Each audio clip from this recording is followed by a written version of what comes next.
Fernando CLAUDIN. The Communist Movement. From COMINTERN to COMINFORM. Part 2. The Zenith of Stalinism. Translated by Francis MacDonagh. CONTENTS. Part 2, The Zenith of Stalinism 5. Revolution and Spheres of Influence 37 From COMINTERN to COMINFORM 307 The Revolution Frustrated 316 The Revolution Frustrated 344 Revolutions Without Permission, Criticisms of French and Italian Opportunism 370 From the Grand Alliance to the Two Camps 387 Questions and Conjectures 434 6. The COMINFORM 455 The Satellite Revolutions 455 and the New Tactics 465 General Retreat of the Communist Movement in the West 4747. The Yugoslav Breach 480 The Setting Up of the Bureaucratic Police Dictatorship in the Satellites 480 The Heretical Revolution 486 The Trials 515 The Campaign Against Titoism in the Western Communist Parties 536 8. The East Takes Over 549 The Chinese Revolution and the Grand Alliance 551 Revolutionary War or National Unity 557 The Bogey of Chinese Titoism 563 The Sino-Soviet Alliance 568. Contents 9. The New World Balance 576. The Peace Fighters 576. Stalemate in the Cold War 586. Assessment of the COMINFORM period 590-598. Notes to Part 2-1. Index 55. Part 2. The Zenith of Stalinism. 5. Revolution and Spheres of Influence. Support the liberation movement in China? But why? Wouldn't that be dangerous? Wouldn't it bring us into conflict with other countries? Wouldn't it be better if we established spheres of influence in China in conjunction with other advanced powers and snatched something from China for our own benefit? That would be both useful and safe. Support the liberation movement in Germany? Is it worth the risk? Wouldn't it be better to agree with the Entente about the Versailles Treaty and bargain for something ourselves by way of compensation? Maintain friendship with Persia, Turkey, and Afghanistan? Is the game worth the candle? Wouldn't it be better to restore the spheres of influence with one or other of the great powers? And so on and so forth. Such is the new type of nationalist frame of mind, which is trying to liquidate the foreign policy of the October Revolution. That is the policy of nationalism and degeneration, the path of the complete liquidation of the proletariat's international policy. For people afflicted with this disease regard our country not as a part of the whole that is called the World Revolutionary Movement, but as the beginning and end of that movement, believing that the interests of all other countries should be sacrificed to the interests of our country. Stalin, 1925. From COMINTERN to COMINFORM. The 4 years between the dissolution of the COMINTERN and the creation of the COMINFORM I were a period of spectacular expansion for the communist movement, particularly in the main theaters of the war, Europe and Asia. The world which emerged from the great upheaval included, at the end of 1945, 14 million organized communists beyond the Soviet frontiers, as against a million at most on the eve of the war and many fewer. It is impossible to name a figure, but the fall was 307. Very heavy, especially in Europe, during the period of the German-Soviet Pact. 2. Within this general increase, to which the most striking exception was the United States, certain parties stand out sharply. In addition to the party in the Soviet Union, they were to be the sensitive points of the world communist movement. These were the Chinese Party, the parties of the European people's democracies, and the French and Italian parties.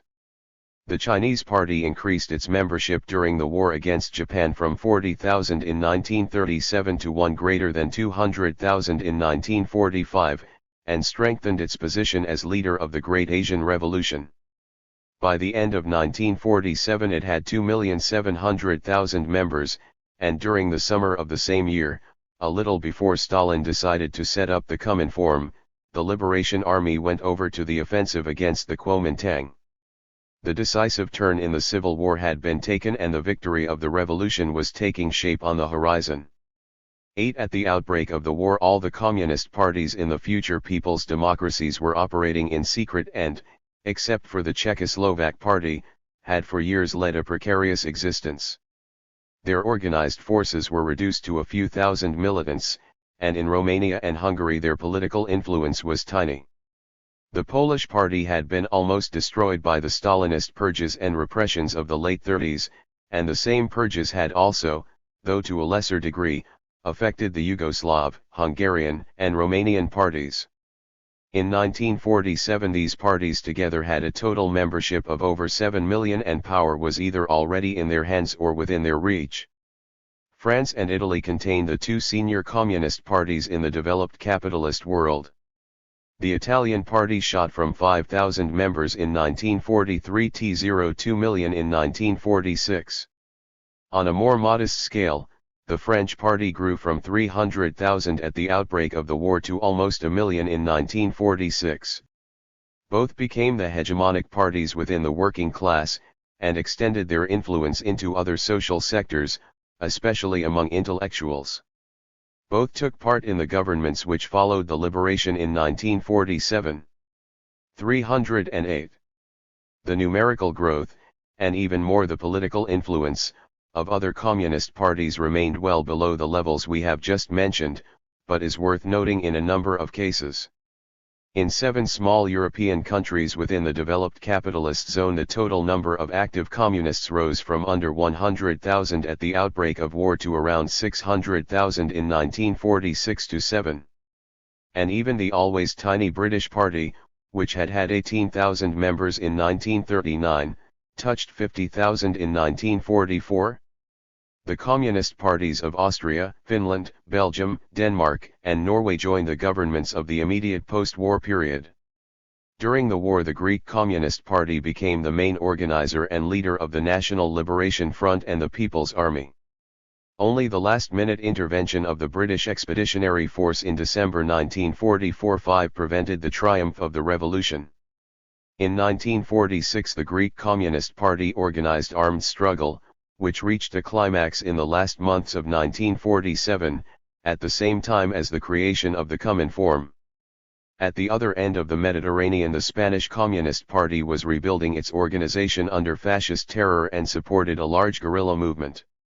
In Asia, the Indian Communist Party increased its membership from 16,000 in 1943 to 90,000 in 1948. The Japanese Party, which before the war had been underground, severely persecuted and had had at most 1,000 organized militants, won 2 million votes and 5 seats in 1946 and in 1949 3 million votes and 35 seats. The same phenomenon can be found in almost all the Asian countries. Small communist cells grow and parties are formed where none existed. The Vietnamese Communist Party began its heroic struggle. On a smaller scale communist influence also grew in some Middle Eastern countries. The Iranian communists took part in the government for a short period in 1946.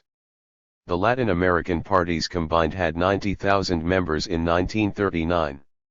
Around 1947 they had nearly 500,000. Outstanding among them, 309, were the communist parties of Brazil, Chile, and Cuba, with approximate membership figures for 1945 to 7 of 200,000, 60,000, and 40,000. The Chilean and Cuban communists took part in governments during one period, and the international communist movement built great hopes on the Brazilian party.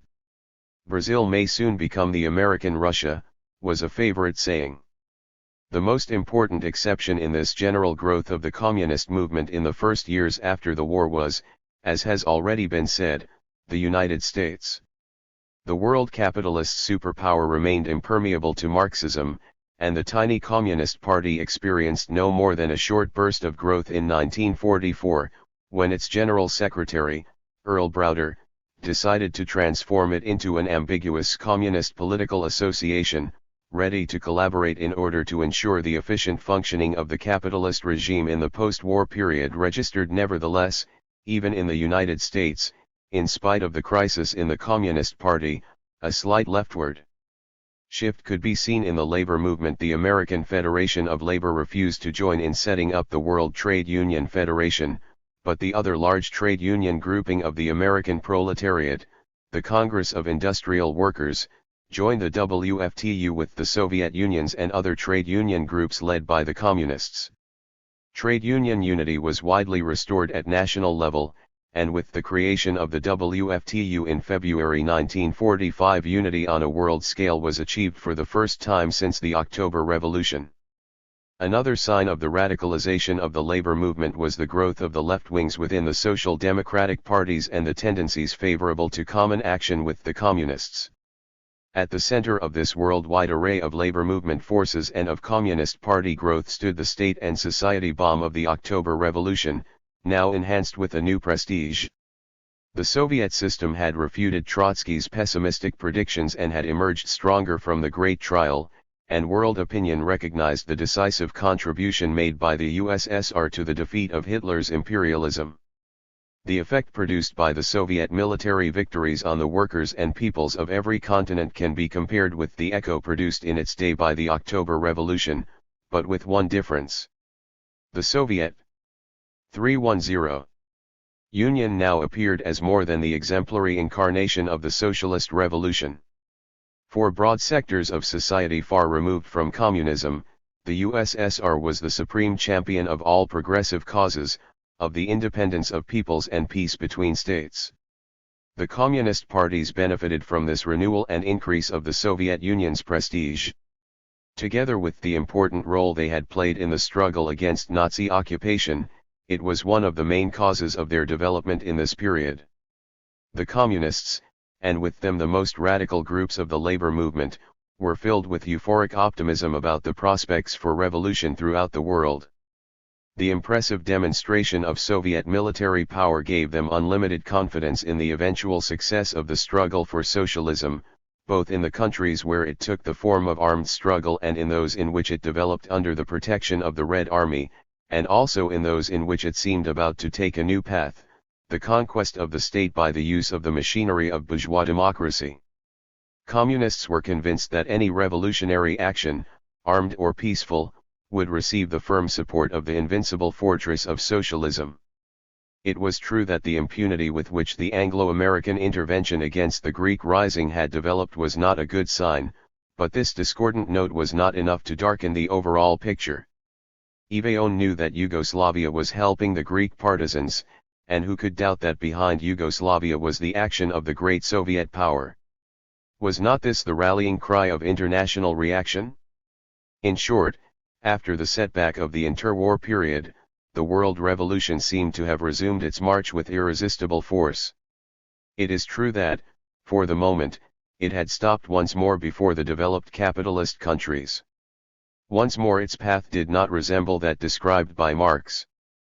But were not the spectacular growth of the communist parties of France and Italy, the left-wing tendencies which were developing in the social democratic parties and the labor movement, and the overwhelming labor victory in Britain all signs that socialism would soon burst into the cradle of capitalism? I guess the whole world is on a leftward march. Vandenberg noted in his diary when he heard of Churchill's defeat in the election. 7. The real or apparent successes of communism during these years naturally helped to give plausibility to the apologetic picture of its growth under Stalin's leadership which had been spread by the Stalinist party leaders of the 30s. Trotsky's criticism seemed to have collapsed. Who could believe that the Soviet system was a degenerate bureaucracy in the face of the vitality, heroism, and fighting qualities shown by the communists and people of the USSR during the war? The theory of socialism in one country and its strategic implications, the Soviet Communist Party's role of world leadership, a monolithic structure as the optimum condition for fighting effectiveness in any communist party, had not all these and other theses maintained in the time of the Communist International been fully confirmed by the judgment of history? Had not the crushing of Trotskyism and Bukharinism, the Moscow trials, all the examples of Stalinist repression, the German-Soviet Pact, the systematic subordination of the revolutionary movement to the supreme interest of the state, the Holocaust of the International for the sake of the Grand Alliance, had not they all been inexorable demands of historical necessity, wisely interpreted by Stalin's genius? The great power nationalism which permeated the whole of Stalin's world policy was sufficiently concealed by the liberating content of the victories of the Soviet armies. This empirical verification of Stalin's theses and decisions had an immense impact on the new army of communists, built up on the foundation of the cells formed by the International. In the veterans it strengthened the reflexes developed during the time of the World Party, giving them new and successful ideological justifications for their previous behavior. In the neophytes it facilitated the rapid assimilation of the same reflexes and the axiomatic acceptance of the received heritage. In this way the uncritical and dogmatic mentality cultivated within the Comintern during the Stalinist period was transmitted to the new formations, which after 1945, as the figures we have quoted show, formed the immense majority of every party. The whole world was entering the atomic era. A new technical and scientific revolution was beginning. New problems were about to be raised by the development of capitalism. 312. And the emancipation of the former colonies, and by the building of socialism in new countries. And yet the theoretical ideas of the communist movement had never been as poor as in the decade which followed the Second World War. In this period the clericalization of the movement reached its highest point. Stalin was deified, and the textbook The History of the Communist Party of the Soviet Union, short course became the Communists' Bible. The good communist had no need to blow his mind on the works of Marx or Lenin, because Stalin had distilled the essence of Marxism, all it was really necessary to know, into this little book written in a way that was at once accessible and profound, to enable all men, be they scholars or simple men, to follow unhesitatingly the high road to communism. From 1945 onwards this gift of the Father of Peoples went through numerous editions of millions of copies in all languages. The great Soviet victory in the Second World War provided new ideological and political justifications for Stalinist uniformity and dogmatism, but the war and Stalin's own policy nevertheless gave rise to factors and processes which worked against this. The war against fascism had swollen the national feelings of peoples and their aspirations to an independent national life, it had made them sensitive to any attack on their national rights. Given their role in the struggle against the Axis, the communist parties could not avoid being contaminated by this resurgence of national feelings and aims. Stalin's policy, too, directed as it was to saving the Grand Alliance, led them in most cases to relegate aims of social revolution to a lower rank, when they did not stop formulating them completely. The result was that national and patriotic ingredients acquired an extraordinary weight in the attitudes of the parties and the formation of their militants, and often took on an openly nationalist tone. This stress on nationalism logically contained the germ of a contradiction with the great Russian chauvinism on which Stalin's policy was based. However, as long as this combination of nationalism and opportunism favored the preservation of the alliance between the USSR and the capitalist states which had fought Hitler, the contradiction remained buried. It showed itself immediately, however, when communist parties combined in themselves national aspirations and revolutionary aims, as in China, Yugoslavia, and Greece, because this revolutionary national policy created difficulties for Stalin's grand strategy. The nationalization of the communist parties, formally sealed by the dissolution of the Comintern, gradually took on aspects which were worrying for the Stalinist monolith. All the parties, in most cases sincerely, in some in a Machiavellian spirit, continued to consider themselves as under the leadership of Moscow. They did not question the leading role of the Soviet Party or Stalin's infallible wisdom, but were obliged, by the force of events and the diversity of national situations, to act for their own benefit and take a larger initiative. The first signs of indiscipline and heterodoxy now appeared. The Chinese Communists pretended to give way to Stalin's pressure to reach agreement with Chiang Kai-shek, but steadily continued their revolutionary war. At the end of 1946 the Vietnamese Communists began a war of liberation from French colonialism which was equally in contradiction with Stalin's policy of the moment. The communist parties of France and Italy began to talk about an original road to socialism, not Soviet but French and Italian. In the United States, Earl Browder, followed by a considerable group of the party, openly went over to reformism, and was excommunicated in 1946. But the most disturbing feature for Stalin were the events which took place in his European camp, in particular the developments in Yugoslavia.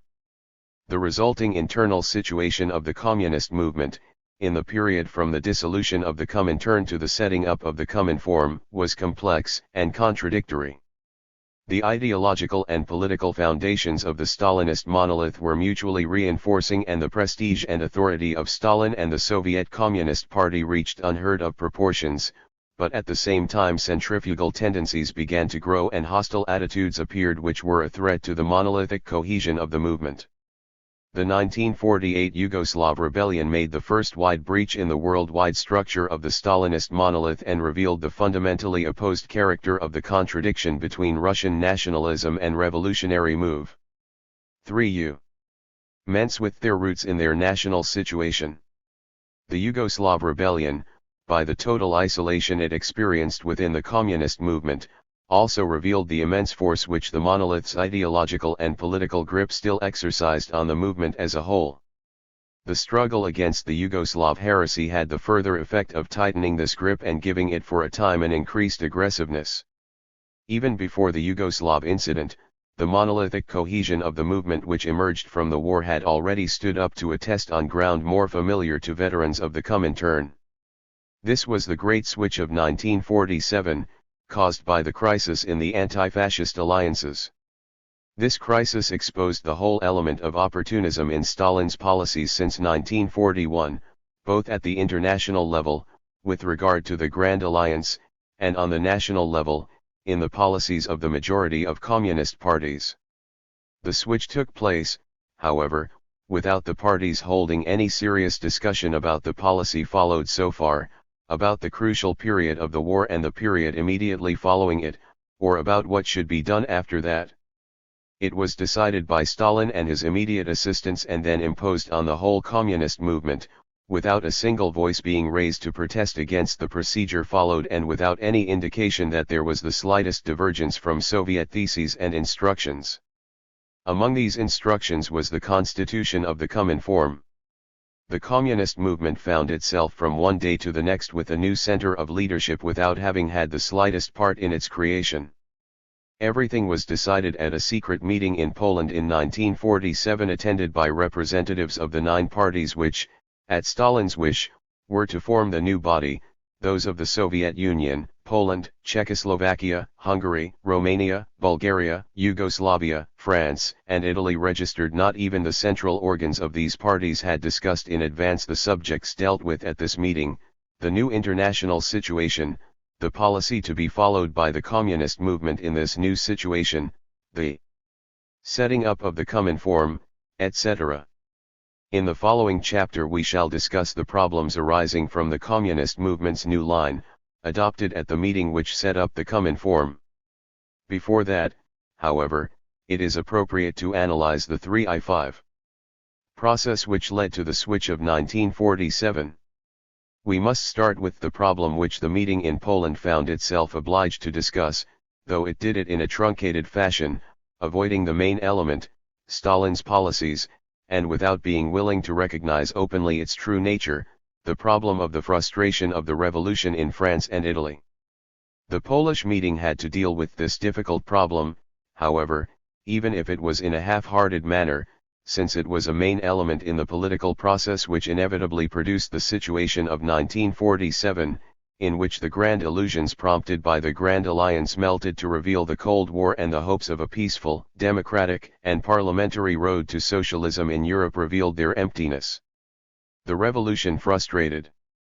It is clear that, in the conditions of 1945, with the Red Army on the Elbe, the confirmation of the revolutionary possibility created in France and Italy would have meant the victory of the revolution in continental Europe and a radical change in the world balance of power to the detriment of American imperialism, the only large capitalist state which had come out of the war strengthened. Correspondingly, it is impossible to exaggerate the negative effect of the frustration of this possibility on the further development of the world revolutionary movement. Without any exaggeration, it can be compared to the consequences of the defeat of the German Revolution in 1918-19. Where would the world be, asked Dimitrov in November 1937, if after the October Socialist Revolution, in the period 1919-20, the proletariats of Germany, Austria-Hungary, and Italy had not stopped halfway in their revolutionary thrust? Where would the world be if the German and Austrian revolutions of 1918 had been completed, and if, after the victory of the revolution, the dictatorship of the proletariat had been established in the center of Europe, in the highly developed industrial countries? 9. Practically the same can be said of the rising tide of revolution in France and Italy in 1944-5. Dimitrov naturally does not fail to identify, as the cause of the proletariat stopping halfway in their revolutionary thrust, the leaders of social democracy, who united with their bourgeoisies. Who was it, then, that checked halfway? 316. The revolutionary thrust of the French and Italian proletariats in 1944-5. At that time the vast mass of the proletariat was under the leadership of the communist parties. And not only the proletariat, as Togliatti said later, the vast majority of the working class, and a considerable part of public opinion outside the working class, took their stand with the advanced workers' parties which were inspired by the Marxists, and this distinguished the situation in our country, as in France, from that of other Western European countries. 10. In other words, in 1944-5 only the communist parties could halt the revolutionary movement of the proletariat, and in practice this is what they did. The real question is therefore not who applied the brake, but was the behavior of the communist parties in France and Italy legitimate from the point of view of the interests of the proletariat and of the revolution? To answer that question requires an analysis, even if only a quick one, of the policies of the two parties in the resistance and the liberation. We shall start with the French party. The German Soviet Pact and the French Communist Party. The French Communist Party is the only communist party which went into the war in a state of legality. It had 300,000 militants and majority influence within the working class. It entered the war with the banner of anti-fascism flying. Hitler's Germany, viola venimi. The party denounced the capitulationist policy of Daladier and the French right as an integral part of the struggle against Hitler. The most reactionary elements called vehemently for the banning of the Communist Party because they saw it as a major obstacle to an agreement with Germany. These were the conditions in which the bomb of the German-Soviet Pact exploded, taking the leaders of the French party totally by surprise.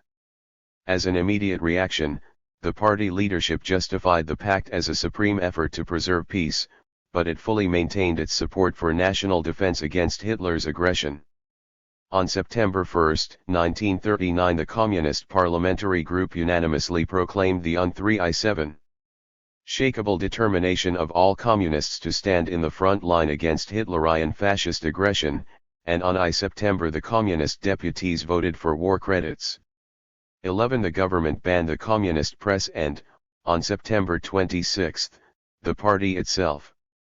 With the bourgeois parties incapable of organizing the defense of the country, when they were not looking purely and simply towards capitulation, the PCF could have turned this persecution to its own use and recovered its influence by keeping firmly to its line of resisting aggression by Hitler and connecting this with the struggle against the impotence or treachery of the bourgeoisie, clearly distinguishing between its own policy and Soviet policy. But the party's position was soon brought into unconditional alignment with that of Moscow. After proclaiming that France was right to support Poland and voting for the military credits asked for by the government for any intervention in support of Poland, the party announced that the Poland of the landowners does not deserve support, and welcomed the occupation of eastern Poland by the Red Army. It used similar arguments to justify the occupation by the USSR of the Baltic states. Both actions could be defended as military measures directed against Germany, but the leadership of the PCF took over the mystifying version given by Soviet diplomats. When Molotov described France and Great Britain as the aggressive states and Germany as inspired by the most peaceful of intentions, the party adopted this view, although apart from totally falsifying reality, it was suicidal in French conditions. The PCF gave the forces of reaction ideal arguments with which to present it as the party of national betrayal. This gave the French bourgeoisie two advantages: it could increase the isolation of the communists and make repression easier, and at the same time conceal its own policy of capitulation. Once the national disaster was complete and the occupation had begun, the party persisted in its attitude. It attacked Vichy but did not lead the cause of national liberation, or organize a national revolutionary and anti-fascist war, like the Yugoslav and Greek communists. It left the banner of national liberation in the hands of typical representatives of bourgeois nationalism, like de Gaulle. The blind docility with which the French Communist Party obeyed Moscow during the period of the 318 German-Soviet Pact ultimately left it under three serious disadvantages. First, it prevented it from taking advantage from the beginning of the collapse of the French state and channeling the mainstream of national sentiment in the direction of revolution. Second, it left the initiative in the struggle for national liberation in the hands of the bourgeois nationalists. Third, and as a result of the factors just mentioned, it made repression against the party easier. 12. It is important to point out that at this period the party advocated as the solution to the unprecedented crisis which had overtaken bourgeois France the only solution which a revolutionary party could consider, a socialist revolution. In a policy document entitled Pour le salut du peuple français, distributed in March 1941, minor struggles are said to be preparing the way for the great social battles which will produce the People's Republic, the New France, the France freed from capitalist exploitation, the socialist France in which there will be bread, freedom, and peace for all. But to talk about a socialist revolution in a France occupied by Hitler's armies without calling for a war of liberation was nonsense. And yet the party implied the possibility that a people's government could emerge from the struggle against the Vichy state alone. The document, without a word on the organization of the struggle against the occupier, called on the workers, peasants, middle classes, intellectuals, and the rest to devote all their energies to the methodical organization of a vast fighting front in preparation for the everyday action and mass movements which will sweep away the capitalist clique in Vichy and make way for the people and the government of the people. The first point of the program included with the document implies that national independence would then be negotiated by this government. National liberation and the freeing of prisoners of war. In order to complete this task, the people's government will take all necessary steps to establish peaceful relations with all peoples. It will rely on the power given it by the trust of the French people, the sympathy of other peoples and the friendship of the Soviet Union. 319. The second point announces the establishment of fraternal relations between the French and German peoples in the memory of the action taken by the French communists and people against the Versailles Treaty, against the occupation of the Ruhr Basin and against the oppression of one people by another. The document says nothing about the need to overthrow Hitler's regime in order to make such relations possible. What meaning could this policy have apart from the acceptance of a lasting global arrangement between Nazi Germany, which at this period controlled the whole of Europe, and the Soviet Union? Was not the position of the PCF closely related to that of the Soviet government's attempts at this time to strengthen its compromise with Nazi Germany, a policy admitted, as we have seen, by Soviet historians? A final detail is in place here. The document quoted was drawn up by Maurice Thorez in the USSR. 13. The struggle for a socialist France was, no doubt, the aim which the Revolutionary Party of the Proletariat should have adopted in the situation of historical crisis in which France was placed, but for the leadership of the French Communist Party it served as a leftist cover for a policy which, in order not to conflict with the policy of the Soviet government, rejected the only course which could have led to a socialist solution of the crisis, a national, anti-fascist and revolutionary war against the Nazi occupation. Not only does the document quoted above not call for such a war, but it is also fairly easy to read between the lines its opposition to this course. The French people, it says, firmly reject the calls of all warmongers, and will not take part in another imperialist war. 14. The rejection of the socialist alternative. From the moment when Nazi soldiers crossed the Soviet frontier, the French Communist Party also crossed the impalpable frontier separating it from the warmongers and placed itself firmly at the head of the struggle for national independence. But obviously its delay in taking this step and the repercussions of its former policy inevitably removed much of its credit in the final balance. Now, after waiting for 2 years. 320. The party criticized the caution of de Gaulle's headquarters, which advised against any armed action for the time being. The PCF called for immediate armed action, and organized it without counting the risks and sacrifices. The initiative and courage of the communists, and their capacity for organization, gradually won the sympathy of the people. Those who were most eager to fight among the workers, students, and intellectuals returned to the party. On the political level, however, the party fell into the opposite error to the one it had made at the beginning of the war.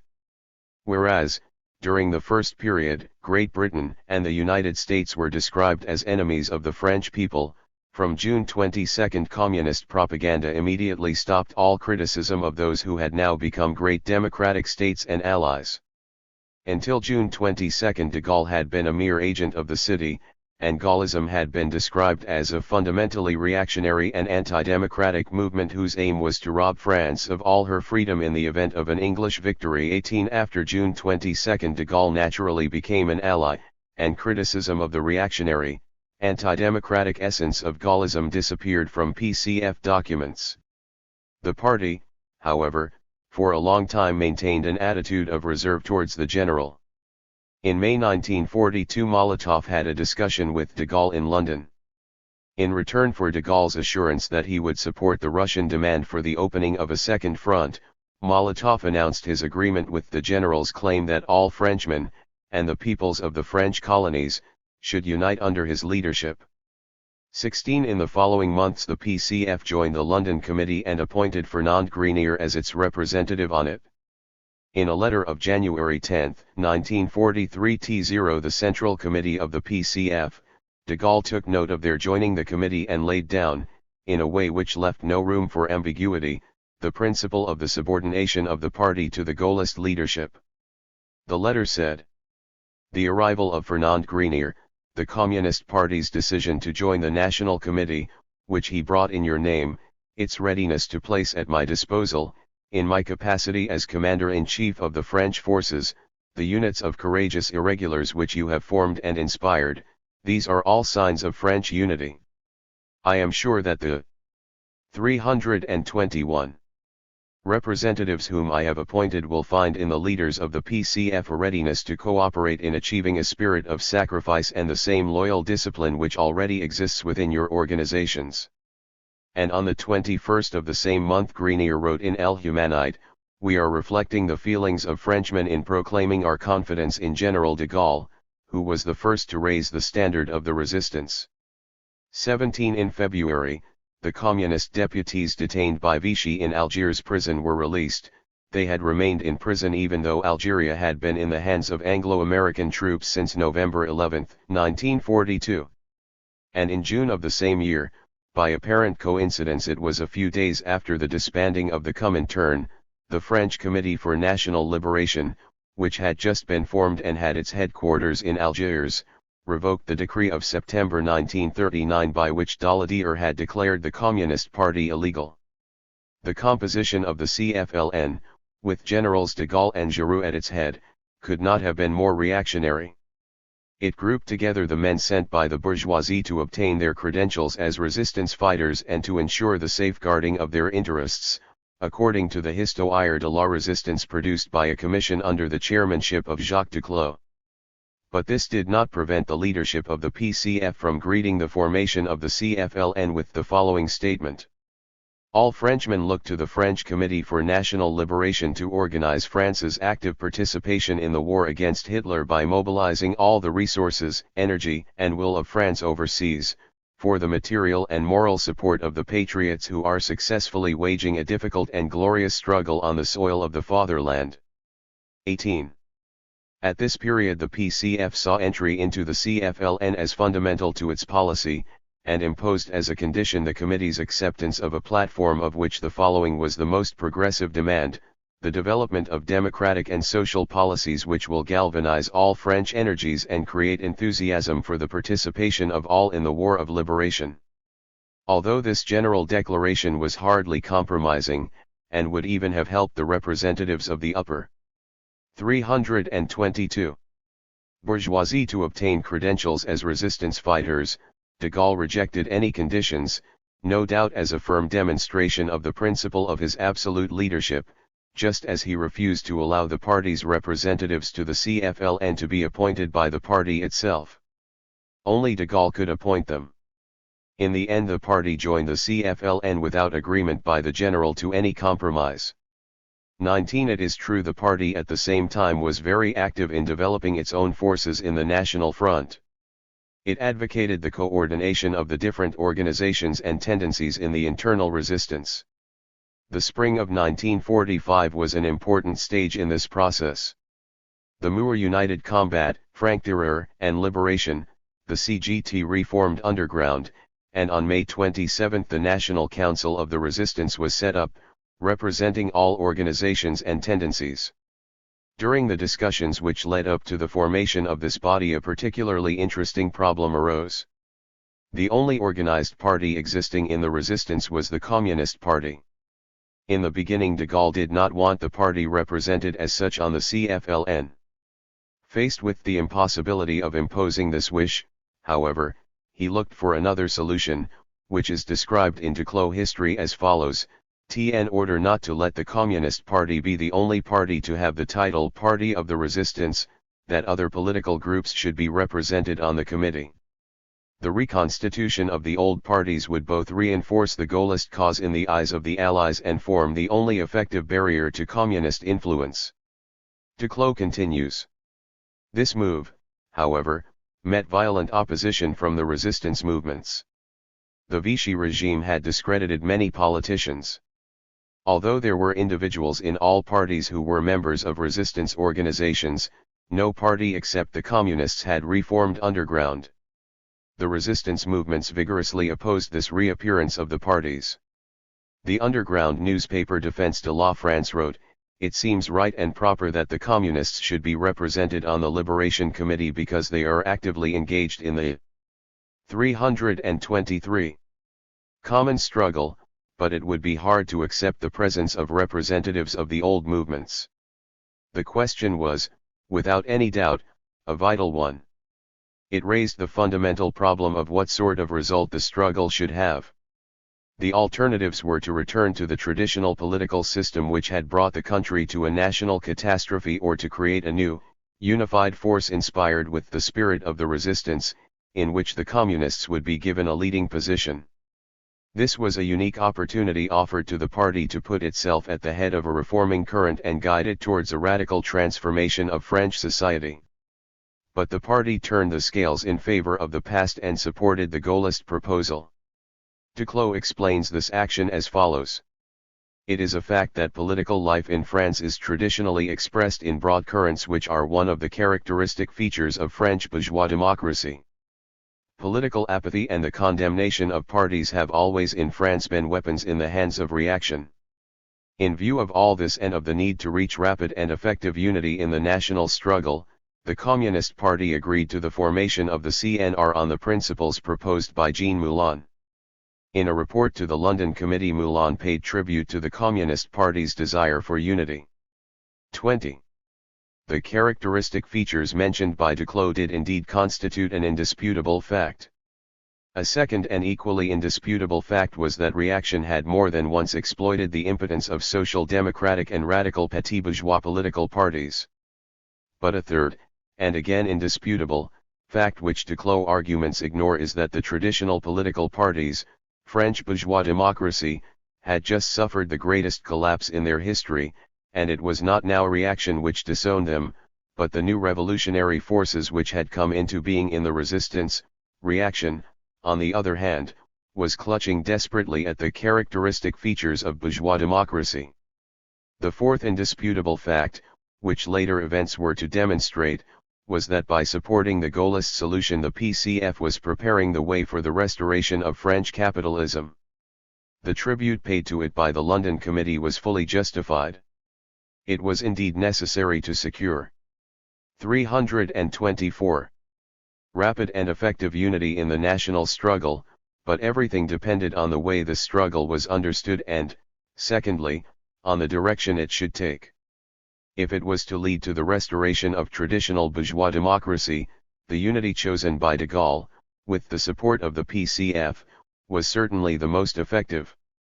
With this type of unity, which Stalin in fact tried to impose on them, the Yugoslav communists would have led their resistance towards the restoration of the traditional monarchy, and the only European revolution which did not result from the demarcation of spheres of influence, and which triumphed in spite of these divisions, would not have taken place.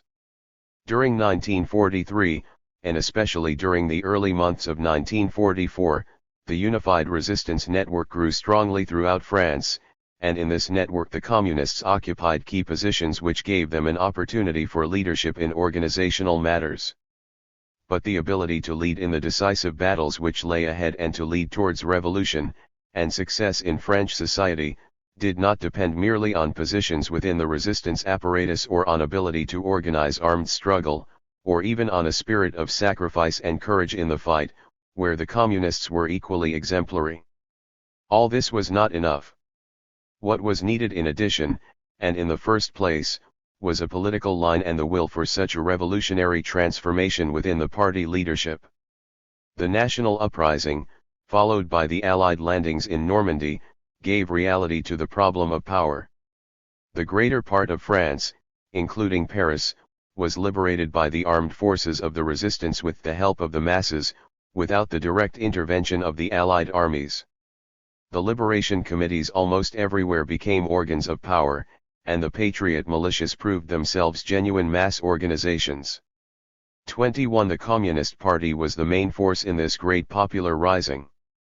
In prestige and influence it had no rivals in the trade unions and factories, in liberation committees and patriot militias, among intellectuals and the young, or among the armed forces created during the resistance. 22. This fact alone shows the revolutionary character of the 325 situation. Even if this character was not to be borne out by events, the Communist Party was, in the eyes of the masses, the party of revolution. Once the Vichy state and the power of the occupier had collapsed, the majority of the proletariat and broad sectors of other wage-earning social groups placed their hopes in the party which they associated with the idea of revolution and with the Soviet Union, whose prestige, this is another fundamental element of the situation, now reached an intensity among the French people which it never afterwards regained. As his memoirs show, de Gaulle was well aware that the leadership of the fighting elements was in the hands of the Communists. He believed that the PCF wanted to take advantage of the moment of the liberation to lead the resistance forces in a seizure of power, and long afterwards, in the face of all the evidence, he continued to attribute that intention to it.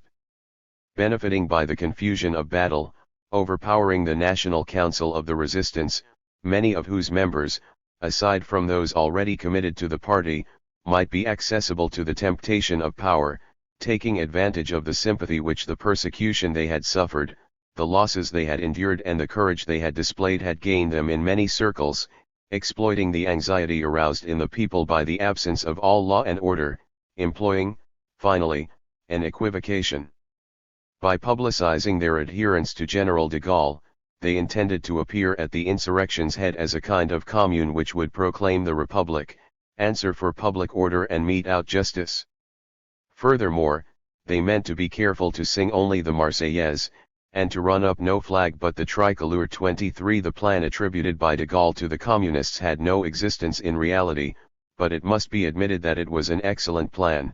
De Gaulle clearly saw the cards in the party's hand and the skill with which they could be used. What a true revolutionary party in this situation should have been concerned with was not an abstract plan for the seizure of power by the proletariat, but the seizure of power by the resistance, the real resistance, not the resistance in London or Algiers. This did not mean a direct challenge to de Gaulle, but forcing de Gaulle to challenge the resistance. It did not mean a clash with the liberating Anglo-American armies, but facing these armies with the fait accompli of the 326 power of the resistance and mobilizing against any attack on this power the national feelings which had been intensified by the liberation. Such could have been the first steps to socialist revolution in the France of 1944. De Gaulle understood it perfectly. Unfortunately, he was not the Secretary General of the French Communist Party. Aware of the seriousness of the situation, de Gaulle maneuvered skillfully. He began to install his machinery and limit the powers of the liberation committees. He advanced more confidently when he realized that the communists were giving way without much resistance, and finally made the surprising discovery that in the communists he had the great patriotic force capable of cooperating more effectively than any other in the restoration of the eternal France. The process was rapid. In the early months after the establishment of the de Gaulle government, the leadership of the PCF, under the pressure of the spontaneous mass movement and the vigorous revolutionary currents in its own ranks, followed an ambiguous political line, defending the committees of liberation and the patriot militias but doing nothing to promote firm mass action or raise the basic problems of the democratic socialist transformation of French society. On October 27, 1944, Duclos declared in a party assembly, "The patriot militias must remain the watchful guardians of the republican order while at the same time taking active charge of the military education of the popular masses." He added that in each area the militia should include the thousands of citizen soldiers and should be placed under the authority of the committees of liberation, with a permanent position and a stock of arms and ammunition. The next day de Gaulle replied by signing a decree dissolving the militias. The two communist ministers protested, but remained in the government.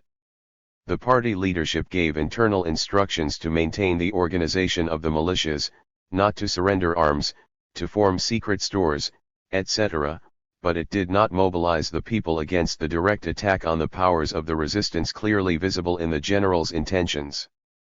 24 De Gaulle took with one hand what he offered with the other.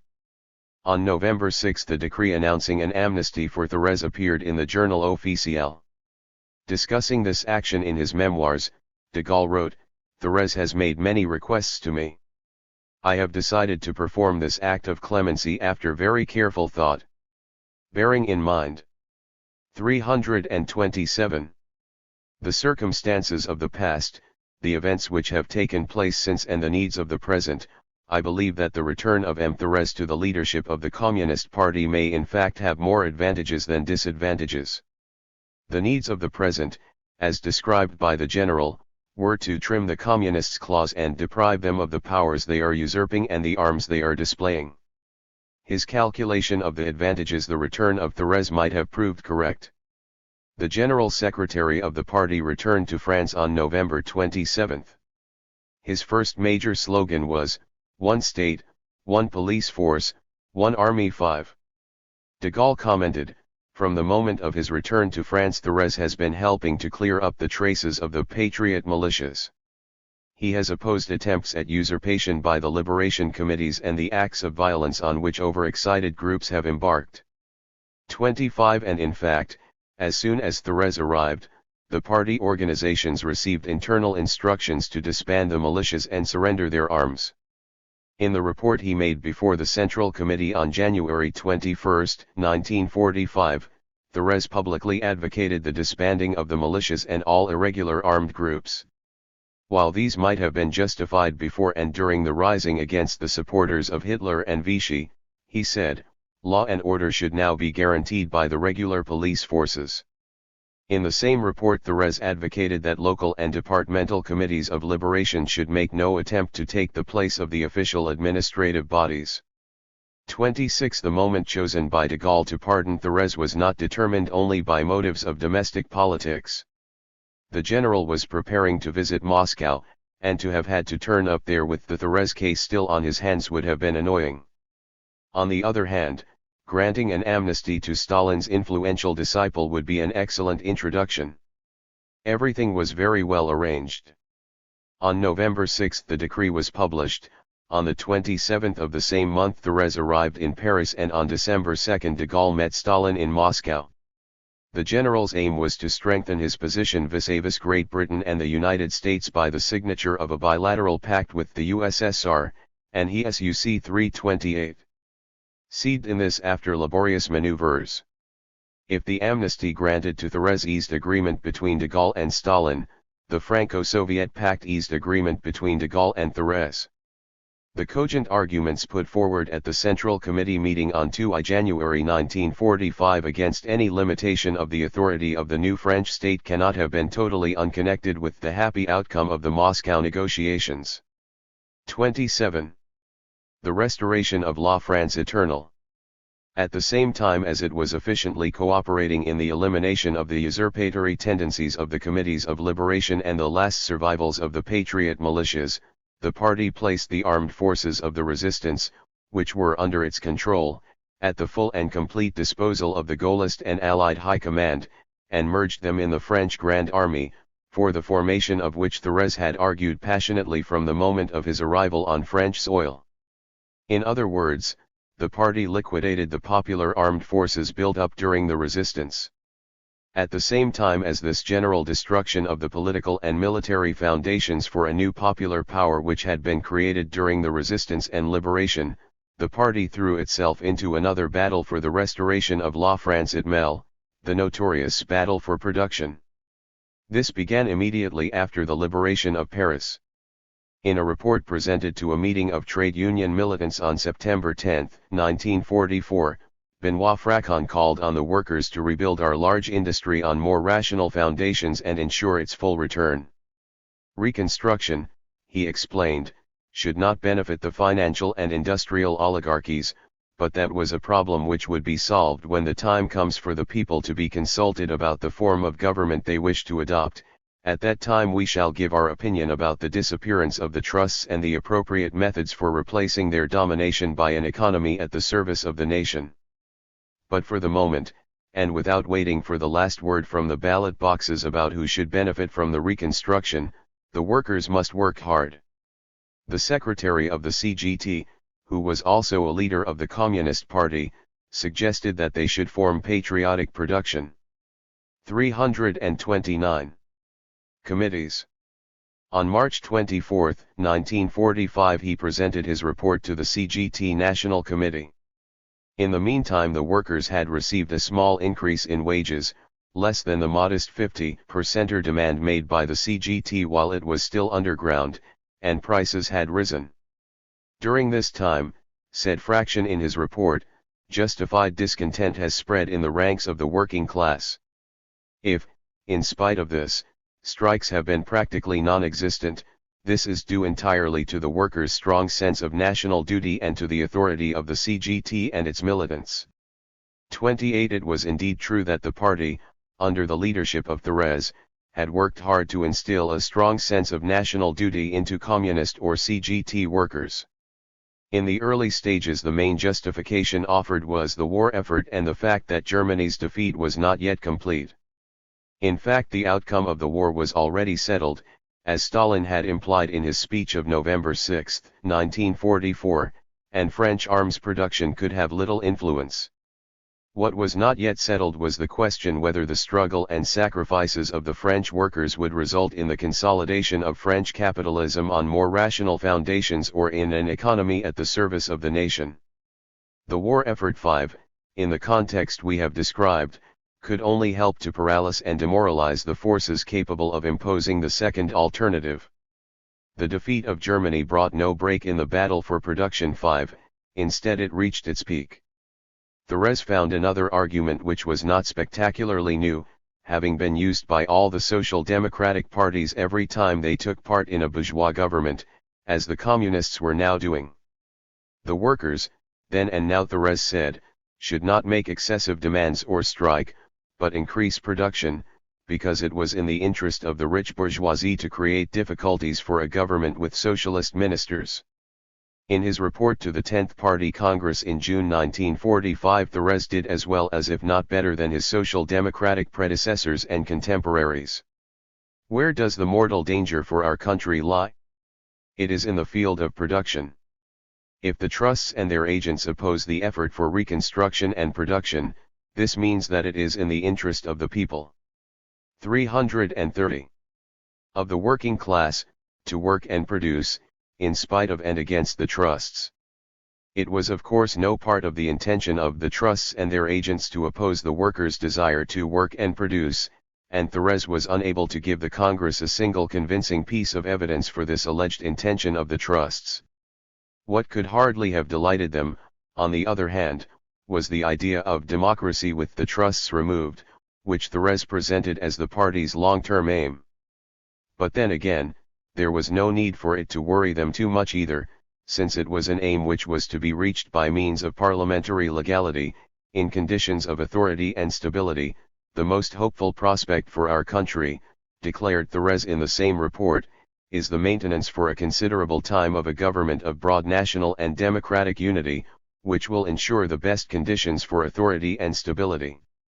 Only in this way could the greatness of France be guaranteed, because only in this way could production develop successfully, and, in Thérèse's own words, today the extent and quality of our material production and our place in the world market are the measure of the greatness of France. The people must steel themselves for the battle for production as they steeled themselves for the battle of the liberation.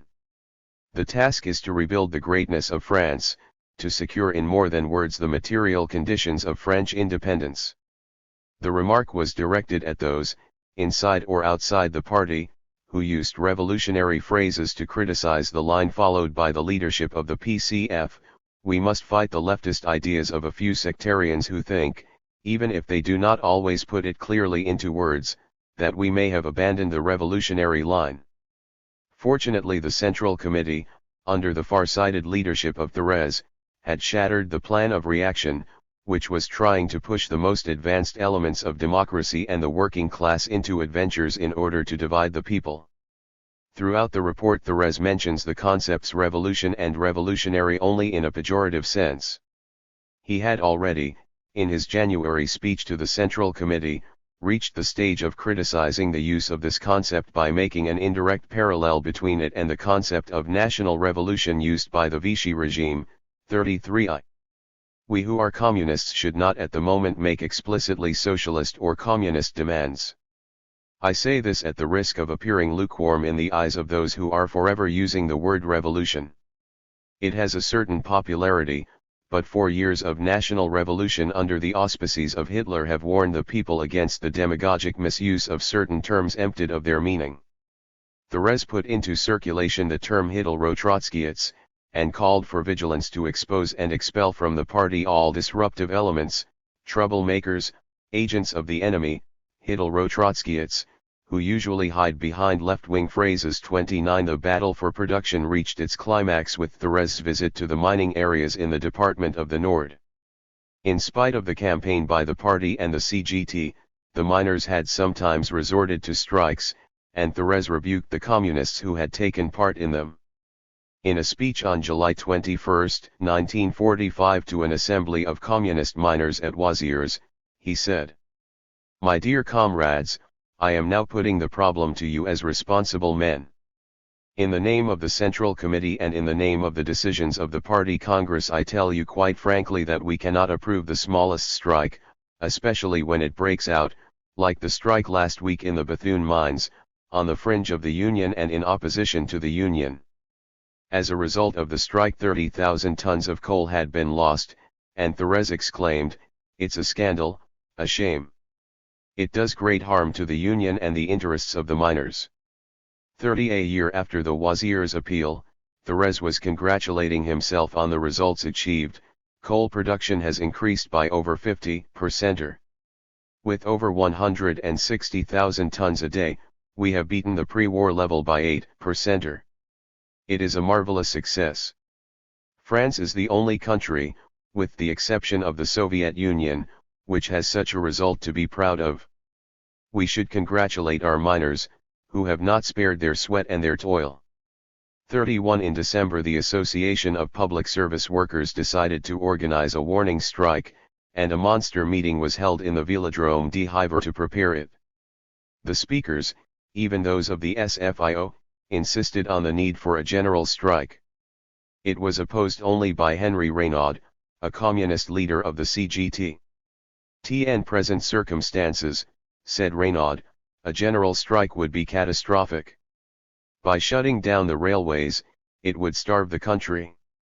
2 days later Thérèse told the Council of Ministers that it would be wrong to give way to intolerable pressures and said that, with a few corrections, the finance minister's proposals should be adopted.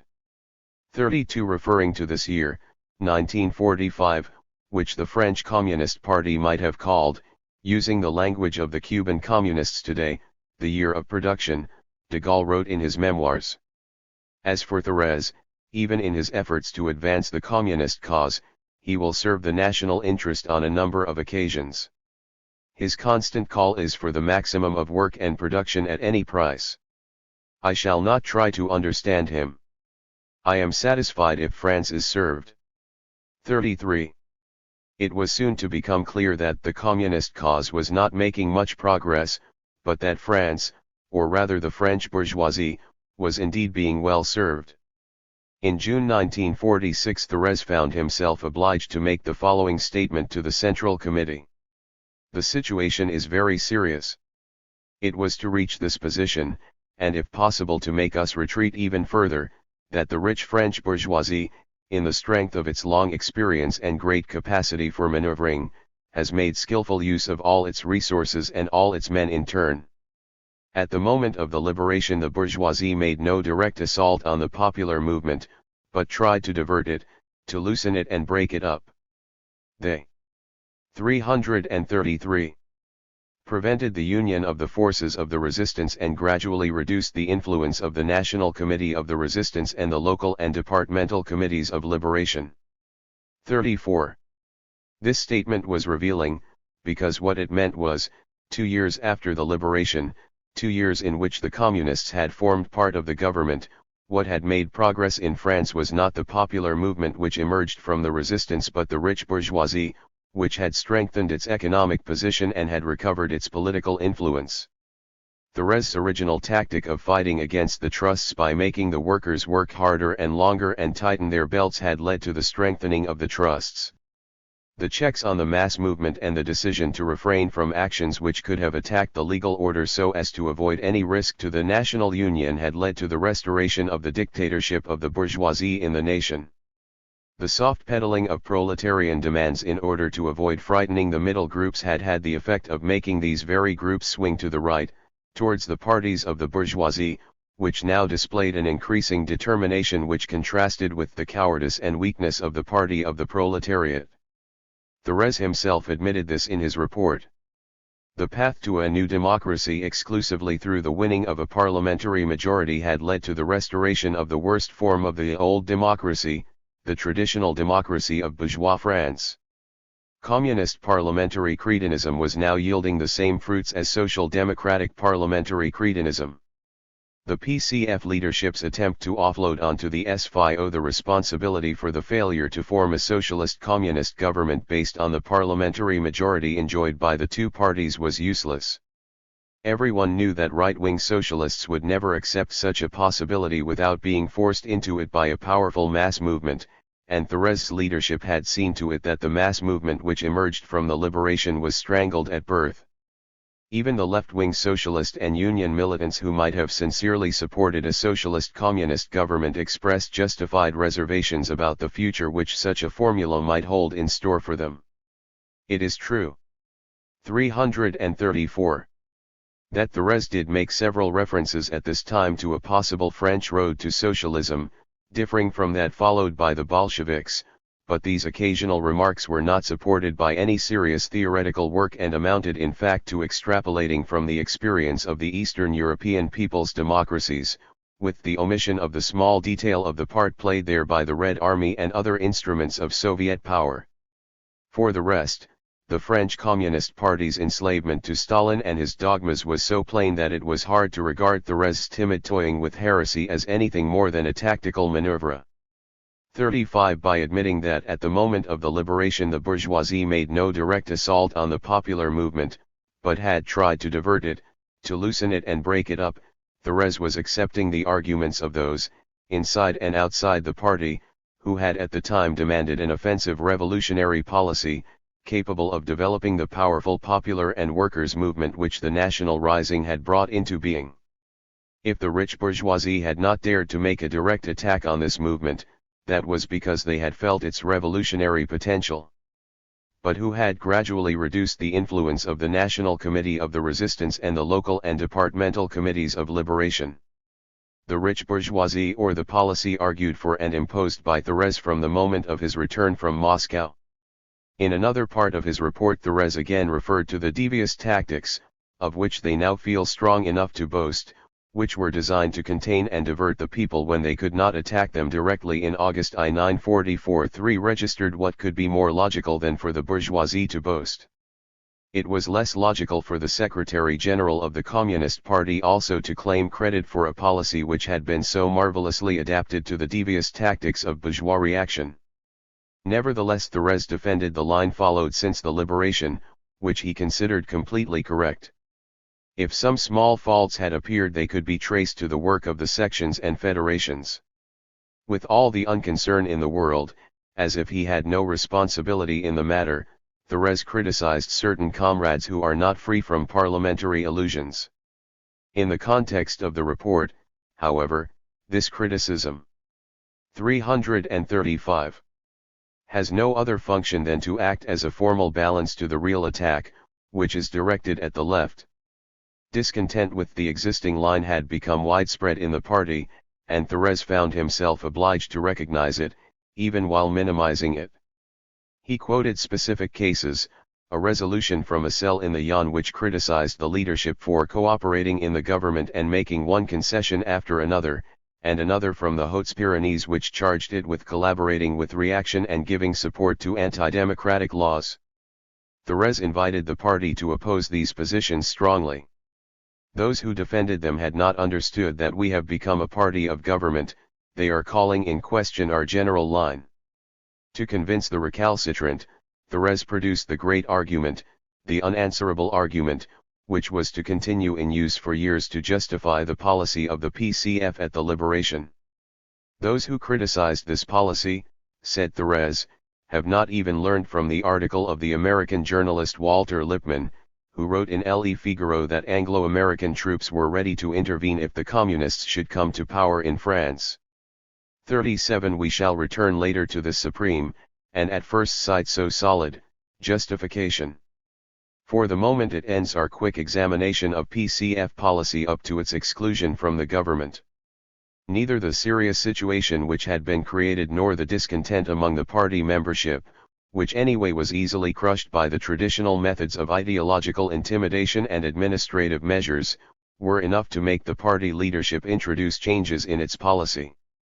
Shortly after the Central Committee meeting just mentioned, Thérèse made the statement which was quoted above praising the increase in coal production, which had been achieved thanks to the sweat and toil of the miners, and the party resigned itself to the wage freeze ordered by the government of which its ministers were members. The most scandalous aspect of this policy, however, if one can talk of degrees in such a context, was the attitude of the PCF to the struggle of the peoples oppressed by French colonialism. Since Molotov, at his meeting with de Gaulle in May 1, 1942, had accepted that all the peoples 336 of the French colonies should submit to de Gaulle's leadership, the policy of the PCF had been to demand the retention of the colonies within the French Union, with a degree of autonomy or formal independence. In this it was doing no more than taking up the policy it had pursued at the time of the Popular Front. In his report to the 10th Congress, Thérèse defined this part of the party's policy in these terms: to create the conditions for a union in freedom, trust, and brotherhood between the colonial peoples and the people of France. The party maintained the principle of free determination, but the right to divorce does not mean the obligation to divorce. The practical result of this colonial policy, which could have been accepted without hesitation by Vancouver and the other leaders of the Second International who advocated a socialist colonial policy at the Stuttgart Congress, was that the party was associated with all the acts of colonialist repression practiced by successive French governments from the liberation until 1947.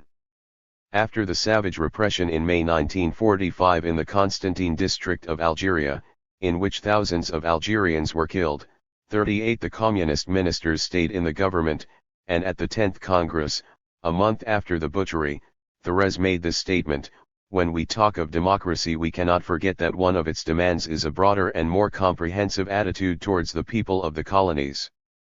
As et als, we say that we must recognize the legitimate demands of the peoples of the colonies, first, in the interests of these poor people themselves, and second, in the interests of France. In Algeria, after the painful events of last month, the most urgent task is to improve the food supply, lift the state of siege, dismiss the officials appointed by Vichy, and punish the traitors who have provoked hunger strikes after feeding the enemy for 2 years.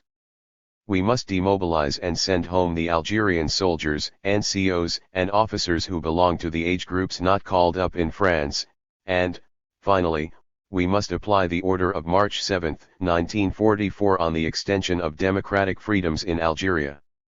That was all. Apart from this conclusion, a democratic France must help in the development of the Algerian nation, which is in the process of being formed. The PCF did not recognize the existence of an Algerian nation. Until it formed, the Algerians, like the Moroccans and the 337 Tunisians, must, according to Thérèse, remain united to France. We have never stopped pointing out that the interests of the peoples of North Africa lay in union with the people of France. Thérèse also regretted the recent acts of repression against the peoples of Syria and Lebanon, who had demanded independence. The party supported their right to self-determination, but reminded them of what it had said about divorce. "It is for this reason," said Thérèse, referring to the repression practiced in these countries, "that we regret all the more the blow struck at our traditional prestige and the interests of our country in the Near East." 89 And then, at the end of 1946, came Vietnam. After the French army had in effect re-established the colonial regime in the south of the country, the fleet shelled Haiphong on November 23, 1946, and French imperialism's war against the Vietnamese people began. The PCF persisted in its passivity and even, for a while, according to communist sources, wondered whether to attribute responsibility for the war to Vietnamese troublemakers. In any case, the colonial war against the Vietnamese people continued for 6 months under communist leadership, pursued by a government which included 5 communist ministers, one of them the general secretary of the party, who was vice president of the Council of Ministers. For 4 months, from January 1947, the Minister of Defense in this government was a communist. When the National Assembly in March voted military credits for the colonial war, the communist group abstained, but the ministers voted in favor, in order to maintain governmental solidarity, and they ratified the instructions given to the new High Commissioner appointed by the government to conduct the war on the spot. 40 Duclos, according to Jacques Fauvet, used a weighty argument in favor of maintaining ministerial solidarity. The four-power conference was about to begin in Moscow, and our foreign minister will be defending the cause of France. 41 The cause of Vietnam could wait. While the conference was in session, French troops put down an INSER 338 Rection in Madagascar with the same methods which they had used 2 years earlier in Constantine. 42 The party did no more than make a few formal protests and demand that the parliamentary immunity of the Madagascan deputies who had been imprisoned should be respected. The main thing was to preserve ministerial solidarity, since in order to plead the cause of France at the Moscow conference, Bedauld had to be able to speak in the name of a united nation. The cause of Madagascar, like the cause of Vietnam, could wait. The cause of France, so dear to Thérèse and Duclos, had in this case a clearly defined content, the demands of a victorious France against a defeated Germany. All the PCF's flexibility in its dealings with the French bourgeoisie turned into inflexibility when it dealt with the German problem. Thérèse's policy on this question was based on a principle: the German people bears the crushing responsibility for having followed Hitler in his war of extermination against other peoples. It must bear the consequences, it must pay. The other crushing responsibilities seem to have been erased from history, the responsibility of the peoples of France and Great Britain for tolerating the Versailles Treaty and the policies which led to Munich, the responsibility of the two internationals for a policy which made Hitler's rise to power possible, Stalin's responsibility for a policy which missed the great opportunity of 1936 to change the course of events in Europe and led to the defeat of the Spanish Republic, etc. Thérèse's anxiety at this moment was that the Versailles Treaty had made the mistake of demanding reparations in money from the Germans, when it was much more effective to demand reparations in kind and, in the first place, to use German labor. The PCF demanded the internationalization of the Ruhr and the integration of the Saar into the French economy. Ruhr coal should help the economic reconstruction of France. All this was to be guaranteed by a long-term occupation of Germany. But there is no need to exaggerate. Thérèse was realistic in his patriotism. We are not opposed, he explained, to the development of some heavy industries in Germany. We are not children. We know that you cannot reduce Germany to the level of a primitive tribe, but we want some assurance. On the other hand, Thérèse was inflexible in his insistence on the use of German labor. During his tour of the mining 339 areas of the Nord, he had already recommended that more work should be got out of German prisoners. In an interview with Reuter, published in the Daily Mail of December 15, 1946, he sharply criticized the English for their softness in this respect. We have the impression that the British are soft-hearted with the Germans, instead of making them work. 43 For the first time since Thérèse had become the General Secretary of the PCF, a public difference with Stalin appeared. This sensational event was not connected with any problem of the revolutionary struggle in France, nor did it derive from the French Communists' shock at the cavalier fashion in which Stalin, like Roosevelt and Churchill, had settled the fate of each European people and decided that France should stay in the capitalist zone. The difference was about the Ruhr. In the Reuter interview mentioned above, Thérèse admitted it publicly. Our Soviet friends say, inter-allied control of the Ruhr. We say, internationalization of the Ruhr. We must find a compromise formula. The dispute had broken a few months earlier, at another four-power conference, when Molotov had firmly opposed the dismembering of Germany and the placing of the Saar under French control. The PCF held to its positions, and earned Leon Blum's barbed compliment. Our communist comrades very legitimately took this opportunity to show by their actions that their nationalism was indeed a French nationalism, genuine, solid and deeply rooted, sufficiently deep-rooted to stand up even to this blast. 44 In fact, the difference between the foreign policy of the PCF and that of the Soviet Union was of limited importance. It was a disagreement about the methods of preventing a resurgence of German imperialism which did not affect the substance of the question. Even on the question of methods, what was common to the two positions was that both of them had nothing in common with an internationalist revolutionary view of the problem.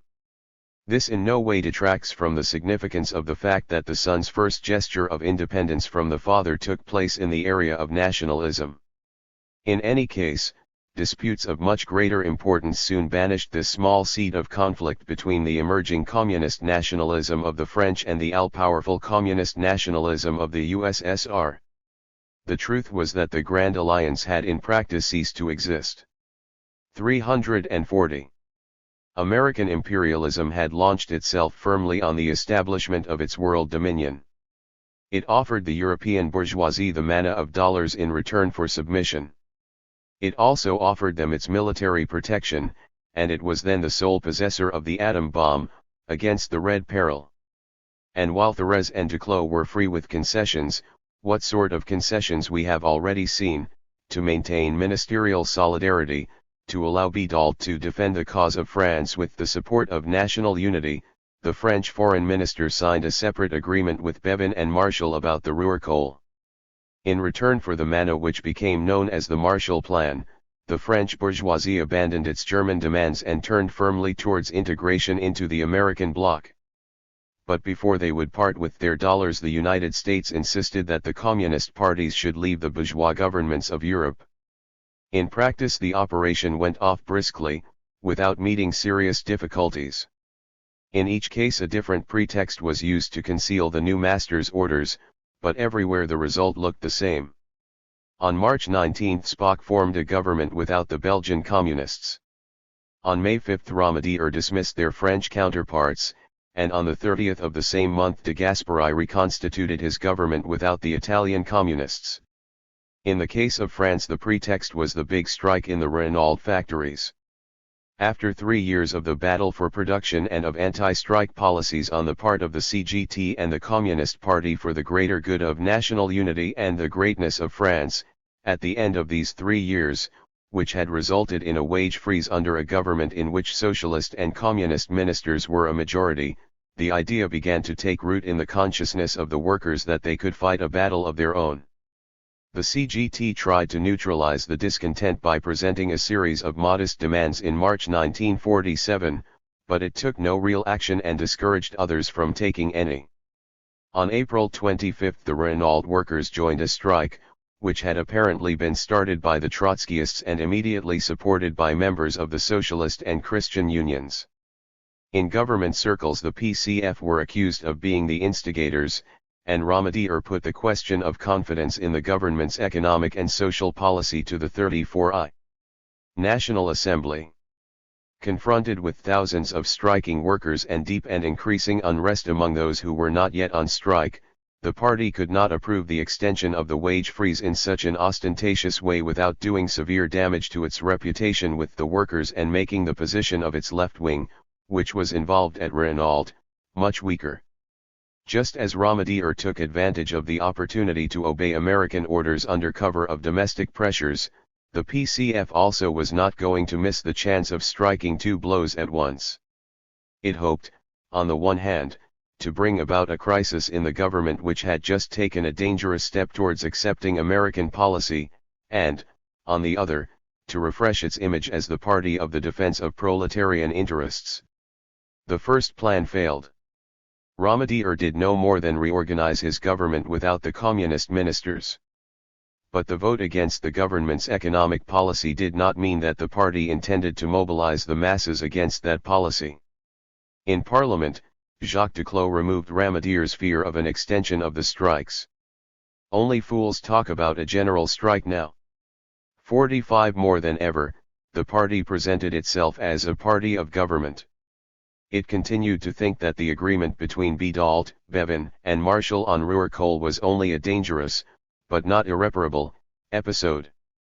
Even after Moscow's refusal to join the Marshall Plan in late June, the PCF leadership obstinately persisted in entertaining illusions about continuing the Grand Alliance whose happy influence had allowed it to become a party of government for nearly 3 years.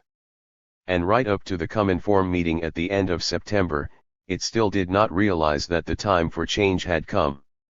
In the meantime Thérèse never tired of repeating the irrefutable proofs which the party had given for nearly 3 years that it was a real party of government. He never stopped complaining that its merits were despised by the other Republican parties. The following is one example, from June 8, 1947. TN 1944 The general production index stood at 35, compared with 100.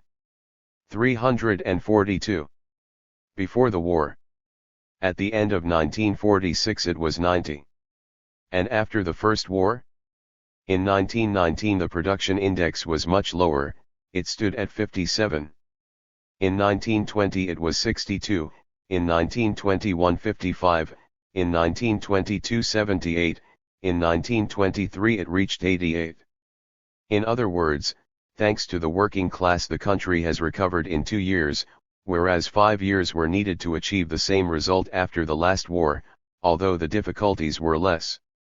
The great merit of the working class and of our party is that we, the communists, were the ones who went and told the working class what had to be said. Without rhetoric, we told the railway workers, the miners. But when we talked about unity at a socialist congress the present Minister of Labor said, unity to produce coal. Is that socialism? But after the 1914-18 war the standard of living of the working class rose. In 1921 the retail price index stood at 337, compared with before the war, and the wage index was 472. This meant a 40% increase in the purchasing power of wages. The trend was not reversed until after the financial crisis of 1925. What is the position today? In October 1944, prices had risen to 291 and wages to 321. In October 1946, prices had reached 851 and wages 417. This means that there has been a 50% reduction in the real purchasing power of wages compared with 1937. 46. In other words, the Communist Party's cooperation in the government from 1944 to 1947 had effects more favorable to the restoration of the capitalist economy, and less favorable to the material conditions of the masses, than those produced by the reactionary government of the Horizon Blue Chamber of 1919 to 21. 47. There is nothing mysterious about the contrast when one remembers that in 1991 to 21 the working class put up a fierce struggle, including strikes, to defend its living conditions, whereas in 1944 to 6 it meekly accepted the slogans against strikes and for increased production which poured from the PCF. The bourgeoisie had done a gross injustice to the Communist Party, and it is easy to understand the aging Kakin's question at the 11th Congress, referring to Thérèse, what madness made them get rid of such a statesman. 48. Indeed, such madness had required all the ignorance of European affairs characteristic of American politicians and all the servility towards American politicians revealed by their French counterparts. 343. The revolution frustrated. As regards its general line, the policy of the Italian Communist Party during the resistance, the liberation, and the early post-war years did not differ in any important way from that of the French party. It was the Italian version of the line dictated to the Communist parties by Stalin's grand strategy and reflected in the final resolution of the Comintern. Some important differences did appear, however, in the way in which it was applied. These were determined partly by the nature of the objective problems in Italy and partly by the special features of the Italian party and its ruling group. The PCI's inevitable subordination to Moscow never had that absoluteness which marked that of the PCF under the leadership of Thérèse. The PCI was the party of Gramsci and Bordiga, both of whom, in spite of their different political positions, were united in the struggle for the autonomy and individuality of the party in the face of the Moscow center. Even though Togliatti brought the party into the Comintern system, this tradition, and above all the stamp of Gramsci, was never totally effaced. Togliatti's intellectual formation and his complex personality made it difficult for him to adapt to the Stalinist model. Thanks to his highly individual capacity for compromise and maneuver, and also making use of his high position in the Comintern, Togliatti succeeded in maintaining a difficult balance between subordination to Soviet leadership and the demands, as he saw them, of the Italian situation. In the period we are examining, the preservation of this balance was made easier by the basic harmony between Stalin's grand strategy and Togliatti's vision of Italian problems. The divergences came later, although a few dissonances did appear even in this period. The German-Soviet Pact and the PCI's acceptance of the Comintern's positions cost it its working agreement with the Socialist Party, but the repercussions on its policies and situation in the country were less than those on the French Party. The PCI had adapted itself to underground work several years previously and, above all, it did not yet have to face the problem of German aggression. There was no break in its line on domestic policy. Its Vichy was the fascist state and the party's activity continued to be sharply anti-fascist. When Italy entered 344. The war in June 1940, the party accused Mussolini's government of selling the people to German imperialism. In May 1941 another party document violently attacked German imperialism and declared that neither Great Britain nor France was a threat to Italy. It called for the breaking off of the pact with Germany and the departure of German troops from Italy. 40. It will be seen from this that its position with regard to German imperialism, on the one hand, and the Allies, on the other, was different from that of the French communists at the same period. The Salerno switch. The Soviet Union's entry into the war made possible the rapid restoration of the Pact on Unity of Action with the Socialists and its extension to the anti-fascist Justice and Freedom Group. During 1942 the anti-fascist struggle grew mainly in northern Italy. In the spring of 1943 workers of Turin took an initiative which led to a powerful wave of strikes stretching to Milan and Genoa and involving over 100,000 workers. The German defeat before Stalingrad, the Anglo-American landings in Sicily and the strikes in the north made it clear to the dominant groups of the Italian bourgeoisie that the time had come to get rid of Mussolini and to place themselves under the protection of the Allies. Their chief aim, naturally, was to forestall a revolutionary solution to the crisis of the regime, and the Badoglio government showed its true face from the start. A government circular gave the following instructions: any movement must be ruthlessly crushed at the start. Troops will act in combat formation and open fire at a distance, using mortars and artillery, without warning, as if in the face of the enemy.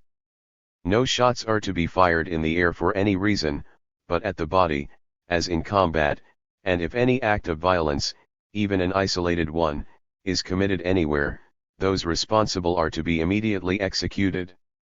50. But the fall of the dictator had removed the last restraints on the mass movement.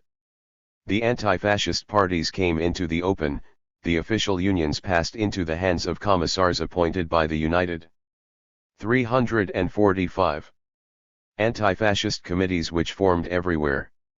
Strikes in support of the release of political prisoners multiplied.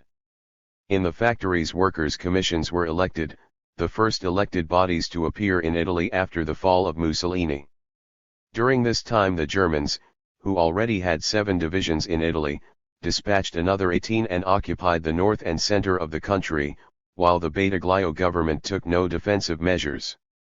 It seems that the king and the marshal, and the rich Italian bourgeoisie, had hopes of leaving the war in order to devote themselves to the enemy at home, using the apparatus of the fascist state. They thought that both the Germans and the Allies, equally concerned to avert the Red Peril, would agree to the Operation 81. The German reaction destroyed this hope, and the government had no choice but to seek refuge in the south of the country, under the protection of the Allied armies, and leave the Germans to crush the anti-fascist movement in northern and central Italy. On September 9, after announcing the armistice secretly concluded with the Allies, the king and the royal family, with the marshal and a distinguished retinue of generals and high officials, fled from Rome without making any arrangements for defense against the invaders. A month passed before Badoglio declared war on Germany. He took the step on October 13 under pressure from the Allied High Command. Italy now split into 2 zones, that occupied by the Germans, which until the spring of 1944 included the north and center of the peninsula and was reduced in the summer of that year to the north, and the zone occupied by the Allies, which, conversely, until the occupation of Rome at the beginning of June, included only the south, and began to spread into the center in the summer. From November 1943 the mass movement and armed action began to assume great importance in the northern zone. Serious strikes broke out in Piedmont, Lombardy, Liguria, and Tuscany. On the initiative of the communist leadership in the north, and with the support of the Committee of National Liberation of Northern Italy, a general strike was called in March 1944 over the territory occupied by the Germans. The Communist Party and the 346 Socialist Party issued a common appeal. Over 1 million workers took part in the movement, the most important of its kind in occupied Europe during the Second World War. In Turin the strike lasted a week. Simultaneously with the strikes and other forms of mass struggle, the partisan movement grew very fast. During the summer of 1944 there were already about 100,000 men in combat units. Luigi Longo gave the following description of the situation in northern Italy. Given the extent of the mass movement, there existed in many regions a de facto duality of power, the organs of the fascist authorities, which were becoming increasingly discredited, and the anti-fascist executive organs, existing illegally but enjoying great popularity among the people. And in addition to these regions where a duality of power existed, there were, during the whole period of the Nazi occupation, Other areas of northern Italy totally liberated from the fascist authorities, both German and Italian. They were controlled by democratic bodies, freely elected under the protection of the partisan forces. 62. The Communists and the Socialists, the first heavily predominant, made up the controlling nucleus of this powerful movement, whose principal strength was the working class of industrial Italy and whose revolutionary spirit was noted by many non-communist historians or participants in the events. 53. But while this popular power began to take shape in the industrial north, in the agricultural south the Italian bourgeoisie's new political power structure was being planned.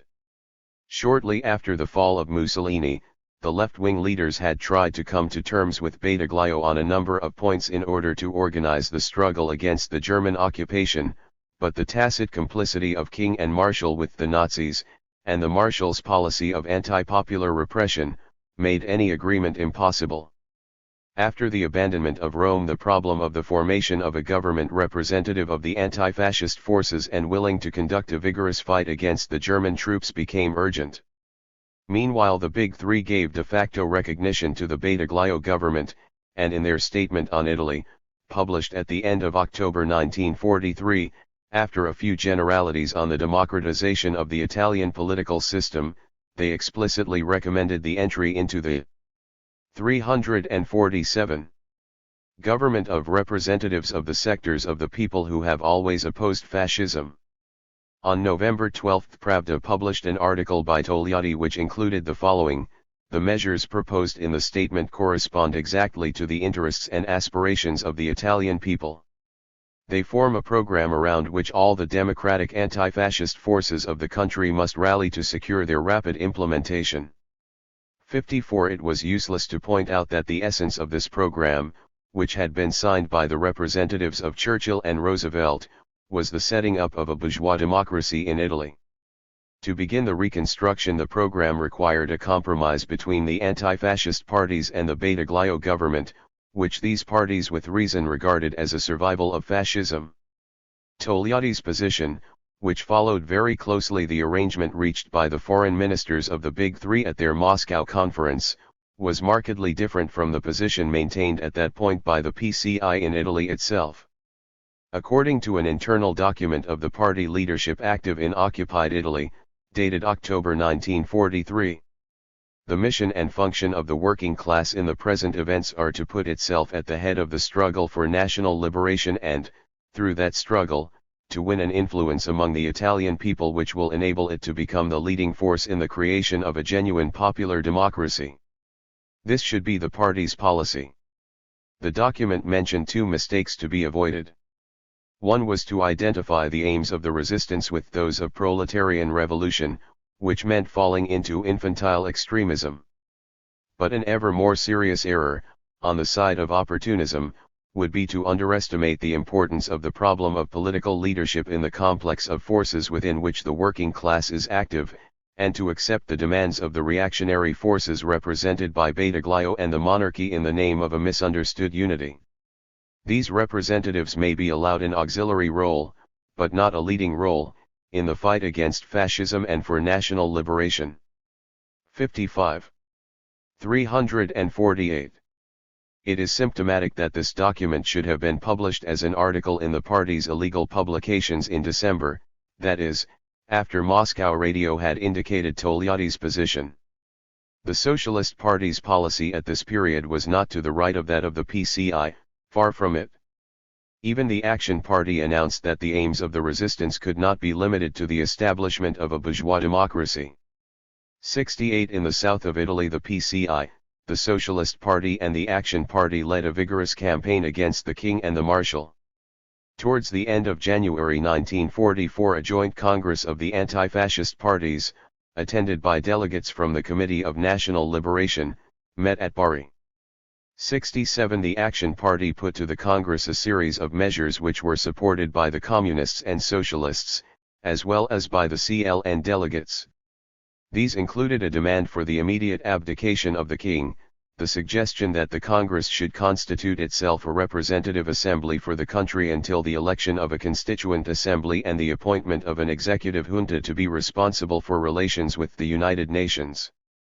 The liberals, led by Benedetto Croce, maneuvered skillfully.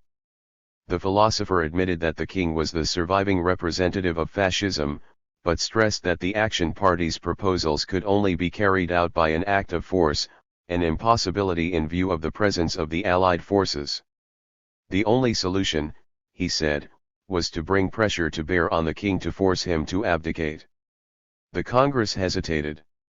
It appointed an executive junta, but did not constitute itself as a representative assembly and took no steps to mobilize the people. Nevertheless, the left-wing parties did not abandon their position. In response to a speech on February 22 in which Churchill mocked the anti-monarchist and anti-Badoglio resolutions of the Bari Congress, the workers of Naples called a strike. As a result of the opposition of the military authorities, this was replaced by a big popular meeting at which only representatives of the left-wing parties spoke. This meeting took place on March 12. On the 14th, when agitation against the government was at its height, Badoglio announced the recognition of his government. 349. By the USSR and the re-establishment of diplomatic relations between the two countries. Such were the general features of the situation when Togliatti landed at Naples on March 27. He arrived ready to apply the Italian policy of the Big Three. It is not surprising that his judgment on the policy of the left-wing anti-fascist parties, his own in particular, was severe.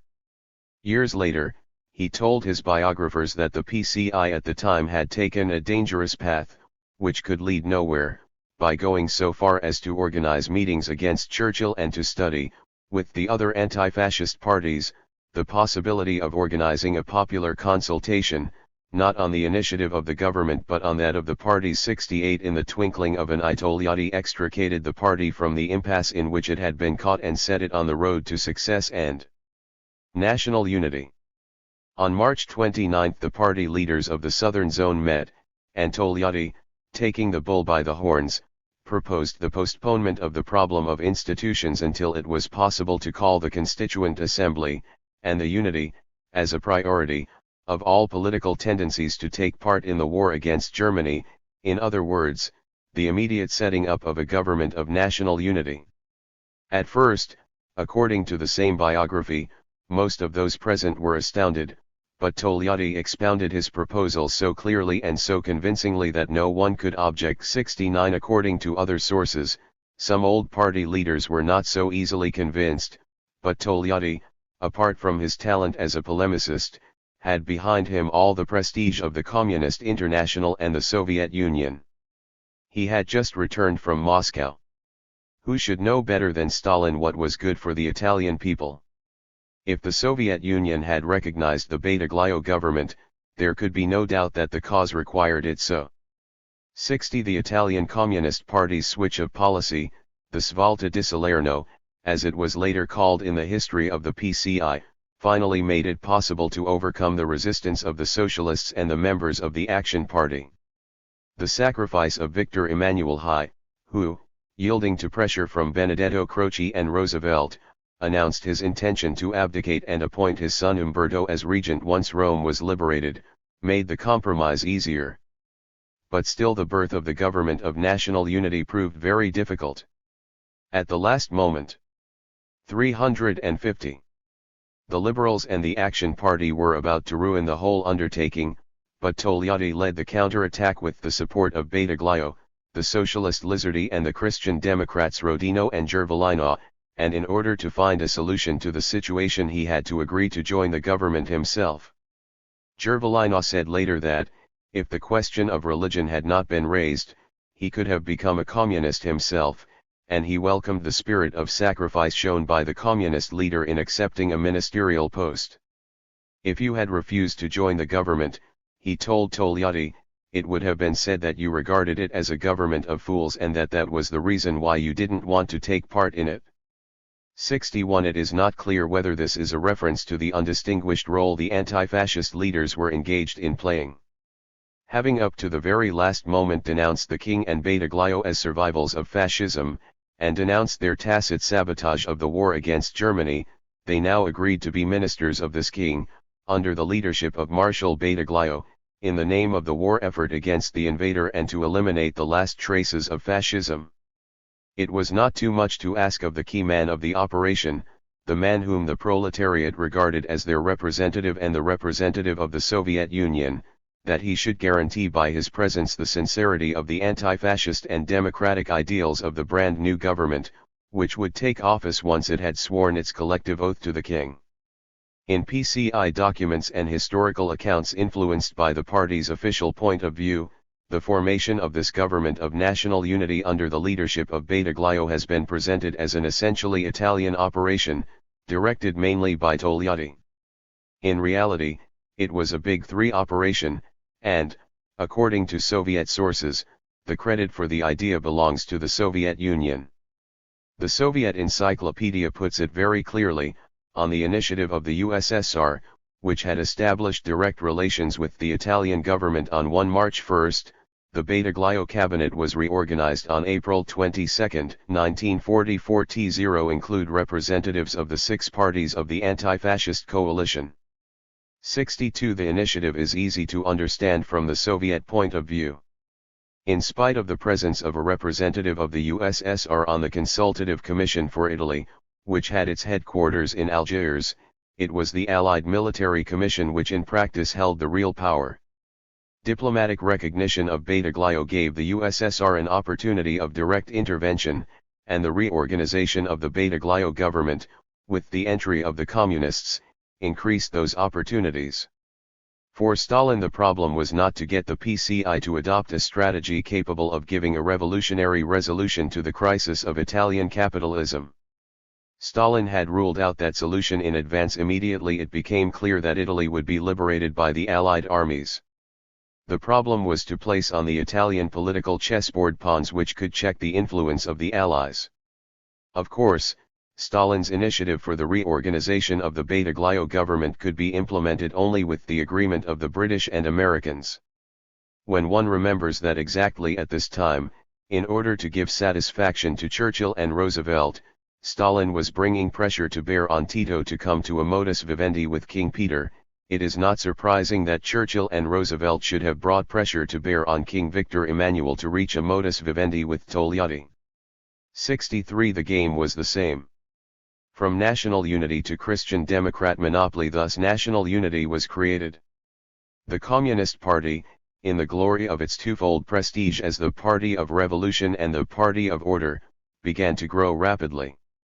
Equally fast, if not faster, the new political forces of the old ruling classes began to organize.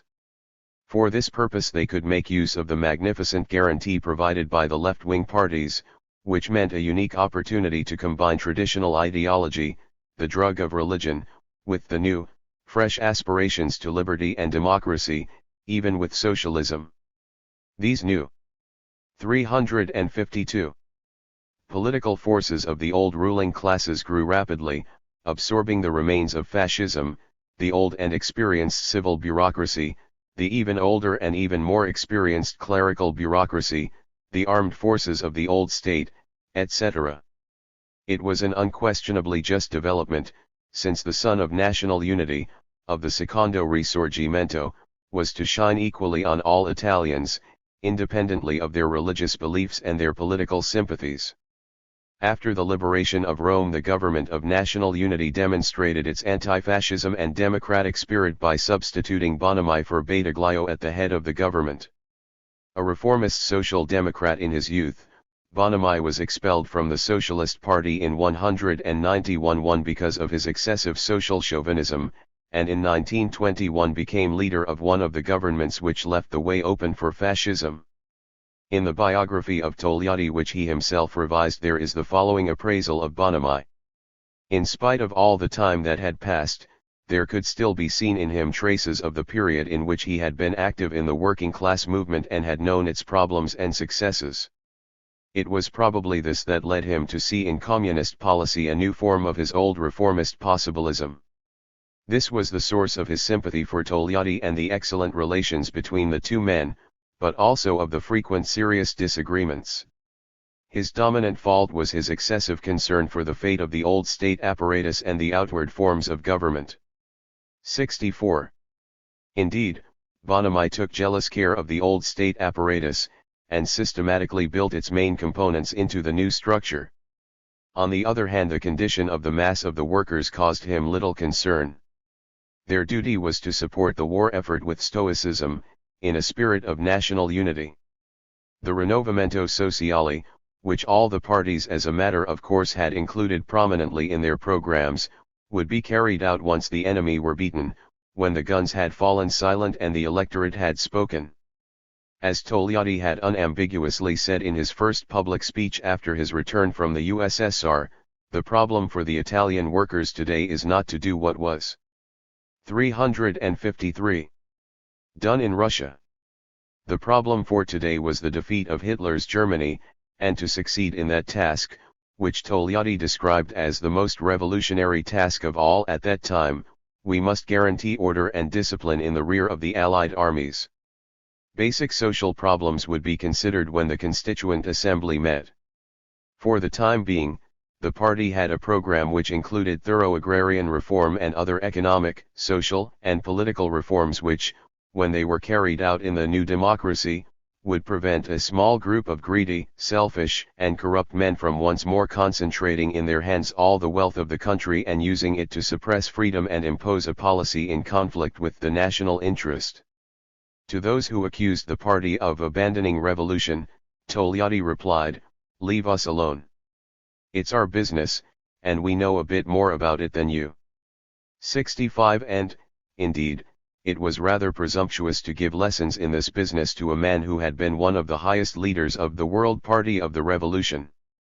In fairness, it should be emphasized that the party called for immediate measures to improve the situation of the masses and stop the uncontrolled speculation which was enriching a minority at the expense of those who worked and fought. But the principal speculators were well protected, as Togliatti pointed out. The forces of big capitalism, the large organizations of the industrialists, landowners, and bankers, are in their places. They were not damaged by fascism, and they are trying to lead the political and economic life of the country in a direction which will not serve the interests of the workers in a spirit of national solidarity, but will benefit the interests of this class of owners at the expense of the people and the nation. 00. Improving the condition of the masses, in the country's situation of economic ruin and chaos, was only possible through a determined attack on the interests of these castes which lacked the spirit of national solidarity, but this was precisely what the policy of national unity made impossible. The unions were growing furiously, a powerful peasant movement had been created in the south, and the Communist Party, the Socialists, and the whole anti-fascist left was daily growing stronger. But the policy of national unity meant that their action could not go 354 beyond certain limits. If it did, governmental solidarity, and class solidarity, would be threatened. As early as the end of 1944, the disillusion of the masses with the Bonamy government was clear. Battaglia's and Garitano's Storia della Resistenza Italiana, which never questions the correctness of the PCI's policy of national unity, but does record the facts, notes that, one of the arguments used by neo-fascist propaganda to make the partisans and the masses abandon opposition and resistance was the disillusion with the democratic government which began to appear south of the Gothic line. The same work continues. The disillusionment was due mainly to the fact that the government had not fulfilled the Italian people's hopes of renewal. The Bonamy government was to have been the government of the CLN and the anti-fascist parties, instead of the Battaglio government, which was the government of the generals loyal to the king. But the generals, though under the stimulus of defeat, were willing to contribute to the military effort against the Germans. Their influence in Rome was replaced by that of the senior state bureaucracy and the remnants of the fascist ruling class, which began to undermine the unity of the CLN and the government itself, and paralysed democratic action. 67. In reality, however, it was not just the influence of the senior state bureaucracy and the remnants of the fascist ruling class which was paralysing the democratic action of the government. The main factor was that the ruling classes, grouped behind Christian democracy, supported by the whole apparatus of the Church and by the Allies, considered it possible, and also necessary, as a precaution against the entry onto the political scene, when the north of Italy was liberated, of the powerful popular forces organized in the resistance, to reinforce their political control over southern and central Italy and place the masses under even greater pressure to be passive. In November, the leadership of the Christian Democrat Party made a 355 violent attack on the Communist Party, accusing it of fomenting violence, disorder 9 and anarchy 68. Bonomi submitted his resignation. After a difficult crisis, the second Bonomi government was formed. The Socialist Party and the Action Party refused to take part in the new government, which continued, less successfully, the policies of its predecessor. The Communist Party agreed to take part, along with the Liberals and the Christian Democrats. Togliatti was appointed vice president of the government, a post, according to his own biography, mainly honorary and symbolic, but he regarded the solution to the crisis as a victory for the policy of national unity. To realize this, he said, it was enough to remember one fact: the purpose of the crisis was the formation of a government without the CLN parties, and in the new government all the members were from these parties. In the first battle which they tried to wage, were completely defeated, and in the battle we played an outstanding part. If they had allowed themselves to be removed from the government, the CLN parties, and particularly the most advanced, would have compromised the rare conquests they had made. They would have left the new state apparatus once more in the hand of conservative and reactionary forces. In following this course, we remained faithful to the line of war, national unity, and constructive democratic action, a line which will determine the fate of the working class and of our party itself. 69. The anti-democratic forces, as Togliatti describes them in the same place, are hidden forces which dare not cottony into the light of day, and it is true that they were seen only in the guise of allies, churchmen, liberals, Christian Democrats, or employees of the state. Their tactics at this period were not to exclude the working class parties from the government. They were intelligent enough to realize that the honorary and symbolic presence of a man like Togliatti among the ministers gave them an excellent alibi with the people, thanks to which they could continue to strengthen their positions in all the structures of state and society. They had no desire at all to see the anti-fascist parties abandon the state apparatus, the integrity of which Bonomi so jealously guarded. 356. The interest of the conservative and reactionary forces was precisely that the new state, which was still their state, should certainly not be abandoned by the working class and popular parties until it had recovered sufficient strength, until the country had got over the dangerous political crisis. On that basis, and it was the fundamental problem behind the crisis of the first Bonomi government, the working class parties and the anti-fascist left must strictly respect the contract of national solidarity concluded at Salerno. This was not easy, because the discontent of the masses, and their spontaneous initiatives, constantly tended to break this contract. It required all Togliatti's capacity for manoeuvre, all his dialectical apologetics with the Communist Party and the Italian masses, all his experience in high political circles, and, above all the revolutionary prestige of the Communist Party, all its anti-reformist virginity, to succeed in holding the balance between the demands of governmental solidarity and solidarity with the mass of the workers. The virulent attack on the Communist Party by the leadership of the Christian Democrats was obviously an enormous slander, as Togliatti's biography describes it. To accuse of fomenting violence, disorder, and anarchy the party which constantly preached the need to maintain order and discipline, which spread among the Italian people a belief in the liberating, democratic and peaceful intentions of the Allies, which developed in the proletarian masses an awareness of their national mission, explaining that it was not to be confused with the mission of the Russian proletariat in 1917, to make such an accusation against such a party was not only an enormous slander, but also seemed to make no sense. But politics is politics. The Christian Democrat leadership had no wish to offend its ally, but simply wanted to see it restrain the popular. 357. Masses still further. The committees of liberation, for example, showed an irritating tendency, at local and provincial level, to try to increase their power, to take initiatives without consulting the government, in short, to create a situation of dual power. But that was the Russian way, not the one it had been agreed should be followed in Italy. These tendencies appeared increasingly dangerous as the moment approached for the liberation of northern Italy, with its partisan army and the weight of its committees of liberation and its working-class parties. Shortly before the government crisis, the Communist Party had explained its position on the committees of liberation. The committees of national liberation, instead of being kept at a distance, as they tend to be by some authorities, should have their functions recognized and widened. Any duplication of powers must be avoided, but the active participation of all the democratic and anti-fascist forces in the organized effort now required of the country must be ensured. 70.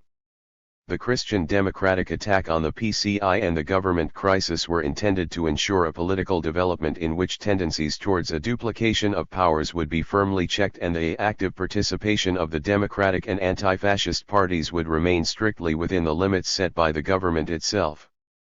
In contrast with the victory chant he proclaimed immediately after the solution of the ministerial crisis, Togliatti shortly afterwards found himself forced to admit that the events of the last government crisis mean, from different points of view, a setback to the movement towards a new democracy arising out of the need to continue the war and maintain national unity. 71. The political concessions made by the party in order to remain in the government were not limited to the south of the Gothic line, the concessions it made north of that line were even more serious. As has already been mentioned a number of times, the greatest worry of the Italian ruling classes and the Allies was the possibility of a revolutionary explosion in the north after the defeat of the Germans. The first move aimed at destroying the partisan movement was the halting of the Allied advance in autumn 1944, which left the German and the Italian fascist troops free to devote the whole winter to fighting. 358. The resistance. General Alexander, the commander-in-chief of the Allied forces, ordered the partisans to cease all operations until the spring, to bury their weapons and concentrate on listening to the radio broadcasts from the Allied headquarters. 72. The CNLL and the General Staff of the partisan army decided to ignore Alexander's orders and to continue the struggle. But the CNLAI also acted in accordance with the national unity line. 73. In order to reach an agreement with the Allied command and the Bonomi government, the CNLAI sent to the capital a delegation which, on December 7, signed what was called the Rome Protocol. The partisans undertook to obey British and American instructions on the conduct of the war, to appoint as military leader of the partisan army an Allied secret officer and follow his instructions until the territory was liberated. According to the previously quoted Storia della Resistenza Italiana, it seems as if the liberation movement was forced, with this agreement, to make heavy concessions. In reality, the Allies simply obtained confirmation that the partisan movement would not make a revolution, which, obviously, was worrying them. These communist historians continue, in reality, this was not a success for the Allies, but for the Italians. The CNLAI saw itself officially recognized as not only the de facto, but also the de jure, government in northern Italy. As a result of the Allies' recognition, the Bonomi government in its turn recognized the CNA as its delegate in the occupied territory, and a bridge was thus established between the two italics, a situation which the forces hostile to the resistance, already organized in southern Italy, had until then tried to prevent. 74. And so we see the democratic and working class forces, with the support of the powerful symbol of national unity, going from success to success. 359. After completely defeating the anti-democratic forces which were trying to exclude them from the government, they then succeeded, by simple confirmation of the fact that they did not intend to make a revolution, in getting themselves recognized as the legal government of the North.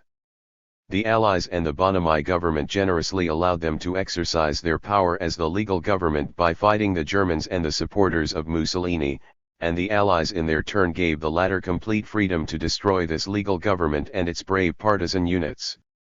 All parties made efforts to carry out faithfully the explicit or tacit compromise which had been made.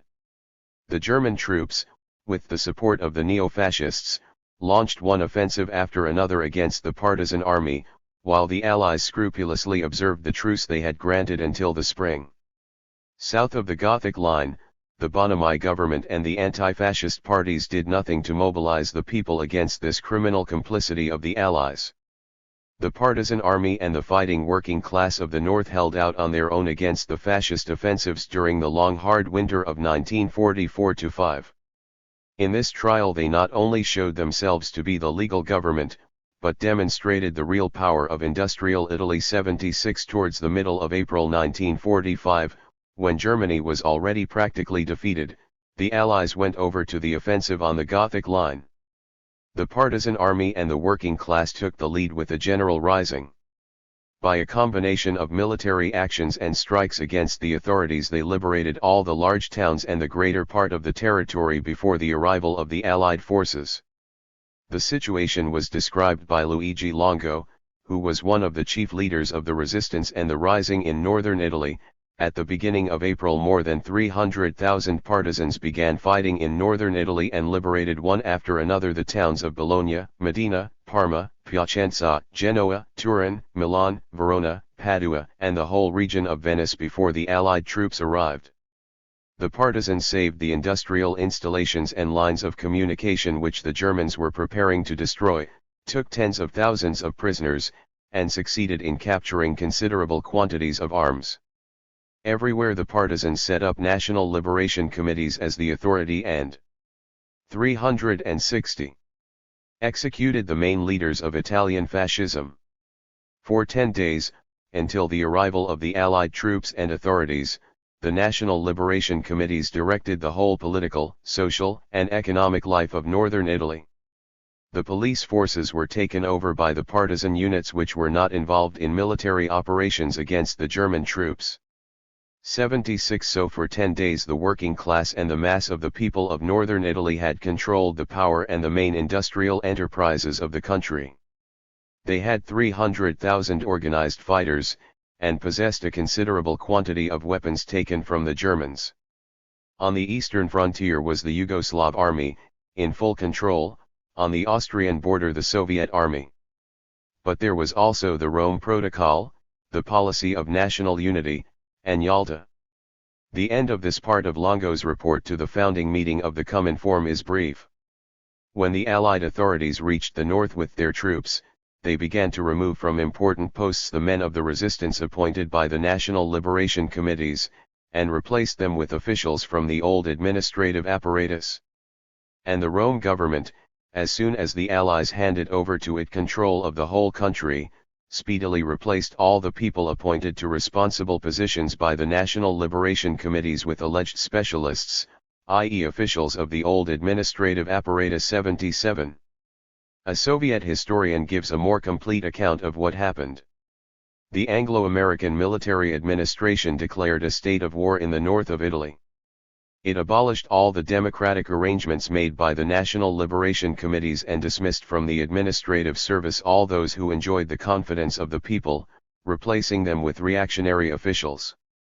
It returned to the capitalists and landowners the goods which had been confiscated from them.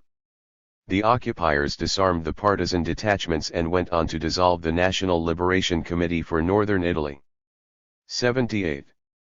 The only omission from the Soviet historian's account is that the Consultative Commission for Italy included a Soviet representative, and that, as far as I know, not a single Soviet protest was made, either within 361 the committee or elsewhere, against the behavior of the occupiers in northern Italy.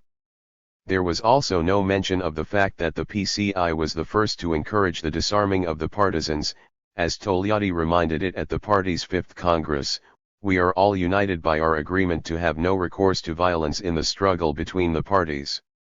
This agreement calls for the disarming of all, and we were the first to carry it out by taking measures towards this end with the partisan units.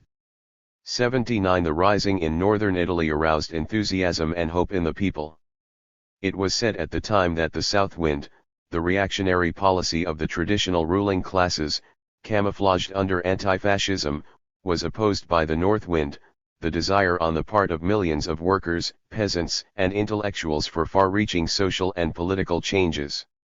In the course of 1945, all the left-wing anti-fascist parties became mass parties. The Communist Party increased its membership from 400,000 in April to 1,700,000 in December. The Socialist Party had 800,000 members by the end of the year, and the Action Party, which expressed the views of the radicalized petty bourgeoisie, and in particular of important groups of intellectuals, had about 250,000 members. Even within Christian democracy, which, as Togliatti said, was two parties in one, with two contrary souls, the left-wing tendencies, particularly among the party's youth, were growing considerably in strength. The Trade Union Confederation, which combined all the political tendencies within the working class, had rapidly acquired over 5 million members. In the South, a powerful movement of peasants and casual workers was growing. The management committees set up in all the big northern factories under the protection of the Rising still functioned, in spite of being no longer legally recognized, and, most of all, the workers were conscious of their strength and in a mood to fight. In spite of government and allied moves to purge the committees of liberation and prepare for their abolition, these united organs of anti-fascism, in which, on local and regional levels, the left-wing tendencies were in the majority, firmly fought for survival. In spite of all attempts at disarmament, many weapons had been hidden, and the possibility of building paramilitary self-defense organizations on a large scale on the 362 basis of the partisans was beyond doubt. It depended entirely on the will of the left-wing anti-fascist forces. In addition, the catastrophic economic situation of the country made it objectively necessary, at least if economic restoration was to benefit the workers, to carry out urgently radical structural reforms and make a ruthless attack on the rights of the big industrialists, bankers, and landowners. The national element was also involved. The colonialist behavior of the new occupiers wounded national feelings which had been stimulated by the war against the German occupiers. Political, economic, social, and organizational considerations thus favored a break by the anti-fascist working class left with the compromise policy of the anti-fascist Five Right, the political instrument of the traditional ruling classes, and a transition of an offensive strategy involving the mobilization of millions of manual workers and intellectuals in support of an advanced democracy with a socialist content. The North Wind Five symbolized the underlying possibility of organizing a vigorous mass struggle to defend and strengthen the multiplicity of new forms of the new democratic power which had grown up during the War of Liberation and under the protection of the April Rising. The slogan launched by the Action Party, "Finish the CLN Revolution 5, reflected the willingness of a large sector of the petty bourgeoisie, and especially of the intellectual and professional classes, to go forward with the working class to a democratic socialist transformation. In June 1945, under pressure from the North Wind Five, a new anti-fascist coalition government was formed. It was led by F. Perry, the most striking leader of the Action Party and the president of the Northern CLN, but even the vaguely socialist positions of the members of the Action Party were regarded by the leadership of the PCI as excessively leftist. The PCI, without which the left-wing coalition and a transition to an offensive strategy were clear impossibilities, continued to hold strictly and firmly to the policy of national unity introduced by the Salerno switch. Those of its members who called for another switch, this time to the left, found themselves accused of being leftist adventurers. According to the official diagnosis, they had caught the infantile disease 5 and understood nothing about the relation of forces.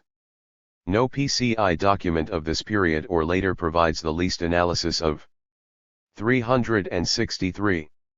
This relation of forces. The view that it made it impossible for the crisis of Italian capitalism to lead to socialism was handled by the PCI like a metaphysical principle or a mathematical axiom which justified all the party's policy, which, of course, was based on a rigorous study of objective reality. We shall come back later to this famous question of the relation of forces in France and Italy in 1944-5. For the moment we shall simply note that for the leadership under Togliatti this relation called for the acceptance of two imperatives, failure to accept which would risk bringing down the direct catastrophes on the working class and the party. These were the continuation of the coalition with the bourgeois wing of the anti-fascist movement and the avoidance of any conflict with the Allies. From the moment when it accepted this framework, the party surrendered the initiative to the right, condemning itself to inability to do more than exercise pressure. It demanded, insisted, and made proposals, but it did nothing to bring into play the powerful working class and popular movement which was in ferment in the country. Italy was passing through a democratic revolution, Togliatti wrote during the summer of 1945, after the formation of the Paris government, and the working class insisted on a leading role. The working class and the mass of the workers demand the chance to put their stamp on the democratic transformation which is now taking place, and, in view of the bankruptcy of the old reactionary ruling classes, insist on taking a decisive leading role in solving all the problems raised by the democratic revolution and, in general, in the running of the country. This implies, as an inevitable consequence, that the problems of the economic and social emancipation of the workers and all related questions should receive the beginnings of a solution, in accordance with the wishes of the people, even before the democratic revolution is complete. 81. By what magic mechanism would the working classes demand that the democratic revolution should bear its stamp, and its insistence on playing a leading role, have as an inevitable consequence the beginning? 364. Of a socialist solution? Togliatti did not explain this mystery in this text or in any other. But in December of the same year he explained what was happening in practice, what the fate of the working classes' insistence was and how their economic and social emancipation was being brought about.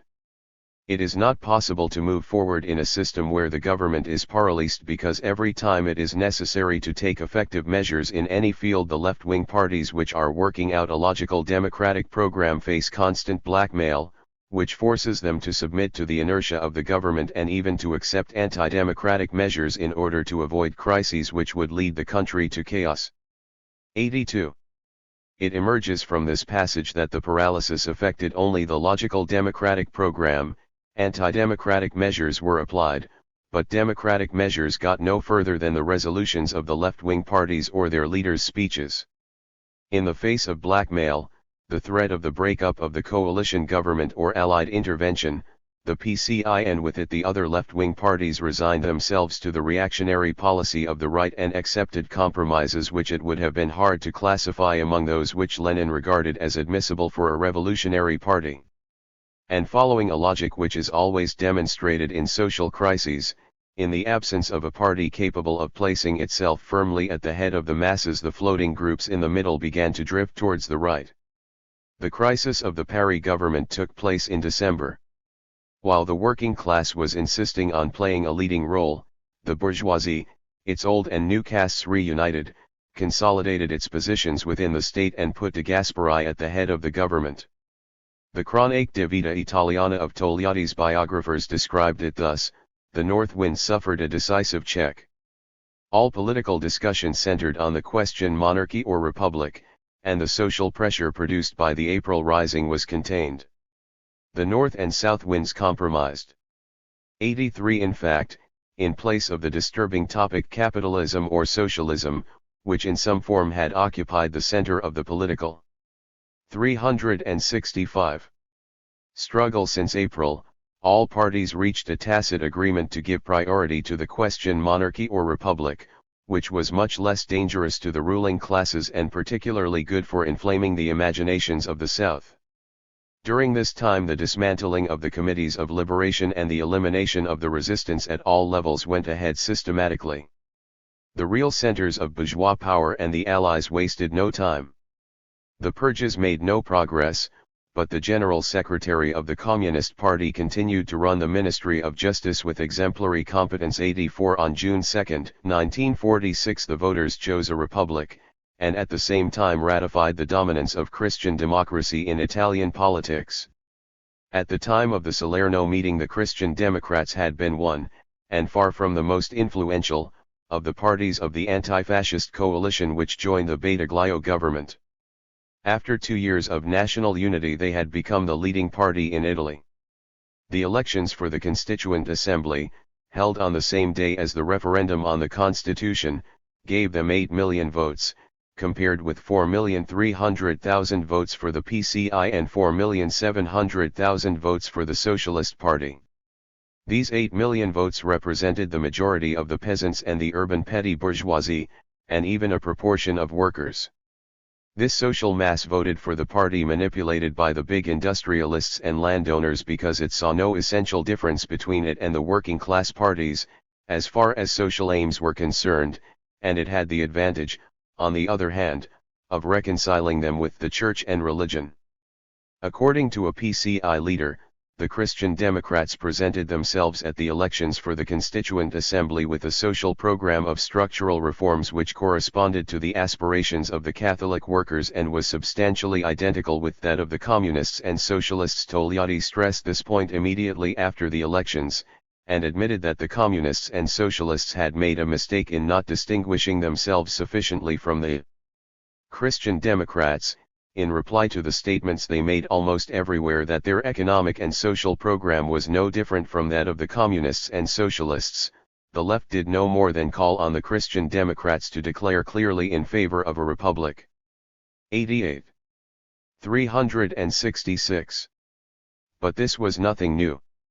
Ever since the fall of Mussolini, throughout 1945, when the north wind was blowing through the country, the PCI, in its anxiety to preserve national unity at all costs, had helped this new instrument of the ruling classes in its political demagoguery. It had reduced its own social program to reforms which were perfectly compatible with bourgeois democracy, and, more important, it had not tried to stimulate a real struggle for these reforms. This was the decisive factor. The party neglected the struggle to assert and extend the new democratic power brought into being by the resistance, which could have been the beginning of a real advance to socialism. In other words, the policy of the PCI made it possible for the masses not to put the Christian Democrats' economic and social program to the test. It was true that the elections to the Constituent Assembly emphasized the vast force which the two working class parties together represented.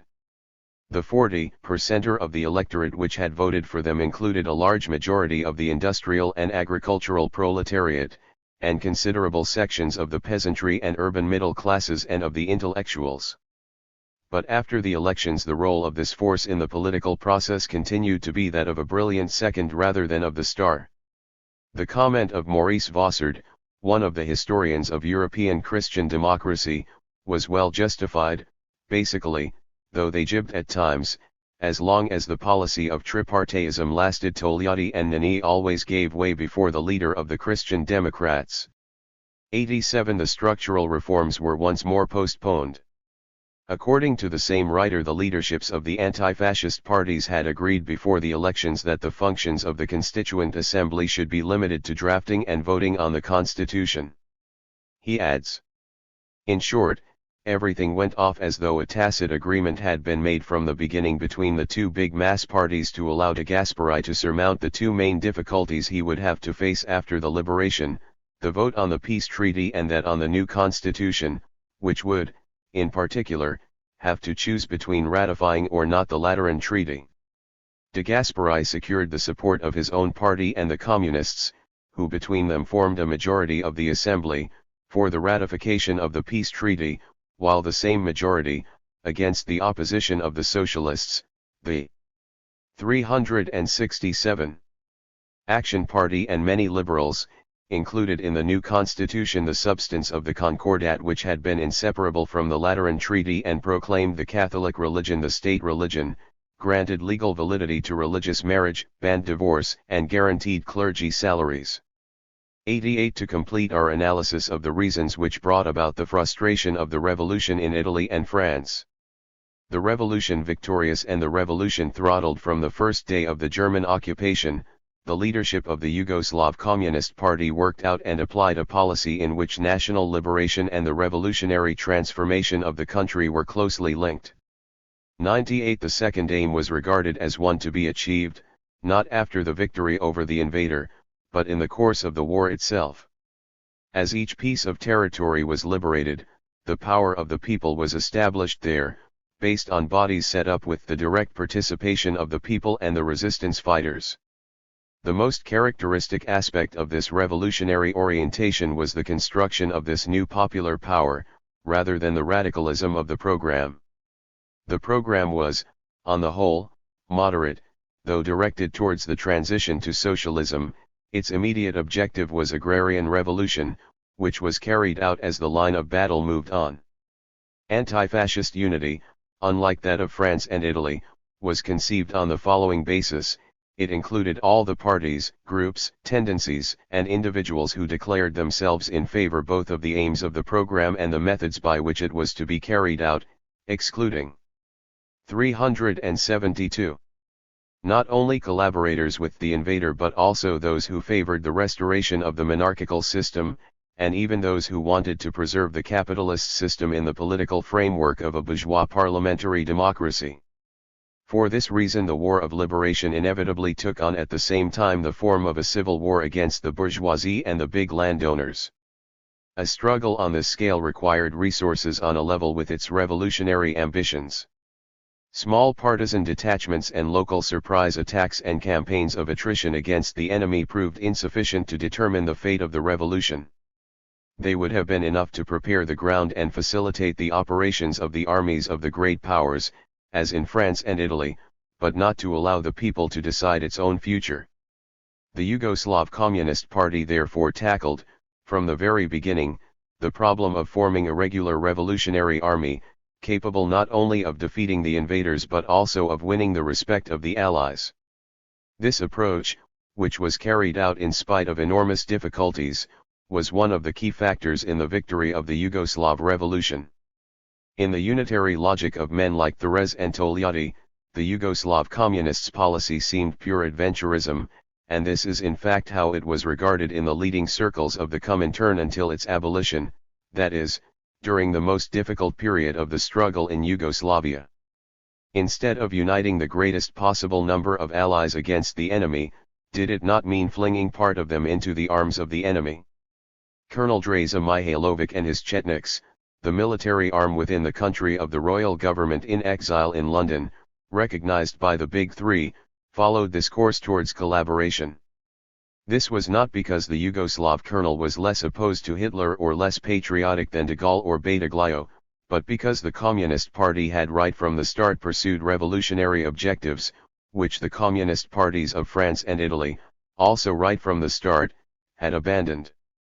Tito made a number of attempts to agree with Mihailovic on common action against the invaders, but on a political basis which guaranteed the revolutionary aspirations of the masses, which King Peter's Minister of Defense naturally did not accept.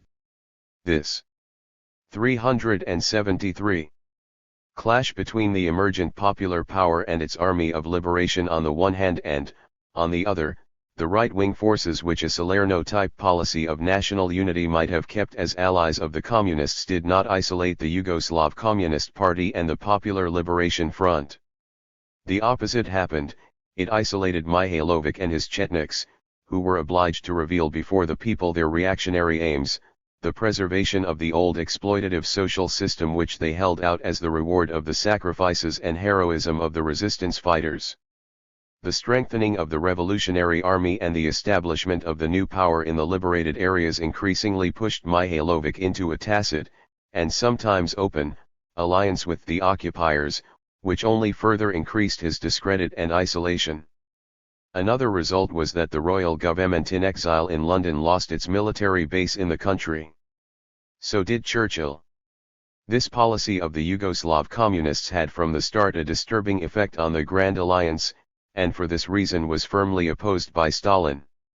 The Allied leaders could not imagine that the Yugoslav Communists were carrying out such a policy without obeying instructions from Moscow, and they continually pressed the Soviet government to order Tito to come to terms with Mihailovic. Stalin tried to satisfy them.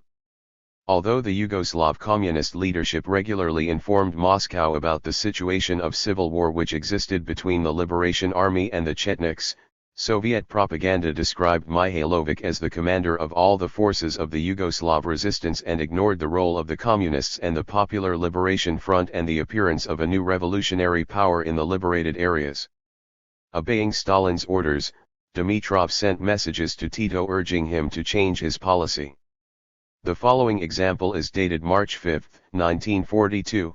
Study of all the information you sent gives one the impression that the adherents of Great Britain and the Yugoslav government have some justification in suspecting the partisan movement of acquiring a communist character and aiming at the Sovietization of Yugoslavia. Why? 4. 374. Example, did you need to form a special proletarian brigade? Surely at the moment the basic, immediate task is to unite all anti-Nazi currents, smash the invaders and achieve national liberation. How is one to explain the fact that supporters of Great Britain are succeeding in forming armed units against the partisan detachments? Are there really no other Yugoslav patriots, apart from the communists and communist sympathizers, with whom you could join in common struggle against the invaders? It is difficult to agree that the London and Yugoslav governments are siding with the invaders. There must be some great misunderstanding here.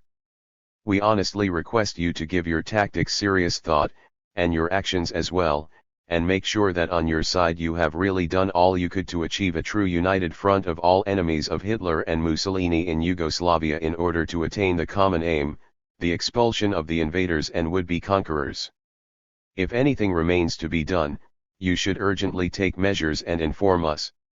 1.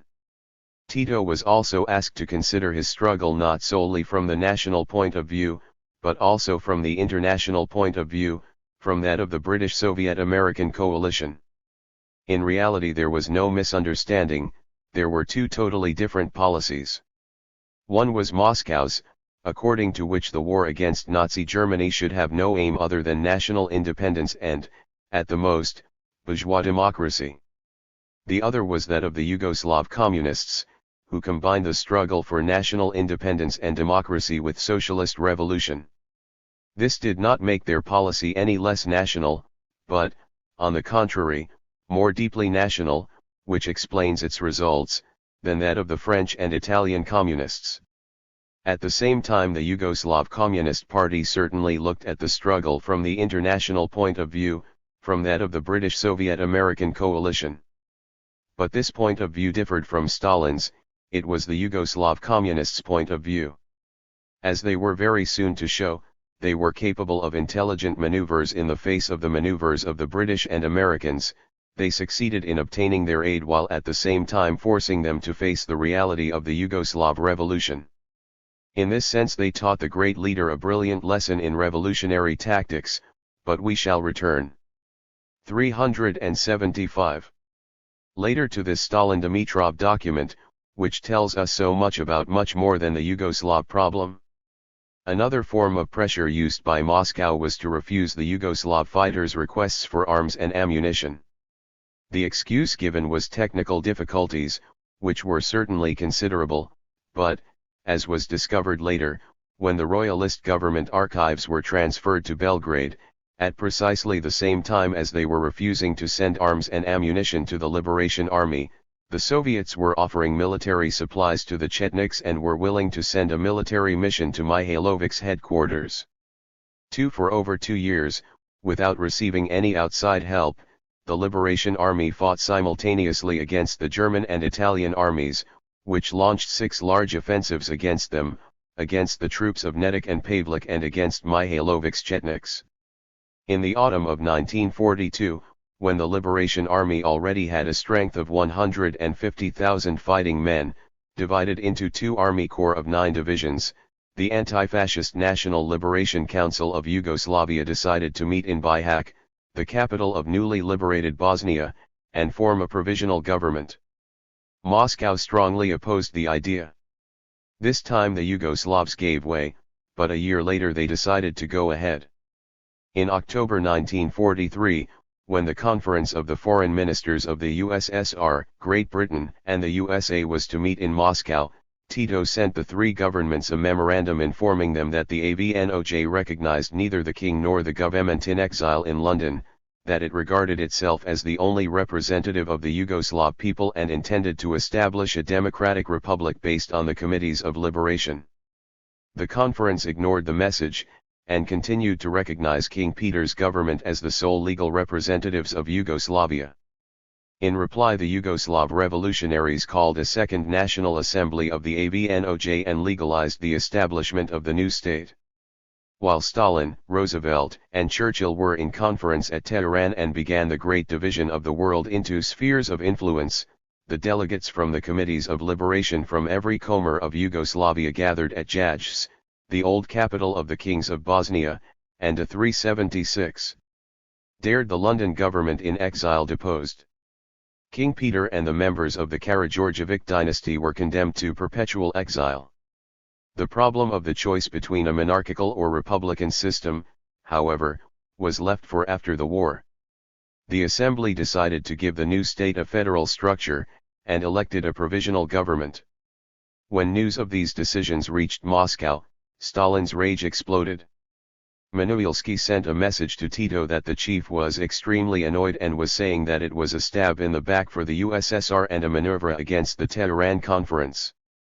Radio Free Yugoslavia, which broadcast from Soviet territory, immediately lost its freedom and was unable to broadcast the Jajce Assembly's resolution forbidding the return of King Peter.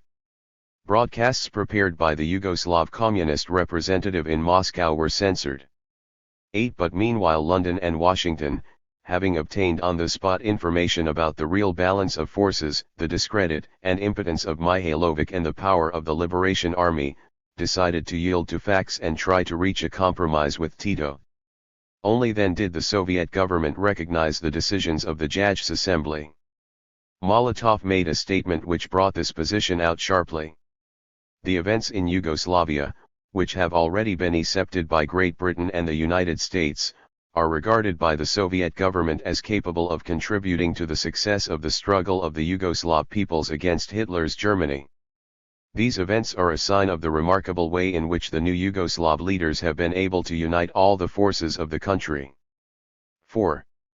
This remarkable way in fact bore no relation to the method Moscow had been trying to impose for 2.5 years. The Soviet government decided at the same time to send a military mission to Tito's headquarters, which the British and Americans had already done, and in the early months of 1944 the Yugoslavs finally 377 began to receive Soviet arms, including a few planes. The British and Americans had started sending arms to Tito by the end of 1943. But this aid had a price. Churchill on the one side and Stalin on the other increased their political and diplomatic pressure to make the Communists reach a compromise with the government in exile. To smooth the path, Churchill arranged for Bozidar Purik to be replaced as leader of the government in exile by Subasic, who was regarded as more democratic. Mihailović ceased to be defense minister, and the British government announced that it was suspending all aid to the Chetniks.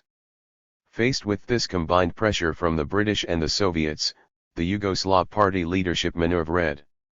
In August 1944 Tito reached an agreement with Subasic to provide for collaboration between the government in exile and the government established in the country, with a view to forming a mixed government. Tito said of this later, "We decided on this agreement because we knew our strength, we knew that the vast majority of the people were with us. What was more, we had a strong army, the size of which our rivals could not even imagine." 5 At the end of November Stalin met Tito and pressed him again to accept the restoration of King Peter and make concessions to the Serbian bourgeoisie, but he did not succeed in altering the Yugoslav leader's attitude. "What will you do if the British land in Yugoslavia?" asked Stalin. "Resist with every possible means," replied Tito. Stalin greeted this vigorous reply with an icy silence. A few days later there took place the famous Churchill-Stalin meeting at which the cynical division of influence in the Balkans was made. Without a word to Tito, Stalin made an agreement with His Majesty's Prime Minister to divide influence in Yugoslavia equally. 6 At Yalta this agreement was not only confirmed, but put into more detail. On February 12, 1945, the Russian and British military missions in Belgrade informed the Yugoslav leaders that at the February 10 session the three heads of government had decided to make the following recommendations to Marshal Tito. The Tito-Subasic Agreement was to come into force immediately. With the formation of a new government, once formed, the government would announce that the AVNOJ would admit members of the Yugoslav National Assembly who were 378. In no way compromised in collaboration with the enemy, and that the new political body thus formed would take the name of Provisional Assembly, that legislation promulgated by the AVNOJ would be submitted for further ratification by the Constituent Assembly. 7. This decision provoked fierce indignation among all wings of the partisans, in particular the obligation to admit to the Provisional Assembly members of the 1938 Assembly which had been elected under the pro-Axis Stohotanovic regime. But once more the Yugoslav leaders maneuvered skillfully. They saw very clearly the need to combine firmness with prudence, to make no concessions on essentials but compromise on details in order to gain time in which to consolidate the revolution and, above all, strengthen the army. In particular, from the end of 1944 the total passivity of Moscow in the face of the war operations against the Greek resistance undertaken by the British Expeditionary Force filled out the sinister meaning of the silence with which Stalin had greeted Tito's reply to his question, "What will you do if the British land in Yugoslavia?" The leadership of the Yugoslav Communist Party therefore decided to apply the Yalta recommendations, but in such a way that the popular forces did not have to give up anything of their real power and Churchill and the Yugoslav bourgeoisie could keep their hope in the possibility of restoring the old social order. It should be borne in mind that an important group of Yugoslav bourgeois politicians did not accept the Tito-Subasic compromise and, with the support of the most reactionary circles of British imperialism, called openly from London for the sending of an Anglo-American army to restore order in Yugoslavia. 8. The tactics adopted by the Yugoslav communist leadership proved effective, and the Yugoslav revolution consolidated itself during 1945. When Subasic and the other representatives in the mixed government of the old ruling classes, and of the 50% of influence reserved for Britain under the Churchill-Stalin agreement, realized that the Trojan horse method would not work, they resigned their ministerial posts. But it was already too late for the British and Americans to apply the Greek remedy to the Yugoslav problem. As has already been said, within the scope of this study we cannot give 379. The case of Greece the attention its importance deserves. We shall do no more than note the following facts. The Greek resistance had the same revolutionary character as that in Yugoslavia and obtained comparable support in the country. At the end of 1944 it was practically in control of the country. But the leadership of the Greek Communist Party was unable to resist the pressure of Moscow with the firmness of the Yugoslav Party. It made serious concessions to the policy of national unity and accepted compromises with the Allies which facilitated the British Army's intervention against the Greek resistance. The October 1944 Stalin-Churchill agreement did the rest. On November 7, 1944 Churchill sent the following instructions to Eden. In my opinion, having paid the price we have to Russia for freedom of action in Greece, we should not hesitate to use British troops to support the Royal Hellenic government under M. Papandreou. I fully expect a clash with EAM, and we must not shrink from it, provided the ground is well chosen. 9. The battle between the British troops and the resistance forces lasted from the beginning of December 1944 until February 12, 1945, when an armistice was signed which led to the Varkiza Agreement. This was later regarded by the Greek party as an unacceptable compromise and, basically, a capitulation in the face of the English imperialists and Greek reaction. 10. On December 22 Churchill, protected by British tanks, was able to enter Athens, and at a meeting with the leaders of the resistance, announced, in order to make them capitulate, that the British had gone into Greece with the agreement of President Roosevelt and Marshal Stalin. The head of the Soviet mission was present at this meeting and confirmed Churchill's statements. 2 days later, when negotiations between the resistance and the royal government had broken down and British aircraft were strafing the inhabitants of Athens, the Soviet government appointed an ambassador to the royal Greek government. and at the Yalta Conference, although the fighting between the British intervention forces and the forces of the resistance was barely over. 380. Stalin declared, "I have confidence in the British government's policy in Greece." 11. The Varkisa Agreement was used by the British imperialists and Greek reaction to re-establish royal power and begin a process of brutal repression against the working class and democratic forces. At the end of 1946, the Greek Communist Party and other resistance groups decided to reopen armed struggle, and the civil war began. Feeling too weak to cope with the situation, British imperialism gave up its role of policeman to American imperialism, and on March 12, 1947, Truman announced that the United States was undertaking the protection of Greece and Turkey as the first application of the Truman Doctrine. Yugoslav criticisms of French and Italian opportunism. The communist leaders in Belgrade saw the armed intervention of Yankee imperialism in Greece as a direct threat to the Yugoslav revolution. They took the same view of the reactionary development of the political situation in France and Italy, accompanied by American military implantation in both countries. This is the context of the criticisms made by Cardinal J. Angelos of the policies of the French and Italian communists at the conference which set up the COMINFORM. The precise formulation of these criticisms is still a secret, but it is possible to get a fairly accurate idea from the later disclosures of the Yugoslavs and especially from the notes taken by Reali, which were published in 1957. In addition, this information can be compared with the indirect references contained in the published reports and documents of the conference, especially in Cardinal J's report on the activities of the Yugoslav Party. 12. These are the sources on which the account which follows is based. The Yugoslavs felt that during the war and after the victory over Nazism there had grown up in the international communist movement a tendency to revise Marxism-Leninism, which found its most complete expression in Browderism. According to this view, the end of the war was the beginning of a period of peaceful development and slackening of the class struggle, both nationally and internationally.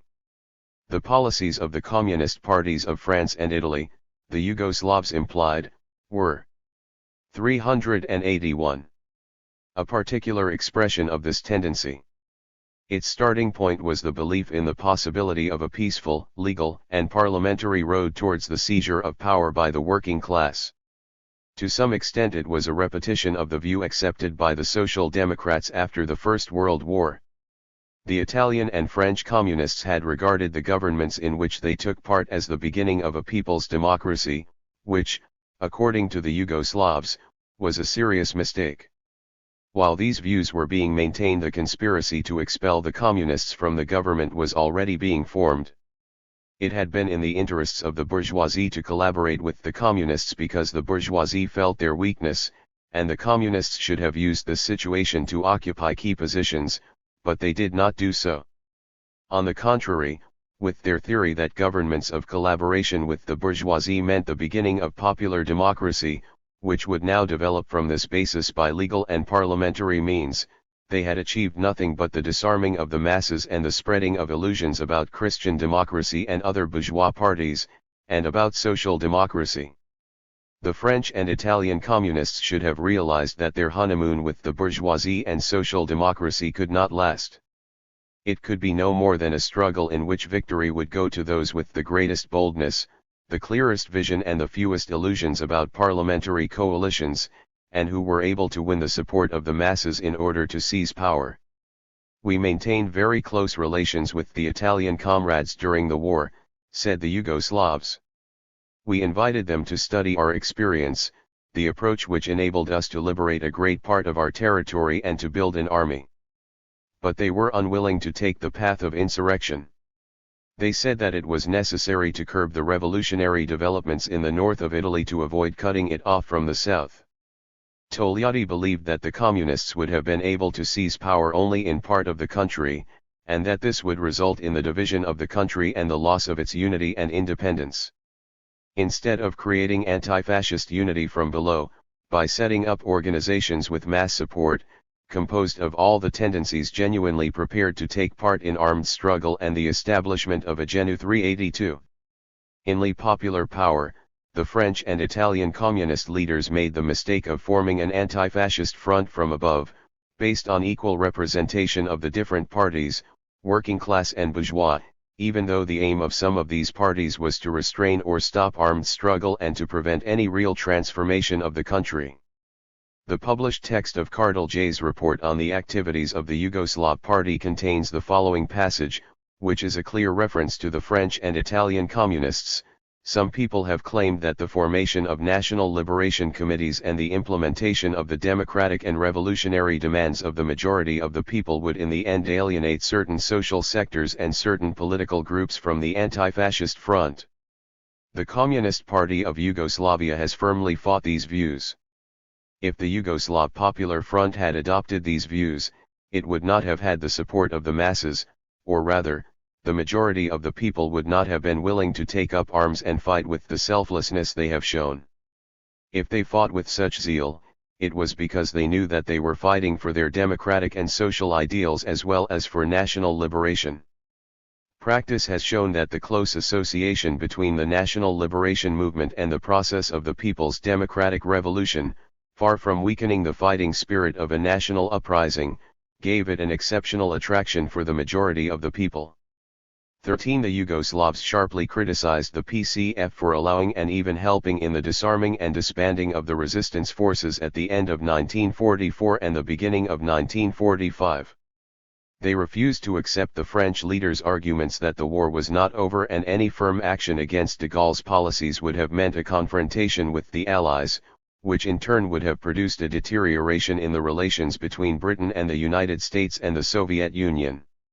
This argument was false, the Yugoslavs insisted, because the most effective help to the Soviet Union would have been to reduce American influence among the French people. Similar criticisms were directed at the Italians for their policy in the months after the uprising in northern Italy.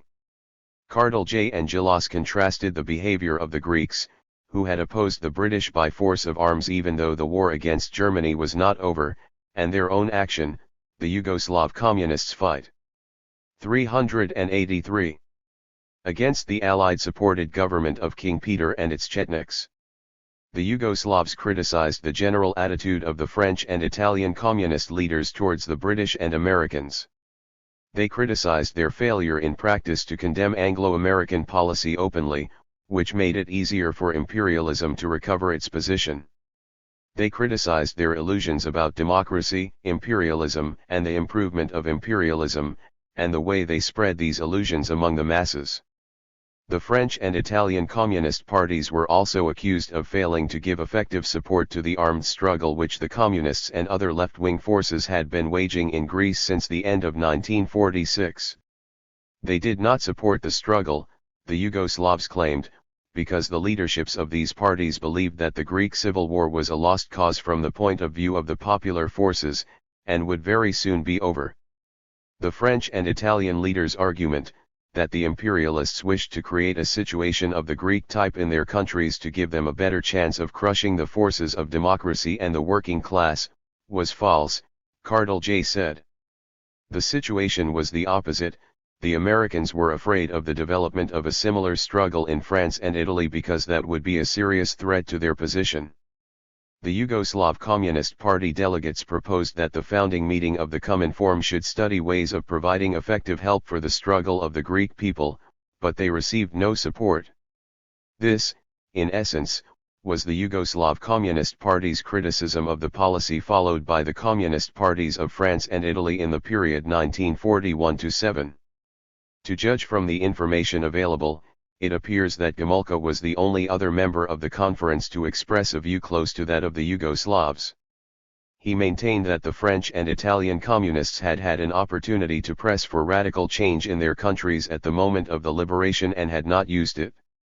The stage during which the invaders' administration was destroyed in the same process that forced his expulsion was a decisive period for the creation of a new state apparatus, said the Polish communist.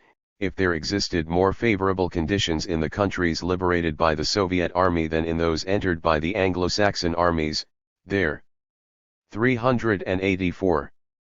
were nevertheless even in these countries serious possibilities of bringing about essential changes in the organization of the new state, especially where the working class parties had been active in organizing the struggle for national liberation and controlled armed partisan units, in other words, France and Italy. 14 Zdanov and Malenkov, as we have seen, stayed discreetly in the background, concentrating their criticism on the fact that the two parties, after being excluded from the government, continued to adopt a governmentalist and parliamentarist attitude instead of mobilizing the masses against the pro-American policy of their respective governments. The other participants in the meeting modeled their attitudes on that of the Soviet delegates. None of them made any objections to the criticisms of the Yugoslavs, but nor did any of them deal with the crucial problems which these criticisms raised. The French and Italians, of course, realized that they were faced with two critiques from very different standpoints, and that only the one put forward by Stalin's spokesman need be taken seriously. There was no need for a fundamental analysis of the reasons why the revolution had failed in France and Italy. All that was required was approval of the switch proposed by Zdanov. Once Longo and Duclos did reverence to self-criticism by recognizing in a general way that their parties had committed a number of opportunist errors by not sufficiently combining governmental and mass action, once they admitted their failure to realize in time the scope of the new American policy and the fact that the removal of the communists from the government was the result precisely of the new anti-Soviet course of Washington's policy, once they promised to carry on a vigorous struggle against the Marshall Plan and scrupulously apply the new policy insisted on by Stalin, Zdanov ended the discussion and the next question was taken. Having achieved this result, the Soviets no longer had the slightest interest in a deeper analysis of French and Italian opportunism. No more had the others.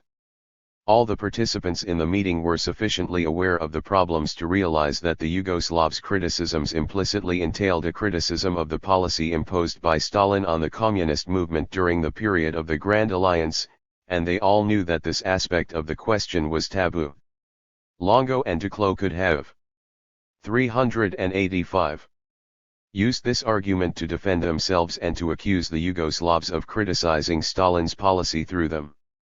But since it was obvious that Kardelj and Gilas were acting in concert with Zdanov and Malenkov, such a defense would have rebounded on themselves. In a private interview, Longo explained to Kardelj and Gilas that the Italian party's policy during the war had been dictated by Moscow, but in the official sessions no one stepped out of his role, 15 that of expiatory victims on the one side and that of prosecutor and judge on the other. To the extent that the breakup of the Grand Alliance progressed, the motives for friction between Moscow's policy and the interests of the Yugoslav revolution seemed to disperse. While the honeymoon between the Big Three lasted, the Yugoslavs' revolutionary intransigence was regarded at Moscow as a negative factor, but once London and Washington began their new anti-Soviet crusade it was suddenly transformed into a positive one. The Yugoslavia of the partisans, with its not inconsiderable army and its strategic geographical position, became an important link in the European defense system which Stalin had begun to construct. And, vice versa, in the face of the threat implied by the Truman Doctrine to the Yugoslav revolution, Soviet protection seemed all the more necessary to Tito and his colleagues. It was soon to appear, however, that the foundation of this political convergence was weak. Yugoslav intransigence was useful to the Soviets to the extent that it complied with the demands of the new Soviet policy. But the Yugoslavs had aims of their own in the Balkans which did not coincide with those of Soviet diplomacy.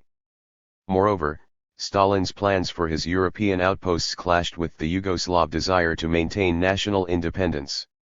Nevertheless, at the time of the setting up of the COMINFORM the Yugoslavs had no interest in a clash with the Russians, quite the opposite. The implicit criticism of Stalin's previous policies contained in their attacks on the policies followed by the French and Italian communist parties was probably not deliberate. This critical content was simply the objective result of the fact that the policy of the French and Italian communists had been no more than a faithful echo of Stalin's grand strategy. It was one of the weaknesses of the Yugoslav criticism of the French. 386. and Italians that it avoided this key question of Stalin's policy during the period of the Grand Alliance, although without an analysis of this it was futile to claim to be revealing the reasons for the failure to make use of the revolutionary potential which had been created in France and Italy. This policy has been mentioned several times in the course of this study, but always in a fragmentary way.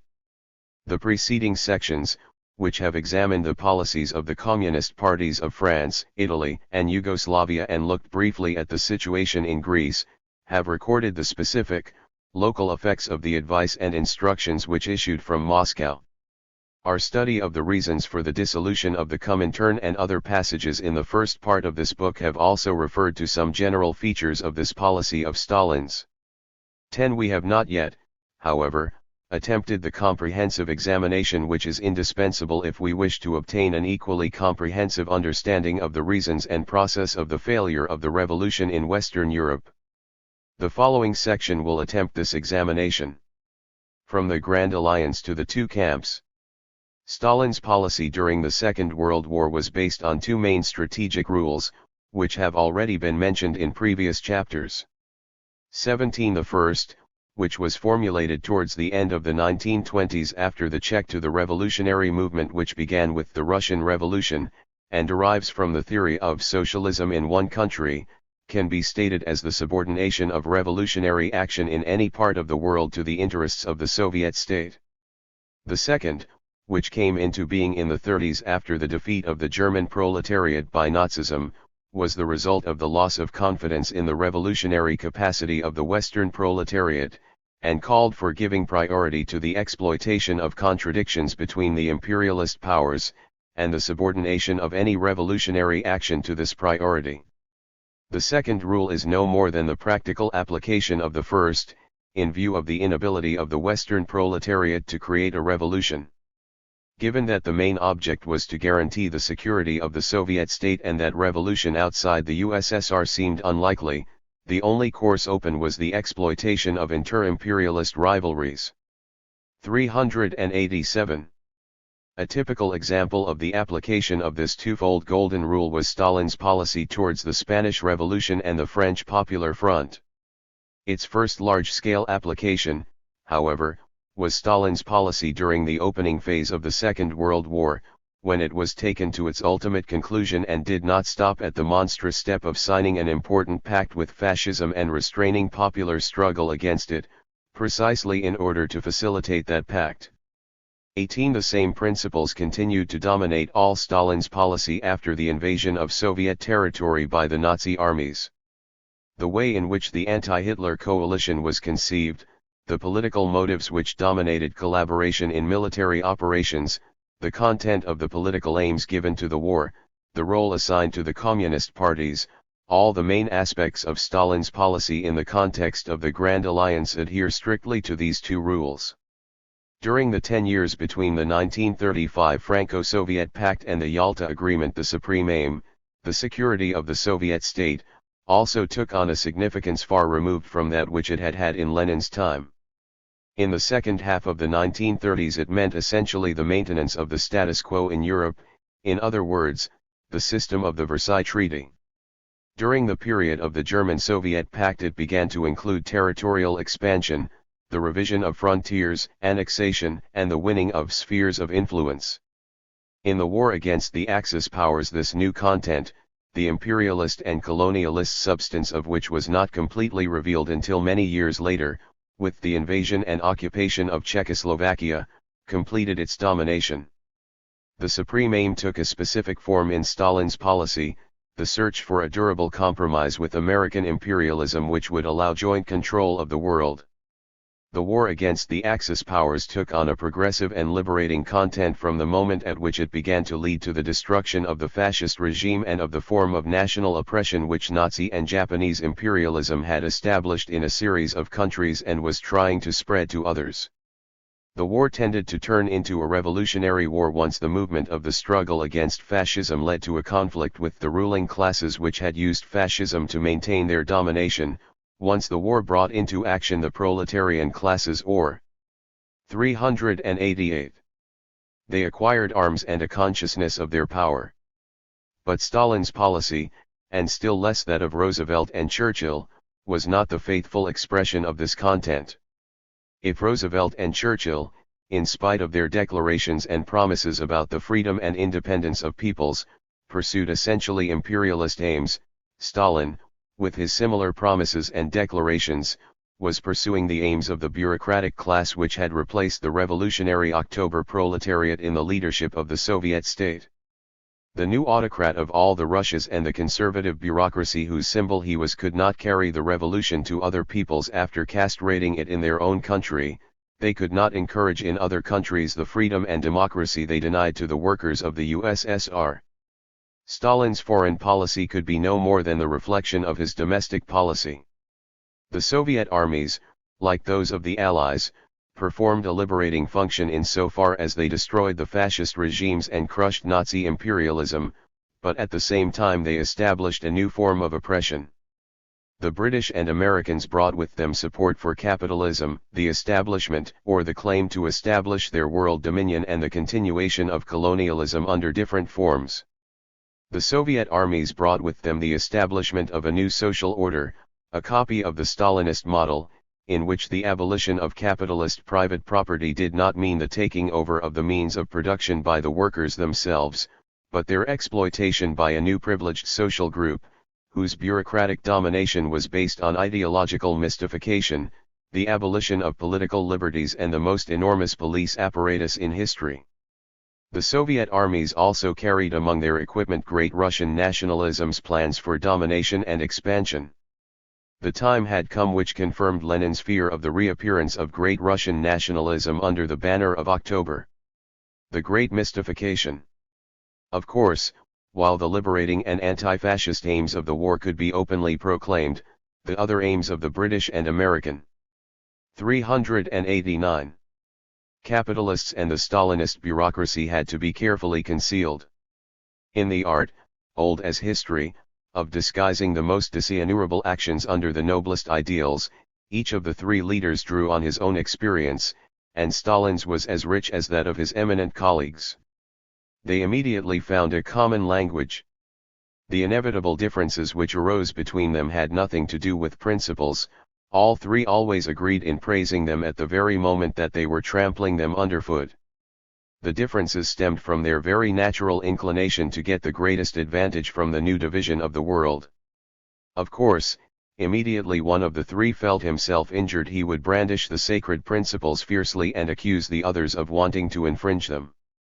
But when they reached agreements satisfactory to all three parties, each of them bore witness with all the weight of his prestige to the noble intentions of his colleagues.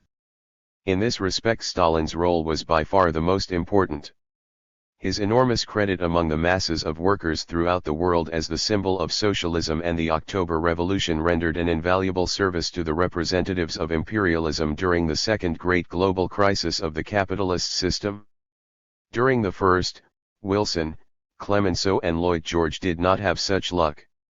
Stalin's public interventions during the war and the accounts given by Soviet propaganda about the relations and agreements between the three great powers made a large contribution to the fostering in millions of human beings of illusions about the democratic and liberating intentions of the capitalist and imperialist allies of the USSR.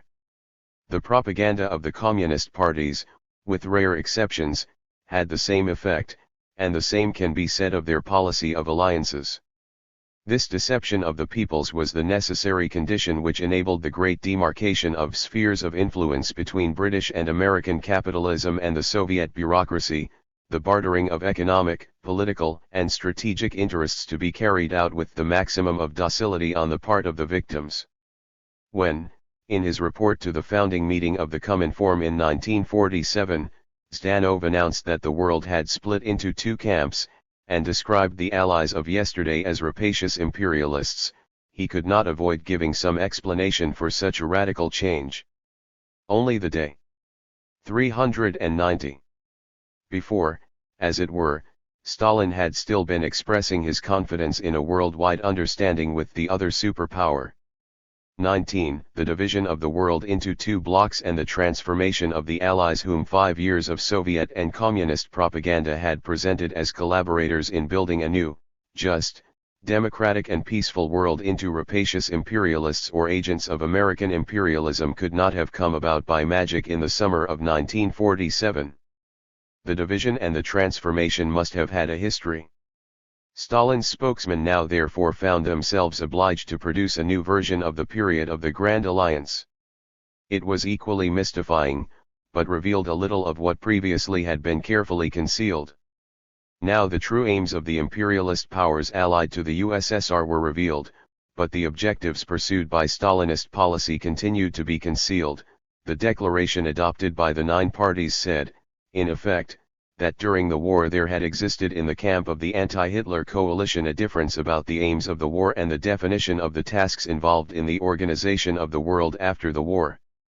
While the Soviet Union intended to guarantee democracy, national independence, and peace for all peoples, and was guided by the purest respects for the principle of the self-determination of peoples, the aims of the United States and Great Britain were the elimination of competitors from markets and the establishment of their own domination. These powers intended to strengthen imperialism and throttle democracy. This 1947 account contradicted the version current during the war. Then Stalin insisted that there was a fundamental identity between the aims of the 3 great powers. In November 1944, when the defeat of Germany was within sight and the problems of the organization of the world became immediate, Stalin formulated the following thesis, which was to be the pivot of the whole strategy of the Soviet government and the Communist parties in this crucial period. The alliance between the USSR, Great Britain, and the United States of America is founded not on casual, transitory considerations, but on vital and lasting interests. 21. 39i. If the aims of the 2 Western powers during the war were those defined in the COMINFORM Declaration, and there can be no doubt about that, Stalin's 1944 thesis was false, unless the vital and lasting interests of the USSR were understood in the Kremlin to mean very different things from those proclaimed during the war and repeated in the COMINFORM Declaration. An alternative to this hypothesis is the possibility that Stalin had made a serious mistake in 1944-5 about the real interests and aims of the imperialist powers. But Stalin's Marxism was not that rudimentary. As we shall see later when we examine the actual situation in which the statement was made, Stalin was expressing a reality. The secret agreements between the Big Three had gone a long way. The grand strategist's mistake was to believe that these agreements provided a solid basis for the alliance between the ruling bureaucracy of the USSR and Anglo-American capitalism, and in particular for the alliance with the American superpower. Once the international situation in 1947 had been explained as the result of the contradictions between the pure intentions of Moscow and the evil intentions of London and Washington, the COMINFORM meeting was faced with the task of also explaining why the Badis had been able, with such remarkable speed, to consolidate the old bourgeois forces, the very forces which had led to war and, in one way or another, encouraged fascism in Western Europe. The explanation had to cover the smooth dismissal of communist ministers from governments in Paris, Rome, and Brussels, the ability of the imperialist powers to undertake new colonial wars, to show, in other words, why the forces of capitalism throughout the world, under the leadership of American imperialism, were in a position, 2 years after the great victory over fascism, to go over to the offensive against the forces of the working class and democracy. According to Zdanov, the results of the Second World War constituted an abrupt change in the relation of forces between the 2 systems, the capitalist and the socialist, to the advantage of socialism. The world capitalist system has suffered another sharp blow. The prestige and influence of the working class have increased incomparably among the people. The communist parties have been considerably strengthened. 22. But if this was the situation. 392. Why had the communist ministers been removed, and not the bourgeois ministers? Why was it the worldwide forces of capitalism, and not the revolutionary forces, which had taken the initiative in extending the results of the anti-fascist victory? As we have seen, the way out of this awkward situation which was taken at the secret part of the COMINFORM meeting was to use the French and Italian communist parties as scapegoats. In the published documents, however, apart from some very discreet allusions by Longo and Duclos to the presence of the Allied armies as preventing their parties from going further, an answer to the question why the high tide of the working class and democratic movement gave way so quickly and so easily to the counter-offensive of the bourgeois and imperialist forces, the crucial problem, was more or less ignored. Nevertheless, Zdanov's report and the statement adopted by the meeting refer to one fact of major importance. Zdanov said that during the war the Anglo-American imperialists did not dare to intervene openly against the Soviet Union and the democratic forces because they fully realized that the sympathies of the popular masses throughout the world were totally on their side, but in the months immediately before the end of the war the situation was already beginning to change. And the statement, referring to the post-war period, says that, in order to achieve their aims, the imperialist forces adopted a mask of liberalism and peace in order to deceive and ensnare men without political experience. 23 But in noting this fact, without which the course of events between 1945 and 1947 would certainly be inexplicable, the COMINFORM documents completely avoid the question which immediately comes to mind: what was done by the Soviet leaders, who enjoyed the full support of the popular masses throughout the world, the considerably strengthened communist parties and the working class, with its incomparably increased prestige and influence, to prevent the imperialist forces from making their cunning plans for revenge? What did they do to stop reaction from putting on the mask of liberty, democracy, and peace, and being able to deceive a sufficiently large proportion of the masses to enable it to recover and go over to the offensive when the defeat of fascism was barely achieved? If it had been possible to quote some remark of Stalin's, one of his instructions, from the period of the Grand Alliance, which had attempted to 393. Warn the peoples of the true aims of the Allied imperialist powers, if there had been the slightest hint of this in the policy followed by the communist movement in agreement with the Stalinist line, it would obviously have been emphasized in the documents of the founding meeting of the COMINFORM and in the years that followed as irrefutable proof that Stalin and the communist movement had foreseen the course of events and done all they could to check the plans of imperialism. But it was utterly impossible to find any such sources. There can be no doubt that the mask was very important. By presenting themselves as the defenders of democracy and enemies of fascism, the supporters of the independence of peoples and of a just peace, the bourgeois and imperialist forces did indeed succeed in deceiving men without political experience, and many who regarded themselves as experienced. During the Great World Crisis, under the impact of the horrors of war and the crimes of Nazism, millions of men without political experience became active in the hope of creating a new social system without wars and without oppression. In them the communist parties possessed a revolutionary potential without precedent in history, provided that they could raise their level of political consciousness during the course of the war, help them to understand the reality of society and politics and show them in time the forces which, behind the famous mask, were pursuing goals very different from those of popular aspirations.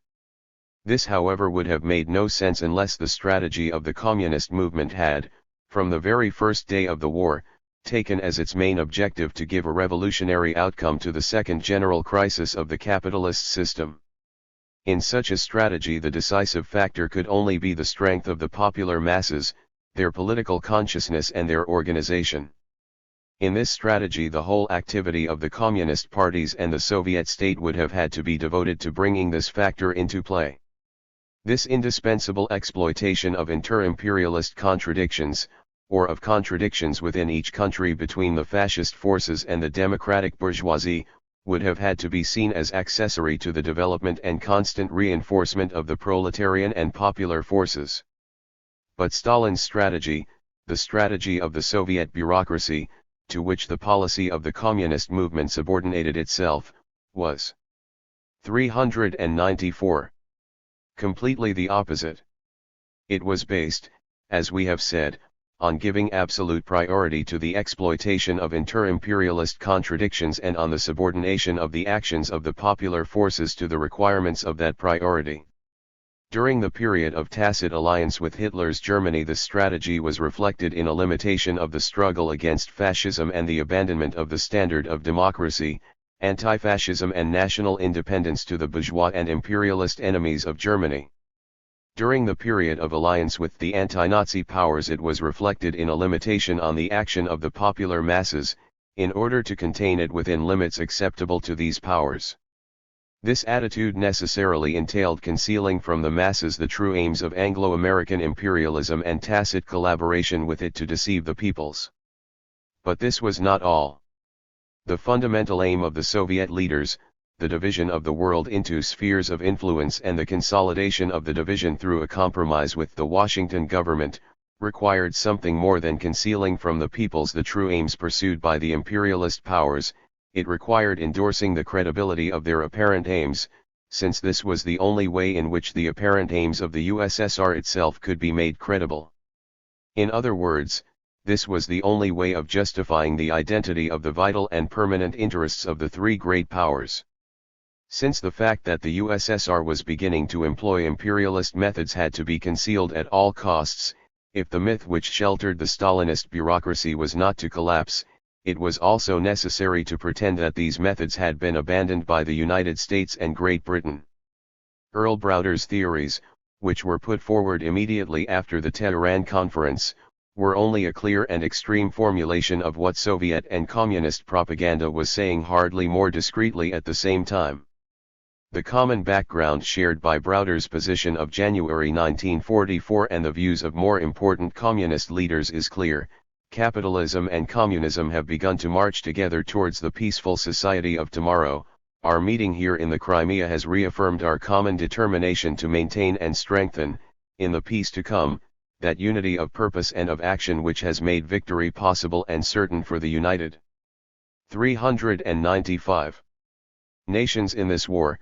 The democratic great powers must guide the reorganization of the whole world in such a way as to guarantee peace and justice to all. It is a significant detail that not until a year after they had been uttered were Browder's extreme expressions condemned by Stalin, through Duclos. And it is even more significant that the condemnation was made shortly after Roosevelt, a few days before his death, had threatened Stalin with a deterioration in relations between their two countries if the Soviet leader did not moderate his demands with regard to the Polish government. 24. The setting up of spheres of influence *. Discussion still continues about whether the division of the world into spheres of influence took place at Yalta or at previous negotiations between the Big Three, or whether it was the result of a de facto situation created by military operations and crystallized during the Cold War. 25. In my opinion, the abundant information available on this period supports the conclusion that the famous division took place gradually, through a series of actions and decisions spread over the period from the beginning of the war to the break in 1947. During the Cold War, the situation in Europe took on the stability which still characterizes it. The division was a policy, implemented by means of military operations and diplomatic negotiations, the activities of parties and secret services. As far as the Soviet Union is concerned, the beginning of this policy can be precisely dated.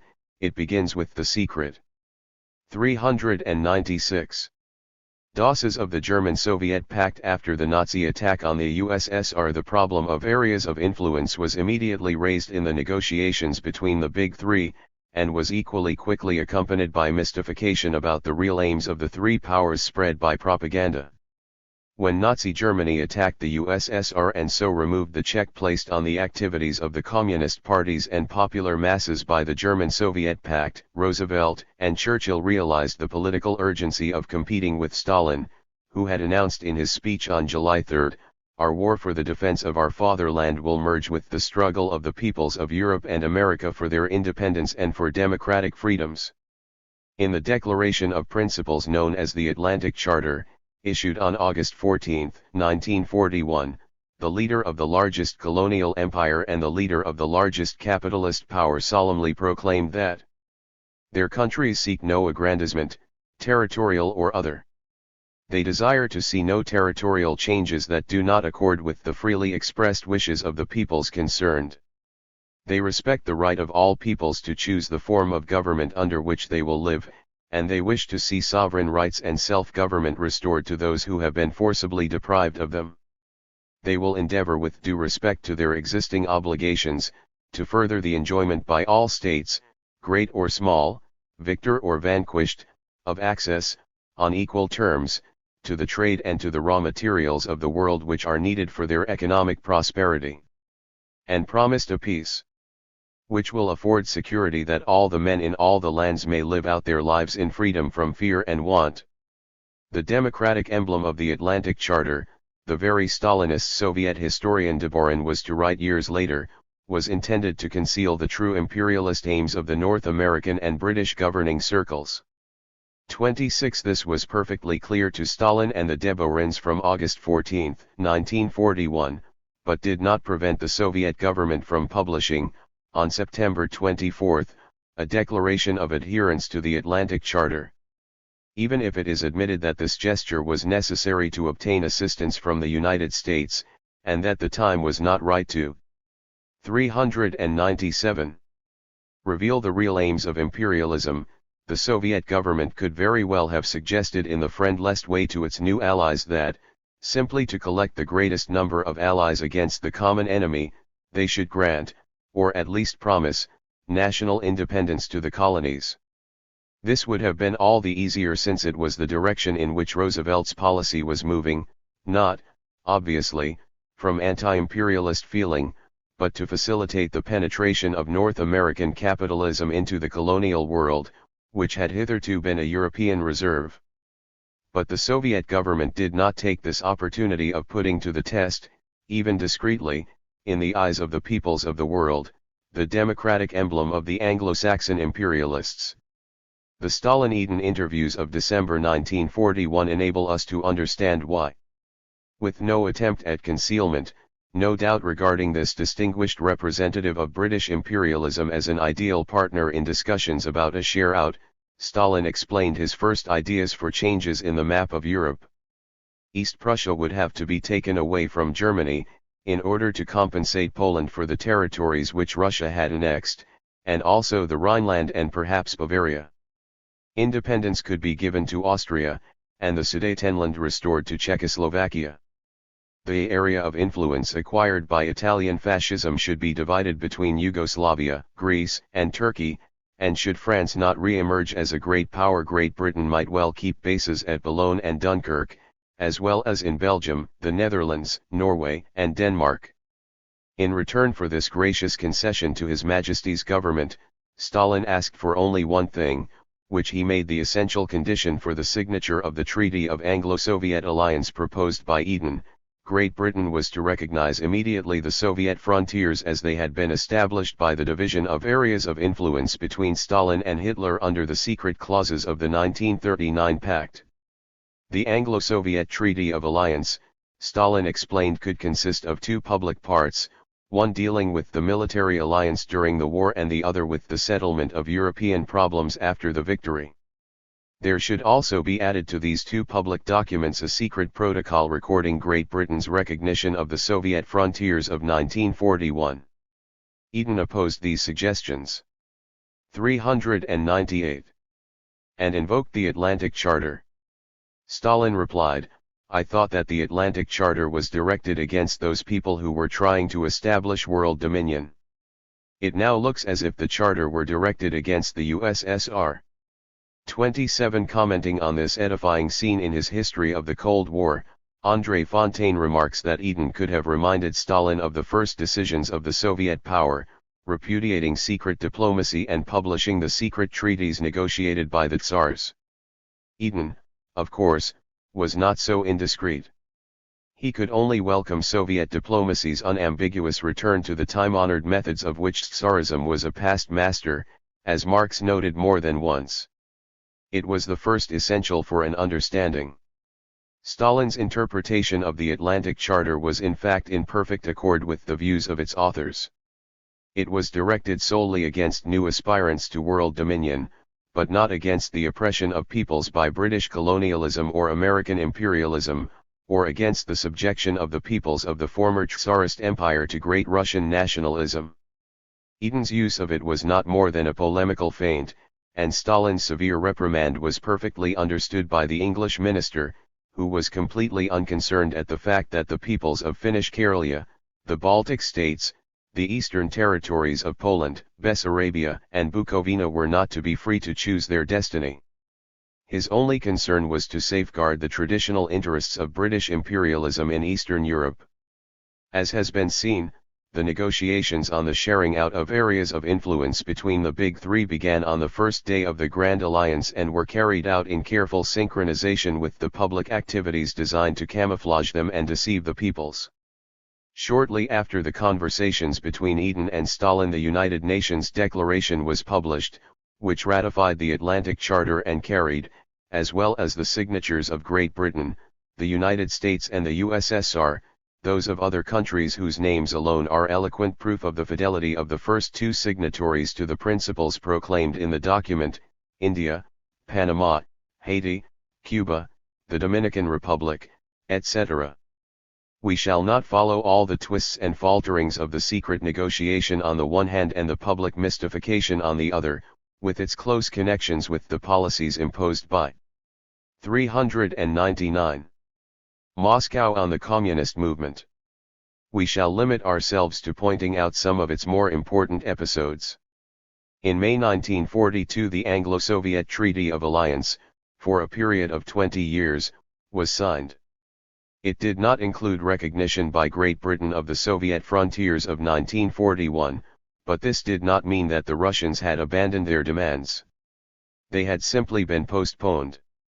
The difficult military situation is the likely explanation of this apparent and temporary concession on Stalin's part. His real concession was in another area, as can be seen from the policy of the Communist Party of India. On the outbreak of war between Great Britain and Germany, Gandhi and the Congress Party had taken up a position which is summed up in the following statement: India cannot regard herself as involved in a war said to be for democratic freedoms, when she herself is deprived of freedom. They stuck firmly to this position, even after Russia entered the war. They took advantage of the position of British imperialism to intensify the struggle for national independence. While the national bourgeoisie adopted this Leninist asterisk tactic, the Indian Communist Party adopted a social democratic tactic. It declared in favor of support for British imperialism against its German rival. During the summer of 1942, the colonial authorities began a policy of brutal repression against the national movement. They arrested Gandhi and all the members of the executive of the Congress Party and banned all the party's activity. At the same time, they legalized the Communist Party, which had operated illegally since 1934. Registered in the same month of May 1942, there took place the interview between Molotov and de Gaulle, which has already been mentioned. 29. In return for the general support, as well as that of the British and Americans, for the Soviet demand for the opening of a second front, the Soviet minister offered Moscow's good offices to persuade the resistance and the French colonies to recognize the general's authority. This was followed shortly afterwards by the beginning of the French Communist Party's policy, examined above, of submission to de Gaulle and defense of the French Union. Throughout this year, the Soviet government supported the Yugoslav instruments of British imperialism, the royal government in exile in 400. London and Mihailovic's Chetniks. It brought strong pressure to bear on Tito's partisan forces to make them abandon their revolutionary policy and take their stand, like the French and Italians, on national unity. In January 1943, when the victory at Stalingrad had produced a sharp improvement in the military situation, Stalin renewed his pressure on the question of the 1941 frontiers. In March, the Americans and the British agreed to make concessions on Karelia, Bessarabia, and Bukovina, but maintained the opposition with Eden. Roosevelt said that they might have to give way on everything, but in return for Russian concessions. 31 of these was spelled out publicly by the North American press and officials. Stalin was to give more specific and more reliable guarantees of having finally given up any idea of fomenting world revolution. The highly authoritative New York Times recognized on November 20, 1942, that the Soviet leader had already made noticeable progress in this direction. Stalin's slogans are not Marxist slogans urging the proletarians of the world to unite, but slogans about patriotism, liberty, and the fatherland. This, however, was not enough, and stirring up fears of the reversal of alliances, the New York Times wrote that Hitler's Germany might be able to persuade a number of countries of the need to join it in a crusade against the USSR if there continued to exist a communist international inspired by the Trotskyite ideology of world proletarian revolution. On March 9, 1943, Vice President Wallace, rightly regarded as one of the strongest supporters of cooperation with the USSR, said, "War would be inevitable if Russia again adopted the Trotskyist idea of fomenting world revolution." 31 As we have seen, these requests were heard, and there is no need to repeat the analysis of the dissolution of the Comintern presented in the first volume of this book.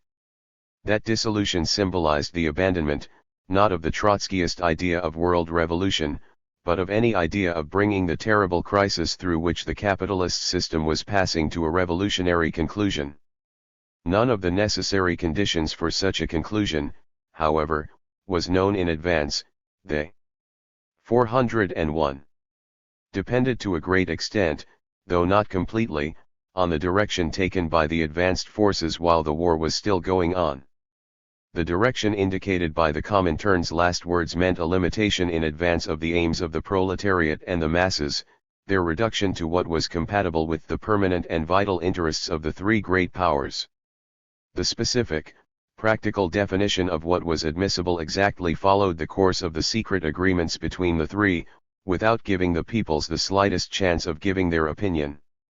To put it more precisely, the bourgeois classes of Great Britain and the United States possessed considerable opportunities of influencing the decisions of the two Western leaders, while the proletarian classes of Europe, and even more the colonial peoples, had no means of influencing the decisions of the one man who was the supreme representative of their interests.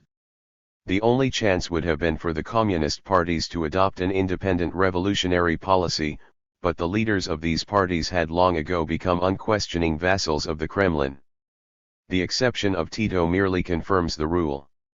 As a result of this, it was possible for the masses, including the communist masses, to be ideologically and politically conditioned throughout the course of the war to the spirit of the Grand Alliance and national unity, to class collaboration in the capitalist countries and to collaboration between the oppressed peoples of the colonies and the capitalist metropolitan states.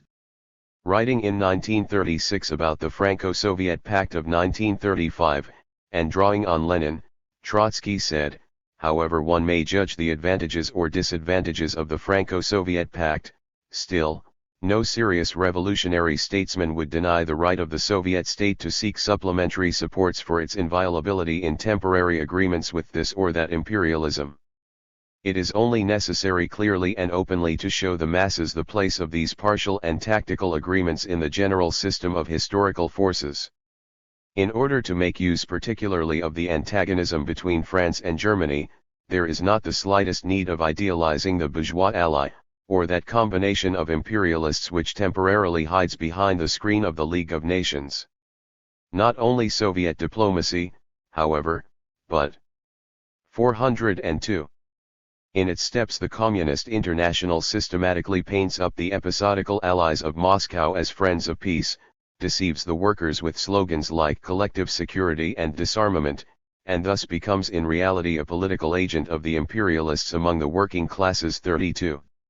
If he had not been assassinated, Trotsky could have seen that the idealization of the 30s was no more than a timid venture, almost a childish lie, compared with the idealization of the 40s.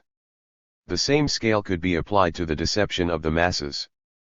The Grand Alliance, the imperialist combination camouflaged as the United Nations, the alliance with the European bourgeoisies, became the panacea, capable not only of solving the great immediate problem of defeating the Axis powers, but also of establishing the new peace, democracy, national independence, social justice, concepts which, as befits idealizations, were flourished in their most abstract forms, empty of any class content. The big American newspapers were quick to welcome the dissolution of the Comintern, seeing in this event a diplomatic victory of wider importance than the victories of Stalingrad and Cap Bonne. "The world can breathe again," said the leader writers. "Trotsky's old folly has been abandoned. Marx's dream is over." The Chicago Tribune wrote, Stalin has buried the dervishes of the Marxist creed. He has executed the Bolsheviks whose kingdom was of this world and who wanted universal revolution.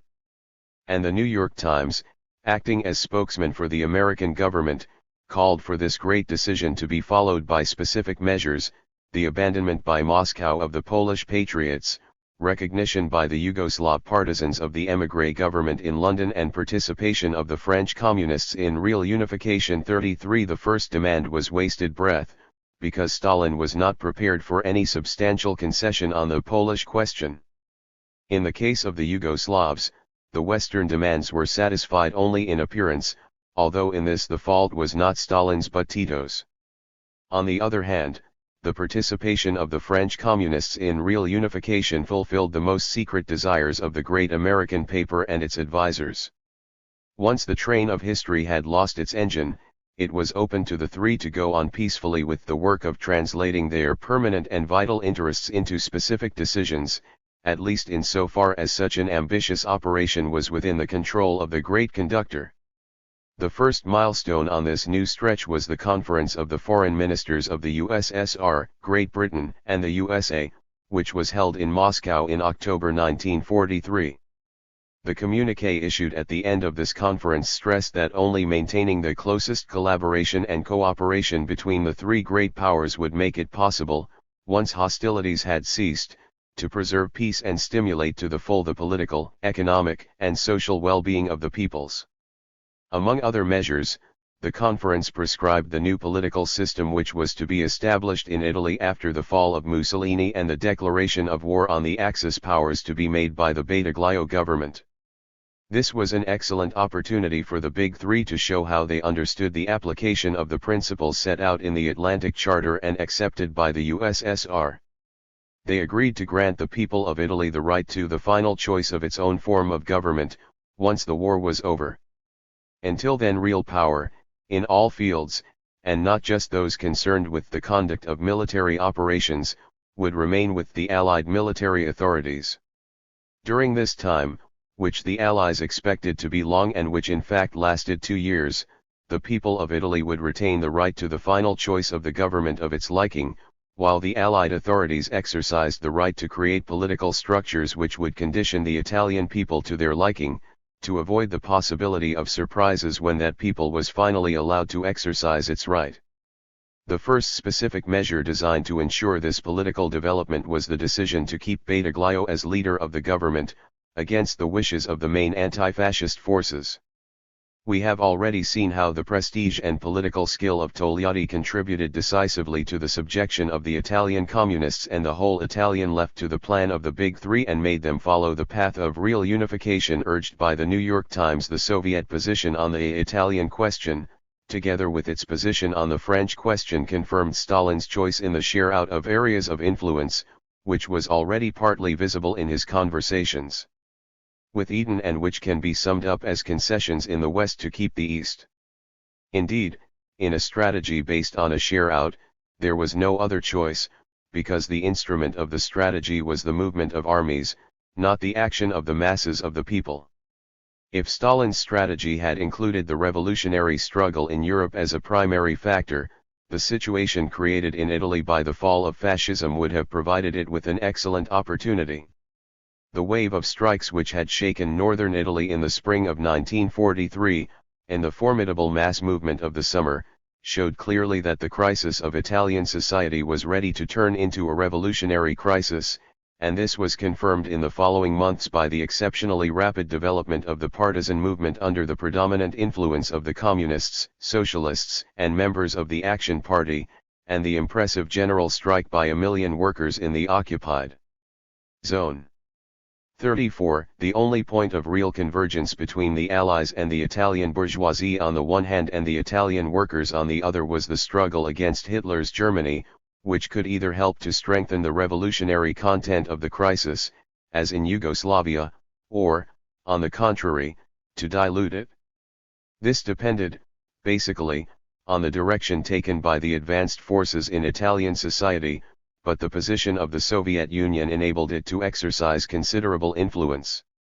Even while keeping strictly within the bounds of the United Nations Declaration of Principles, and by invoking the need to develop to the full the war effort against Germany, Stalin could have demanded, not only in secret negotiations, but publicly, immediate recognition of the full and unfettered sovereignty of a people which had given such a magnificent example in the struggle against the common enemy, the recognition of its right to choose immediately, in the liberated area and more generally as this area expanded, democratically elected organs of government chosen by the 405. Unrestricted use of its democratic liberties. Only in this way Stalin might have said, only if the Italian people knows itself to be in control of its own future, will its morale in the fighting, the development of its energies and initiative, reach their highest level and make their maximum contribution to the operations of the Allied armies. This approach to the Italian people will demonstrate to the other peoples of Europe the genuineness of the intentions proclaimed by the three great powers and encourage them to take the same course. We will be able to tell the German people that if they do with Hitler what the Italian people have done with Mussolini, the three great powers will immediately recognize the independence and sovereignty of the new democratic Germany. Such a position would have won the Soviet Union the sympathy and support of the genuinely democratic and patriotic forces in Italy, and would have above all helped to demystify the policy of London and Washington. Such an attitude would have had the same effect on other European peoples. But in the Italian question Stalin played the Allies' game and the PCI played Stalin's. In this case, as in the case of his attitude towards de Gaulle, or that of his abolition of the Comintern, Stalin's principal justification, repeated with a number of variants by the official Soviet historians and taken up like an echo by the Western communist leaders as a simultaneous justification of their own policy, was that in order to make sure of victory over Germany it was necessary at all costs to avoid a reversal of alliances. Since this justification concerns the whole of Stalin's policy up to the end of the war, we shall not analyze it until we have completed the catalogue of concessions made by Stalin to the reactionary and imperialist aims of his two big allies. Once the foreign ministers had cleared the ground, the big three could meet in person, in Tehran at the end of 1943. Part Degree F Joint Communiqué read. With our diplomatic advisers we have surveyed the problems of the future. We shall seek the cooperation and the active participation of all nations, large and small, whose peoples in heart and mind are dedicated, as are our own peoples, to the elimination of tyranny and slavery, Op 406. Pression and intolerance. We will welcome them as they may choose to come into a world family of democratic nations. Since this solemn promise, no less than the creation of a peaceful and democratic world family from which tyranny and slavery, oppression and intolerance would be finally banished, appeared over the signature of Stalin, why should the workers of Europe and the world have any doubts about the sincerity of Roosevelt and Churchill? The policy of national unity in the framework of the Grand Alliance carried out by the Communists of France and Italy, received a solid foundation. Since, once Germany was defeated, there would be a general democratic and peaceful solution, the main thing was to concentrate and unite the efforts of all those who had an interest, of whatever sort, in winning the war. What reason was there in Italy to oppose the carrying out of this unification and concentration under the supreme command of Allied headquarters? If, after the war, the people wanted socialism, all it would have to do would be to vote accordingly, peacefully and democratically. The interests which were opposed to it would give way before this popular will. This, at least, was what the Big Three promised, and what recalcitrant bourgeois could resist their all-powerful will. At the same time as they were publicly reaffirming their generous objects before the world, the three secretly continued, at the Tehran Conference, the laborious task of giving them detailed practical form. In a concession to Stalin, Churchill and Roosevelt accepted the Curzon Line as the frontier between Poland and the USSR. In return Poland would be given the German territories as far as the Oder. Stalin accepted, but indicated to his partners that he would be very glad to keep Königsberg and its surroundings for himself. Churchill saw nothing against this, the Poles would be very pleased to get the rich industrial areas of Silesia in return for the Pripet marshes. Churchill and Roosevelt agreed that it was quite reasonable and natural for the Russians to want access to warm waters, and Roosevelt in particular indicated to Stalin that he would be able to recover Port Arthur and Daren, which had been taken from the Tsars by the Japanese during the Russo-Japanese War and before that from China by the Tsars. On the question of the Finnish territories occupied by the USSR, Stalin refused. 407. To give them up. Churchill had the impertinence to remind him that in 1917 the Soviets had declared themselves in favor of a peace with no annexations and no indemnities. Stalin's reply, made with a broad grin, was, "I have told you I am becoming a conservative." 8. Registered with regard to Germany, the three were agreed that the country should be split up. The discussion centered on the way this should be done. The main problem discussed at Tehran, however, was that of the Second Front. At first sight this appeared to be a purely military question, but in fact this was an essential aspect of the share out of areas of influence. Differences over the opening of a second front had arisen between the Americans and the British. The Americans were in favor of opening it in France, since, according to the Soviet historian Deborin, they wanted to establish United States influence in Western Europe and weaken the British position. The British proposed the opening of the front in the Balkans because, again according to the same historian, they were trying to safeguard their interests in this area and to prevent a Soviet incursion. Churchill insisted on his Balkan plan at the Tehran conference, but the USSR delegation demonstrated that this plan had nothing to do with the task of defeating the Germans as quickly as possible, and had in reality other aims. 88. In fact, as emerges from the more detailed account given by Deborin himself and is confirmed by the available records of the Tehran conference, the Soviet delegation did not make the slightest reference to any other aims of the British, but limited itself to discussing the problem merely from the point of view of military effectiveness. These were the terms in which it argued in favor of the opening of the Second Front in France, and gained the full support of the Americans. In both cases Stalin was acting on a fundamental political choice, which he hoped would enable him to achieve two aims at once, to win freedom of action in Eastern Europe and contribute to deepening the contradiction which, he held, would create serious divisions between the imperialist powers after the defeat of Germany and Japan, the contradiction between the old European colonialist states, seriously weakened by the war, and the American superpower which aspired to replace them in exploiting the world. Among the main concessions made by Stalin to his allies in the West in order to have his hands free in the East, a particularly sinister one. 408. Concerns Spain. During the Second World War Churchill and Roosevelt consistently maintained the policy towards Spain which they had followed between 1936 and 1939. The letter Roosevelt wrote on November 8, 1942 to Franco, at the moment of the Allied landings in North Africa, in which he described himself as your sincere friend and assured him that he had nothing to fear from the United States, was not a simple tactical maneuver, it was the expression of a fixed policy. The same is true of Churchill's cynical statement to the Commons on May 24, 1944, according to which the internal affairs of Spain were a matter for Spaniards alone. From the first day of the anti-Hitler coalition, Stalin acquiesced in the Spanish policy of Roosevelt and Churchill. The Soviet statement of September 24, 1941, approving the principles of the Atlantic Charter, has no mention of Spain, nor is there any such mention in any of the Soviet war documents or any of Stalin's public statements.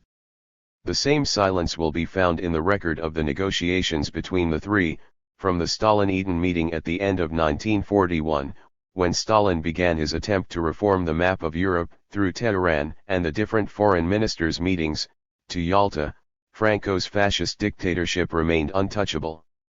And yet there were few European matters in which Stalin had such solid political motives for taking up a clear and firm position as the problem of Francoism. Not only because the Spanish people, in their 3-year struggle, had been the first to resist the Axis powers, not only because Francoism was the product of the armed intervention of these powers, but for the simple reason that Franco was at war with the Soviet Union, the Blue Division was part of the force which had invaded Soviet territory. Moreover, a declaration of war by the Soviet Union on Franco's Spain and an insistence that the Republican government in exile should be recognized as the only legal government, in the same way as the other governments in exile from countries occupied by the Nazis, were both actions which would have found support amongst the great majority of the public within the anti-Hitler coalition, including Great Britain and the United States. But Stalin did not make the slightest effort to help the Spanish Republic during the war. He made not the slightest attempt to ensure that. 409. The victory over fascism would also benefit one of the peoples which had shed the most blood for it. The maintenance in power of the fascist dictatorship in Spain after the Second World War is one of the clearest results of Stalin's policy of sharing out areas of influence. Nor is the derisory decision, made at Potsdam on a Soviet initiative, to exclude the Franco regime from the United Nations enough to absolve the Kremlin before history of its heavy responsibility for the fact that the regime was able to survive the disaster of the Axis. But let us return to the question of the Second Front. Stalin had demanded its opening constantly since June 1941, presenting it as the essential condition for victory over Germany. So essential did he regard it that the practical, immediate object of the abolition of the COMINTERN, as was noted in the first volume, was to smooth the path to agreement on the opening of this second front. And Stalin's concessions to Allied policy in regard to Italy, France, and Spain were also directed to this end, though the concessions also concealed, as we have seen, a plan with wider implications. In his order of the day for May 1, 1944, Stalin reaffirmed strongly that the defeat of Germany was only possible if a second front were opened in Western Europe.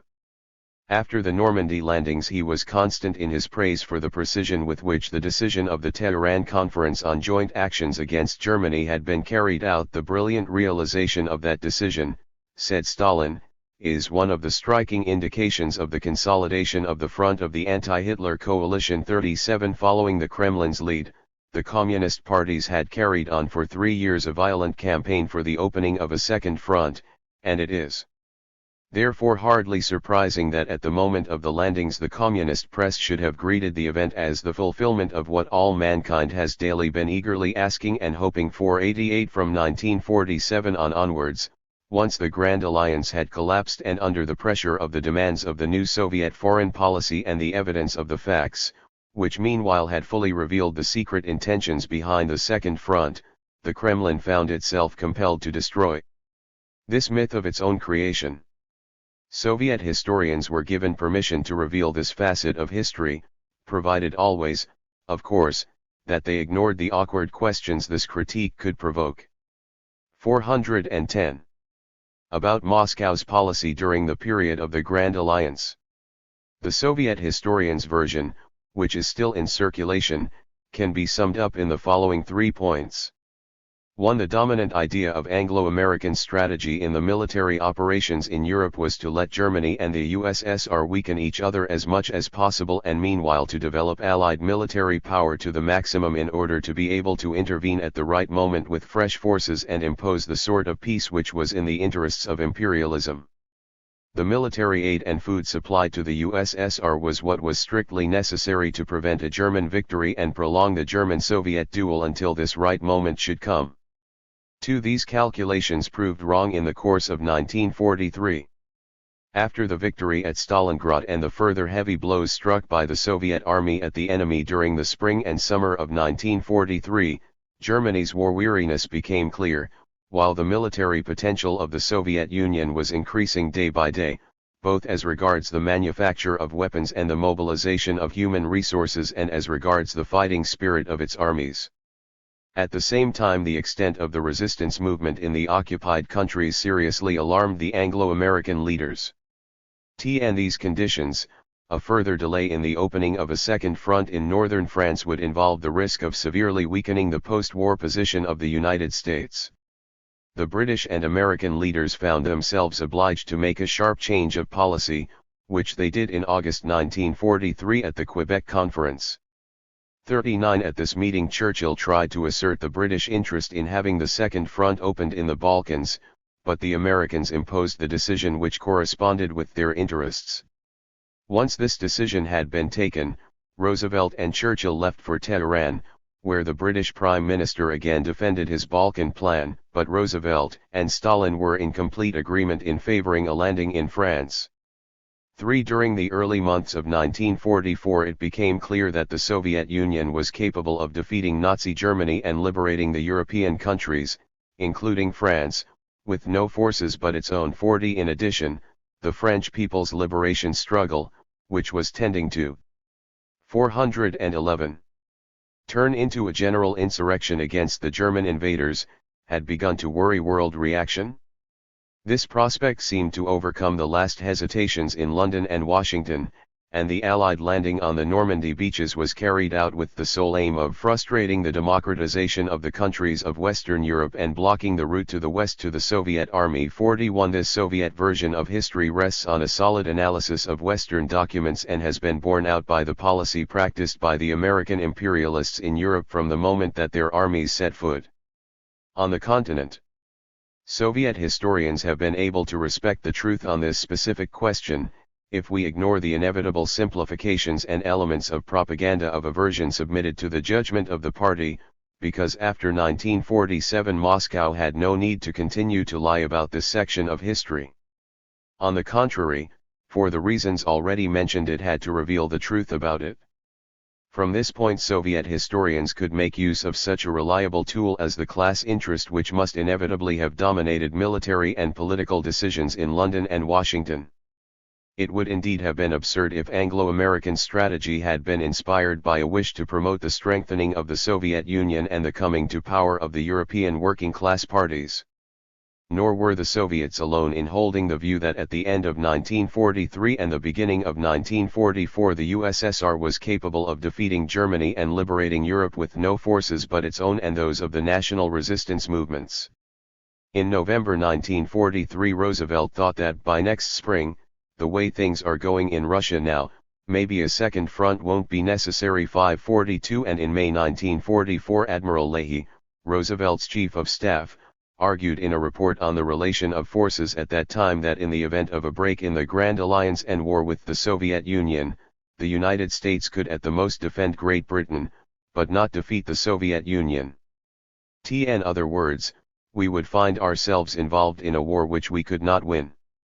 43. It should also be remembered here that at this period the United States was in one of the hardest stages of the war against Japan, while the Soviet Union had secured its Far Eastern Front by the Soviet-Japanese Pact of 1941. The Second Front therefore was an essential condition, not for the 412 defeat of Germany, as Stalin claimed, but to forestall the danger of socialist revolution, which was emerging in Western Europe. This was simply one aspect, though of course one of the most important, in the sharing out of areas of influence in Europe. The day on which Stalin approached the problem of the Second Front, from the moment the Grand Alliance began to take shape, was inspired by this aim. Instead of explaining to the peoples of Europe that their liberation had to be in the first place the result of their own armed struggle and that this was the only way they could hope to control their own fate, instead of holding up as an example the formation in Yugoslavia of a national liberation army and the setting up of popular power in the liberated areas, and inciting the resistance in France, Italy, and other countries to follow this path, Stalin's arguments and Soviet propaganda for the Second Front, like their echoes in the propaganda and policies of the communist parties, encouraged illusions about the liberating and democratic mission of the British and American armies, and encouraged the tendency to consider armed resistance movements as auxiliary and subordinate forces. A feature of this attitude was that it became stronger as the military situation became more favorable to the Soviet armies. The firmest Soviet statements on the need for a second front date not from 1941 or 1942 when the situation of the Soviet armies was at its most difficult, they begin in spring 1943, coinciding with the dissolution of the Comintern, become firmer towards the end of the year, and the strongest statement of all is the one already mentioned included in the order of the day of May 1, 1944. In this Stalin, after announcing that the Soviet army was preparing to throw the invader back across the frontiers of the fatherland, added that the task of liberating the peoples of Europe could not be undertaken without the joint efforts of the Soviet Union, Great Britain, and the USA, by joint blows from the east dealt by our troops and from the west dealt by the troops of our allies. Stalin insisted. There can be no doubt that only this combined blow can completely crush Hitlerite Germany. 44 This declaration amounted to a recommendation, and, coming from Stalin, an order, to the communist parties of the West on the eve of the Allied landing, any action by the forces of the resistance and all national political objectives should be subordinated to the actions and objectives for I3. Chi the Anglo-American forces. And this was the rule, strictly observed in practice, as we have already seen, by the communist parties of France and Italy, which led the Greek Communist Party to the Varkisa capitulation. In parallel with the intensification of his insistence on a second front, as an absolute necessity for the military defeat of Germany and the liberation of the occupied countries, Stalin stressed the ideological justification for this subordination to the Allies which he demanded of the European left. He insisted that the unity of the Grand Alliance was growing daily stronger, and the community of interests and aims among the Big Three greater. As a result of this, the peoples could put their trust in them. In proportion as the contradictions increased within the coalition, as Stanov was to recall in 1947, as Soviet and Western historians were later to show, and as could not have been otherwise once the defeat of imperialist Germany was within sight, since the struggle against Germany was the only force of any strength which held the coalition together, in proportion as this inevitable process developed, Stalin increased the dose of mystification. On October 9, 1944, when the Soviet armies began to cross the Soviet frontier and penetrate into Romania and Bulgaria, Stalin and Churchill agreed on their respective percentages of influence in the Balkans. In essence, Churchill resigned himself to letting Stalin do as he liked with Romania, Bulgaria, and Hungary, provided that he left Churchill's hands free in Greece and allowed him a 50% influence in Yugoslavia, a deal which the father of the peoples accepted with generosity. 45 On November 6, in his speech on the anniversary of the October Revolution, Stalin extolled the unity of the Big Three and predicted a long life for it. It was in this speech that he gave the clearest expression to his view that the alliance between the USSR and the two great capitalist states was based, not on accidental and temporary motives, but on vital and lasting interests. Naturally, said Stalin, differences appear from time to time, but the surprising thing is not that differences exist, but that they are so few, and that as a rule in practically every case they are resolved in a spirit of unity and coordination among the three great powers. What matters is 414. Not that there are differences, but that these do not transgress the bounds of what the interests of the unity of the three great powers allow, and that, in the long run, they are resolved in accord with the interests of that unity. After mentioning, in support of these claims, the discussions on the Second Front, and the more recent ones on the structure of the future United Nations organization, Stalin added, a still more striking indication of the consolidation of the front of the United Nations are the recent talks in Moscow with Mr. Churchill, the head of the British government, and Mr. Eden, the British Foreign Secretary, held in an atmosphere of friendship and a spirit of perfect unanimity. 40.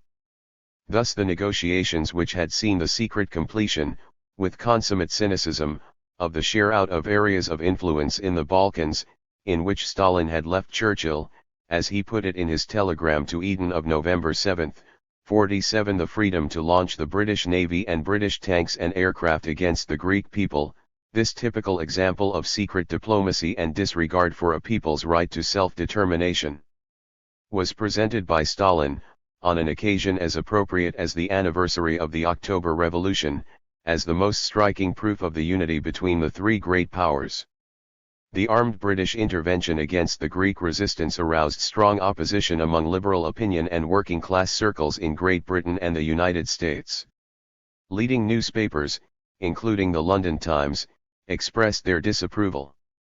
The operation was condemned by the trade unions, by almost all Labour MPs and by a section of the Liberals. The motion of confidence put down by Churchill obtained only 279 votes of the total of 615 members in the Commons. According to the evidence of his son, Roosevelt was scandalized by the British methods, and Secretary of State Stettinius made an official statement reaffirming that the United States supported the right of peoples to decide their own futures and were hostile to any intervention in the internal affairs of any country. 48 all of which means that the political situation was extraordinarily favorable for a Soviet gesture in support of Greek democracy. In this final stage of the war against fascism, actions as openly reactionary as Churchill's could not but provoke the most widespread aversion, and the USSR enjoyed immense prestige among the peoples of the West. Moreover, the military situation could not have been more favorable. The Soviet armies had reached the frontiers of Greece, Yugoslavia, and Bulgaria in October, and the last of the German forces had had to evacuate the Greek peninsula, leaving it completely under the control of the resistance. The British troops which had been landed at Piraeus controlled no more than the ground they stood on. If the secret agreement between Churchill and Stalin had not existed, nothing could have prevented a few Soviet units from continuing south to Athens to link up with the British Expeditionary Force. This military presence, supported by a statement from Moscow similar to that of Stettinius, would have shattered Churchill's plan. But Stalin not only made not a single military or diplomatic move to defend the Greek resistance, not only maintained a guilty silence during the 30-odd days that British tanks and aircraft machine-gunned the population of Athens, he even put pressure on the Greek communist leaders to agree to the Varkiza capitulation, which was far from being the inescapable outcome of the relation of forces. 49 While Churchill was devoting large numbers of tanks and aircraft to his little war against the Greek resistance, von Rundstedt broke through the Allied front in the Ardennes and threatened the Anglo-American armies with a new Dunkirk. 50 On January 6 Churchill sent a message to Stalin, urging him to bring forward the Soviet offensive planned for the end of January so as to relieve the serious situation in which the Allied armies were placed on their principal front.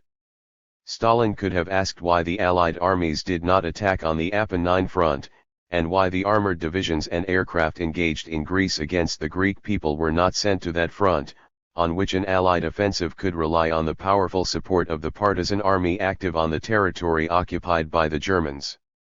Instead of this, Stalin sent Churchill an immediate reply, and promised that, in spite of the bad weather on the 416 Eastern Front, which made it difficult to use aircraft and artillery, the Soviet army would bring forward its offensive. "Rest assured," said Stalin's telegram, "that we shall do all in our power to support the valiant forces of our allies." 81 Sure enough, 5 days later the Soviet army attacked on a 1,200 kilometers front, finally forcing Hitler to accept, according to General Guderian's memoirs, that the Western Front must go over to the defensive so that forces could be made available for transfer to the East. 82 As the Soviet official history explains, Stalin knew very well, and had known for some time, and it was confirmed by events in Greece, that the Allied armies had landed on the continent to complete their imperialist plans for Germany, save from total annihilation the reactionary forces, prevent the democratization of the countries of Western Europe and close the route to the west to the Soviet army. 83 Stalin knew that on December 18, 2 days after the beginning of von Rundstedt's big offensive, the British had moved troops from Italy to Greece, instead of moving them in the opposite direction. From Greece to Italy for an attack in the Apennines to relieve the Allied position in the Ardennes. 84 Stalin knew that the Western Front was no longer necessary for victory over Germany, and had not been since early 1944. He knew that the Soviet armies, with the help of the European resistance movements, were capable of imposing the final decision.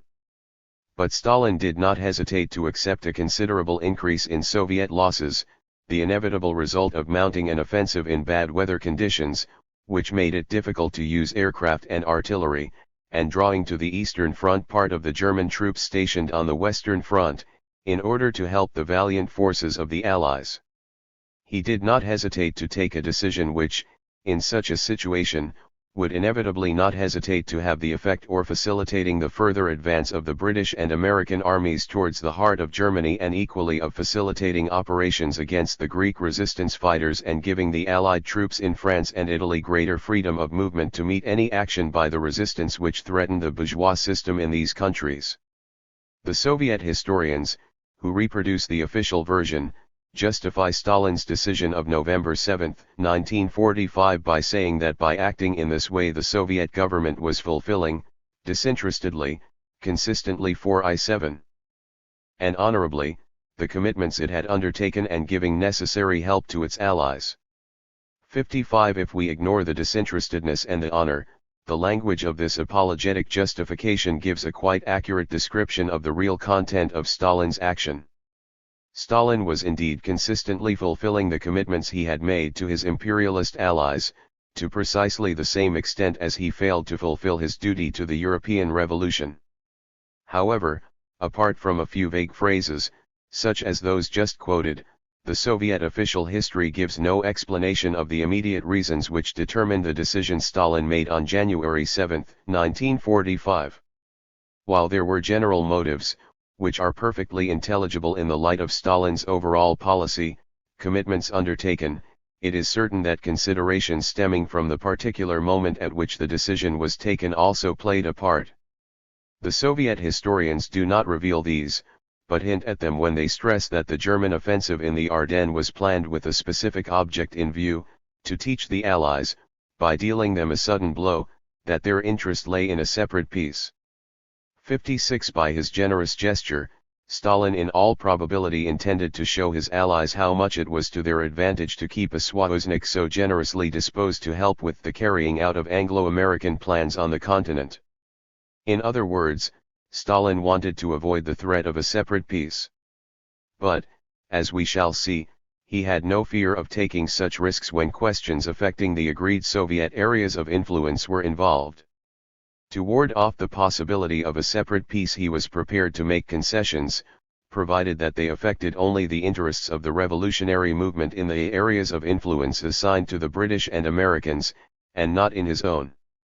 When the Big Three met at Yalta at the beginning of February, the sharing out of Europe was already well underway. Apart from the points already mentioned, a preliminary agreement had been reached in the course of 1944 on the crucial problem of zones of occupation in Germany. The agreement was ratified at Yalta without difficulty, no doubt because each of the three regarded it as temporary and compatible with his longer-term plans for Germany. The line of the Elbe amply satisfied the most ambitious security demands of the Soviet state, as this was seen by Stalin and his generals. 57 On the other side, British and American capitalists were naturally satisfied at being able to get their hands on the most highly industrialized areas of Germany. For the rest of Europe, even though the demarcation of areas of influence was practically fixed, it remained to solve the problem of what might be called the shares of influence of the Western Allies in the zone under Soviet-Russian control. Just as Stalin controlled certain shares of influence in the area under Anglo-American control through the communist parties and their participation in the governments of France, Italy, and other countries, the recognition by Roosevelt and Churchill of Soviet control in Eastern Europe did not mean that they had given up all idea of having political and economic footholds in these countries. The secret Stalin-Churchill agreement, for example, provided for elements, areas, and shares. Greece was to stay an area of absolute Anglo-American control, and Bulgaria, Romania, and Hungary were in the area of Soviet control, but the Greek communists had a right to a 10% influence in the organs of the monarchical state, which was a vassal of Britain and the USA. If they had been satisfied with such a modest percentage, Churchill would not have felt obliged to persuade them with bombs. Once these arguments had proved their force, -13,000 National Liberation Army dead in Athens alone, and the Greek communists, in the Varkisa agreement, had agreed to the disarming of LS throughout the country, Churchill, honoring his agreement with Stalin, offered no opposition to the Greek Communist parties legally taking the modest place allotted to it by the agreed compromise in the democratic order symbolized by George II and General Plastiras. And with the same scrupulousness with which Churchill respected, in Greece, the percentages agreed with Stalin. Stalin was to do the same in the countries within the Soviet area of influence.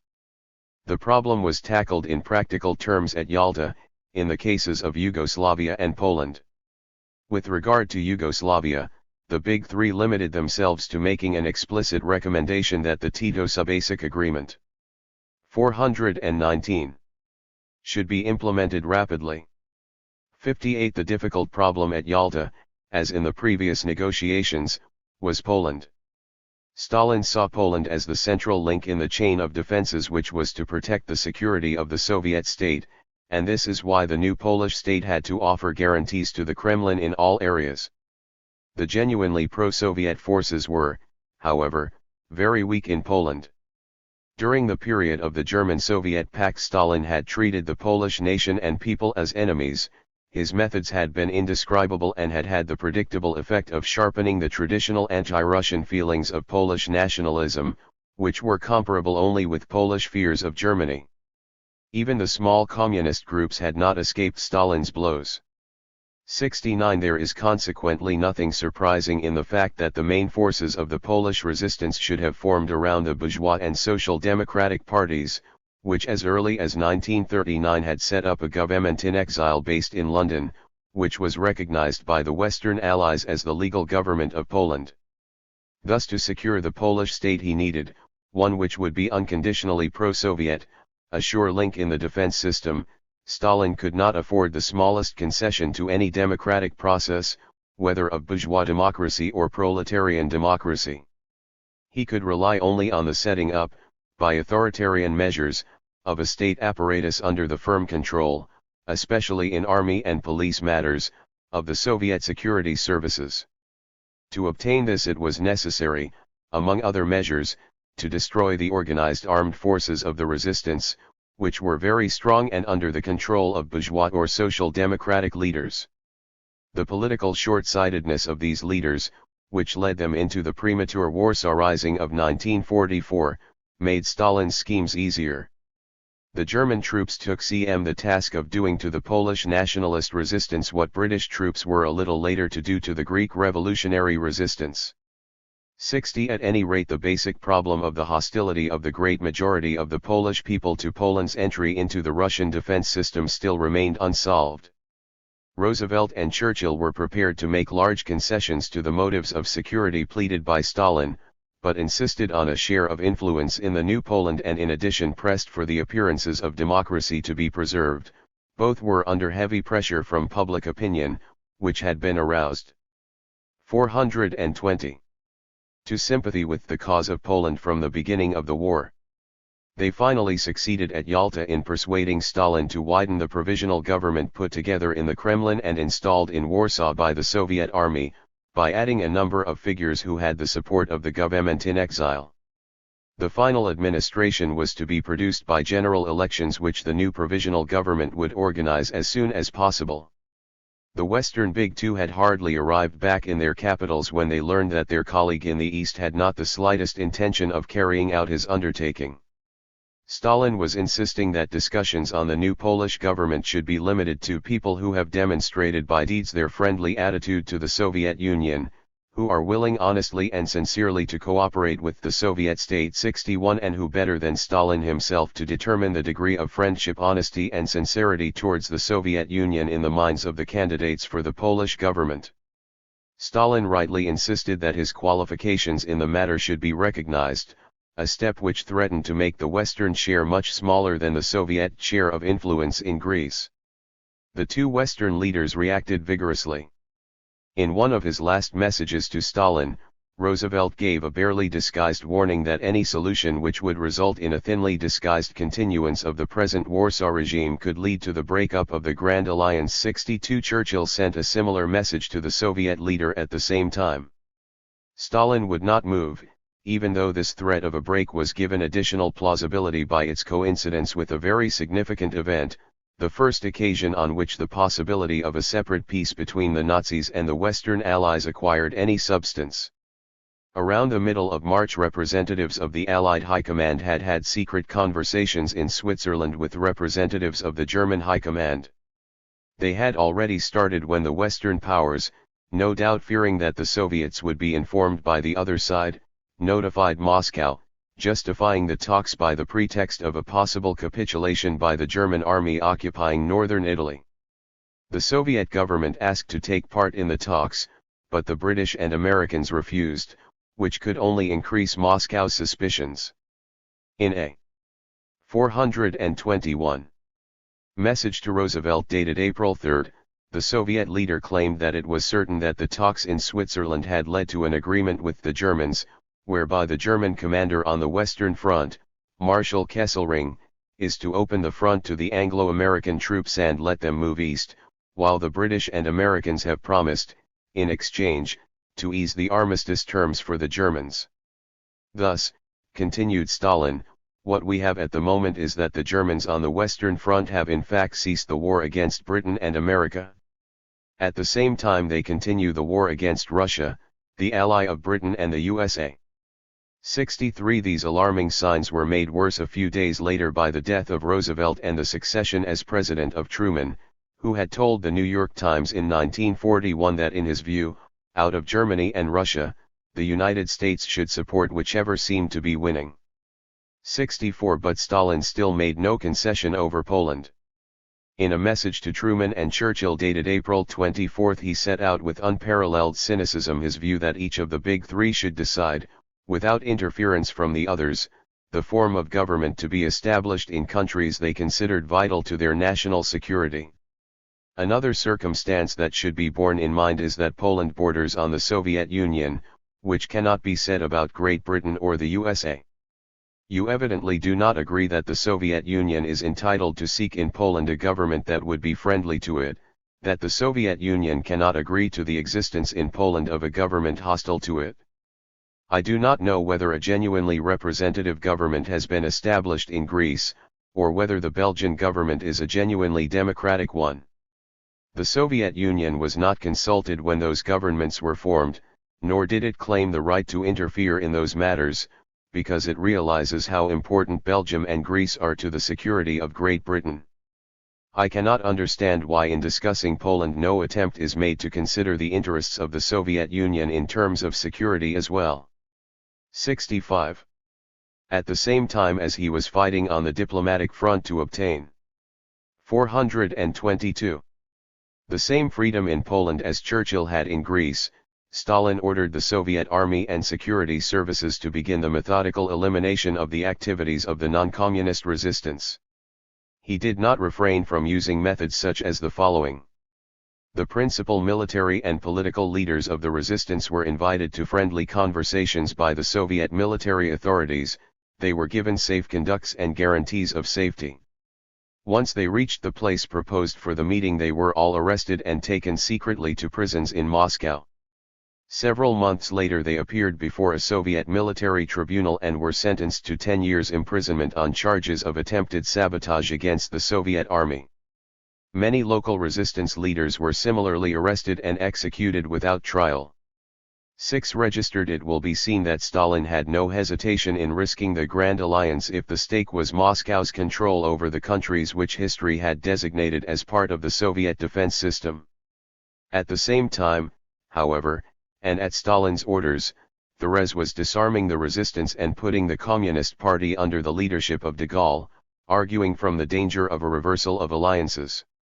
This was also the pretext under which the magnificent resistance movement of northern Italy surrendered its arms to the Allies and the Greek communists accepted the disarmament of L'As. Stalin considered it legitimate to run the risk of a conflict with the Western Allies for the sake of his sovereignty over the Soviet defense system, and at the same time insisted that communists in the Anglo-American area of influence should regard as a crime any revolutionary action which might unleash a similar conflict. If any such action provoked armed intervention by the British or Americans, there could be no reliance on Soviet military assistance, Greece was a warning. The problem of areas or shares of influence in Europe was not discussed in detail at Yalta except in the cases of Germany, Poland, and Yugoslavia. 67. In the case of the other European countries, the three powers agreed on the norms to be followed for joint intervention where 423. In their judgment conditions require. In fact, all the previous compromises in connection with the share out of Europe were renewed. Yalta, however, did more than study European questions. A secret protocol provided that the Soviet Union should enter the war against Japan shortly after the end of hostilities in Europe, and that once the Japanese were defeated, the former rights of Russia, violated by the treacherous attack of Japan in 1904, would be restored. The Soviet Union would recover Sakhalin and all the neighboring islands, China would lease Port Arthur to her, and Daren would be internationalized. The East China and South Manchuria railways would be operated by a joint Sino-Soviet company. In short, the Soviet Union would take over the bases and concessions obtained by Tsarism in the Far East at the time of the division of areas of influence in China among the Western powers. There would even be an extra, the Kuril Islands, which belonged to Japan. There were also talks between the three foreign ministers at Yalta about Iran, at that time divided into British and Soviet areas of influence, and Moscow's hope of a share in control over the Dardanelles. Yalta was thus an essential stage in the carving out of areas of influence throughout the world, and not just in Europe. At the same time, it was the high point of the great mystification which concealed this carve-up and presented the Big Three as the guardian archangels of peace, democracy, and the national independence of the peoples. Hundreds of millions of human beings, and among them millions of communists, firmly believed in the solemn declaration signed by Churchill, Roosevelt, and Stalin.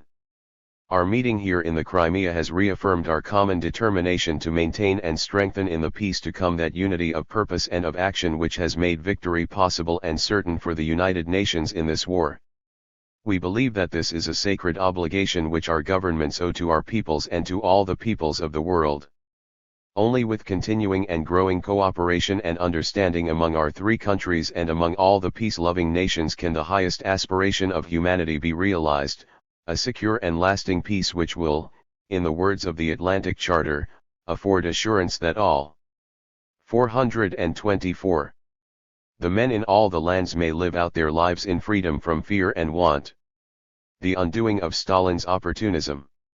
As has already been noted, the behavior of the Big Three in the weeks which followed Yalta is an eloquent illustration of their common determination to maintain unity of purpose and of action and continuing and growing cooperation and understanding in order to establish a secure and lasting peace.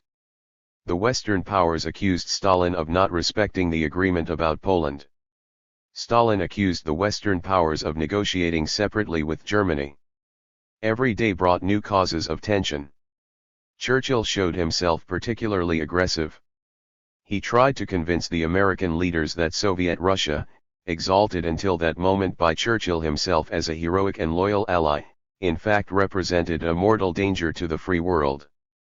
4 days after the German surrender he wrote to Truman, "An iron curtain is drawn down upon their front. We do not know what is going on behind." He suggested to Roosevelt's successor that he should not evacuate the American armies before forcing new concessions out of Stalin, the German territories east of the Elbe, which, under the Yalta agreements, were to be included in the Soviet occupation zone. 68 Churchill's nervous aggressiveness at this moment reflected the weakness of the British position. A mortal danger was indeed threatening the interests of British imperialism in the Baltic and in Eastern Europe, in the Balkans and the Dardanelles and in the Middle East. It threatened the constant premise of British foreign policy, the maintenance of a European balance of power which would prevent the domination of the continent by any one power. Great Britain came out of the war seriously weakened. Financially she was at the mercy of the United States. Militarily she could not match, by a long way, the other two great powers. Without American protection, the British shares of influence within the area under Soviet control were in danger of evaporating. Churchill also feared that the two superpowers might reach a 425 worldwide arrangement without taking account of imperial interests, or even at their expense. As well as contradictions between the Soviets and the Americans, there were contradictions between the Americans and the British, and Stalin was relying on these. This is why Churchill's diplomacy used the slightest opportunity to poison relations between the Soviet Union and the United States. While Great Britain's chief ambition, like France's, was to preserve her colonial empire. The aim of the powerful American capitalist system was to destroy all barriers which hindered its world expansion. The practical significance of Roosevelt's idealism was nothing but this. Addressing the two houses of Congress, meeting in joint session a few months before Yalta, Roosevelt's Secretary of State, Cordell Hull, had solemnly proclaimed, "There will no longer be need for spheres of influence, for alliances, for balance of power, or any other of the special arrangements through which, in the unhappy past, the nations strove to safeguard their security or promote their interests." 69 This open world, which in addition was exhausted by war, was the ideal world for American supercapitalism, the market of its dreams for its huge industrial apparatus whose production had doubled during the war, and a sphere of investment equal to the vast volume of capital it had accumulated. Instead of a world divided into areas of influence, there would be one worldwide area of influence, the American area. Roosevelt and his colleagues included in this vision collaboration with the Soviet Union. In their view, American industry's contribution to the reconstruction of the USSR would have advantages for both countries and would be reflected in the political education of the Soviet regime. As a result of this beneficial support, socialism in one country would become able to fit smoothly into the Roosevelt world.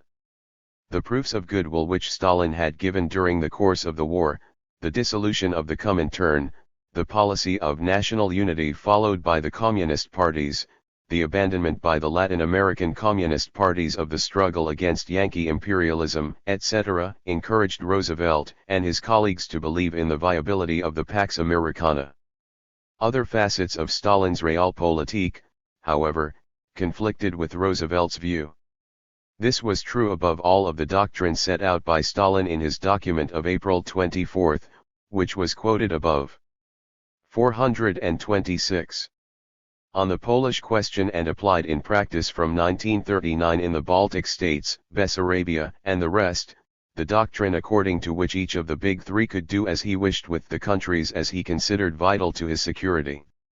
Roosevelt's idealism admitted exceptions here, in the case of countries such as Cuba, Puerto Rico, the Philippines, Mexico, etc., when the security of the great American democracy was involved, but it could not admit them when the aim involved was to guarantee the security of communist totalitarianism or British imperialism. Nevertheless, the American leaders did not think that this disagreeable aspect of Stalin's Realpolitik was, for the time being, sufficient motive for a breach, or even for giving up the attempt to achieve a fundamental compromise with the Soviet government. They kept in mind other essential factors. First, it had been clear to the North American leaders since 1943 that they were going to be faced with another superpower, one, indeed, which was behind the United States in economic development, but which had a clear military superiority on the continent of Europe. At the time of the Yalta Conference, the American generals knew that in the event of a conflict with the USSR, the Soviet armies would reach the shores of the Atlantic. 70 They also knew that in addition to its military superiority, the USSR could rely on another weighty advantage. While the defeat of Germany left the bulk of Soviet military strength free, a large part of American military strength was still engaged in the war in the Pacific. At the beginning of 1945, it was thought in Washington that it would be necessary to move part of the forces engaged in Europe to the Pacific, that the war with Japan could continue for a considerable time, and that the Soviet Union's entry into that war was very desirable, if not essential. And there was yet another important problem which drove the American government to look for an understanding with Moscow in the Far East. This was China. One of the main aims of Washington in the Pacific War was to consolidate the Chiang Kai-shek regime, thanks to which American capitalism could be assured of economic penetration. 427. And political control in China. Success in this enterprise would be made considerably easier if the Chinese communists continued their collaboration with the Kuomintang bourgeoisie in the same spirit of loyalty and moderation which had been shown by the Italian and French communists in collaborating with their own bourgeoisies. To achieve this purpose, Washington needed the good offices of Stalin. There were therefore pressing reasons, in the first half of 1945, before the explosion of the atomic bomb and the surrender of Japan, for the American government to seek agreement with Moscow in spite of the tensions stemming from the Polish situation and other Eastern European problems. The same factors which forced Washington into a policy of conciliation towards Moscow, in spite of the instinctive anti-communism of Truman and his team, make it even clearer to what extent the overall relation of forces in Europe in the spring and summer of 1945 was swinging in favor of a bold revolutionary policy in the countries where internal conditions were also favorable. In the event of an Anglo-American military intervention against the revolutionary movement, the Soviet Union was in an exceptionally favorable military and strategic position to give decisive military help. But from the point of view of Stalin's policy, these two factors, the strategic and military advantage and the revolutionary possibilities in the areas recognized by Moscow as Anglo-American areas of influence, were to be exploited to secure Washington's recognition of the European defense barrier and the other Soviet demands. The first factor meant that the European buffer zone was an established fact, militarily invulnerable. Stalin's aim, however, was to have this fact recognized, and to make it part of a general, worldwide agreement with the United States. Under the terms of this agreement, American credits and industry would contribute to the reconstruction of the USSR, so far following the plans of the Roosevelt team, but in conditions which would avoid political dependence and would tend to ensure bipartite control of the world, and not the political supremacy of the United States. The decision not to take advantage of the revolutionary possibilities existing in Western and Southern Europe, or of those in China, a decision. 428. Revolution and spheres of influence which, at the time of the abolition of the Comintern, could have been interpreted as a mere maneuver, now acquired substance. It now appeared as a practical, real concession, all the more valuable to the Americans in that the danger of revolution was real, quite adequate as compensation for recognition of the European defenses and the other Soviet demands. To achieve a real division of the world with American imperialism, the real meaning of the references in the Yalta Declaration to a secure and lasting peace, Stalin used all these cards and one more, which could not be absent from the grand strategist's hand, inter-imperialist contradictions. Stalin calculated that, once Japan and Germany were out of action, the contradictions could only grow between American capitalism's need for world expansion and the desire possessing Great Britain, France, Belgium, and the Netherlands to retain their colonial empires. The Potsdam Conference, which opened on July 17, still fell within the strategic and military context favorable to the Soviet Union, and its results seemed a step in the direction planned by Stalin. The Americans gave way in the main on the Polish question, accepting insignificant concessions from Stalin, and did no more than make timid protests about the course of events in other countries in the Soviet orbit. However, an event took place on the eve of the conference which substantially altered the objective premises of Stalin's model and the whole course of world politics. On July 16 the American atomic bomb had been successfully tested in the Alamogordo Desert. Suddenly the United States no longer needed Soviet help to settle Japan, as Hiroshima and Nagasaki were to show. Tokyo surrendered on the 14th. Under the secret Yalta Agreement, the USSR was to have declared war on Japan no later than 3 months after the fall of Germany, on August 8 at the latest. By this date the USSR had still not fulfilled its obligations in this matter, but Moscow had an excellent excuse. The Yalta Agreement provided that the restitution to the USSR of the bases and concessions taken over by Japan in 1905 should be ratified by the National Chinese government of Chiang Kai-shek. The Chinese refused, and had not given their consent by August 8. This suited Stalin perfectly, since it allowed him to retain, in negotiation with the United States, a card as important as the Soviet attitude in the 429. Pacific War. But Hiroshima proved the effectiveness of the new weapon. Stalin waited no longer for Chiang Kai-shek to ratify the Yalta Agreement. At 5 p.m. on 8 August the Soviet Union declared war on Japan. On August 14 not only the territories envisaged at Yalta, but in addition the whole of Manchuria and Korea as far as the 38th parallel, passed into Soviet hands. Monopoly of the atomic bomb became a privileged factor in Washington's policy. Truman did not lose a second in proclaiming that the United States had become the most powerful nation in the world, the most powerful nation, perhaps, in all history. 71 American imperialism firmly turned the comber towards world dominion. This, however, did not exclude a certain prudence, since the American generals were very well aware that while the atomic bomb could reduce a number of Soviet centers to the state of new Hiroshimas, it would still be difficult to prevent the Soviet army from advancing from the Elbe to the Channel. In his reply to Churchill's Fulton speech, Stalin warned that a new military campaign against Eastern Europe would have unhappy results for the interventionists.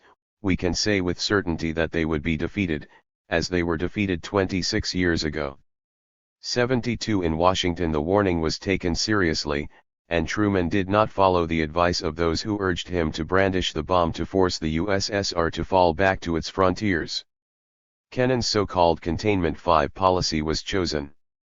Stalin nevertheless took the view that the objective basis for an understanding with the United States continued to exist.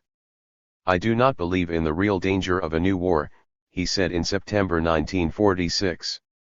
I do not consider that the atomic bomb represents the imposing force that some political leaders would have us believe. Atomic bombs are designed to frighten the weak, but they would not be enough to decide the outcome of a war. Besides, the monopoly cannot last long.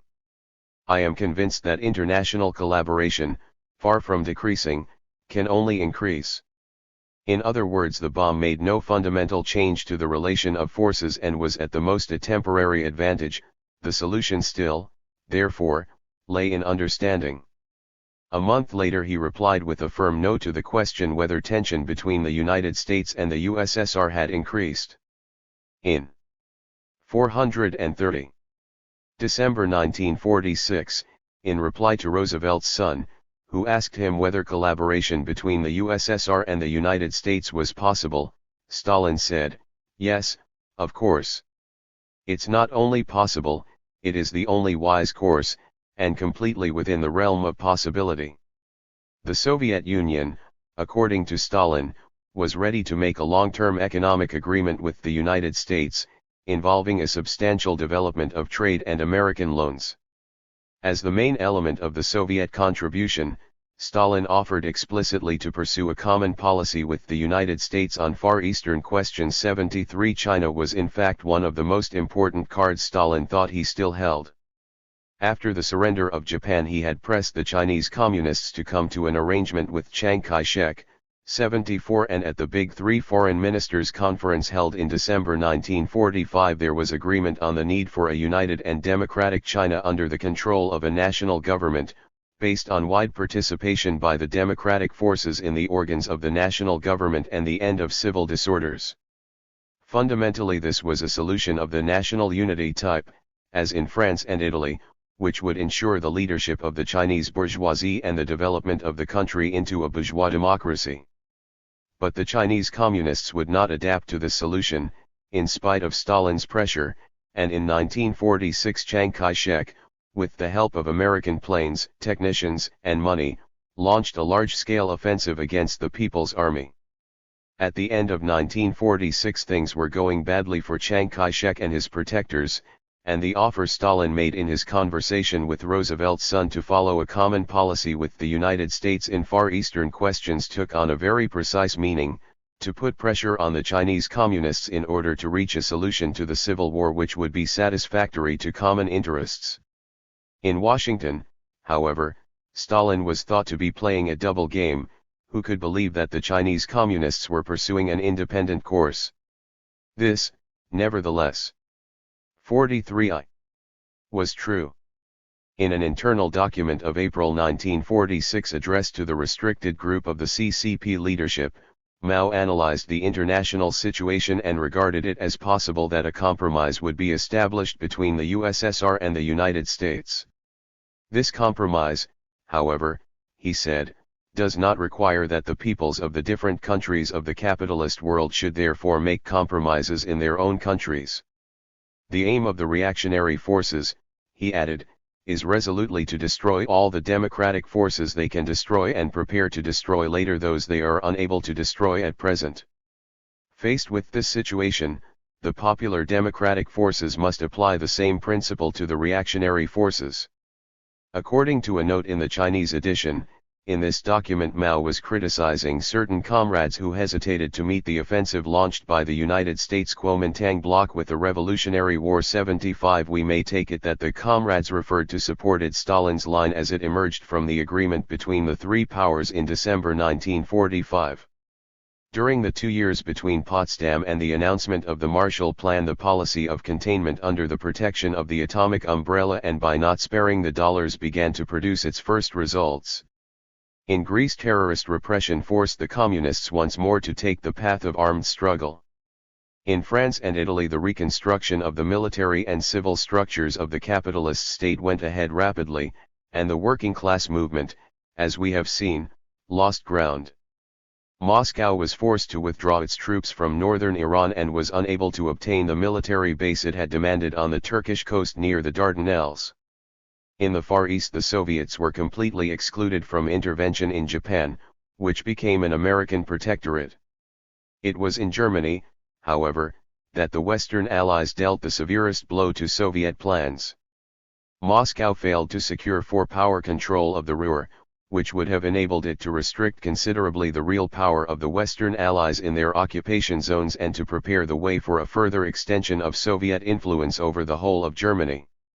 The Truman Doctrine was proclaimed in March 1947, and gave the Americans a justification for establishing themselves in Greece and Turkey and dominating the Middle East and the Eastern Mediterranean, taking over as policemen from the English in these important strategic areas.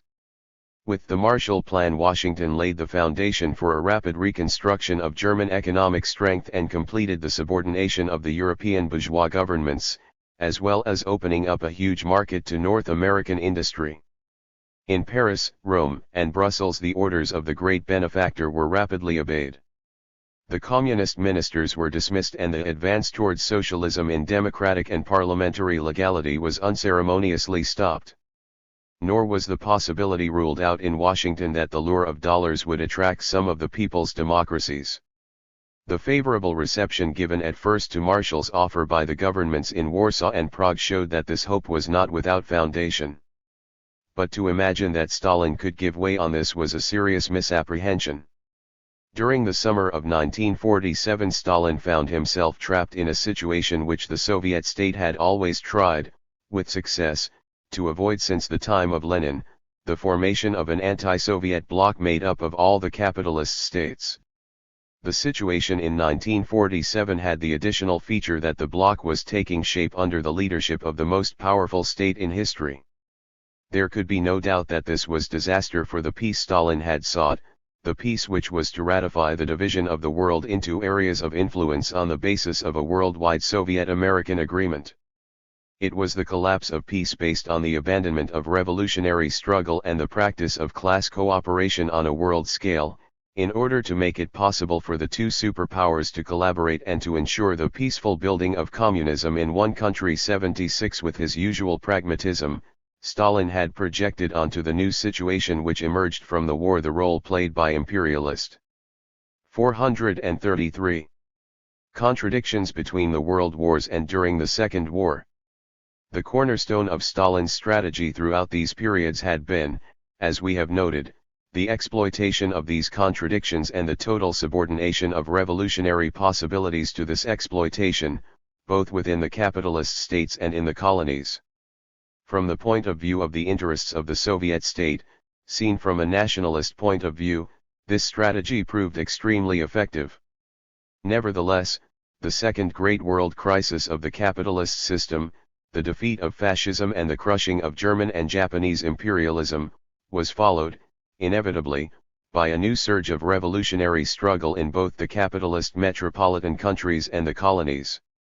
Even under the restraint of Stalin's policy, which most of the communist parties followed, the policy summed up in the testament of the COMINTERN, this new movement was enough to alarm the bourgeoisies everywhere, democratic and anti-fascist as they were, and to drive them to unite across national and colonial contradictions in order to bar the way to the revolutionary threat. The result was the falsification of Stalin's prediction that once Germany and Japan were beaten, the struggle between the United States and the European colonialist countries would dominate world affairs. The check imposed by Stalin's policy on the revolutionary movement proved insufficient to prevent the spirit of the working class and democratic forces from alarming the bourgeoisie on both sides of the Atlantic, but it was enough to dampen this spirit to such an extent that even in the countries where it reached its greatest strength within developed capitalism, it proved powerless, not only to force radical political change, but even to prevent these states from becoming part of the anti-Soviet bloc led by the United States. In other words, the subordination of the communist parties to Stalin's strategy had in the end the opposite results to those which had originally been predicted to justify it. It became a threat to the security of the Soviet state. Questions and conjectures. The judgments of certain Western historians and politicians who are champions of the free world and enjoy pointing out the tricks by means of which Stalin obtained his satellites and the other aims of his 434 world strategy, while idealizing the policy of Roosevelt, show not only a lack of objectivity but also ingratitude. If the free world did not lose some of its finest flowers in the crisis, there can be no doubt that it owes this to Stalin. It is true that no hypothesis on the course that history might have taken, rather than the one it did take, can be proved. It would be idle to argue that if the Soviet leader, who was also the supreme commander of the World Communist Army, had placed the European Revolution among the priorities of his strategy, then that revolution would inevitably have triumphed. On the other hand, it can certainly be argued that Stalin, with the help of Western communist leaders who faithfully applied his policies, made an invaluable contribution to solving the difficult problem which faced the leaders of Anglo-American capitalism from 1939 onwards: how to defeat their dangerous German rivals while still avoiding the danger of revolution in the vital centers of European capitalism. As we saw in the first part of this study, Trotsky took an excessively optimistic view of the revolutionary situation which would be created in Europe as the result of a Second World War. This optimism derived from his view of the state of capitalism, the exhaustion of its historic capacity to develop the forces of production, etc. However, his prophecy that the Second World War could result in revolution on a European scale was not an extremist fantasy. It expressed a real possibility, and one which the bourgeoisie realized from the first day of the war. This possibility arose not out of the fact that the capitalist system had reached the limiting stage postulated by Trotsky, who was here repeating the mistake of Lenin's analysis during the First World War, but not of the method it was forced to adopt in order to carry out a readjustment of its structures and pass on to a new stage of development. The Second World War was the most serious crisis which the capitalist and imperialist system had experienced in its whole history.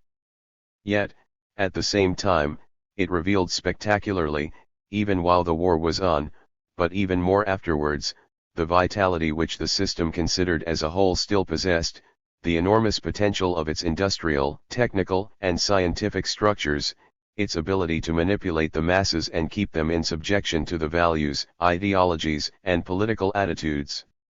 435. Necessary for the survival of the system.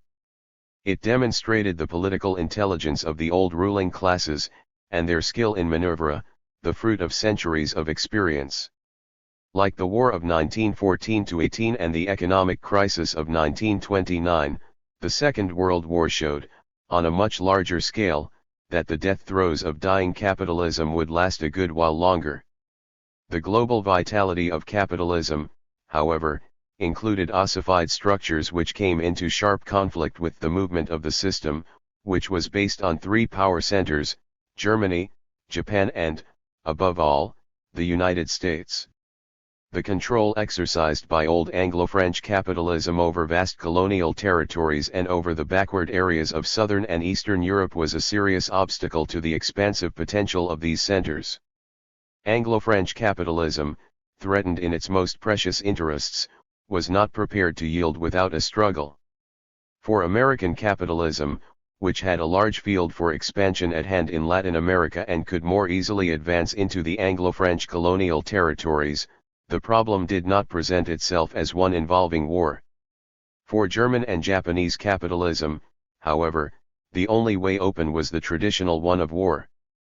From the point of view of the five main capitalist powers, the Second World War, like the first, was a war for markets, colonies, and raw materials, and at the same time it meant the transition of the system as a whole to a new phase, that of state monopoly capitalism. The three powers which were in the lead in this new phase had designs not only in Anglo-French territory, but also on Soviet territory. The fact that the United States tried to achieve this objective by alliance with its future victims, while its dangerous rivals tried to do it by military conquest. 436. Gave great political and military advantages to the former, but made no essential difference to the nature of the aims of one side or the other. After the experience of the years 1917 to 20, the bourgeoisie in all countries was fully aware of the dangers involved in the terrible operation which the horrifying logic of the system now again made necessary. The danger appeared all the greater in view of the existence of the Soviet state with its army and the Communist International. It is true that by the outbreak of war the European revolutionary movements had been defeated and forced underground in almost all the countries of the European continent, but how would the masses react to the effects of this new slaughter? Would not the communist cells which still existed be able to take advantage of the situation? After all, in 1917 the Bolsheviks had only been a handful of revolutionaries. Each bourgeoisie looked at these unknown factors differently, in the light of the internal situation of its own country. German capitalism was sure of itself, once the labor movement and the Communist Party had been crushed in its country. It thought that military victory would allow it to destroy by similar means any seeds of revolution in the rest of Europe. Japanese capitalism took a very similar view, since it too had reduced its labor movement to impotence. On a quite different basis, a reformist integration of the proletariat unequaled in the capitalist world, the United States was in a more favorable position than any other power to face the test of war. The British bourgeoisie could not feel the same confidence, as the Great Strike of 1926 had emphasized, but the Labour Party at least offered a fairly solid guarantee. This situation looked very different in France. It was clear that in the system of industrial capitalism France was the weakest link.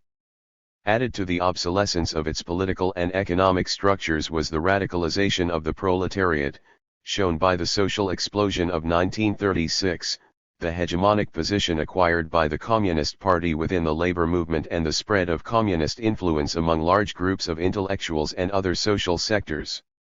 The French Communist Party's exemplary moderation during the period of the Popular Front was not enough to dispel the fears of the bourgeoisie. Was it a temporary tactic or a basic change in the party? Italy, which had undergone considerable capitalist development under fascism, was an unknown from the point of view of the 437. Solidity of the bourgeoisie. It seemed clear that its situation could not offer the security of Germany, but, equally visibly, it did not contain any element as disturbing as French communism. Outside the industrial capitalist zone, situations capable of turning into revolutionary crises under the impact of the World War were numerous: the Asian colonies, the republics of Latin America, the backward states of Eastern and Southern Europe. The most serious and most obvious threat from the point of view of world capitalism, however, apart from the entry of the USSR into the war, lay in the possible coincidence of fascist defeat and a proletarian revolution in France, which would mark the beginning of a process which could end in revolution over the whole continent of Europe.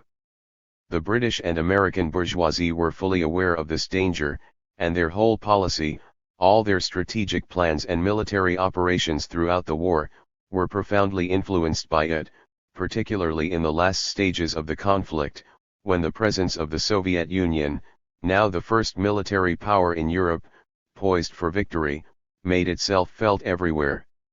At this period the French resistance appeared a considerable force, led largely by the Communists. The possibility of revolution could be clearly seen in Italy, and it became a fact in Yugoslavia and Greece.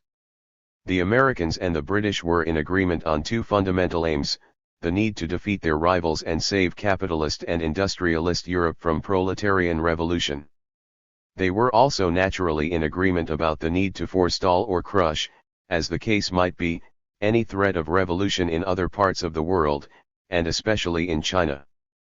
They might differ over the means to achieve these ends, but on the ends themselves their views were identical. Contradictory interests came into play above all in connection with the colonial problem, but that was a question for the future rather than an immediate problem. The community of interests in the most important aims, together with the crumbling British Empire's heavy dependence on the United States, was a solid bond for the Anglo-American alliance. The difficult problem lay in the contradiction between their two principal aims, since the defeat of Nazi Germany was a necessary condition for a revolution in Europe and the internal logic of the anti-fascist war. 438. Pointed the peoples of the European continent in the direction of revolution. A similar problem faced the Anglo-American alliance in the Pacific War, especially in connection with China.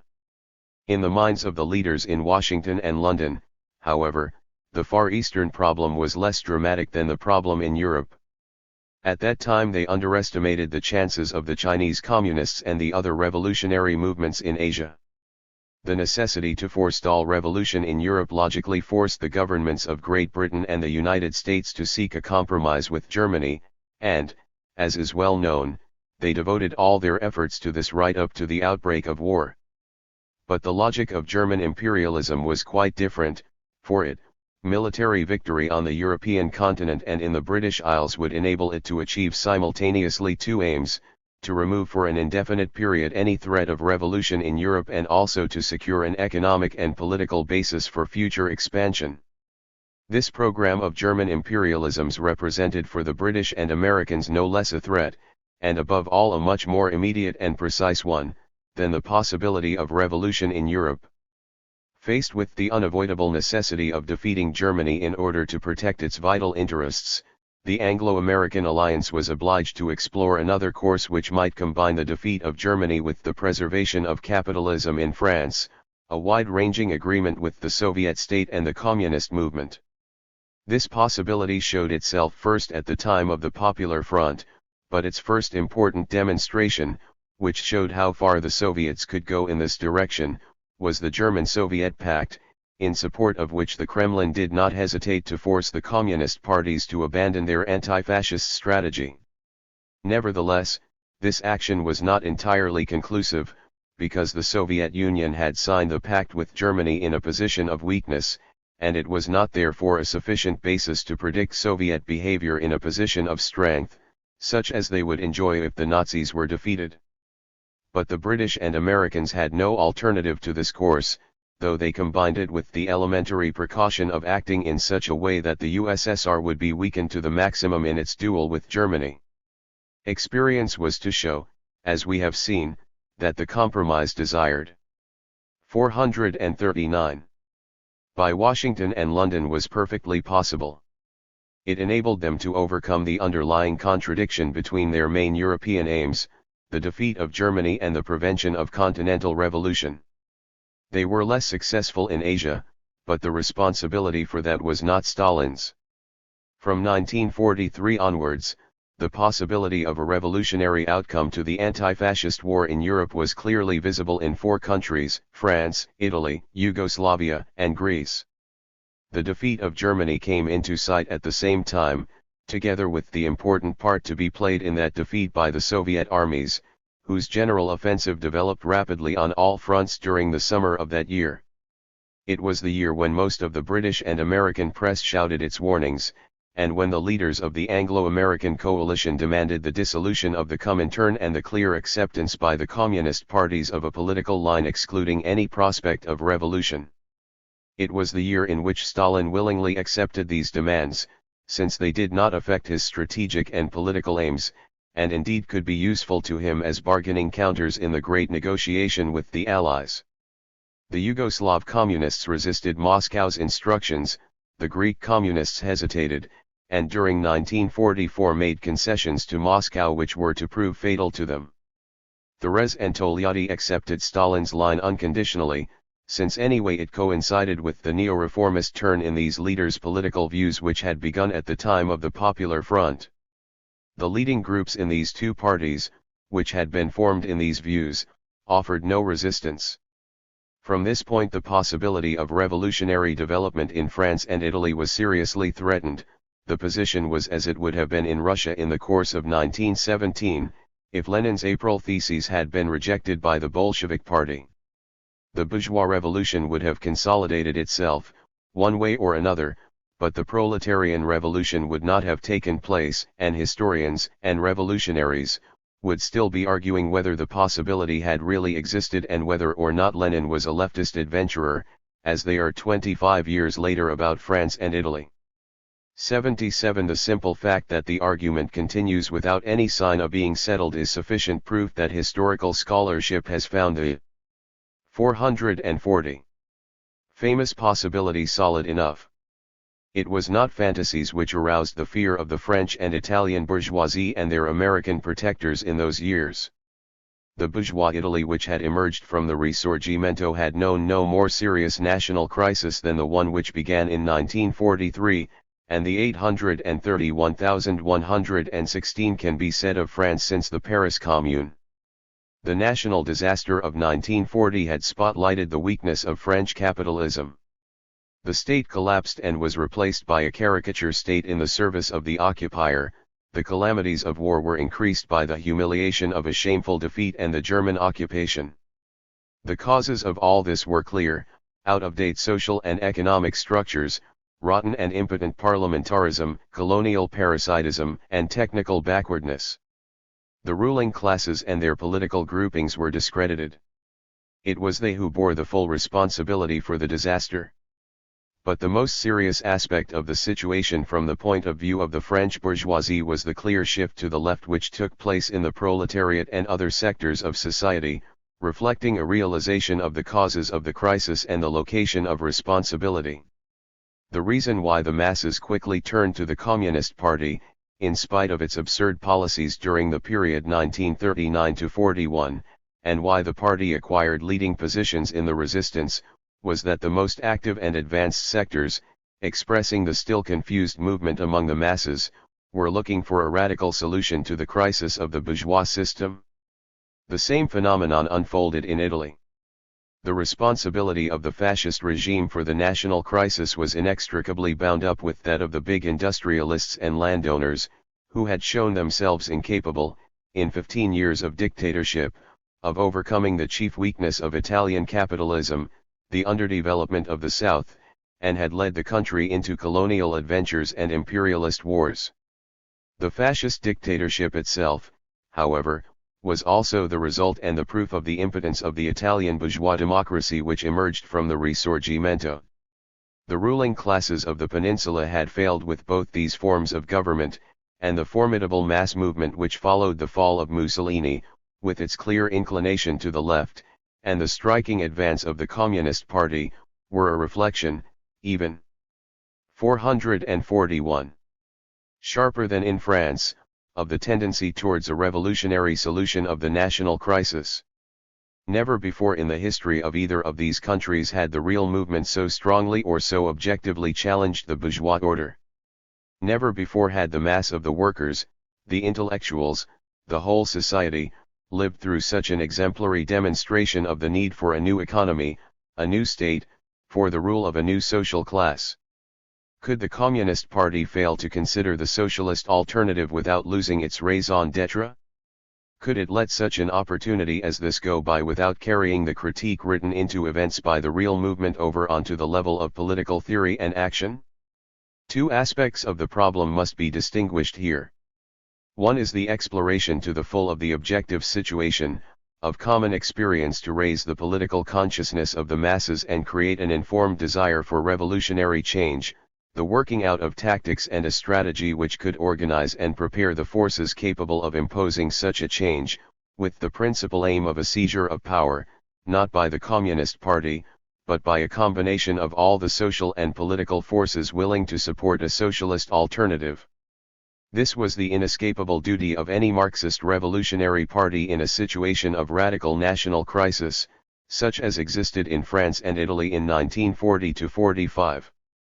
This was independent of the other aspect of the problem, the question whether such a course would result in victory for the revolution. This question could not be answered except in the course of the action itself.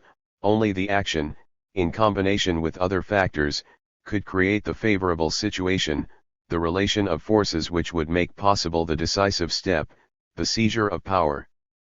The leaders of the communist parties of France and Italy, who controlled the general line of their parties during the Second World War from Moscow, under Stalin's direct control, solved the problem on the very first day, immediately, that is, the United States and Great Britain became the allies of the USSR.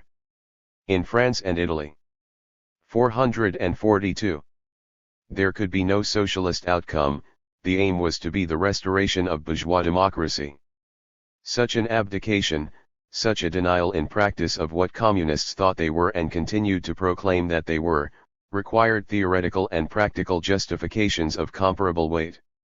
As long as the war lasted, the principal justification, which absorbed all the others put forward from time to time, could be reduced to the following schema: the victory of Hitler's Germany would mean the destruction of the Soviet Union and the crushing for an indefinite period of the working class movement in Europe.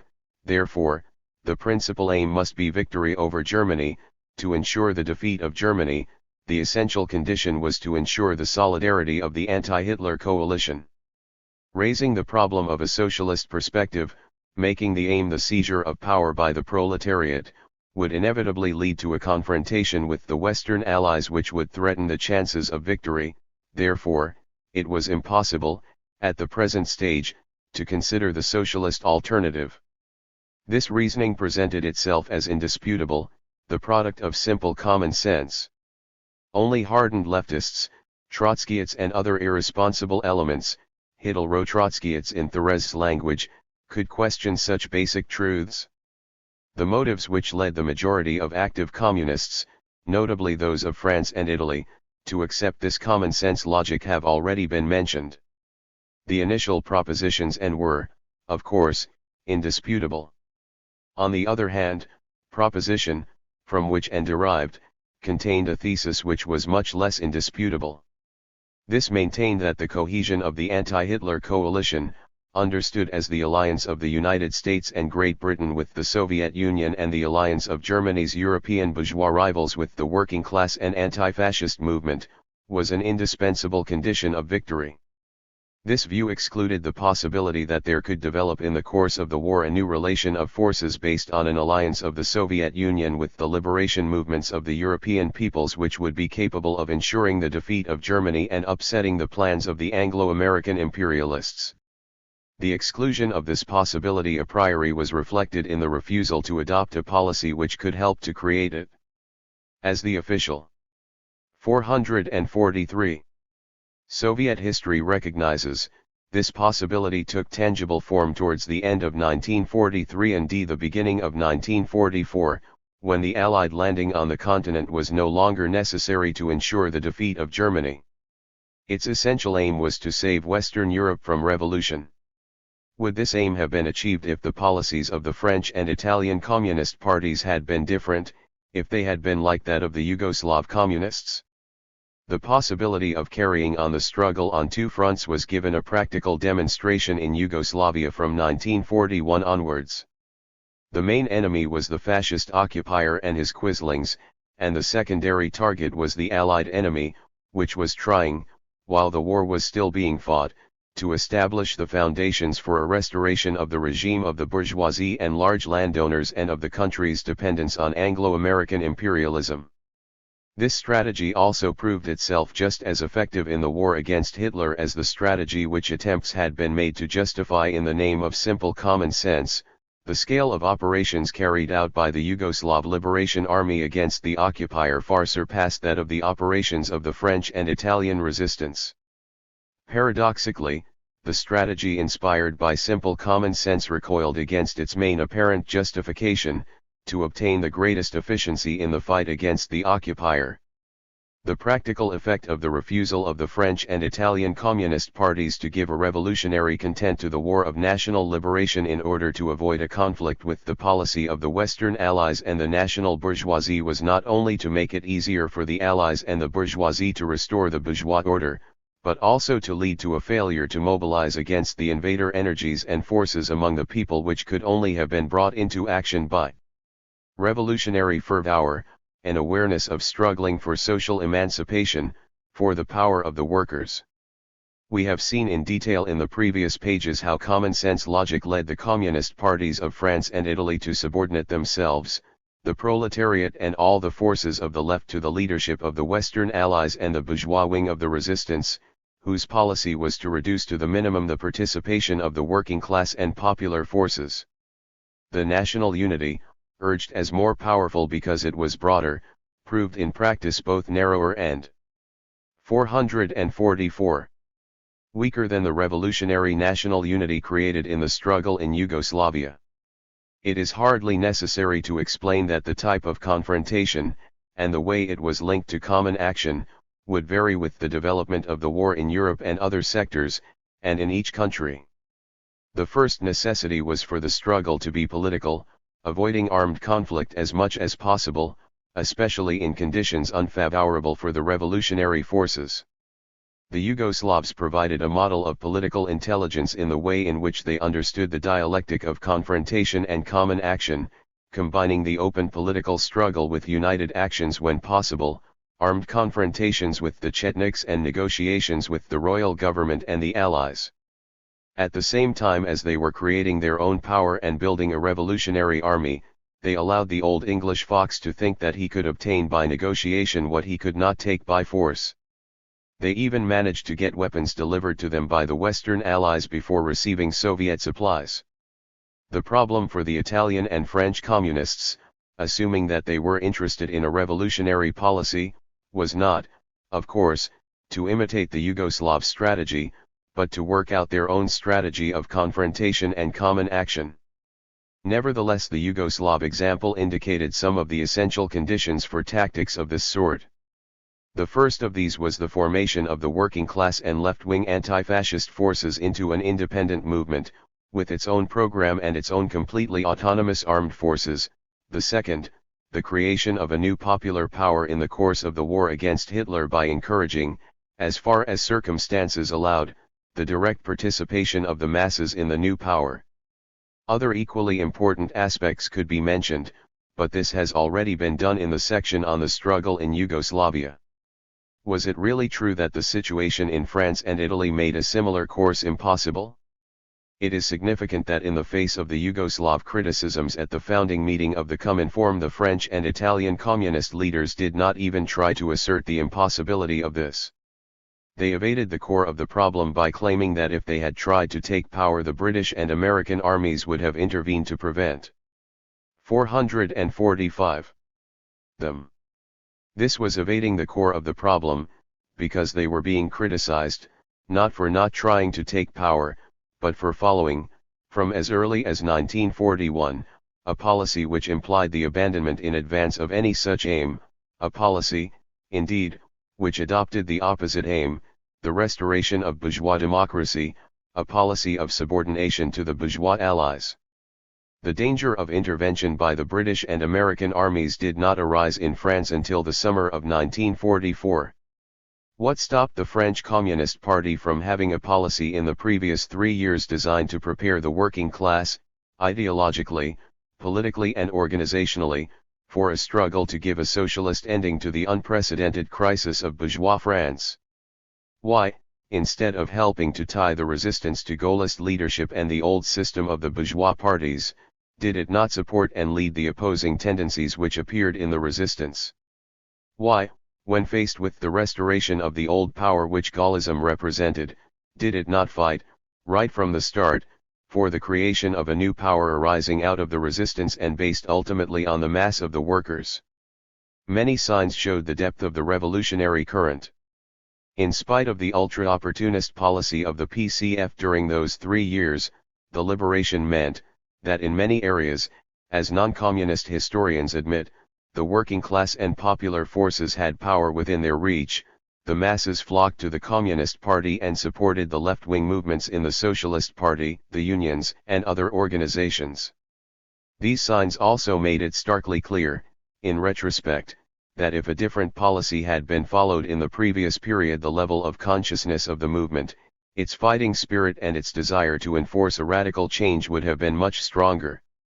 But, even starting from the level reached by the movement in the months after the liberation, was there not a possibility of directing it towards revolutionary goals? This is a question which the leaders of the PCF have always avoided.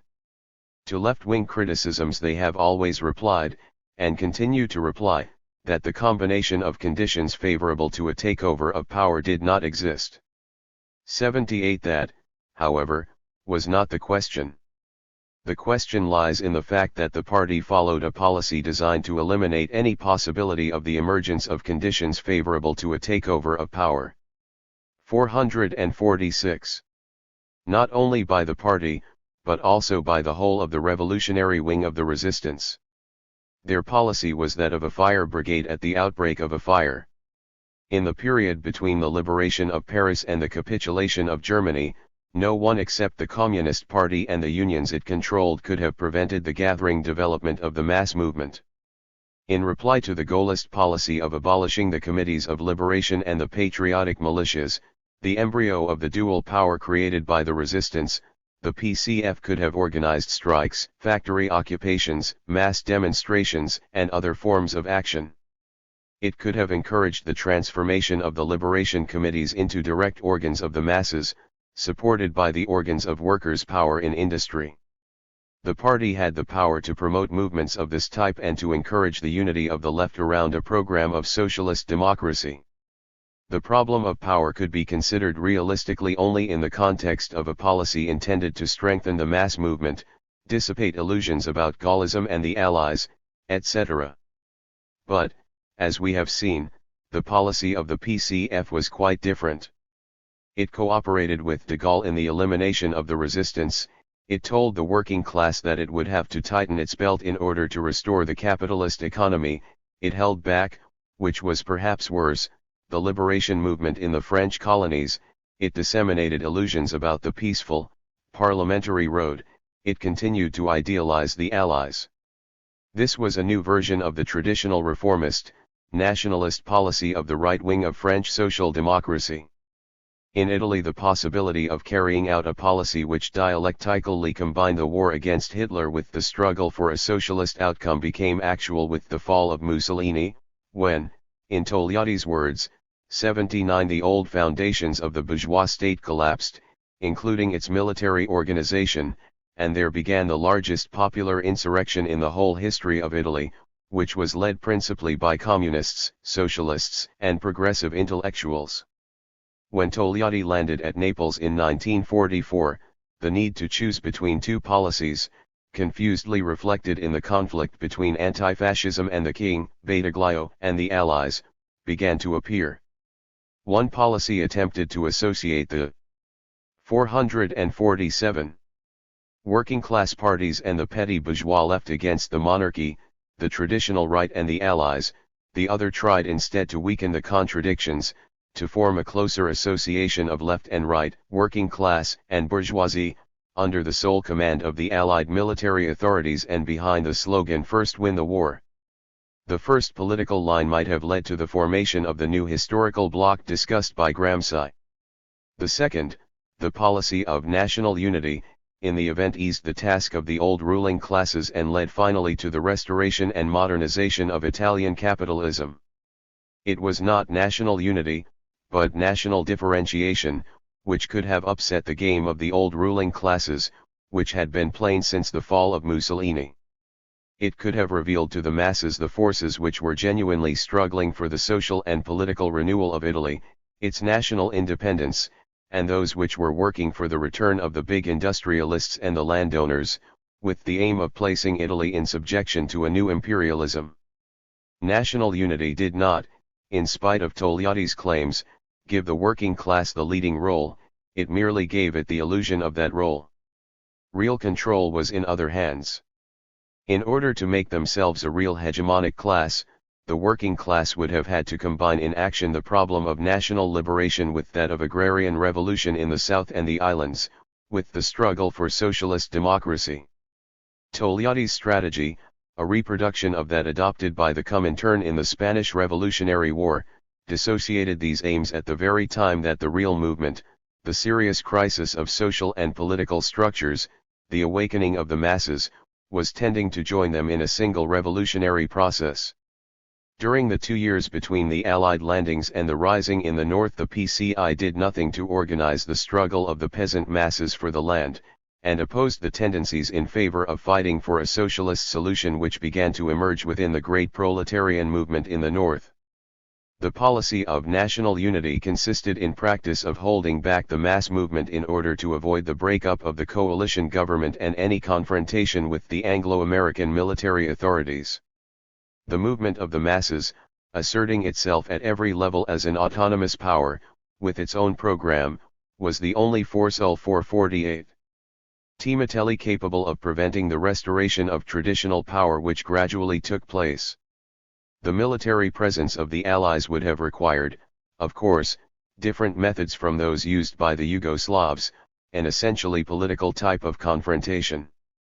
But the presence and attitude of the Anglo-American military authorities was, on the other hand, a living lesson which the working class and anti-fascist left could have used to increase the national consciousness awakened by the War of Liberation, by demanding full and unrestricted recognition of Italian sovereignty, the right of the people to free choice of their organs of government, and a promise by the Anglo-American military authorities not to interfere in Italian internal affairs.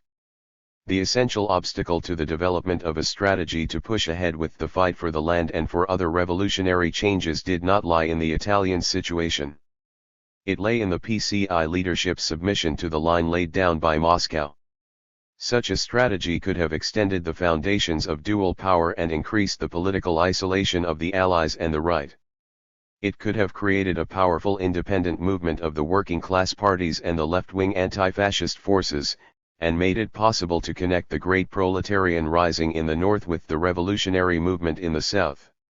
If the Yugoslav communists had followed Stalin's instructions as contained in Dimitrov's message of March 1942, similar obstacles would have arisen in Yugoslavia. Togliatti and Therese more than once referred to the example of Greece to justify their policies. The catastrophe of the Greek resistance could, however, have been avoided, in spite of Stalin's unbelievable treachery, if the Greek communist leaders had resisted Soviet pressure and not capitulated at a moment when they were in control of almost the whole country and were backed by a seasoned popular army. 18 months later, in much less favorable conditions, they took up the struggle again and were able to hold out for 3 years, with foreign aid which bore no relation to the size of the American intervention and effectively ended in 1948. If the Greek communist leaders had not given way to Stalin in December 1944 and January 1945, the British Expeditionary Force would have found itself in an unenviable situation. 449. In the early months of 1945, Germany was nearly defeated. The Soviet armies, with the addition of sizable detachments from Bulgaria, Romania, and Poland, and of course the Yugoslav Liberation Army, possessed a decisive military superiority over the forces of the Western Allies in Europe.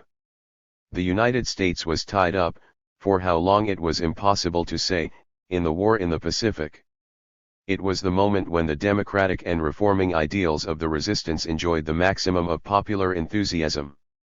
What would have happened if in this situation the working class movements of France and Italy had gone over to the offensive in support of the power of the workers and the whole left, with a program of democratic and socialist changes? Would the West have intervened? Could Roosevelt or Truman have faced the political consequences of taking over Hitler's role as chief enemy of the European left? From a military point of view, could they even have made the attempt? But conjectures and questions about what might or might not have happened in the past must stop. History was decided at Yalta. When the areas of influence were shared out, Stalin laid down the law to the communist parties without meeting any resistance, except from some future heretics in the underdeveloped countries. In the centers of capitalism, communist neo-reformism fell in step with the Grand Alliance. When we began our analysis of Stalin's strategy during the Second World War, we referred to one of the factors which affected it the most, to which we must now briefly return. The foreign policy of the Soviet bureaucracy could not do other than reflect, in some form, its domestic 450 policy. After wiping out the best representatives of the October Revolution, after destroying proletarian democracy and depriving the people for many years of all political life, after discrediting the socialist ideal in the eyes of the Soviet workers by proclaiming that this regime of poverty and police dictatorship was finished, socialism, in short, after polluting the sources which could have kept alive the revolutionary spirit and formed an internationalist class consciousness, the Soviet leaders were incapable of giving the war against Hitler's Germany a revolutionary or socialist character. This fact was independent of all the other reasons we have analyzed, which were anyway strongly conditioned by the internal situation. Continuing therefore in the same direction, and starting from the type of social consciousness which their ideological mystifications and political opportunism had formed, the Stalinist leaders gave the war the only character they could give it, that of a patriotic war. Hitlerism was first and foremost the new face of the traditional enemy, the Teuton, who dared to attack Bellikai Rossiya, as the new national anthem called it, and not the gravedigger of the German working class movement and the Spanish Revolution. "They are not fighting for us," said Stalin in a moment of sincerity during an interview with Ambassador Harriman, "they are fighting for Mother Russian." 80 In the minds of millions of mujiks and worker mujiks, the Stalin myth was closely mingled with that of the great Tsars, combined with traditional patriotism, the glories of the past, a revived religion. Stalin and the party skillfully used every means to build these springs of patriotism into the new state, and Lenin was ritually invoked on every occasion to increase the prestige of the new Lenin. From the point of view of the international aims of the war, the Soviet leaders did not add a comma to the aims proclaimed by the Allied capitalist powers, national liberation for the peoples of Europe and democracy. More accurately, they added one element, which was not exactly revolutionary or even progressive, pan-Slavism, the call for the unity of the Slav peoples. The transparent intention of this call, apart from its immediate effect as a rallying cry against the traditional enemy of pan-Germanism, was to prepare ideologically for the future construction of 45I. The protective barrier. Europe was going through its second disastrous war 20 years after the end of the first. It was clear proof that national frontiers had become an anachronism hindering the development of the productive forces, making a lasting peace impossible and constituting a permanent source of rivalries and conflict. Had not the moment come to call on the European proletariat to fight for the Socialist United States of Europe, the idea of which had been launched by the Bolshevik Party at the beginning of the 1914-18 war and taken up by the Comintern in 1923? 81 But the Slav idea replaced the European socialist idea.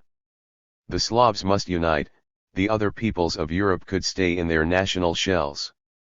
We shall not dwell on these aspects of Stalin's policy, which other authors, in particular Isaac Deutscher, have examined in detail. 82 Deutscher has raised another problem of considerable interest. The victory of a socialist revolution throughout Europe would have meant the end of the isolation of the Russian Revolution, but Stalin feared the effects of the interpenetration of the Soviet system and socialism in the areas of industrial capitalism. He thought, not without justification, that this would endanger the political and ideological basis of the bureaucratic and totalitarian system built on the basis of isolation. From being an objective influence on the system, isolation had become a necessary condition for its survival and for the privileges of its ruling class. Subsequent developments have confirmed Deutscher's view. Stalin and his successors have made every effort to maintain the isolation of Soviet society, not only from the West, but also from the other countries of the socialist camp. Genuine contact between Russia and the people's democracies, free travel and free exchange of ideas, could easily have become another source of ferment inside Russia. Stalin had therefore to keep in being two iron curtains, one separating Russia from her own zone of influence, the other separating that zone from the West. 83 As we have seen, the ill-starred European proletarian revolution had to overcome many obstacles to make its way through the great crisis of the 1940s. Victory at the end of the second decade of the century was denied by the absence of a socialist party independent of the bourgeoisie. Victory at the beginning of the fifth decade would have required 452. A party independent both of the bourgeoisie and of the fatherland of socialism. The main justification for the policy of national unity disappeared with the capitulation of Germany in the spring of 1945, but the collaboration of the communist parties in the bourgeois governments of France and Italy continued and, as we have shown, contributed to the restoration of the capitalist economy and its political superstructures. A new justification now became necessary, and this time it could not be merely, or essentially, tactical. To fill this need use was made of the doctrine of new democracy or people's democracy, created to meet another urgent necessity, that of defining the regimes which began to establish themselves in the countries liberated by the Soviet armies. The paradox was that while revolution had been avoided with skill and delicacy in France and Italy, where the working class and its allies were better organized than the forces of reaction and had a clear superiority over the ruling groups of monopoly capitalism and its political agents. 84. In the Eastern European countries it had been encouraged by the same raison and adopted a socio-political system of the same type shows that the determining factors in these 455 developments were not internal ones. In Czechoslovakia the working class could have taken power at the moment of the liberation of the country and begun the socialist revolution on a fundamentally democratic basis. As H. Riepke neatly put it, what was artificial in Czechoslovakia was not the revolution but its postponement. An analogous situation existed in Bulgaria, although there the different context would have required the revolution to take different forms.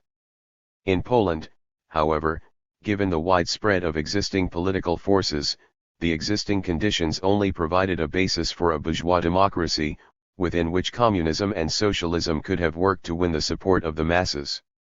This was also the situation in Hungary and Romania. The Soviet Union could have protected those who fought for socialism in these three countries against any intervention by the imperialist powers and made it easier for them to act, for only their action was capable of bringing about a revolutionary change which was the fruit and the expression of the popular will. In these three cases, however, the Soviet army substituted itself for the will of the masses. The army took over power and put the strategic positions into the hands of the communists, masking the real power at first under democratic and parliamentary forms. As Rákosi admitted later, right from the liberation the party took absolute control of the political police, the AVO. It was the only institution of which we kept total control for ourselves and firmly refused to share it with the other parties in the coalition in proportion to their respective strengths. 2. The problem of the army was solved, again according to Rákosi, by reducing its strength to the absolute minimum and distributing it throughout the country. The presence of the Red Army, said Rákosi, reduced the importance of the struggle we had to wage to bring the majority of the army under communist influence. The strengthening of the Hungarian army did not begin until 1948, after the Communist Party had taken over the Ministry of Defense. 3. But Rákosi has never explained how exactly the party was able to get sole control of the political police and in effect abolish the army while it did not control the Ministry of Defense and was in a 456 very small minority, as was shown by the elections of 1945. 4. In Romania and Poland the Communist Party took control of the army in the first few months. The export of revolution is nonsense. Every country will make its own revolution if it wants to, and if it does not want to there will be no revolution, was the answer Stalin gave in 1936 to an American journalist's question. 6. Just over 2 years later this madness was tried in the Baltic countries, the eastern areas of Poland, Bessarabia and Bukovina, but then it could be presented in a different light. From 1945 onwards, Poland, Hungary and Romania became classical examples of the exported revolution, carried out from above by a power deriving from a liberator-occupier. This did not prevent this power from carrying out a good many progressive, and in some respects revolutionary, tasks of social transformation, which for a time won it the support of the mass of the workers and of large numbers among intellectuals and other social groups. The reforms achieved in the countries of Eastern Europe during the years 1945 to 70311 be regarded as a national achievement, accomplished with the more or less active, more or less sincere support of all the democratic parties, says Ferenc Fecht in his Histoire de Démocraties Populates registered the growth of communist influence and organization, says the same author, who cannot be suspected of partiality towards the communists, cannot be explained simply by the presence of the Soviet army, but was due also to the fact that the communists were the most determined and dynamic agents in the accomplishment of this work, its main instigators. But these merits were overshadowed by a fact which became increasingly obvious to the people, that the Communist Party depended on a foreign power, it was enthralled to Moscow. The main decisions, and often less important ones too, were taken there, and not in Warsaw, Budapest, Bucharest, or Sofia, or even in Prague, which had greater autonomy. The fight against Hitlerism had been waged mainly under the banner of nationalism, and the liberation raised patriotic feelings to new heights. But the slogans of Slav unity were understood in Prague and 457. Sofia to mean a union of free and sovereign peoples. Even those who were most sympathetic to the liberators could not easily resign themselves to seeing a new domination, even with a socialist label, replace the old. In the period 1945 to 7 the weight of this new independence was felt particularly in Poland, for reasons which have been mentioned, and in Hungary and Romania, which had been on the side of the losers. Although Bulgaria was also in this category, the pro-Russian attitude of the population and the size of its communist party earned it special treatment from Moscow. Romania and Hungary, however, as well as living under military and police rule, were crushed by economic tribute exacted as reparations, for the support of the Soviet troops based in the two countries, and under various other heads. German property, which included the main businesses and bank deposits in the country, passed into the hands of the Soviet state. 7. Since they were unable to compete in patriotism with other political groups once Soviet interests became involved, the local communists strove to show themselves true patriots in disputes with the other people's democracies. Obliged to justify the loss of the eastern territories, the Polish communists not only became the champions of anti-German feeling but also drove the hardest line with the Czechs in the dispute about the Teschen area. The Czech communists, having been forced to give up Ruthenia to the USSR, showed themselves just as intransigent as the Poles in this dispute, and uncompromising towards Hungary over the problem of the Hungarian minorities in Slovakia. The Romanian communists, who were obliged to defend the USSR's annexation of Bessarabia and Bukovina, showed their patriotism against the Hungarians over Transylvania. The Bulgarian communists had a chance to show theirs against the Romanians over Dobruja and the Serbs in the Macedonian problem.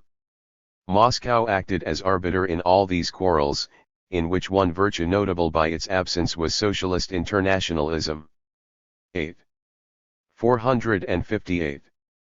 The great regulator of the transformation of Eastern Europe was, of course, Stalin's policy, with its aim of forming all the countries of this region into a political and military system to defend the western frontiers of the USSR and increase the economic area available for what Moscow regarded as the building of socialism.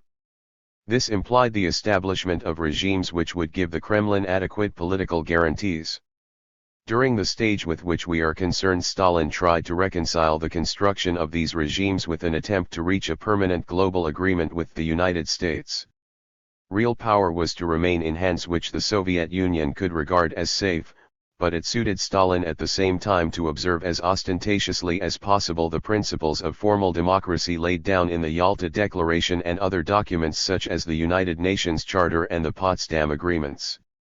Measures against capitalists and landowners were essential not only to destroy the bases of classes hostile by nature to a preferential alliance with the Soviet Union and still more to integration in its economic orbit, but also to create the social basis required for the maintenance in power of pro-Soviet groups, yet it was in Stalin's interest that these measures should not appear as an attack on the capitalist system, or private enterprise, in general. To these considerations stemming from the policy of the Grand Alliance must be added another, of major importance, which derived from the characteristics acquired by the Soviet regime.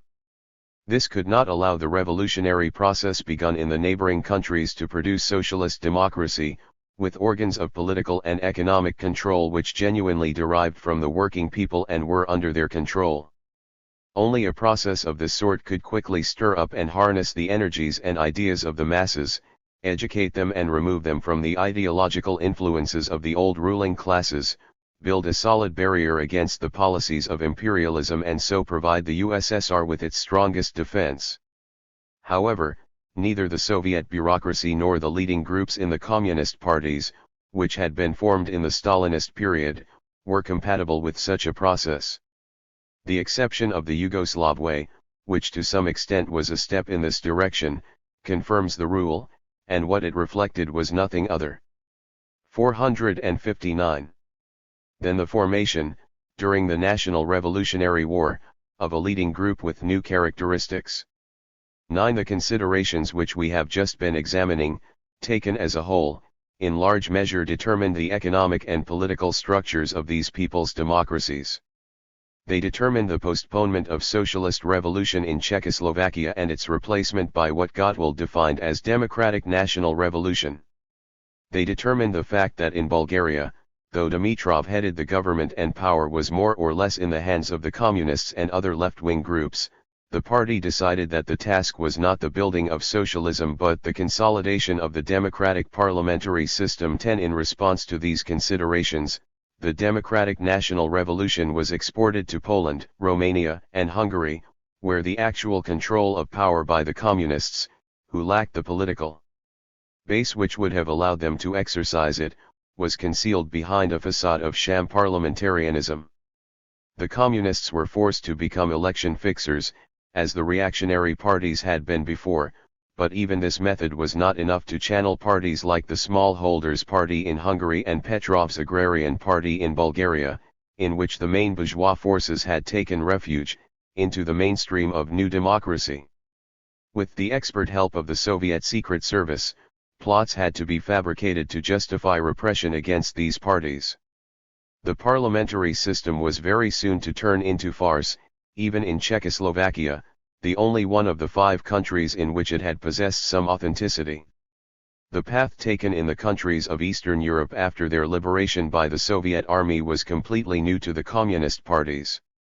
The closest experience, and one which was to be presented as the first example of a people's democracy, was that of the Spanish Republic of 1936-9, but, apart from the fact that this experience had taken place in the exceptional circumstances of civil war and foreign intervention, it had lacked what was the determining factor in the people's democracies of Eastern Europe, the presence of the Soviet army. The explanations of the nature and development of people's democracies in terms of Marxist-Leninist doctrine which were provided during these years were vitiated at the root because the crucial role of this factor could not be 460. Considered and analyzed without prejudicing Soviet diplomacy or giving arguments to the propaganda and strategy of the capitalist powers. Reduced to essentials, the theory of people's democracy was based on the following argument: once the political power of the financial and landed oligarchy had been destroyed by the liberation, which cut it off from its economic basis by expropriation and nationalization, long-term cooperation became possible between the working class, small peasant proprietors and the middle bourgeoisie, industrial, commercial and agricultural, as part of a gradual transition to socialism. The nationalized sector would continue to grow and the capitalist sector to decline, and small peasants would gradually and voluntarily go over to cooperative forms of production, until the whole economy rested on a socialist basis. The class struggle would go on, but would take peaceful and evolutionary forms within the democratic parliamentary system. This type of development was claimed to be guaranteed from the moment when the working class took control within the governing coalition, and the new worldwide relation of forces produced by the war allowed the Soviet Union to protect countries which set out on this path from any intervention by imperialism.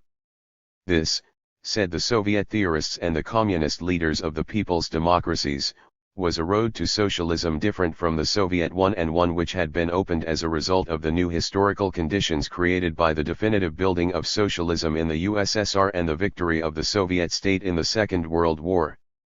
Dimitrov went further than anyone when he claimed that while, for the transition to socialism, the dictatorship of the proletariat was essential, now in many countries the problem of the achievement of socialism presents itself as a problem of collaboration between the working class and the peasants, artisans, intellectuals, and other progressive sectors of the people. 11. This was the dominant view in the years 461, 1945 and 1946, as long as hope lasted of a global agreement between the USSR and the United States. With the beginning of the Cold War and the collapse of illusions, both in the Grand Alliance and in the Little Alliances, old Dimitrov had to make his self-criticism, announce that the dictatorship of the proletariat continued to be as necessary in the 40s as it had been in the 20s, and admit that, while different from the Soviet system, people's democracy also fulfilled the functions of the dictatorship of the proletariat. 12. It hardly needs saying that the functions of the dictatorship of the proletariat were understood in their Soviet sense as meaning the abolition of any pretense of proletarian democracy, the dictatorship of the Communist Party, or, more precisely, of its leading group. The only remaining difference between people's democracy and the Soviet system was the retention in the former of a parody of political pluralism as part of a caricature of a parliamentary system. This view, in its initial form, before the switch of 1947, was adopted by the communist parties of France and Italy as a doctrinal justification for their entry into bourgeois governments, after the defeat of Germany had robbed them of their previous tactical grounds. Governments of national unity were to be regarded as a first step towards people's democracy, nationalization as a first blow against monopoly capitalism. Once the Communist Party and its allies had gained control of the state through universal suffrage, the nationalized sector would begin to acquire a socialist character, and would be gradually widened. The state would no longer be at the service of the capitalist oligarchy, but would turn into that state of people's democracy. This model was naturally associated with the idea of the New World balance of power, thanks to which collaboration between the USSR and the USA in the spirit of Yalta would finally prevail. If the people voted by a majority for the Communist Party and its allies, the capitalist powers would be forced to respect the popular will. In this way the model of development which seemed to be establishing itself in the East was transferred to the West by a process of abstraction from the factors which had made it possible. There was a pretense that the communist parties had won, or were in the process of winning. 462. Control of the state by exclusively democratic and parliamentary means, and that they retained power by the same means. An example can be seen in Thérèse's report to the Assembly of the Sane Federation of the PCF on June 8, 1947, which deals at length with the new democracy. Referring specifically to Poland and Hungary, in other words to the two countries in which the communists would not have been able to keep themselves in power for a day if genuinely free elections had been held, Thérèse claimed that the people's government in those countries maintained the people's power on the basis of democratic elections, with a parliament democratically elected by procedures more or less similar to those with which we are familiar. 13. It is hard to say whether the Western communist leaders were merely deceiving the mass of the militants, or whether they were also deceiving themselves. Whichever it was, they did not deceive the other political groups called to accompany them on the new road to socialism. The impotence of communist neo-reformism came in the first place from the dialectic of the class struggle, nationally and internationally, which refused to fit into the new doctrinal schema, but it was further aggravated by the reaction provoked by the events in Eastern Europe in the other reformist groups in the working class movement, quite apart from that of the democratic bourgeoisie. We shall not attempt a theoretical critique of these ideas at this point. The Cold War performed the function of practical criticism, and they did not reappear until after the 20th Congress of the Soviet Communist Party, when they were developed with much greater theoretical elaboration. We shall come back to the subject when we examine this period. For the moment it is enough to note that the doctrine of people's democracy, in its Western version, was not based on any analysis of capitalist society capable of producing new conclusions about the dynamic of its structures and the behavior of its classes. The doctrine arose in the most pragmatic manner imaginable, with no basis in any other objective datum than the New World relation of forces, the assessment of which by the official theologians was very soon proved wrong by the actual course of events. The powerful communist parties of France and Italy were unceremoniously removed, without resistance on their part, from the governments of their countries, and instead of 463 moving towards people's democracy, Western Europe moved towards a new development of capitalism.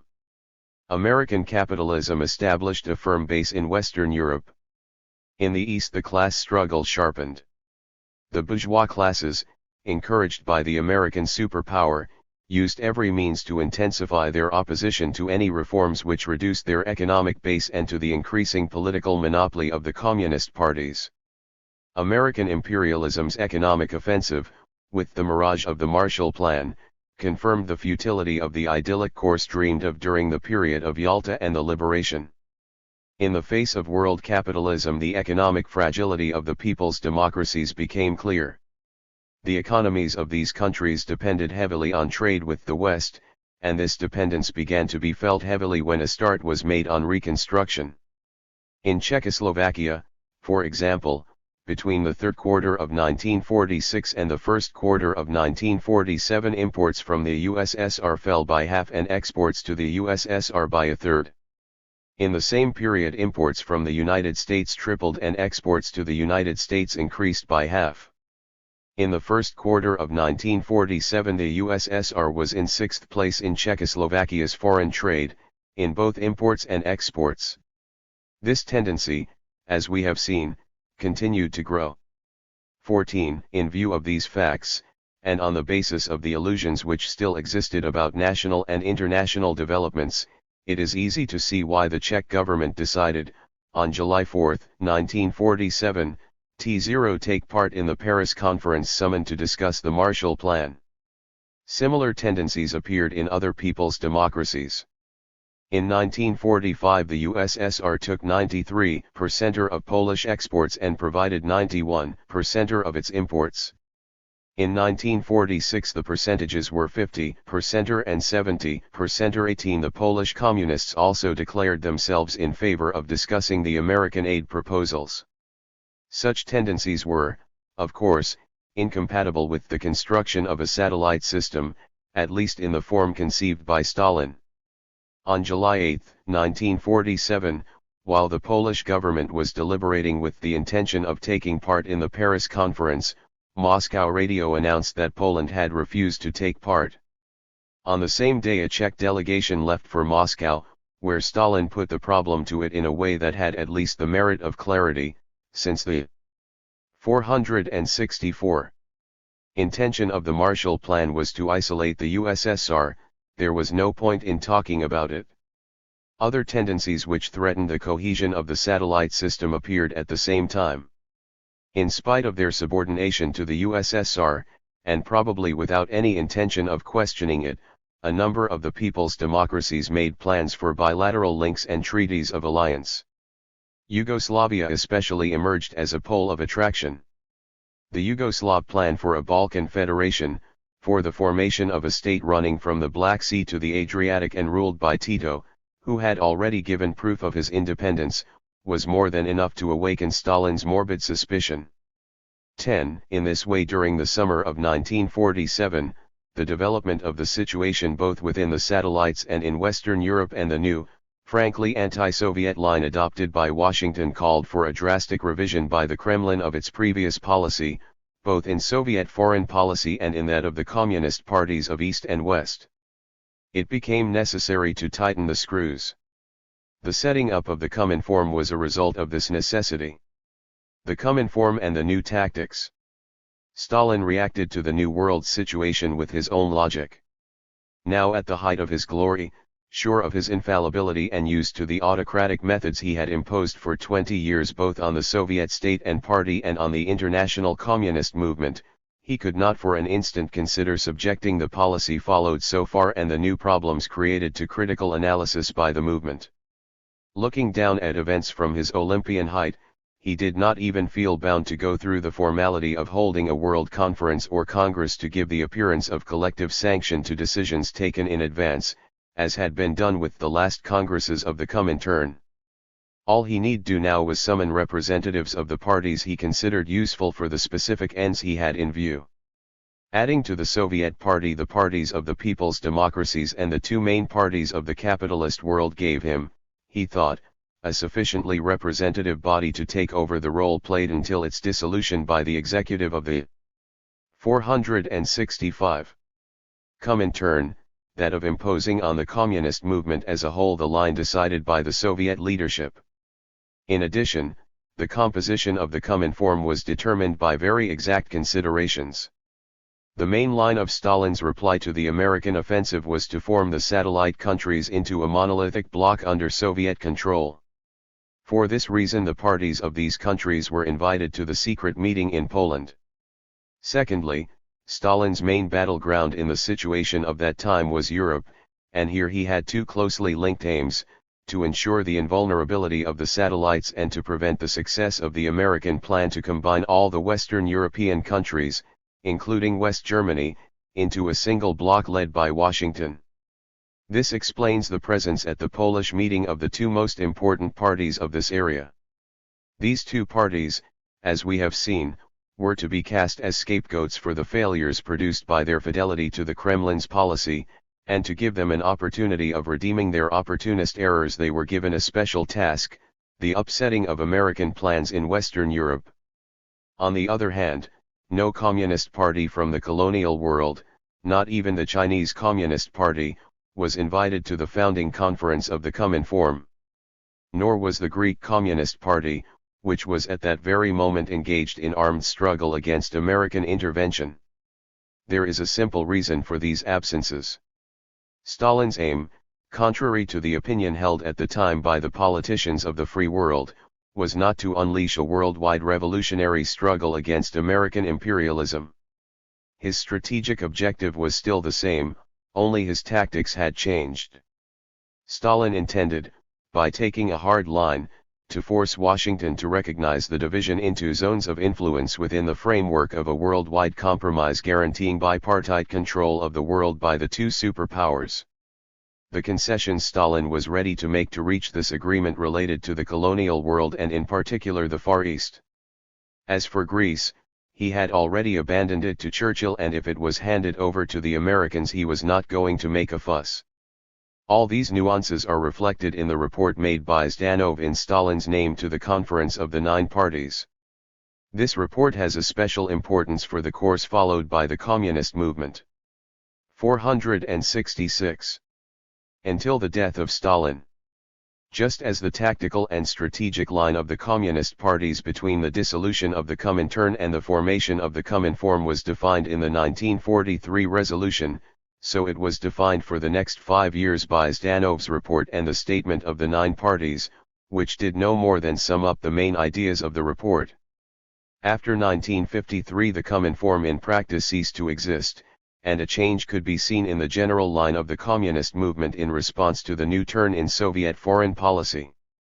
Without showing the slightest concern to explain why Stalin's predictions about the world which would emerge from the war, a world united and controlled by the confident collaboration of the Big Two, had proved false, the main part of Zdanov's report argued that after the war the world had divided into two camps, the imperialist and anti-democratic camp on the one hand and the anti-imperialist, democratic camp on the other. 17. In the imperialist camp the fundamental leading forces, the United States, and Great Britain and France were members as satellites of the United States.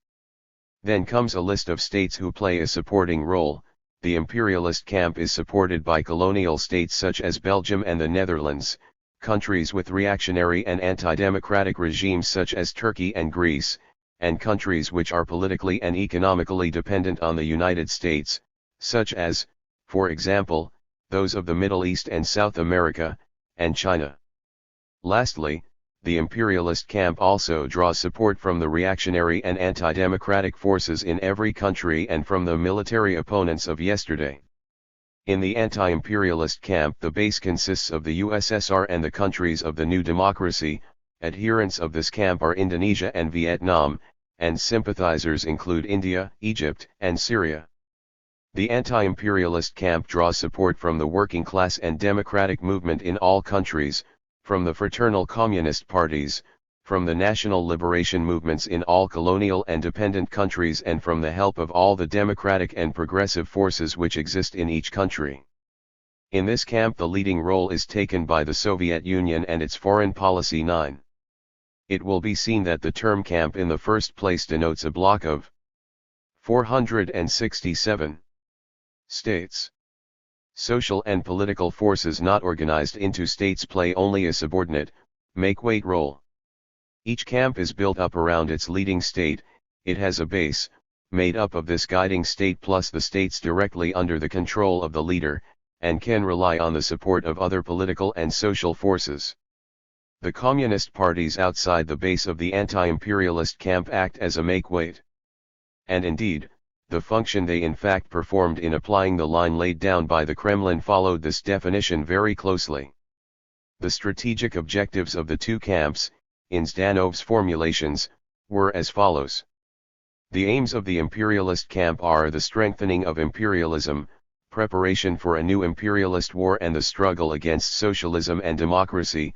The aims of the anti-imperialist camp, on the other hand, are to fight against the expansion of imperialism and the threat of new wars, the strengthening of democracy and the elimination of the traces of fascism.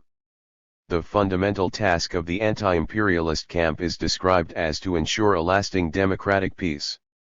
Neither in Zhdanov's report nor in the declaration of the 9 parties was there any mention of the struggle for socialism in the capitalist countries, even as a long-term prospect, linked to more immediate aims. This omission cannot be regarded as accidental when we remember that this was the first definition of the world strategy of the communist movement after the dissolution of the Comintern, and it appears even less accidental when related to other important and significant omissions. The two revolutionary actions of any scale in progress when the COMINFORM was created, those which embodied the most immediate hope of leading into the socialist revolution, the Chinese Civil War and the Greek Rising, were passed over in complete silence. There was no analysis of their deep implications. They were not presented as examples to other peoples. The communist parties and democratic forces of the world were not asked to show solidarity with the fighters in China and Greece. This silence is all the more eloquent given the fact that the Americans were directly engaged in both conflicts. Zhdanov devoted a mere 4 lines in his long report to American intervention in China and Greece, without any mention of the revolutionary response of Communist. 468. Parties concerned.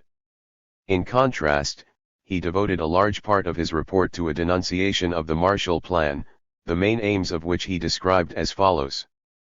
First, to give help, not to the impoverished victorious countries, but to the German capitalists, to restore the power of imperialism in the countries of the new democracy and force them to abandon their close economic and military collaboration with the Soviet Union, to form a bloc of states linked to the United States by agreements and to grant North American credits as the price of the surrender by the European states first of their economic and then of their political independence.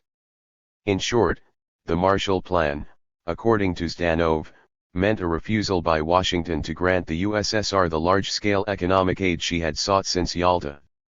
It meant that American policy was a threat to the cohesion of the satellite bloc and that the United States intended to erect barriers against an extension of Russian influence in Europe, particularly in Germany.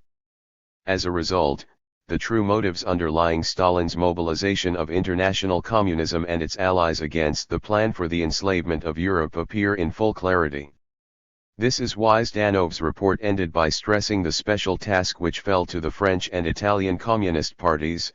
They must take up the banner of the defense of the national independence and sovereignty of their countries. If these parties were capable of placing themselves at the head of all the forces willing to defend the cause of national honor and independence, no plan for the enslavement of Europe will be able to succeed.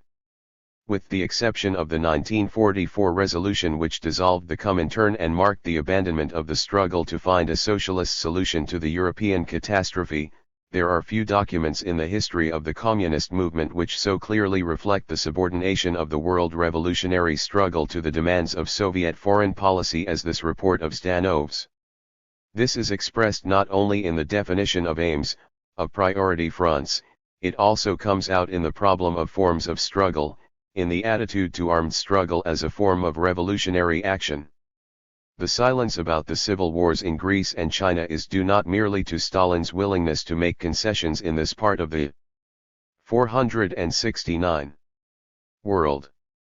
It also follows from the definition of the fundamental task of the post-war period, the preservation of peace. According to Zdanov, the USSR is interested in creating the most favorable conditions for the creation of communist society, and one of these conditions is peace abroad.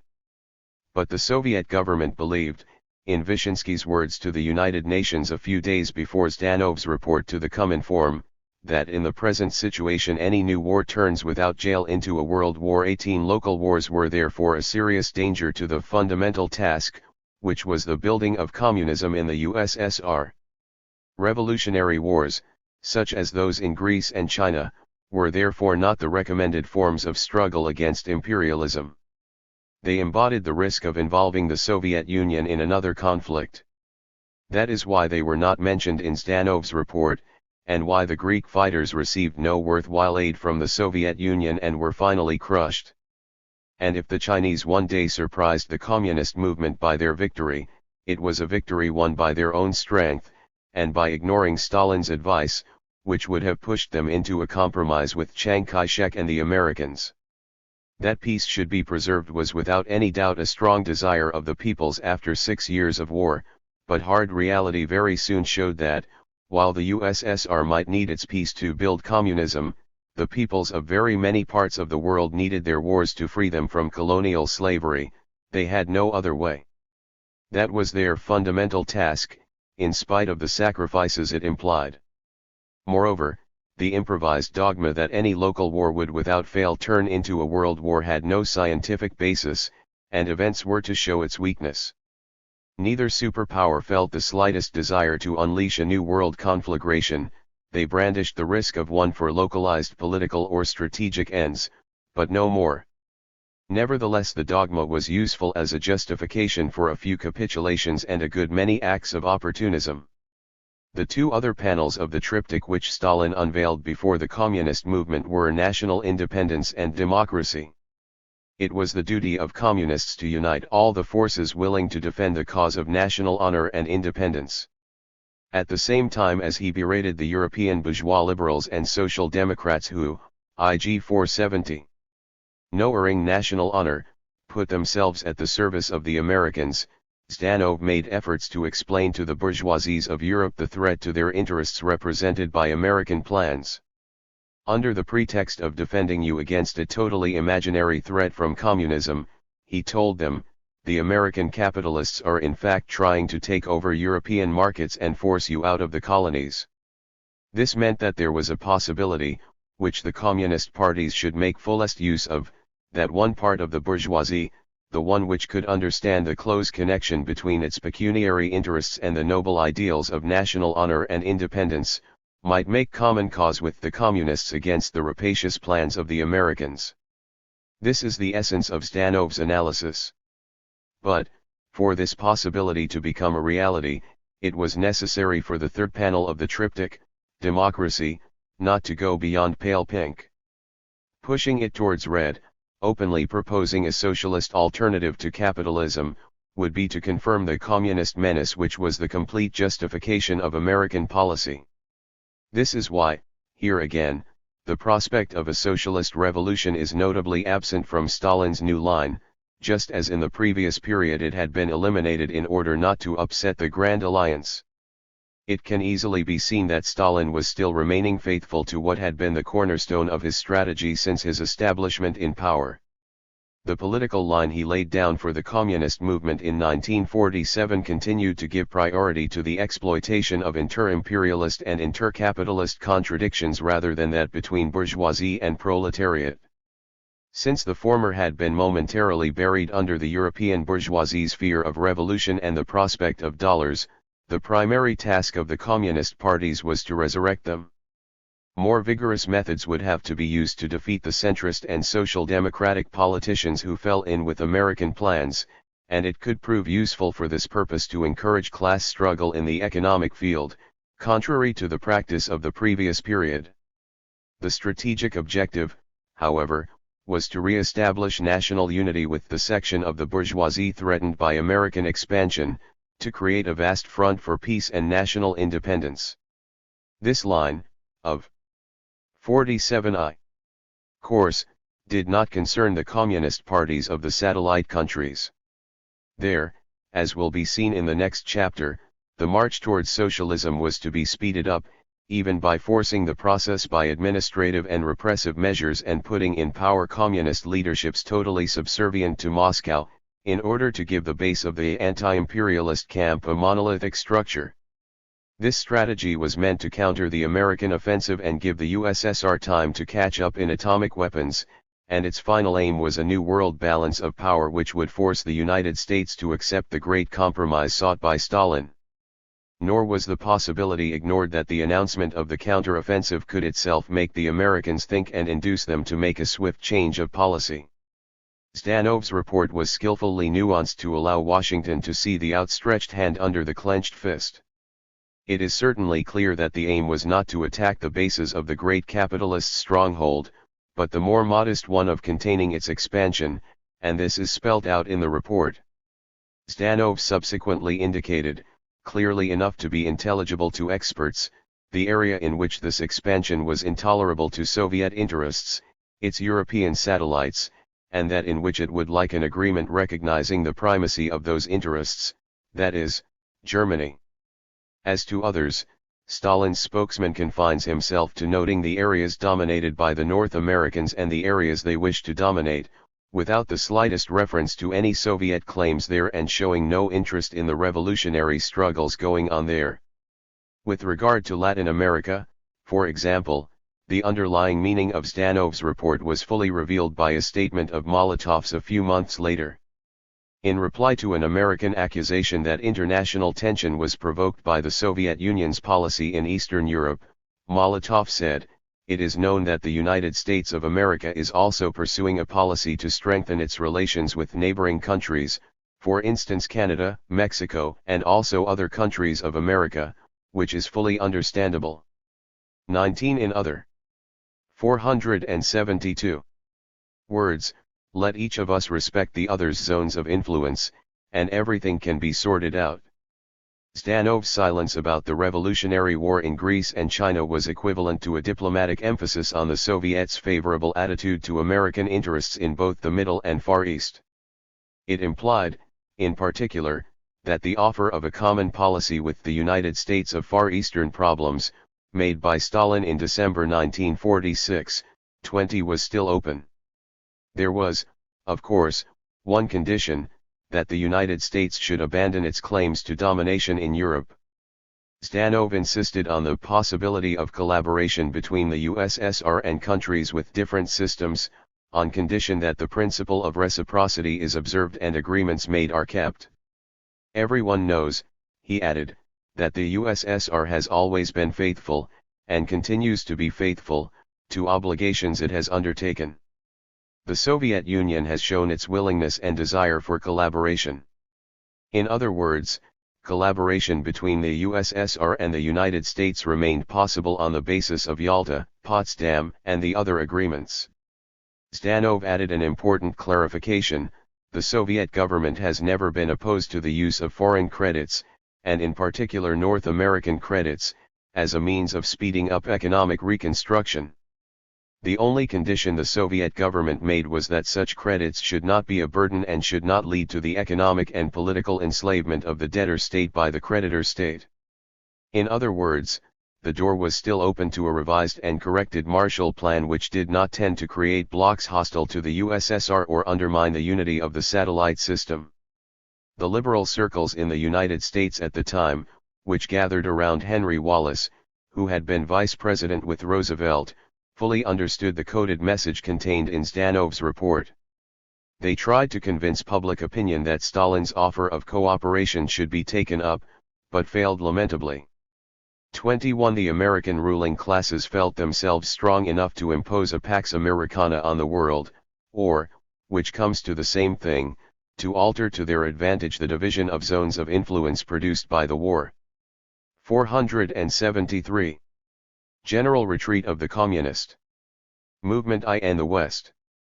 Zhdanov's report and the setting up of the COMINFORM, the latter at first sight the resuscitation of the Red Lazarus buried in 1943, were received in bourgeois circles as a threat to the free peoples, whose defense as the Truman Doctrine proclaimed, the United States had altruistically undertaken. These events were seen in such circles as the proclamation of a worldwide revolutionary offensive. Once they had rejected general negotiation on the basis proposed by Stalin, it was completely in the interest of the imperialist leaders to have this version believed. The bogey of the Red Peril provided an excellent ideological excuse for uniting the conservative forces of the world under American control. In fact, Stalin's new policy was essentially defensive in character. Its main aim was to strengthen the position it had won in Central and Eastern Europe and in the Far East, while trying at the same time to prevent the consolidation of anti-Soviet blocs. The task of the communist parties of the capitalist world, in carrying out their role of support for the base of the anti-imperialist camp, was to take the lead in resistance to imperialist plans for aggression and expansion, as Zhdanov's report put it. This new resistance was to have no other strategic aim than the very utopian one of creating a bourgeois democracy jealous of its national honor and independence in the face of Washington's hegemonic pretensions. This gave a special offensive tone to the new policy, a verbal violence in the denunciation of American policy and its social democrat lackeys which usually concealed a lack of ideas. In addition, forms of struggle began to be used which had almost been forgotten during the years of collaboration in government, strikes, demonstrations, and even confrontation with the authorities. But the offensive or defensive content of a policy is not determined simply by the tactics used, and verbal violence can serve, or more often do disservice to, any policy. 474. The growing movement of strikes in Western Europe, which began in the autumn of 1947 and continued until the end of 1949, was an expression of the defensive action of the working class in the face of the offensive of employers and state. It was an attempt to defend their fundamental interests against the rationalization measures which helped to prepare for the take-off of the European capitalist economy which took place at the beginning of the 1950s, 22 finding themselves back in opposition, and in an attempt to mobilize the masses against the third force governments which had gone over to the service of American policy. The Communist parties tried to take over the leadership of the labor struggles instead of trying to restrain them as they had in the period 1945 to 47. They made efforts, with very little success, to link these struggles with campaigns for the defense of peace and national independence, opposition to the Marshall Plan and the banning of the atomic bomb. In autumn 1947 a wave of strikes swept over France, involving more than 2 million workers. Since the movement took place when the COMINFORM resolutions had just become public, the government thought it was faced with a communist plot and put the country in a state of siege. It called up 8,000 reservists, disbanded units of the security forces regarded as unreliable and adopted a series of measures against the working class. In various towns clashes broke out between workers and the forces of repression, resulting in 4 deaths, hundreds of wounded and thousands of arrests of workers. There was, of course, no communist plot. There was nothing but the fear of the bourgeoisie, which still imagined itself to have been on the brink of revolution 3 years before, and the fact that the French Communist Party was smarting from the criticism made of its sins of opportunism at the COMINFORM meeting. The party wanted to use the opportunity to show Moscow that it too could take the hard line when Soviet policy required it, even if the French situation was not favorable. It tried to give the strikes a political character, and forced the CGT leadership, against the wishes of its socialist group, to include among the movement's aims the struggle against the plan for economic domination embodied in the Marshall Plan and against the new 475 fomenters of war who have found accomplices in our country. 23. These slogans drew little response from the mass of the strikers, and still less from the rest of the population. Who could believe that people whom the PCF itself had so recently described as great allies of France, champions, with the USSR, of peace and the independence of the peoples, could have become, from one day to the next, sinister fomenters of war who were out to reduce France to slavery? Why could not the great Allies' dollars help to restore the ailing French economy? Was it not the same French Communist Party which until only the other day had presented the economic restoration of French capitalism as the number one task of the working class? The PCF did not succeed in politicizing the strike, but it did provide Leon Blum with magnificent arguments to prove the automatic subordination of the Communist Party to Soviet policy and call for a split in the trade union movement. 24. A few months later Force Ouvrière set itself up as a socialist trade union congress, taking with it 500,000 CGT members. On December 9 the CGT ordered a return to work without having obtained any of its main economic demands. A year later the miners went on strike again, and the government's reply was the same: occupation of the coal fields with troops, mass arrests, etc. As in the autumn of 1947, the government, this time in the person of its Minister of the Interior, the socialist Jules Moch, accused the Communist Party of obeying the orders of the COMINFORM and preparing for a takeover of power. 25. Though effective as propaganda, the part of the accusation about a seizure of power was absurd. The aim of the leadership under Thérèse was to create the maximum difficulty for the government and worry the Americans at a time when the Soviet blockade of Berlin was at its height and no one knew what the outcome would be. The miners' strike, which had economic grounds, gave them an excellent opportunity, and this is why they tried to prolong and even stiffen it, when a considerable number of strikers was beginning to support a return to work. 26. In 1944-5 TIE advanced groups of the working class had been followed by the great mass of the working population with great political turbulence, then the proletariat had been in a position of strength. Thérèse had called on the miners and other groups of workers not to use their strength, not to strike, but to COL 476. Laborate with the bourgeoisie in economic reconstruction. In 1948, when the masses had fallen back into political passivity as a result of disappointment in their hopes for social renewal, Thérèse addressed the miners in the words Stanov had used at the COMINFORM meeting: the main danger facing the working class now is to underestimate its own forces and overestimate those of the enemy. 27. Stanov had made the statement in 1947, when the political situation in Europe had already changed completely. Thérèse repeated it in 1948, when the political regression had become much stronger, as was shown by the isolation in which the miners' strike took place. Between 1947 and 1951 the proportion of the profits of the big capitalist companies in French national income rose from 36% to 48%, while the proportion of earnings fell from 47% to 33%. The offensive of the employers and the state succeeded in all its aims, and the ultimate cause was not that the working class underestimated its strength in this period, but that the Communist Party, in its unconditional application of Stalin's policy, underestimated it. In 1944-5 the Italian Communist Party also submitted to Stalin's new policy as defined by Stanov, but less mechanically than the French Party.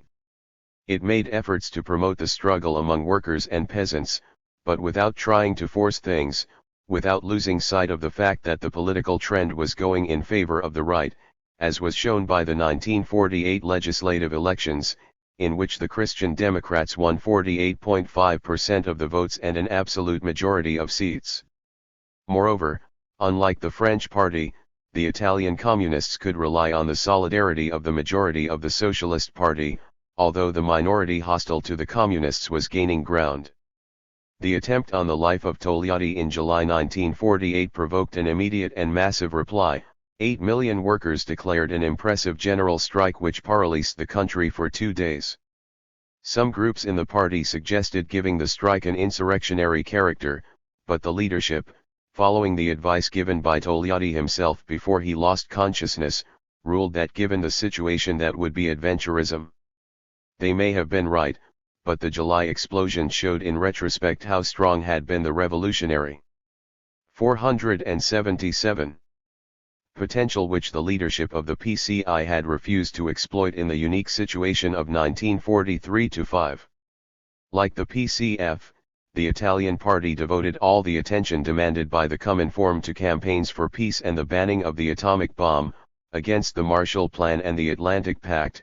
It was nevertheless able to view the specific problems of Italian society with a certain rigor, even while retaining the reformist outlook of the previous period. In the early stages, before Tito's condemnation, it was even possible to get the impression that Togliatti wanted to keep his distance from the COMINFORM. The report he presented to the 6th Congress of the party in January 1948 made hardly any mention of the new body which had just been set up and, when it did, stressed that the COMINFORM was not the COMINTERN and that the paths of development of the democratic movement in the different countries of Europe cannot be the same.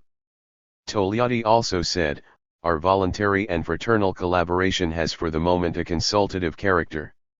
The two big parties of Western communism were able in one way or another to stand up to the risks of the Cold War and to the unfavorable effects of their subordination to Soviet policy, but other, weaker, parties, went through serious crises.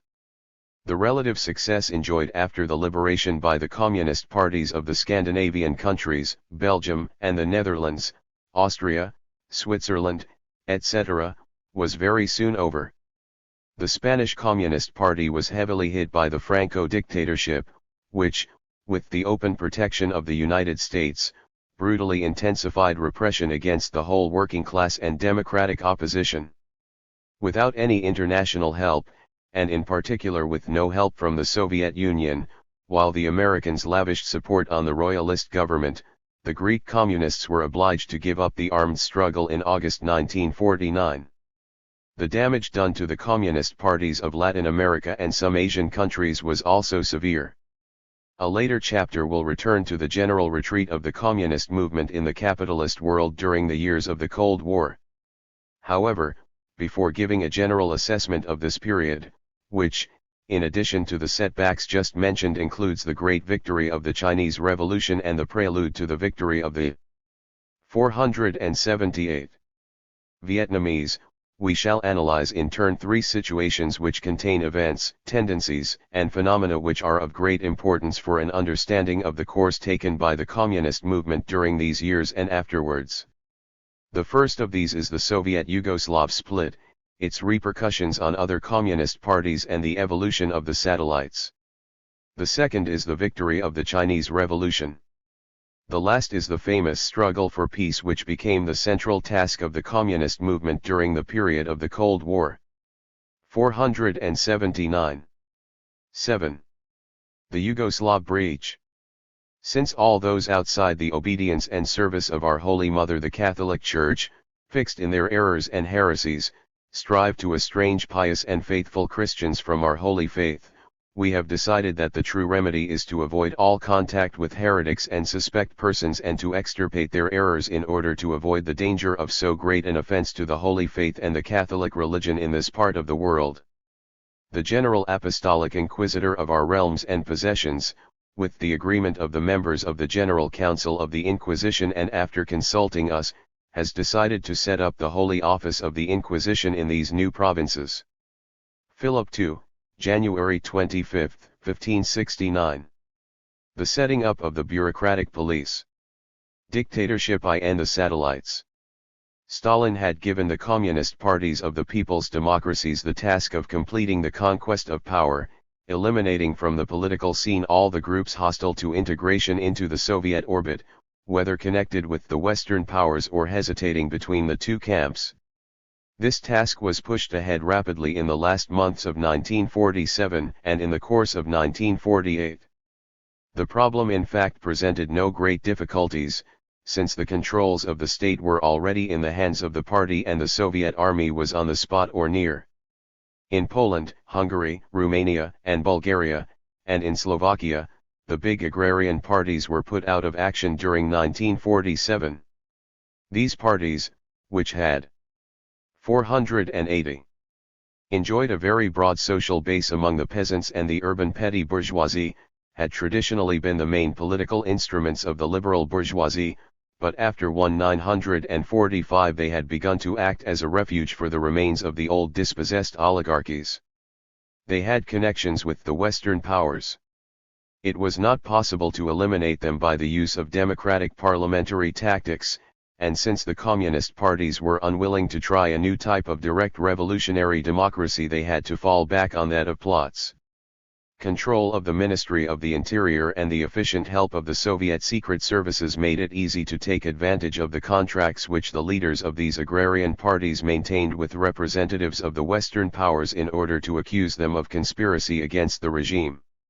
It was in this way that the main political figures in these parties were arrested and given heavy prison sentences or executed. Others managed to go into exile in time.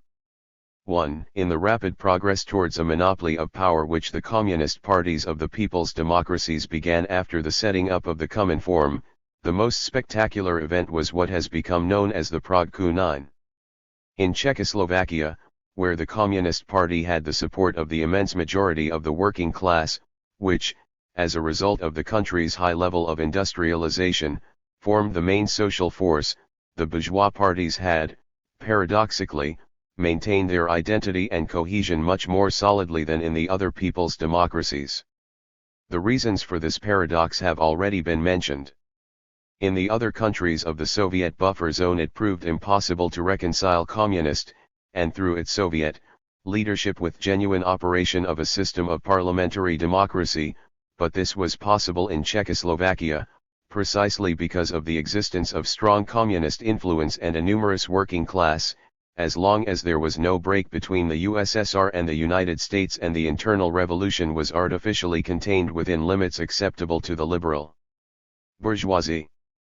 Once the first condition disappeared, and with it the second, a crisis in the system was inevitable. The bourgeois parties believed they could turn it to their advantage at the parliamentary elections fixed for May 1948. Surveys carried out by the communists themselves indicated that they would in fact lose votes. 2. But the Czech 481 Communist Party took steps to avoid such a risk. It intensified political action among the masses and strengthened its control of the national police system. On February 20 the 12 ministers belonging to the National Socialist, Czech Populist and Slovak Democratic parties submitted their resignations in protest against the appointment of 8 communist police superintendents in Prague. They hoped that the Social Democrat ministers would follow them and that President Beneš would be able to use the ministerial crisis to force the communists to give way over the police appointments. However, under pressure from the workers, mobilized by the Communist Party and the trade unions, the centrist leadership of the Socialist Party adopted the position of its left wing and kept its representatives in the government. The Communist Party replied to the bourgeois party's maneuver with an appeal to the masses. It called on them to organize, set up action committees in workplaces, neighborhoods, and villages, and form workers' militias which were then immediately armed by the police. It organized meetings and demonstrations everywhere to urge President Beneš to form a Gottwald government without reactionaries. Throughout the country it arrested the best-known anti-communists and opponents of the USSR. It widened the national front by bringing in the trade unions, youth organizations, and cooperatives and other mass and professional organizations under its control. With this widening, which the bourgeois parties and the Socialist Party had always vigorously opposed, the Communist Party made sure of absolute control on the Executive Committee of the National Front, which now adopted a political program calling for a purge of the political parties and the strengthening of ties with the USSR. The army, whose main leaders were communists, observed the course of events sympathetically. The Social Democratic leadership, whose headquarters were occupied by left-wing socialists, supported by the communists, took the further step of agreeing to cooperate in the solution proposed by the Communists. On 25 February Benes gave way and asked Gottwald to form the new government, in which the 482 representatives of the bourgeois parties were now no more than decoration. The inner working of events can be clearly seen. It was not the free play of parliamentary democracy which enabled the Communists to win complete control of power, but their full use of their extra-parliamentary strength, the masses, the police, the army. The smooth progress of the operation was also protected on the northern, eastern, and southern borders. But instead of saying what had in fact happened, instead of simply arguing from the right of the workers to carry out the revolution postponed in 1945, basing himself on the official view that the Communist Party was the conscious representative of the working class, instead of that, in presenting his new ministry to Parliament, Gottwald claimed that the readjustment and reconstitution of the government have been carried out in a strictly constitutional, democratic, and parliamentary manner. 3. The fiction was confirmed by the elections. These took place as planned on May 30, with only one slight modification. There was only one list of candidates, that of the National Front, which had of course been prepared by the executive, on which, as we have seen, the Communist Party had secured an absolute majority. The single list received 88.92% of the votes. Benes resigned on June 6 and on the 14th Gottwald was raised to the presidency of the Republic. Later, after the 20th Congress of the Soviet Communist Party, the Czech fiction was to be used as an example of the possibility of a socialist revolution by peaceful and parliamentary methods. The Communists, said Mikoyan, came to power by making an alliance not only with the other workers' parties, which were close to them, but also with the bourgeois parties which supported the single national front. The people of Czechoslovakia won their victory by the method of the peaceful extension of the revolution. For this final success of the Communist Party's takeover of power meant, again according to the official line, that the regimes of the people's democracies now began to carry out the functions of the dictatorship of the proletariat. The dogmatic conception of the dictatorship of the proletariat current in the Stalinist period, however, required it to be led by a single working class party, the Marxist-Leninist Party. The creative development of Marxism in the COMINFORM period went no further than to admit the presence of petty bourgeois and agrarian parties in national fronts, suitably purged and submissive and with no real power, which were supposed to ease the spread of the Communist Party's influence among the petty bourgeoisie.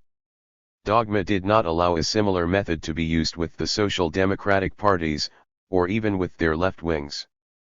The solution for them was to force them to merge with the Communist Party, though only, of course, after a suitable purge of their membership. Shortly before the COMINFORM meeting, Gomulka wrote an article on socialist-communist unification, in which he declared himself against any mechanical or bureaucratic solution of the problem. No mechanical unity can replace ideological unity. Mechanical unity would mean that the PSP and POP would merge without paying any attention to the differences which exist between them, without analyzing the social causes of these differences, without defining their aims and the methods to be used to achieve them. We know perfectly well that the creation of a single working class party is a long-term ideological process. 5. At that time Dimitrov and other communist leaders held the same views. Nor did the internal situation of the socialist parties in the people's democracies give any reason to expect that the ideological process which could lead to unification might be a short one. At the end of 1947, the position of the left wings had been weakened, as was shown at the congresses of the socialist parties of Czechoslovakia and Hungary, and even the left wings still had serious differences with the communist parties on fundamental questions about methods of building socialism, internal party discipline and other matters.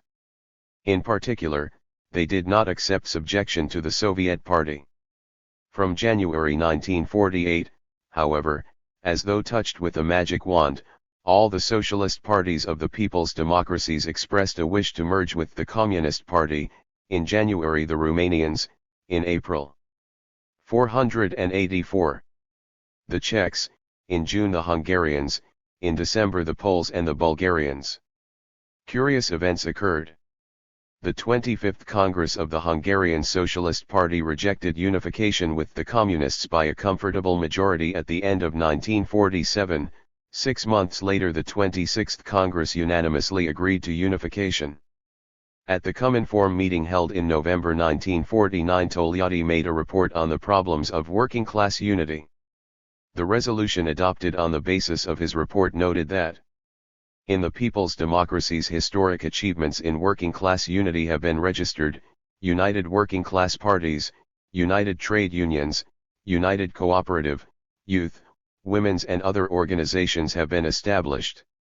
These achievements, Togliatti explained, could not have been realized without an open and determined struggle against the right-wing Social Democrats, only by exposing and isolating them, removing them from leading posts and expelling them from the ranks of the socialist parties. This task was accomplished, although sometimes slowly and irresolutely, by the left-wing socialists with the effective aid of the communists. 6. Togliatti gave no further details, and communist documents of the period contain no circumstantial account of this determined struggle or of the methods used to remove the right-wing Social Democrats from leading positions and even to exclude them from the socialist parties. If an open clash of ideas had really taken place, if decisions had really been taken freely by socialist militants themselves, convinced of the need for unification, it is obvious that Togliatti would not have foregone the opportunity of analyzing such an important experiment in detail. But the history of the effective help with which the communists stiffened the slowness and indecisiveness of the left-wing socialists remains to be written. The sources will be found in the police archives of the various countries, since, does it need saying? The magic wand was nothing other than the removal from the socialist parties of all opponents of unification. This purge was carried out by repression and intimidation, details of which are only known in the cases of well-known. 485. Socialist figures imprisoned or forced into exile. 7 of the leaders of the Social Democratic left who took part in this operation, some adapted to Stalinism, but others soon experienced imprisonment or political ostracism. The elimination of the political forces of the bourgeoisie and the announcement that building of socialism had begun won support in the early stages by arousing the hopes of the proletarian masses, or at least of broad groups of these, and of fairly large numbers of intellectuals. But illusions rapidly disappeared, giving way to concealed discontent, fear, and above all political apathy. In its popular democratic form, the dictatorship of the proletariat proved just as undemocratic and even less popular than in its Soviet form. It was less popular, among other reasons, because in the people's democracies it embodied dependence on foreign power. The system of bureaucracy and police control which called itself the representative of the proletariat while depriving the proletariat of any real participation in the politics of its country was in its turn controlled by a more hidden system whose job it was to guard the monolithic unity of the Soviet defense barrier. Once the unbelievers had been rendered harmless, the main danger in these new provinces of the empire was heresy. Varia, the Grand Inquisitor of the period, went into action, with all the consequences that involved. The purgers began to be purged. The heretical revolution. On June 28, 1948, the COMINFORM resolution condemning the leadership of the Yugoslav Communist Party was published in the People's Democracies. The news, as Le Monde said next day, had an effect everywhere, nothing short of a bomb. In the previous months the Western press had echoed rumors of difficulties between Moscow and Belgrade. No one, however, had suspected that the dispute could reach such proportions, least of all those most involved. In the eyes of communists these rumors were obviously mere slanders on the 486 parts of the bourgeois press. The only people Stalin told about the dispute, or rather about his version of it, were the senior leaders of the other 7 parties which, with the Soviet and Yugoslav parties, made up the COMINFORM. The rest of the world communist movement read the news in the papers like anyone else. Before analyzing the COMINFORM resolution we shall quickly note the main antecedents of the crisis, drawing on the information at present available. This information is still incomplete, because the Soviet archives are still closed to historians, a handicap which affects the study of all these problems.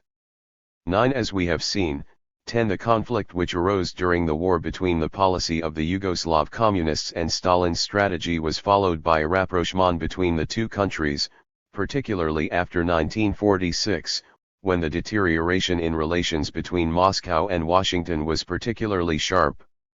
Nevertheless, the serious differences of the war period should be regarded as the first effects of the crisis of 1948, if only because they revealed the existence in the Yugoslav leadership of a desire for autonomy hard to reconcile with the view held in Moscow and in the communist movement as a whole of the relations which should hold between the leading party and the led. If an internationalist attitude had prevailed in Moscow, the nationalist aspect which naturally went with the Yugoslav desire for autonomy would have faded away. Instead, the clash with Great Russian nationalism made it all the keener. Between the liberation of Yugoslavia and the beginning of the crisis which led to the 1948 break, the latent conflict between the two nationalisms showed itself in a series of significant incidents and problems, most of which were known only to members of the leading groups and were not publicly disclosed until the acute phase of the crisis or after the break. At the end of 1944, after the liberation of Belgrade, there were many incidents of violence and ill treatment of the civilian population by Soviet soldiers. Reactionaries naturally used these incidents in their struggle against the new regime. The revolutionary masses, including the communists, couldn't understand it, and found it even harder to understand why the culprits were not punished with the utmost severity. The matter became an important political problem, which Tito himself 487 and the Yugoslav leaders had to raise with General Kornaev, head of the Soviet military mission. The general's immediate reaction was to describe this step as an insult to the Red Army. During the discussion, one of the Yugoslav leaders explained that the affair was acquiring an even greater political significance from the fact that the members of the British military mission did not commit such excesses and the people were beginning to remark on the contrast. This brought General Kornaev to boiling point. For him such a remark meant comparing the Red Army with the armies of capitalist countries, which he regarded as an intolerable insult. 11 In the years that followed, Stalin mentioned this episode several times in the presence of the Yugoslav leaders, and in 1948 it became one of the proofs of their anti-Soviet attitude. 12 Similar cases of misbehavior by some Soviet troops, contrasting with the correct behavior of the majority, had taken place in other countries, notably Hungary and of course Germany, where the right of conquest was applied widely. In none of these countries, however, did communist leaders dare to raise the matter with the Soviet military authorities. Another significant incident, this time in foreign affairs, took place in 1945. In April, Yugoslavia had signed a mutual aid pact with the USSR. Shortly after, Anglo-American troops entered Trieste, where Yugoslav partisans were already stationed. Washington and London presented Tito with an ultimatum ordering him to evacuate Trieste. In vain the Yugoslav leader applied for the help of the Soviet army. At the end of May he made a speech in Ljubljana, the capital of Slovenia. Referring to reports in the Western press that Yugoslavia was claiming Trieste in order to hand it over to the USSR, Tito insisted, "We have no wish to be dependent on anyone, whatever may be said or published. We do not want to be small change, we do not want to be involved in any policy of spheres of influence." On instructions from the Kremlin, the Soviet ambassador in Belgrade hastily informed the Yugoslav leaders that his government regarded the speech as an act of hostility towards the Soviet Union, and that any future similar act would be publicly denounced by Moscow. 13 After 1945 the dispute between Moscow and Belgrade spread to Econ 488 economic problems. Two tendencies emerged within the Yugoslav party leadership. The minority, represented by the Minister of Finance and the Minister for Industry, reflected the Soviet view. The majority was led by Tito, Kardelj, and others. The first group favored slow economic development, in view of the country's lack of credits, skilled workers and technicians, and also in view of the higher interests of the USSR. The second called for a crash program of industrialization by mobilizing the enthusiasm of the workers, obtaining credits and Soviet technical assistance. 14 At the same time, however, the Yugoslavs were opposed to some of the forms of economic aid proposed by Moscow, and especially the joint companies. In appearance, Stalin gave way on this last point and admitted in conversation with the Yugoslav leaders that joint companies were a form of collaboration with dependent countries and not with independent friendly countries. But tension persisted on other questions, such as the terms of the Soviet loans and fixed prices for trade between the two countries, which the Yugoslav leaders regarded as harmful to their national economic development. 18 Another problem which played a large part in the Soviet-Yugoslav crisis was that of the Balkan and Danubian Federation. As early as 1944, Tito and Dimitrov, in a break with the nationalist attitudes mentioned in a previous chapter, had begun to draft a constitution for a Balkan federation. Differences appeared over the structure of the federation, and in addition the British and Americans made known their opposition. Stalin, who had agreed in principle to the idea, although in fact, as appeared later, he was far from happy about it, took advantage of this opposition to ask the Yugoslavs and Bulgarians to suspend all negotiations. They were resumed in 1947. The Bled Conference, held at the end of July, in which leaders of the two countries took part, produced a series of agreements, among others one for a customs union, which amounted in practice to the basis of the federation. 18 There were still differences, however, on one essential point: should the federation be composed of 8 equal republics, as the Yugoslavs wanted, or should it be made up of 2 states, as the Bulgarians wanted, which would have the effect of placing the republics which made up the Yugoslav Federation in an inferior position to the Bulgarian Republic. In January 1948, in a sensational statement, Dimitrov outlined a much more ambitious project: the creation of a Balkan and Danubian Federation or Confederation including all the people's democracies plus Greece. Dimitrov explained that this question had not yet been discussed in our conferences. When it matures, and it must inevitably mature, then our peoples, the people's democracies, Romania, Bulgaria, Yugoslavia, Albania, Czechoslovakia, Poland, Hungary, and Greece, yes, Greece, will settle it. It is they who will decide what it shall be, a federation or a confederation, and when and how it will be formed. What I can say is that our peoples have already begun to work out a solution for this problem.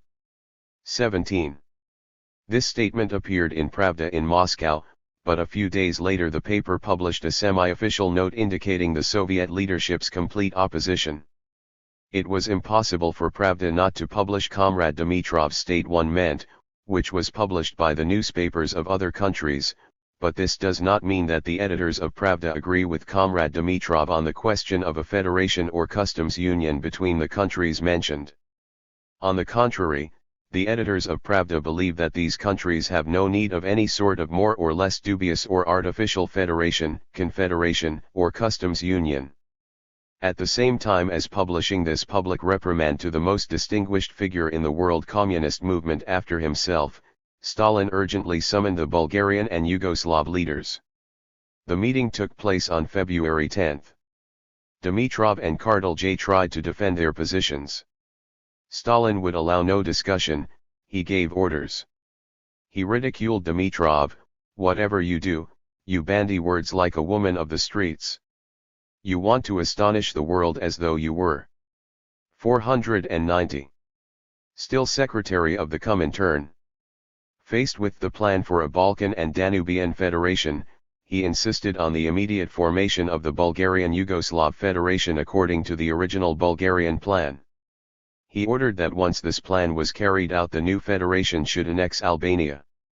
The next day Molotov summoned Kardelj and gave him a document to sign committing Yugoslavia to consult the Soviet government before making any step in foreign policy.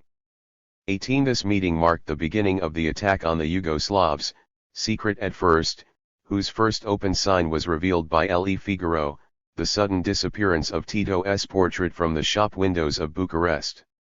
Stalin's opposition to the Dimitrov-Tito plan needs no explanation.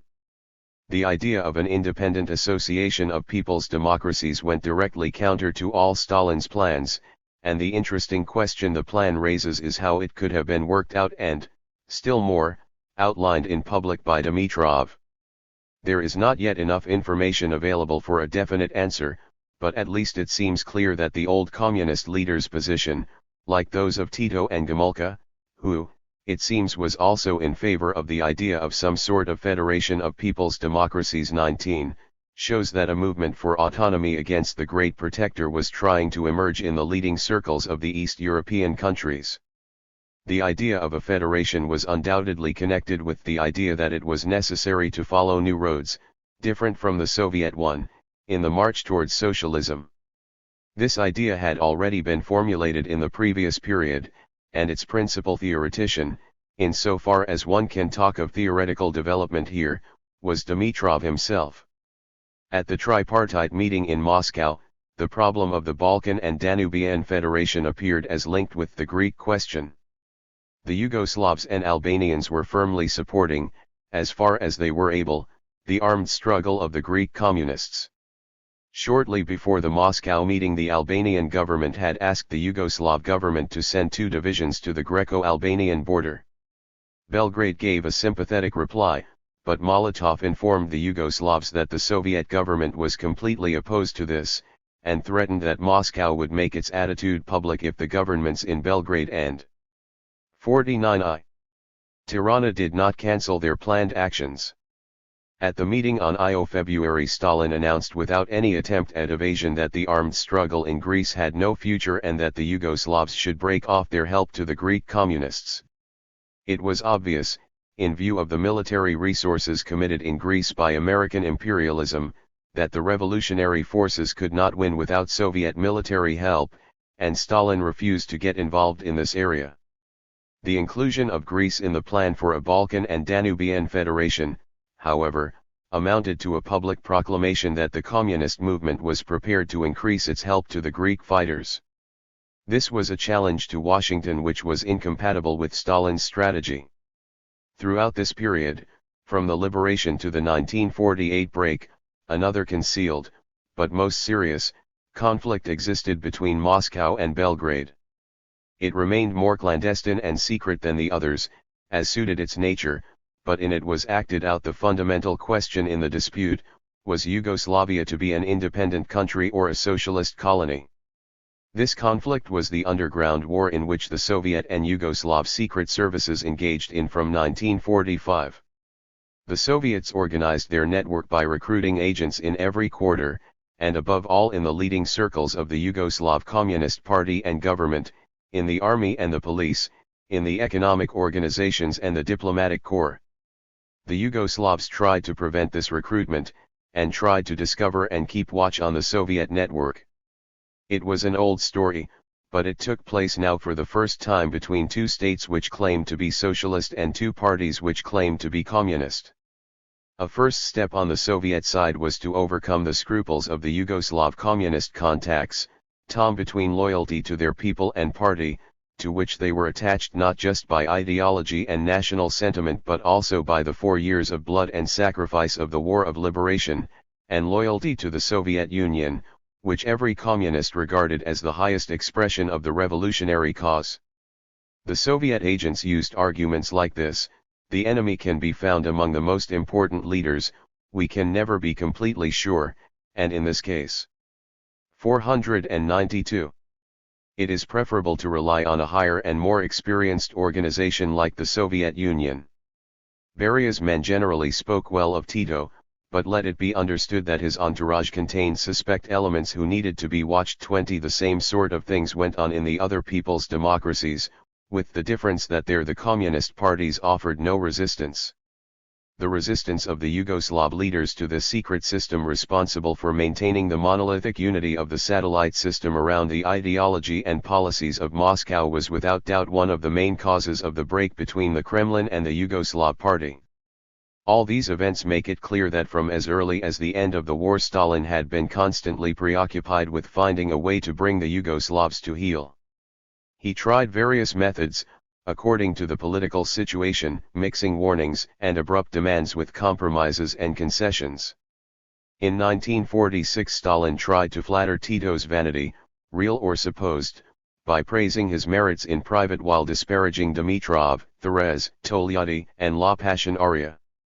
21 Zdanov used the prestige the Yugoslav communists had won as a revolutionary party to correct the opportunism of the French and Italians and make them toe the new anti-American line. At the time of the setting up of the COMINFORM, the Yugoslav party seemed to be the closest to the switch of policy ordered by Stalin, but it was in fact the switch which brought the hitherto secret conflict into the open.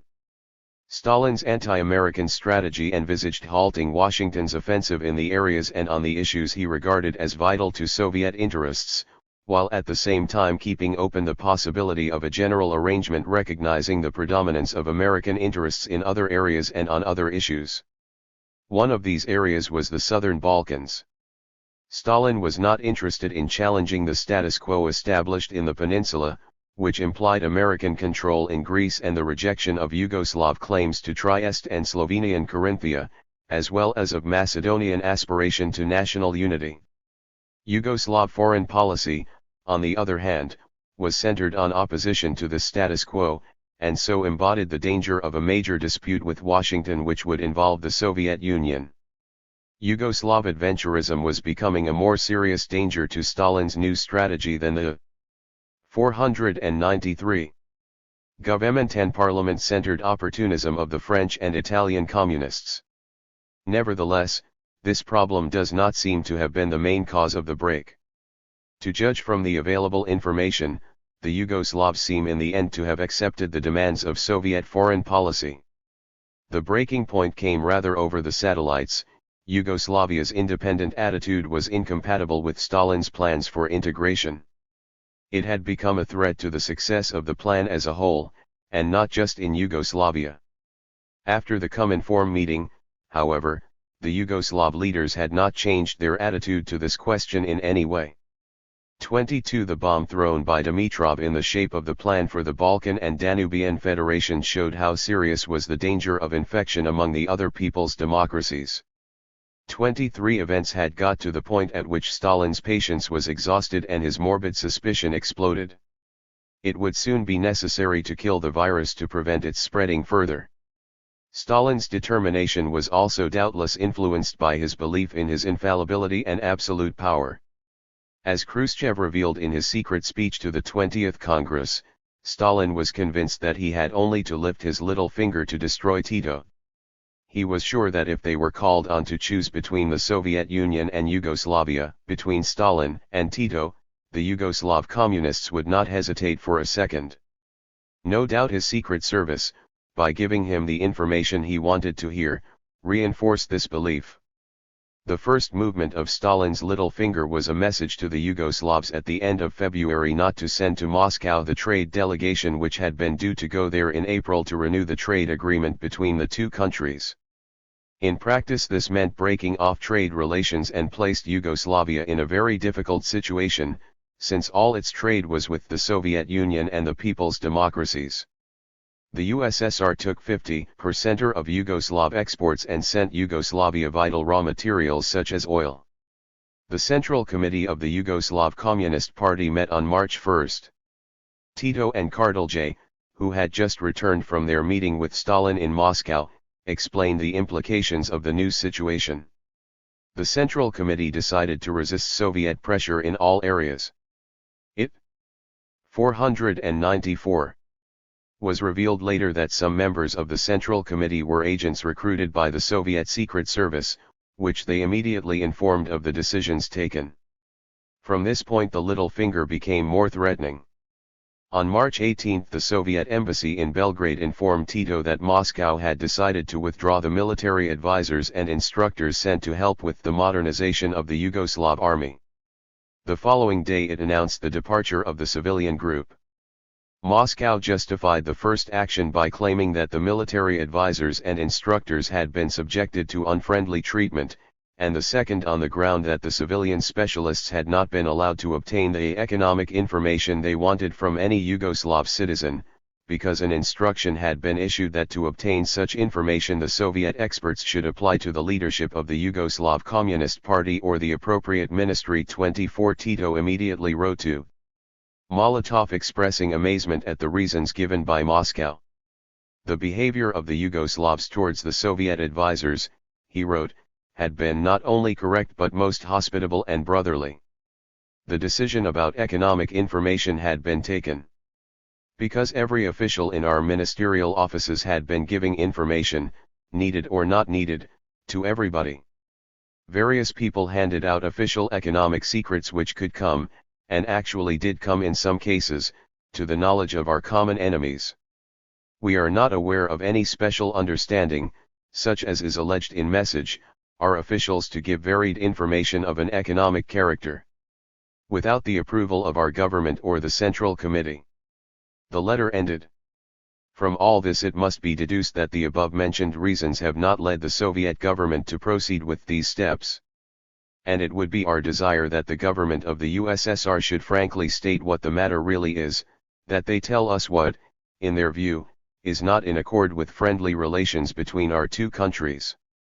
In so far as the government of the USSR obtains information from 495 various other persons, we are of the opinion that such information should be handled with reserve, since it is not always given in an objective, correct or well-meaning spirit. This letter began the escalation of correspondence which led to the COMINFORM meeting and the publication of the COMINFORM resolution condemning the Yugoslav heresy. Stalin replied to Tito on March 27. He began by describing Tito's explanations as untrue and utterly unsatisfactory. He insisted on the right of Soviet experts to obtain information on any subjects they wished, and issued a list of fresh charges against the Yugoslavs. The first point which scandalized the Soviet leader, the head of a state famous for the freedom with which it allowed foreign communists to move freely and without surveillance, and obtain any information they wanted, was that Soviet representatives are being put under the control and supervision of Yugoslav security officers. Such a practice is encountered by Soviet representatives only in bourgeois countries, and then not in all of them. Another charge was that anti-Soviet statements were circulating among the leading comrades in Yugoslavia, such as the CPSU is decadent. Great power chauvinism is rampant in the USSR. The USSR is trying to dominate Yugoslavia economically, the COMINFORM is a means of conquest of other parties by the CPSU. Socialism in the USSR has ceased to be revolutionary. Such travesties of the truth scandalized Stalin, but above all because they were being made secretly when there was nothing to prevent criticism from being frank and open. Stalin had never restricted the right of other parties to criticize. We recognize unconditionally the right enjoyed by every communist party, thus also by the Yugoslav Communist Party, to criticize the CPSU, as the CPSU has the right to criticize any other communist party. But Marxism demands that any criticism be open-minded and honest, and not behind the scenes and slanderous, when the criticized is deprived of any possibility of answering the critics, a slander and an attempt to discredit the CPSU. This is an attempt to overthrow the Soviet system. 496. But the Soviet system could hit back. One should not disdain to recall that Trotsky, when he intended to declare war on the CPSU, also began by accusing the CPSU of decadence, of narrow nationalism, of great power chauvinism. Of course, he covered all this with left-wing phrases about the world revolution. Nevertheless, as is known, Trotsky himself was a degenerate, and afterwards, once he had been proved for what he was, he openly joined the camp of the sworn enemies of the CPSU and the Soviet Union. We imagine that the political career of Trotsky is sufficiently instructive. Having given the Yugoslavs such bracing encouragement to exercise their right of criticism, Stalin went on to make use of the Bolshevik Party's right to criticize the Yugoslav Party on questions of its internal affairs and its policies. He showed great anxiety at the lack of internal democracy within the party. Its Central Committee had not been elected, but co-opted. There was no criticism or self-criticism and, worst of all, the party cadres were under the supervision of Rankovic, the Minister of the Interior. Nothing like this had ever happened in the Bolshevik Party, and therefore, explained Stalin, it is understandable that we could not consider such an organization of a communist party to be Marxist-Leninist and Bolshevist. As regards the policy of the Yugoslav Party, Stalin's anxiety was aroused mainly by 2 points. First, that the Yugoslav Party did not fight vigorously enough against the kulaks, and so fell into Bukharinism, and second that, instead of exercising its leading role openly, it did it through the Popular Front. Stalin's attack in his letter was concentrated on Gilas, Vukmanovic, Kiedrich and Rankovic, whom he named and described as dubious Marxists. These men controlled, respectively, the ministries of press and propaganda, the army, the economy, and the interior, those, in other words, which the NKVD was most anxious to infiltrate. If Tito removed these dubious Marxists who slandered the Soviet Union, matters could be patched up. The ministers mentioned offered their 497 resignations to Tito, but he had sufficient experience of the Comintern to know where such concessions would lead. On April 12 the Central Committee of the Yugoslav Party met to examine Stalin's letter. With the exception of 2 members, who, as was learnt later, were agents of the NKVD, the Central Committee approved a firm answer, which, among other things, contained the following passage: however much affection any of us may cherish towards the country of socialism, the USSR, in no way can he have less affection for his own country, in which socialism is being built as well, for the sake of which hundreds of thousands of its most progressive sons have given their lives. On the problem of the Soviet experts, military and civilian, the letter recalled that in 1946 the Yugoslav government had informed Moscow of the difficulties it was meeting in paying the experts the extremely high salaries demanded by the Soviet government.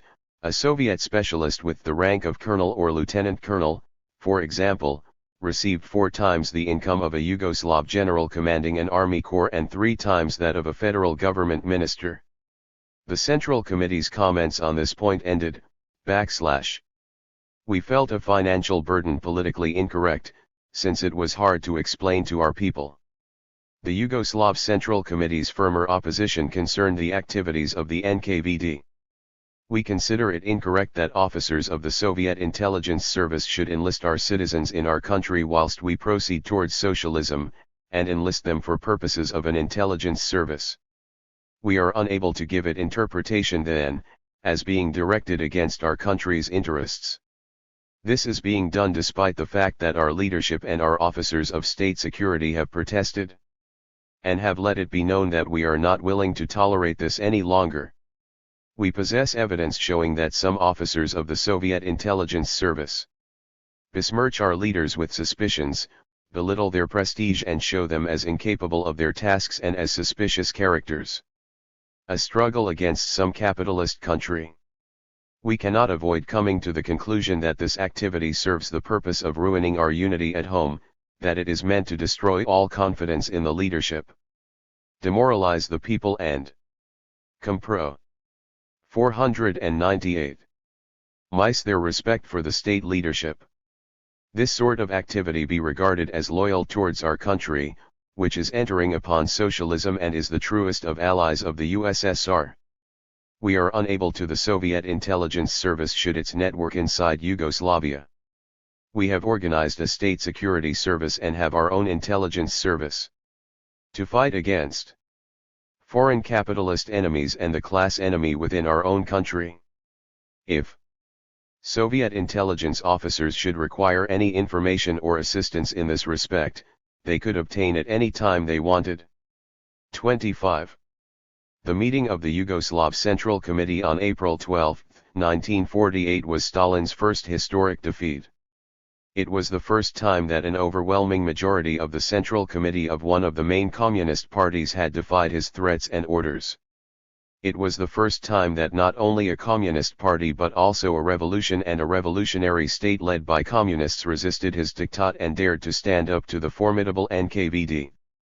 Words were now followed by actions as Rankovic's officers began to arrest party and state officials who were known to be Soviet agents. At the same time, the party leadership secretly informed the most trusted militants of what was happening. The story of Trotsky had been more instructive to the veteran Yugoslav communists than Stalin could have imagined. But the battle was only beginning. Stalin set the COMINFORM mechanism in motion. This, mainly, was what he had created it for. He sent the member parties a copy of his letter of March 27 to the Yugoslavs and, without enclosing the Yugoslavs' letters, called on them to make statements. There was no need for them to know the Yugoslavs' arguments, it was enough to know what Stalin thought of them. Moscow warned them that the documents in which they declared their positions should not be sent to the Yugoslavs, but only to Stalin.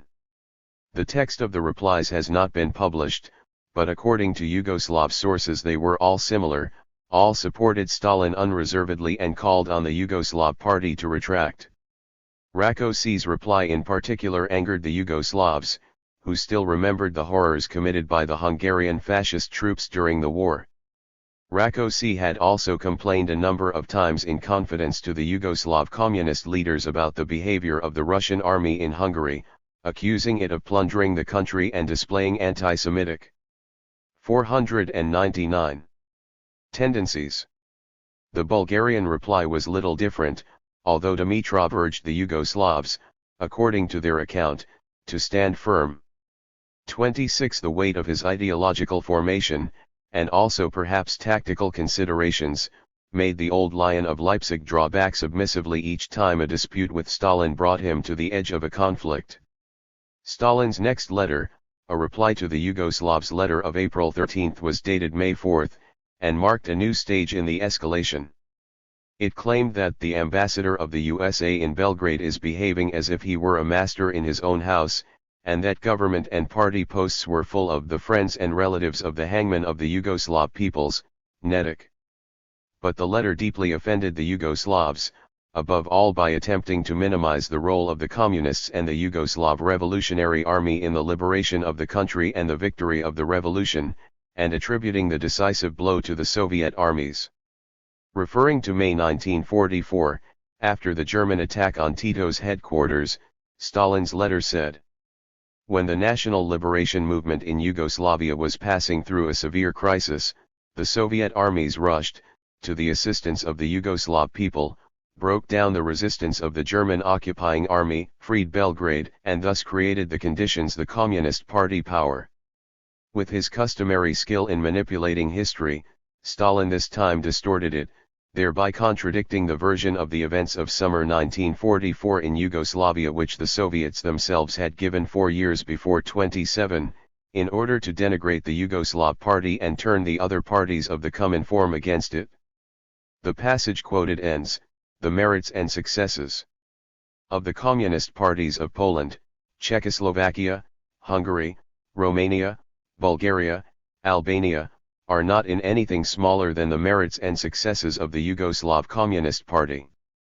The fact that the French and Italian parties were having less success than the Yugoslav Party was to be explained by the Soviet Army's inability to give them the same help as it gave the Yugoslavs in 1944.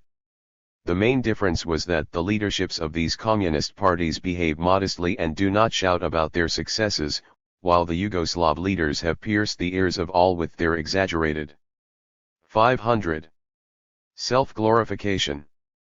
Stalin then summarized his previous charges, added some new ones, such as that the Yugoslav deputy foreign minister, the ambassador in London and a number of other officials were British agents, all without the slightest evidence, and ended. The Yugoslav comrades should also take into account that by remaining in such a position they deprive themselves of the right to claim material and other assistance from the Soviet Union, since the Soviet Union can only give assistance to its friends. In this letter Stalin rejected the suggestion made by the Yugoslavs in their last letter, in which they had invited a delegation from the Soviet Party to go to Yugoslavia and see on the spot that the situation was not as Moscow described it. Stalin proposed, instead, that the matter should be brought before the COMINFORM.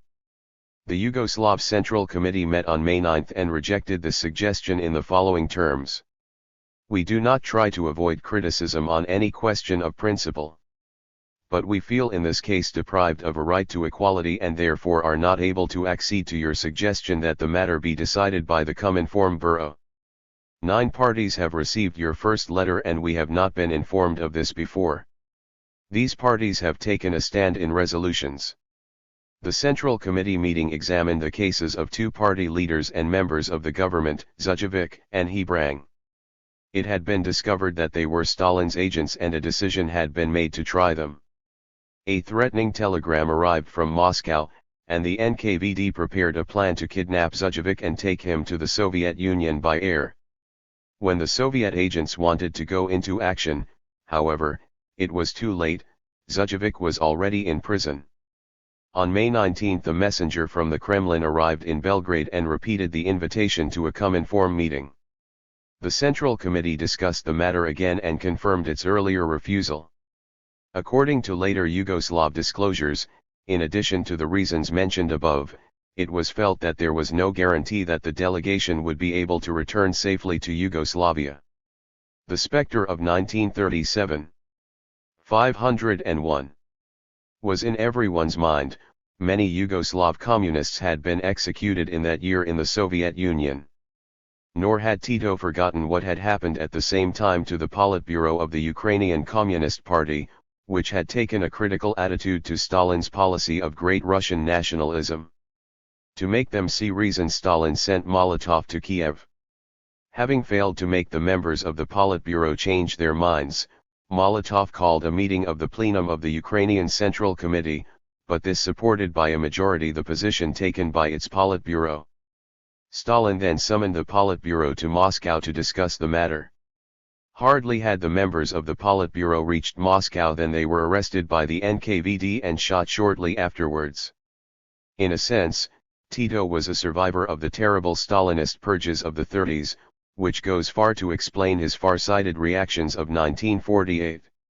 28 Stalin now used further forms of pressure in an attempt to bring the Yugoslav party before the bar of the COMINFORM.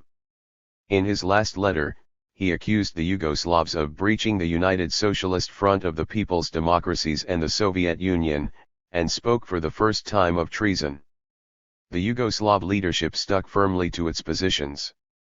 On May 25 it publicly announced its decision to call a party congress to give all the militants an opportunity to pronounce on the dispute after hearing the facts. General assemblies of the local organizations were held almost everywhere, and the correspondence between Stalin and Tito was read. Congress delegates were democratically elected in the proportion of 1 delegate per 200 members. The TASS correspondent was invited to the meeting of the Belgrade organization. Once there was no more hope of the Yugoslavs attending the meeting, the COMINFORM met in their absence and adopted the resolution proposed by the USSR, which combined in summary form the critical points from Stalin's letter. 29 According to Yugoslav reports, the Soviet delegation, led by Zdanov, Malenkov, and Sislov, met some resistance from a number of delegations, who found the text of the condemnation too sharp. To remove these hesitations, Zdanov announced, "We possess information that Tito is an imperialist spy." 80 This categorical accusation was not for the moment added to the COMINFORM resolution. The ground had first to be prepared in the COM. 502. Munist movement, and proof provided. This was the function of the campaign of ideological terrorism launched on the basis of the COMINFORM resolution, and Rajk's trial, a year later, was to provide the proof in the same way that the Moscow trials of 1937-8 had provided the proof that Trotsky had been a spy for the world bourgeoisie from his tenderest years.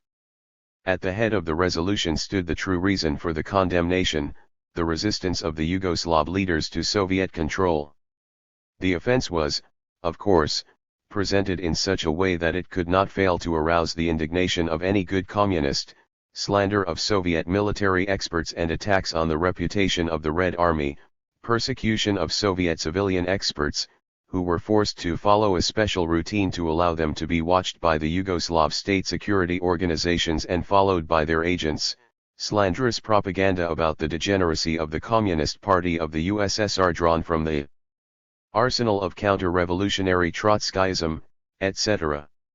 The remainder of the resolution was devoted mainly to a criticism of the supposed political errors of the Yugoslav Party, in an attempt to prove that anti-Sovietism was indissolubly linked with serious political and theoretical deviations from Marxism-Leninism. At the founding meeting of the COMINFORM, the Yugoslav leaders, like the representatives of the other parties which made up the organization, had given a detailed account of all aspects of their policies. Neither the Soviet delegates nor any of the others had then made the slightest criticism. On the contrary, the Yugoslav Party had been regarded as the model of a revolutionary party, and it was in this capacity that it acted as prosecutor in the discussion of the French and Italian parties' opportunism. In other words, the COMINFORM in 1947 judged the policy of the Yugoslav Party to be perfectly Marxist-Leninist, while in June 1, 1948 it decided that the very same policy was no longer anything of the sort, but had become nationalist, Bukharinist, Menshevik, Trotskyist and anti-Soviet. The Yugoslav Party was the only member of the COMINFORM to have successfully combined the war against fascism with the revolution against capitalism, and it now found itself accused of abandoning the Marxist theory of classes and the class struggle by those who themselves had 503. Followed the path of class collaboration on a national and international scale. The COMINFORM resolution included as part of Marxist theory the Stalinist dogma that the class struggle inevitably sharpened in the stage of the transition from capitalism to socialism, and condemned the Yugoslavs for not taking account of this. According to the COMINFORM, the Yugoslav Party was not carrying out a thorough struggle against the kulaks. This accusation had already appeared in Stalin's letter of March 27, and the Yugoslav leaders, no doubt impressed by this criticism from the guardian of orthodoxy, made the mistake of immediately announcing the rapid elimination, not only of kulaks, but also of small private trade and industry, only to find themselves accused in the COMINFORM resolution of irresponsible adventurism. Secondly, the COMINFORM denounced the Yugoslav leadership as revisionist on the Marxist-Leninist doctrine of the leading role of the party. The Yugoslav Party had been the only one in Europe, apart from the Greek, to conceive of the unity of the resistance, not as a coalition from above with the bourgeois parties, but as a revolutionary mass movement with socialist aims. The Popular Front, the organized political expression of this movement, grew in prestige and influence, and in a number of cases the communist leaders thought it opportune for the Popular Front and not the Communist Party to present to the country proposals and policies which had in fact been worked out by the party leadership. In practice, the Communists controlled the whole government of the country, not only through the decisive influence they had acquired during the revolutionary struggle, but also because they controlled all the key positions, in the first place in the army and the police. There was not the slightest danger of the leadership of the party slipping out of their hands, but Stalin used these facts to accuse Tito and his colleagues of tendencies to liquidate the Yugoslav Communist Party. Thirdly, the COMINFORM accused the Yugoslav leaders of setting up a bureaucratic system within the party, with the result that the party was left without inter-party democracy. Elections. Criticism and self-criticism. This internal organization was common to all the communist parties. Election of the controlling bodies, for example, where it took place, was limited to the election of candidates chosen in advance by the existing leadership, but the COMINFORM tried to make the Yugoslav 504 party take exclusive responsibility for it and described it as disgraceful, purely Turkish and terrorist. This meant that the Yugoslav Party was credited with having the system which Stalin had long ago set up in the Soviet Party, as the 20th Congress was to reveal some years later. In one of his letters Stalin had accused the Yugoslavs of not having called the party Congress since the end of the war. This charge no longer appeared in the COMINFORM resolution, perhaps because the Yugoslavs had decided to call the party Congress immediately, but no doubt also because someone had discreetly reminded Stalin that the Soviet Party had now gone 10 years without holding a Congress and none was in preparation. The Yugoslav Communist Party was no model of democracy, far from it, but in this situation the leaders were saved, as was the revolution, by their realization that they could stand up to Stalin's attacks only by winning the support of the party base and the mass of the workers. They were able to do this as a result of the radical nature and authenticity of the Yugoslav Revolution. It is well known that in contrast to the other countries of Eastern Europe, where the decisive factor was the Soviet army, in Yugoslavia it was the armed struggle of the people, organized and led by the Communist Party. The most important communist leaders of the other people's democracies arrived in their countries behind the Soviet army, and those who, like Gomulka, Rajk and a few others, had fought in their own country were immediately surrounded at the liberation by those who had come from Moscow, when they were not relegated to subordinate positions. Tito and his comrades, however, had shared the dangers and privations of the resistance fighters, and this had created bonds of mutual trust. War and revolution had reshaped leaders and led, molding them in the same national revolutionary spirit.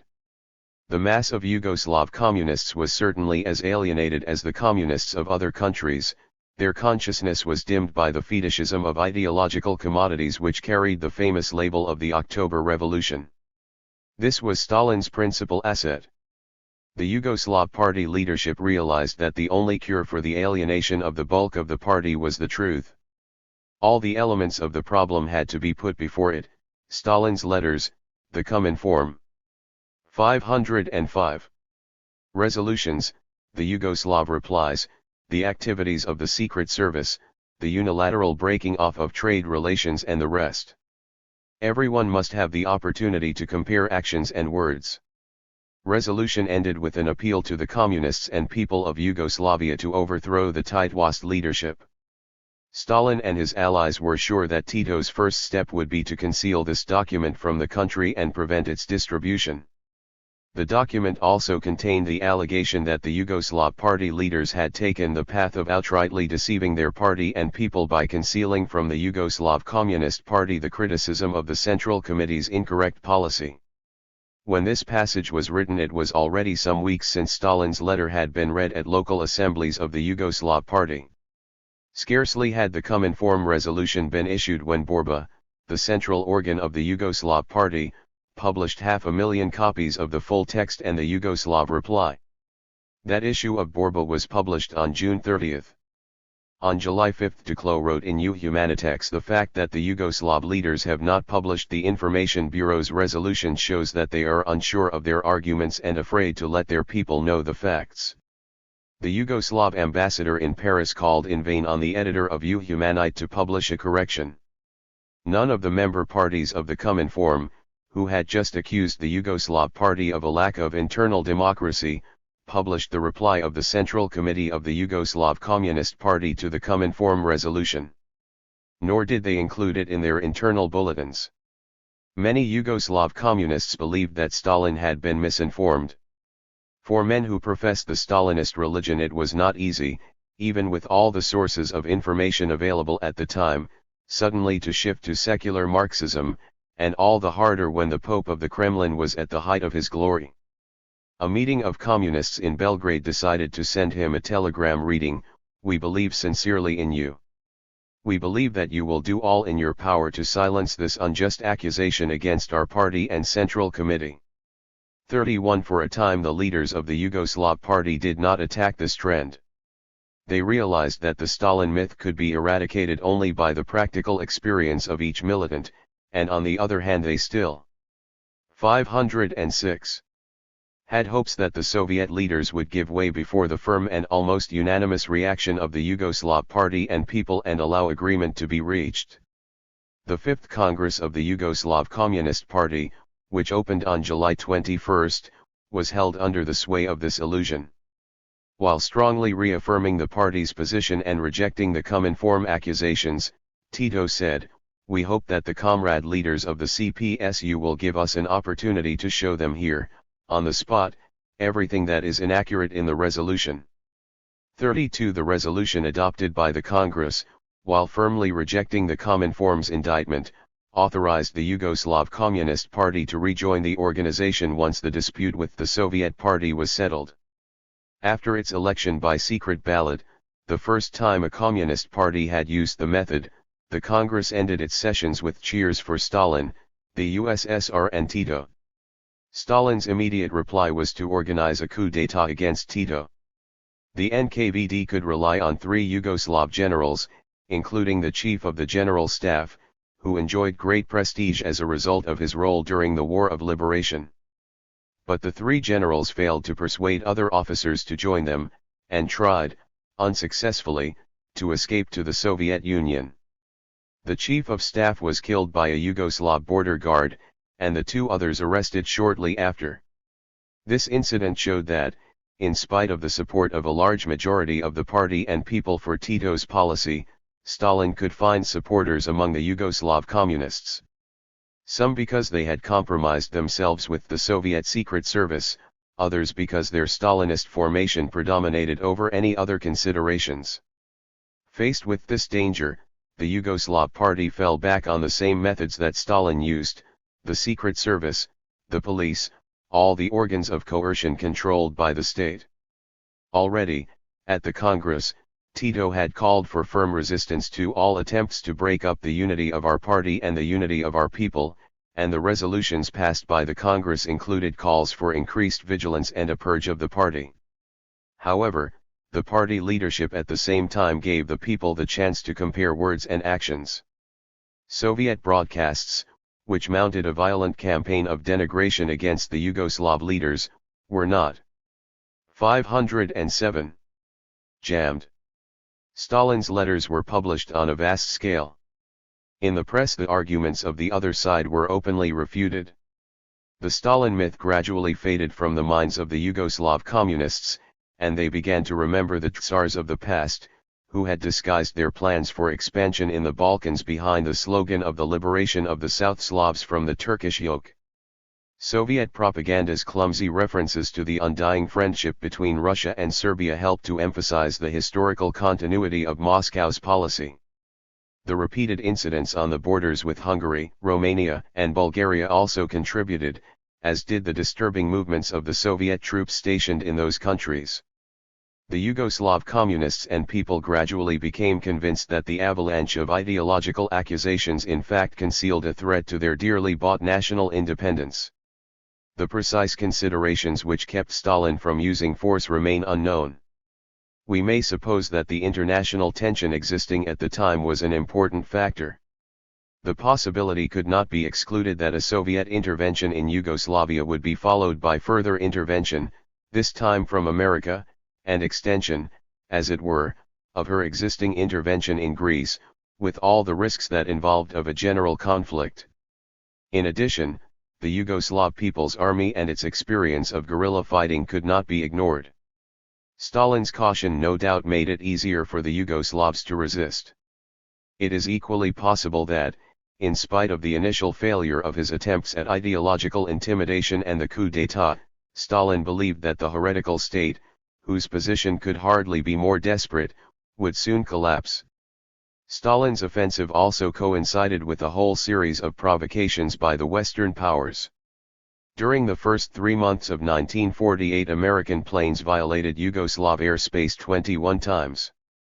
During the election campaign in Italy, the reactionary forces linked with the Americans made allegations that Yugoslavia had built launching sites for 6 and V-2 rockets near the Italian frontier and was concentrating troops to attack Trieste. The United States, Great Britain, and France took advantage of the situation to revise a number of clauses in the peace treaty with Italy and award her Trieste. Most dramatic of all, however, was the economic situation. The 508 breaking off of trade relations with the Soviet Union and the rapid deterioration of those with the other people's democracies, the stopping of Soviet technical aid and the other measures placed Yugoslavia in the position of having either to seek an accommodation with the Western powers or to perish. In his report to the Fifth Congress, Kardelj had proclaimed the decision of the Yugoslav Party to hold fast to the line of a united front with the Soviet Union and the people's democracies, while at the same time forcing them into the open by asking, "Are you going to abandon our country to the pressure of imperialism?" At the International Conference on the Danube, held shortly after the publication of the COMINFORM resolution, the Yugoslav delegates supported the Soviet representatives against the Western diplomats. But matters rapidly became clear: either Yugoslavia submitted, or Stalin in practice abandoned it to imperialism. At the same time, the fierce anti-Yugoslav campaign orchestrated by the Kremlin announced that Tito was preparing to do a deal with the imperialists. It was a neat trap. Either the Yugoslav regime collapsed or it provided the proof that Stalin was right and Tito was indeed an agent of imperialism. Already in the early months of 1949, the people's democracies, following the Soviet example, had practically ended all trade with Yugoslavia. The Yugoslav Revolution now found itself forced to do what the October Revolution had done before it when it was left similarly isolated and surrounded by the capitalist world, to open trade with the capitalist countries and seek credits and technical assistance. To explain that this political course did not mean the abandonment of socialism, Tito used arguments very similar to those used in the past by the Bolsheviks. In a speech on July 10, 1949 at Pula, he said, "When we sell our copper to buy machines, we are not selling our consciences, but only our copper. With the machines we receive from the West we shall continue the building of socialism." The capitalist states were naturally quick to give sympathetic answers to the Yugoslavian appeals. They did not need to make this small and backward country abandon its claim to be building socialism. What mattered to American imperialism and its servants was that Yugoslavia should be able to assert its independence in the face of Russian imperialism. At the height of the Cold War, Stalin made them a present of an 509 objective ally. Some Western commentators and politicians expressed fears that Titoism might give the ideals of communism a new attractiveness by demonstrating the possibility of an anti-Stalinist communism, but the most intelligent elements of capitalism realized that any attempt to restore the old regime would not only meet the firm opposition of the communists and the revolutionary majority of the Yugoslav people, but would also be playing into Stalin's hands. The anti-Tito campaign demonstrated this daily. Each trade agreement Yugoslavia made with Western countries, each credit she obtained, was received by Moscow and the communist parties of the COMINFORM as a new proof that Tito was selling himself to capitalism. Had not the COMINFORM resolution announced that Tito's anti-Soviet policies were inevitably leading Yugoslavia towards the loss of its independence and its transformation into a colony of the imperialist countries? 6 years later, during his journey of repentance to Belgrade, Khrushchev announced, "We have visited many parts of the country.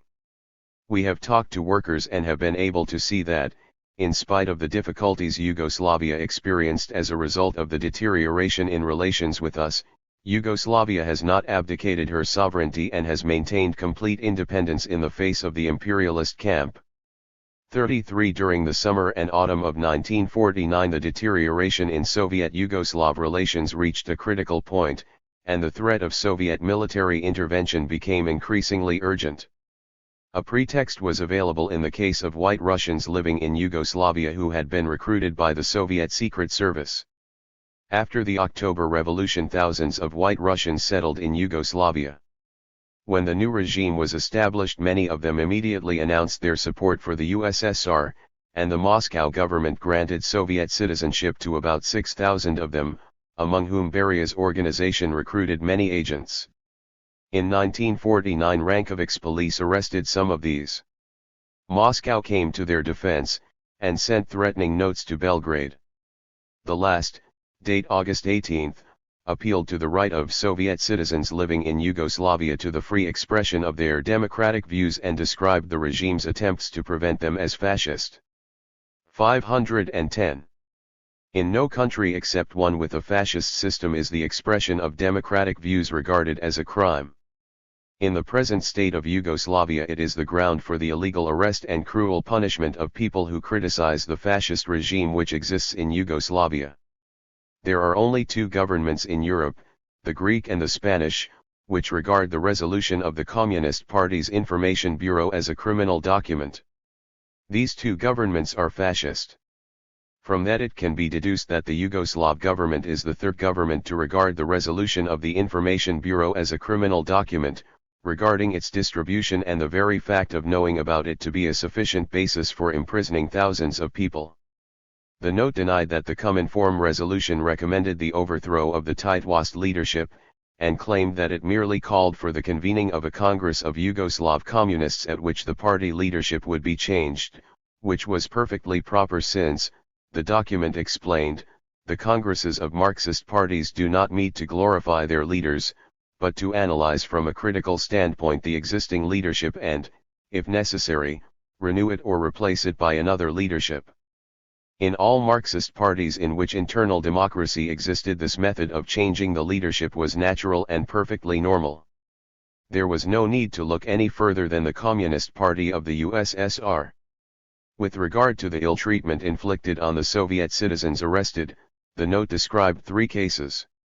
In the first, the prisoner was beaten for several days, forced to stand upright without moving for several hours, and kept without sleep, food, and water for 2 days. In the second, the prisoner received no food for 6 days, and during interrogations was struck on the legs with a rod. In the third case, the prisoner was subjected to interrogation at night for 22 consecutive days. He was required to answer questions about his views on the COMINFORM resolution. He was maltreated several times in the course of these interrogations, and several times placed in a cell in which he could only stand upright. Such unspeakable methods, unknown in the USSR, could not but move Stalin's humanitarian conscience to anger. Can a regime which practices such horrors and uses such brutal methods be called a people's democracy? Demanded the Soviet government note. Would it not be more correct to say that a regime under which people are ill-treated in this way is a fascist, Gestapo regime?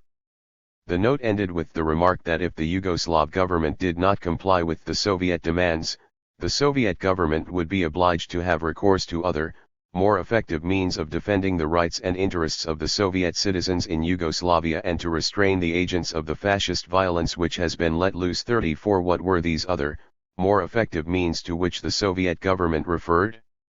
At this period, the economic blockade of Yugoslavia by the USSR and the people's democracies was complete.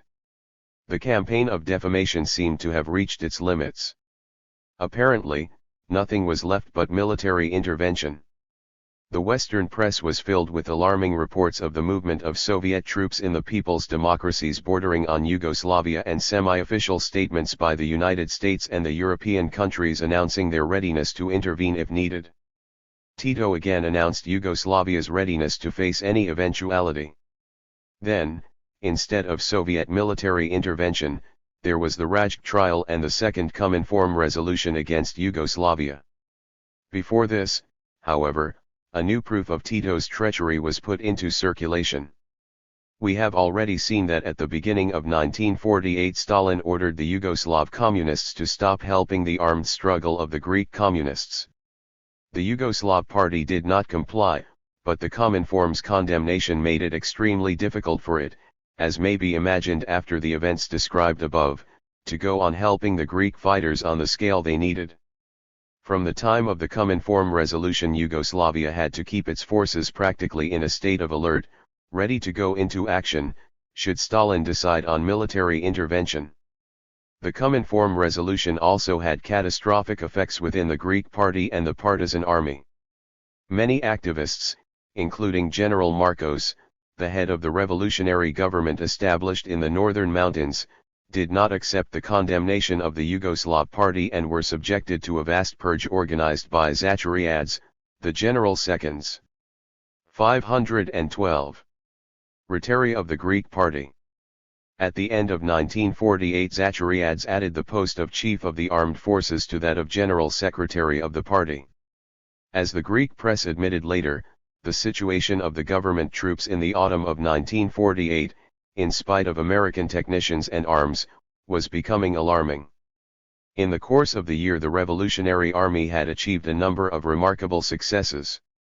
From the end of 1948, after the removal of Marcos and the anti-Yugoslav purge, the course of the civil war swung sharply in favor of the government forces, a change attributed by the Greek press to the military skill of General Papagos. It remains unclear even now whether the new direction taken by the Civil War, which was to lead to the final defeat of the revolutionary forces in August 1949, was mainly the result of the intensification of American military intervention. 35, or whether the decisive factor was the internal breakdown of the revolutionary forces as a result of the developments mentioned. It is even possible that Zachariads, carrying out specific instructions from Stalin, deliberately worked for the collapse of the armed struggle. It is likely that everything, except perhaps the skill of Papagos, combined to bring the Greek Revolution to its tragic end. What is certain, on the other hand, is that the leadership of the Greek Communist Party under Zachariadis, as if it did not have enough to do in fighting the Greek monarchy and the Americans, embarked on a secret war and open propaganda against the Yugoslav party. It was presumably obeying COMINFORM instructions, since it was in the COMINFORM's interest to use the prestige of the Greek communists within the communist movement to reinforce its slander campaign against Yugoslavia.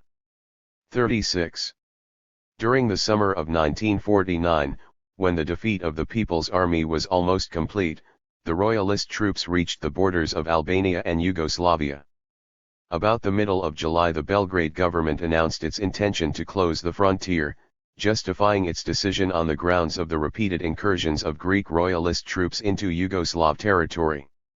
Immediately, Radio Free Greece, controlled by Zachariadis, accused Tito of assisting the government offensive in the border area.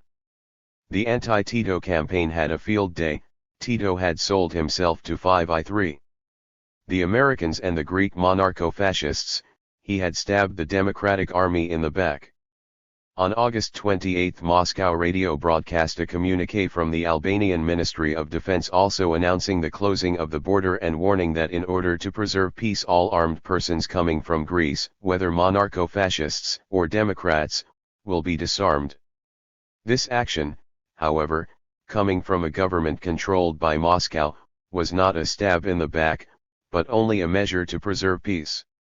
Until the death of Stalin, the communist movement's official version can be summed up in this comment from a French communist journal: the Truman government would have lost in Greece as it lost in China, if Tito's treachery had not allowed the Anglo-Saxon imperialists to win a military victory at the last minute. 37. After Stalin's death, Tito's treachery disappeared as if by magic from the official explanations of the Greek defeat, the causes of which were reduced to two: American intervention and the errors of the Greek Communist Party under Zachariadis' leadership. The responsibilities of Stalin and the COMINFORM remain to be determined. It seems very likely that the closing of the border was not prompted solely by the consideration officially announced in Belgrade.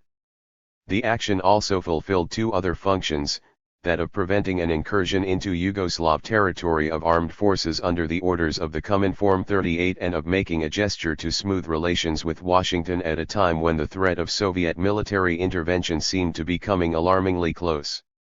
In this case, as in others, if Tito did not sell his soul with his copper, he was at least forced to make it extremely flexible. But did Stalin leave him an alternative? From one point of view, the situation of the Yugoslav Revolution was even more dramatic than that of the October Revolution. The October Revolution could at least rely on the solidarity of the international revolutionary proletariat in the face of capitalist encirclement.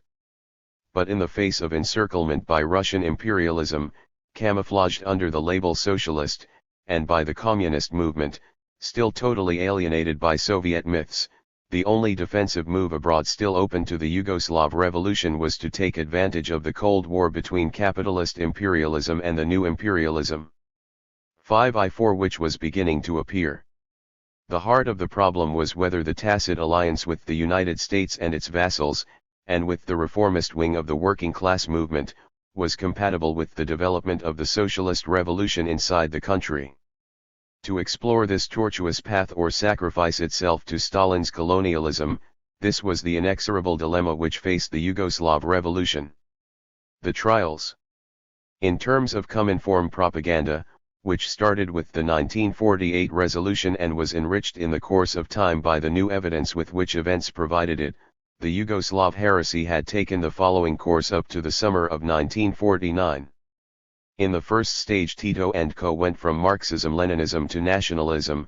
Once on the nationalist slope, they slipped in a new stage into anti-Sovietism, clashing with the Soviet Union and the Bolshevik Party, and finally rolled into the imperialist camp and even began to turn into fascists. The original sin was clearly nationalism. On the other hand, this scheme had the disadvantage of presenting the Yugoslav leaders, from one point of view, as patriots, heroes of national independence. It fulfilled its defamatory function satisfactorily with mature communists, but could have unfortunate effects on the non-communist population of the people's democracies, whose national feelings rebelled against Russian domination, or on some of the ordinary communists who had just joined the parties of these countries. The Rajk trial was intended to provide the irrefutable proof that Tito and his associates not only had never been Marxists or communists, but had not even been patriots. Ever since the war against Hitlerism they had been no more than contemptible agents of the Hitlerite or Anglo-American Secret Service, to whom they had sold the sovereignty and national independence of Yugoslavia. True patriotism, both in Yugoslavia and in the other people's democracies, was indissolubly linked with loyalty to the USSR, the ultimate guarantee for these countries of their national independence. This was proved by the Rajk 5i5 trial. Laszlo Rajk had been a member of the Hungarian Communist Party since the 1930s, when he was a university student. He had fought with the international brigades in Spain. After the defeat of the Spanish Republic he was interned in French camps. He led the underground Hungarian Communist Party during the resistance. He was Minister of the Interior of the Hungarian People's Democracy from its formation until about the time of the publication of the COMINFORM resolution against Tito, when he became Foreign Minister. On June 15, 1949 the Hungarian Communist Party announced in a communiqué that Rajk and Zonyi, another communist leader, had been expelled from the party as spies for the imperialist powers and Trotskyite agents. On September 10 the Hungarian government published the indictment against Rajk and other party and government leaders. On the 17th the trial opened in a large hall in Budapest. The hearings were public and, since space was limited, invitations were issued. 60 foreign journalists attended. Pravda sent the novelist Boris Polovoy. Diplomatic representatives were also able to attend the trial. The elaborate spectacle, an exact reproduction of the Moscow trials, unfolded without a hitch. All the accused admitted the crimes with which they were charged and a number of others as well. Rajk was sentenced to death and hanged with 3 of his fellow defendants. Out of respect for the uniform 2 military leaders were granted the concession of a firing squad. The other defendants were sentenced to heavy terms of imprisonment. In 1956, after the 20th Congress, the Hungarian authorities admitted that it had all been a farce. Rajk was rehabilitated. 300,000 workers, students, and intellectuals marched through the streets of Budapest in a national tribute and demanded the removal of a system which allowed the staging of such criminal farces by the very people who called themselves the representatives of the proletariat and of socialism. Soon after, Russian tanks went into action to save the crumbling system. The 516. Fact that the reactionary forces in Hungary and the real agents of imperialism tried, as might have been expected, to exploit the rising of the workers and the people, gave them an alibi. But one of the main reasons for the Soviet armed intervention in Hungary, as of that which took place 12 years later in Czechoslovakia, where, since the same alibi was not available, they had to invent one from scratch, was to prevent the uncovering of political crimes in the people's democracies. This explains why essential aspects of the internal staging of these trials, especially as regards the intervention of the main organizers, the Soviet leaders and their secret services, are still inadequately understood, in spite of the revelations of a few victims who survived. 39. Their meaning and their political motivation, however, are quite clear. In the case of the Rajk trial the prosecutor himself described it exactly. This trial is not, strictly speaking, the trial of Laszlo Rajk and his accomplices. It is Tito and his henchmen who are in the dock. It is clear that in condemning Laszlo Rajk and his band of conspirators the Hungarian People's Tribunal also morally and politically condemns those traitors of Yugoslavia, the criminal band of Tito, Rankovic, Kardolj, and Gilas. It is in this that the international importance of this trial lies. As Ferenc Fejto accurately observes in his Historic de Democraties Populares, the Rajk trial was no more than a substitute for the Belgrade trial which could not take place. Rather than defendant, Rajk was a witness, the star witness in the case against Tito. 40 Rajk began his confessions with a self-portrait. He depicted himself as a miserable, worthless creature, in the pay of Horthy's police as early as 1931, when he had just entered the party. When he went to Spain, it was not to fight fascism but to work for the Gestapo. He worked as a Gestapo agent in the French concentration camps in which the International Brigade members were interned, and in the Hungarian resistance as leader of the underground Communist Party. The other defendants painted equally black pictures of themselves. Once their reputation as spies and police informers was established, which seemed to make their evidence thoroughly credible to the Stalinist court, the defendants began to accuse the Yugoslav leaders, 5I7. Describing how on such and such dates, in such and such circumstances, they had all been recruited by the Gestapo, the French Xime Bureau or the British and American espionage services.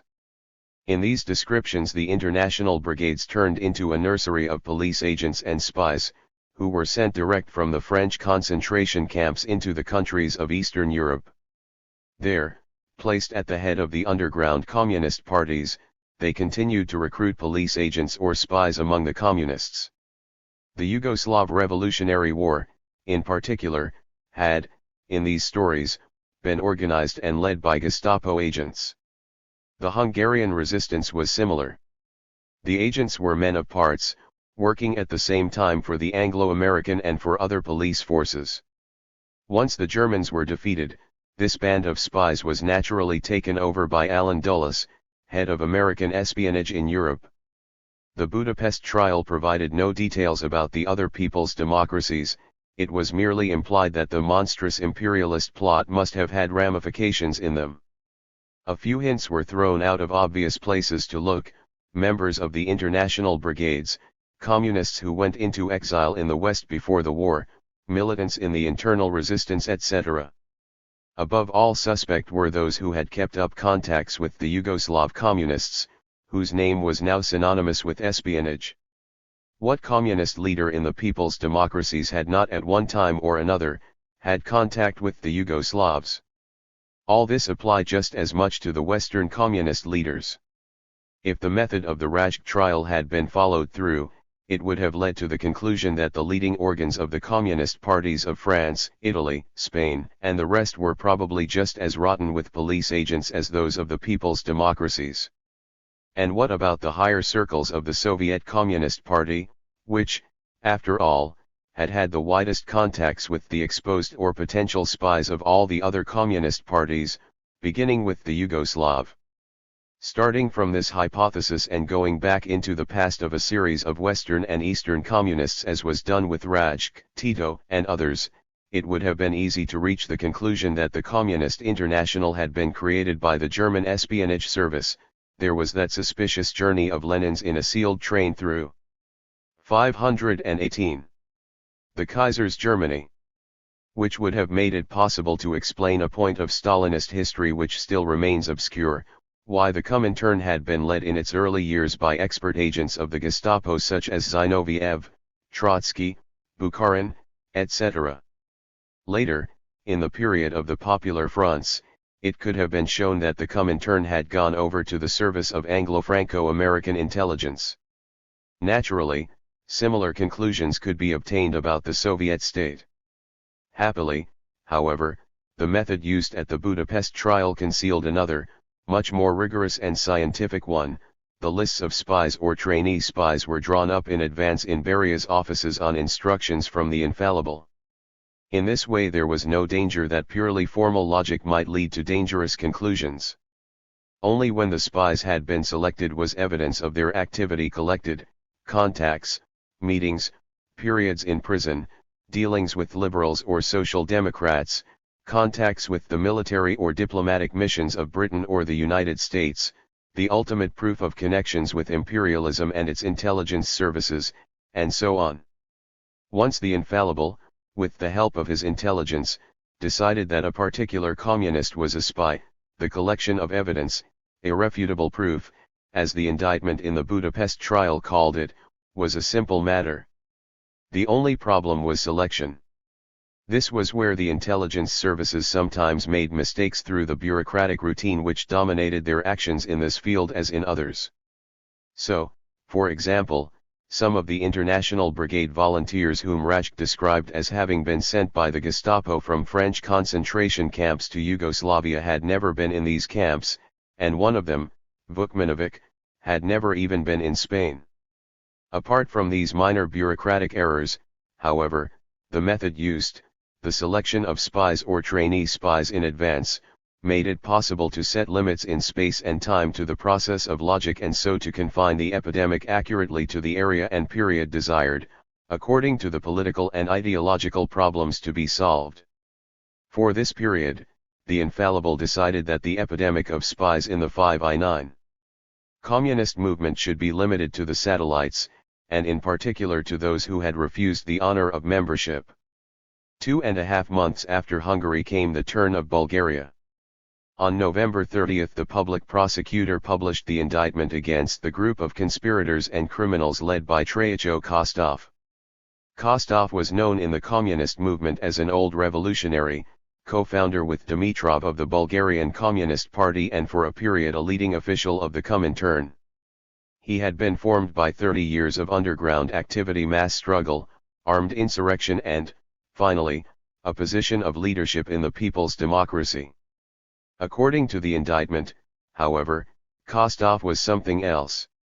In the first place, he had, like Rajk and almost all those who had become spies, a Trotskyite post. The principal features of his career, said the indictment, are duplicity, treason, and criminal conspiracy against the most sacred interests of the Bulgarian working class and people. 41 It was revealed that Kostov had recommended the Comintern leadership to employ Tito in leading positions in the Yugoslav party.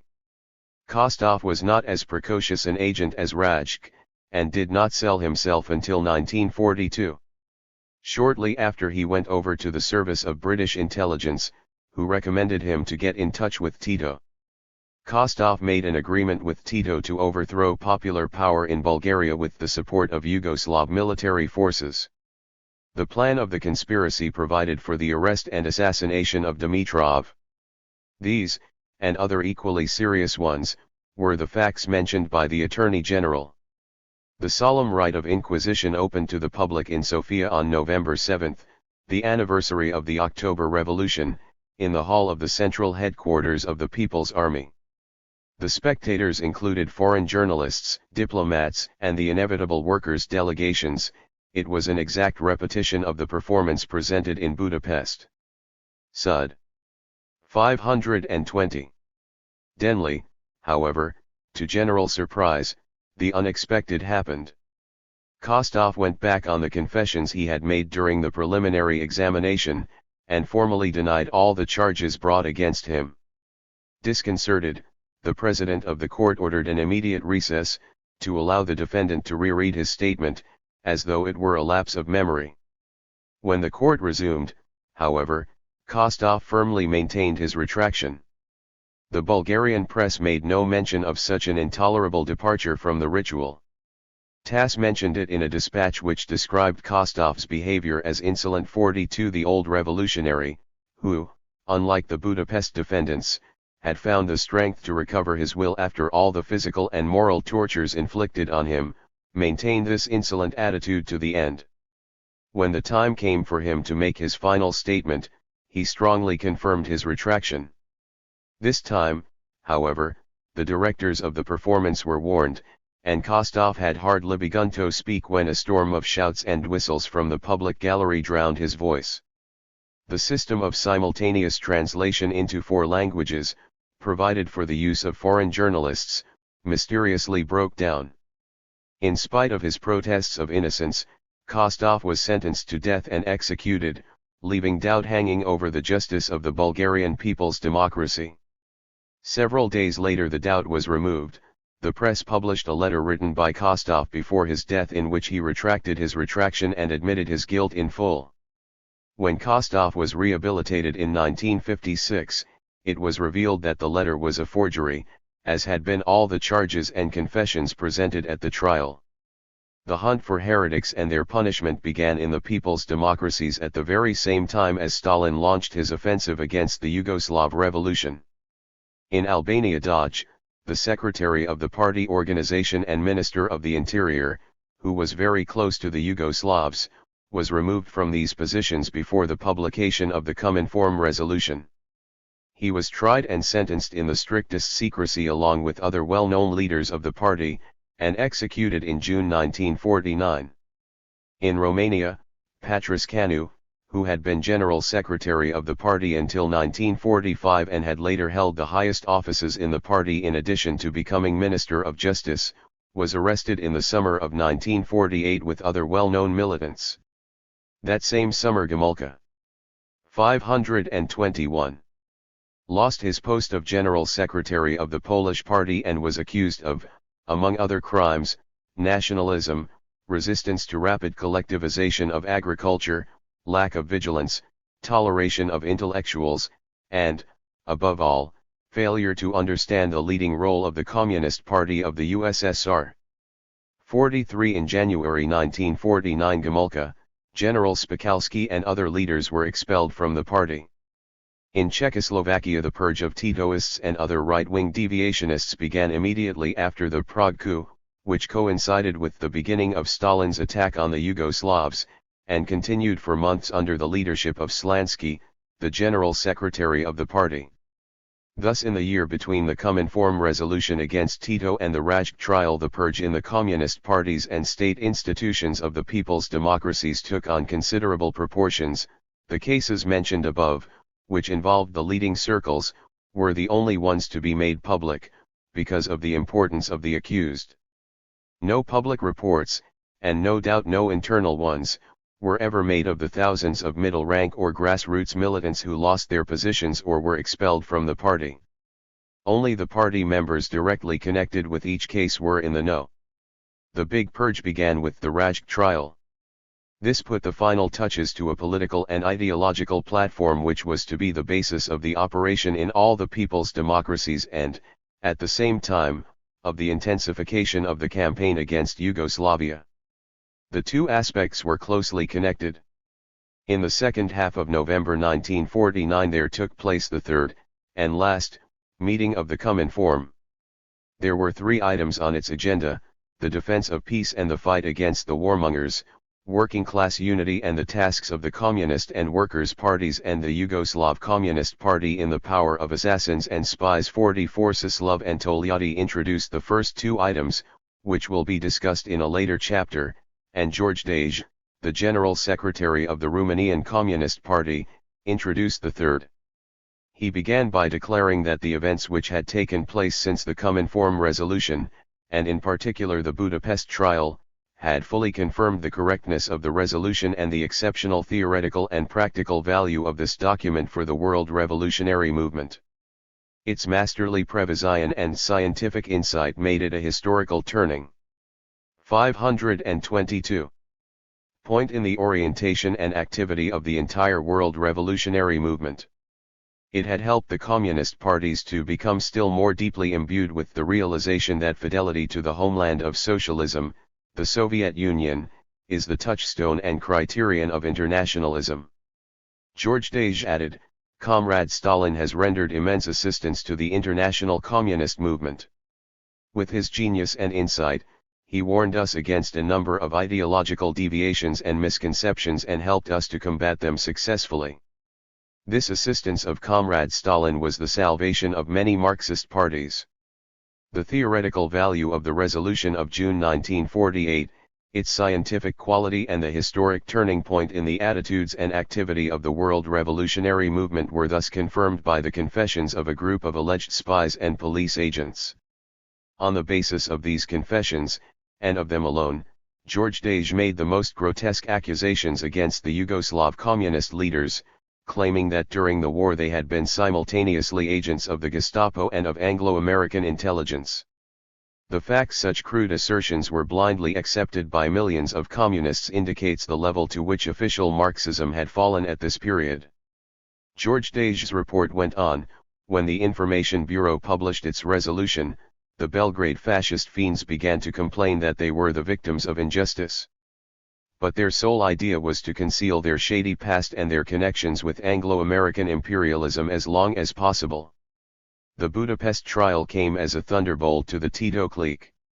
The facts proved that it was not a case of blunders, but of a deliberate counter-revolutionary, anti-Soviet, anti-communist policy, conducted by a gang of spies, professional informers, and agents provocateurs with a long record of collaboration with the police and bourgeois secret services. A large number of the present Yugoslav leaders were sent into Yugoslavia from the concentration camps in France as long ago as 1941. Churchill sent his son Randolph with a special mission to Tito. Later, the old reactionary and mortal foe of the USSR met Tito personally. Already then, the imperialists showed great interest and trust in Tito and his clique. 523. On the other hand, the exposures of the Yugoslav general Popi Vota have revealed in its true light the compromising attitude of Tito, Rankovic, and others towards the Nazi invaders and the Gestapo, and also their dastardly betrayal of the Yugoslav partisans at the most serious moments of the war. The facts revealed at the Budapest trial, in the Bulgarian People's Republic, in the Romanian People's Republic and in other people's democracies have completely demonstrated that Tito, Rankovic, Kardulj, Gilas, Pijati, Gozanjak, Maslarid, Bebler, Mrazovic, Vukmanovic, Koka Popovic, Kidrik, Neskovic, Zlatic, Vilabit and others, Rajk, Brankov, Trajacho Kostov, Patras Kanu and their confederates are agents of the British and American imperialist secret services.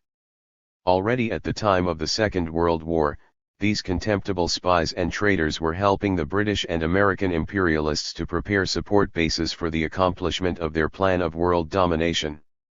This gang of spies and traitors were introduced like a Trojan horse into the ranks of the Communist and Workers' parties. In obedience to the orders of their masters, they made it their criminal aim to seize the direction of the party and state in the countries where the working class had come to power, to crush the revolutionary movement and to bring about the restoration of the rule of the bourgeoisie. Stalin, who had divided Yugoslavia with Churchill in deepest secrecy, was now accusing Tito of secret agreements with the old reactionary and mortal foe of the USSR. He could not forgive the Yugoslav communists for not obeying his instructions during the war, for successfully carrying out a revolutionary policy instead of submitting, as Stalin had ordered, to the bourgeois forces.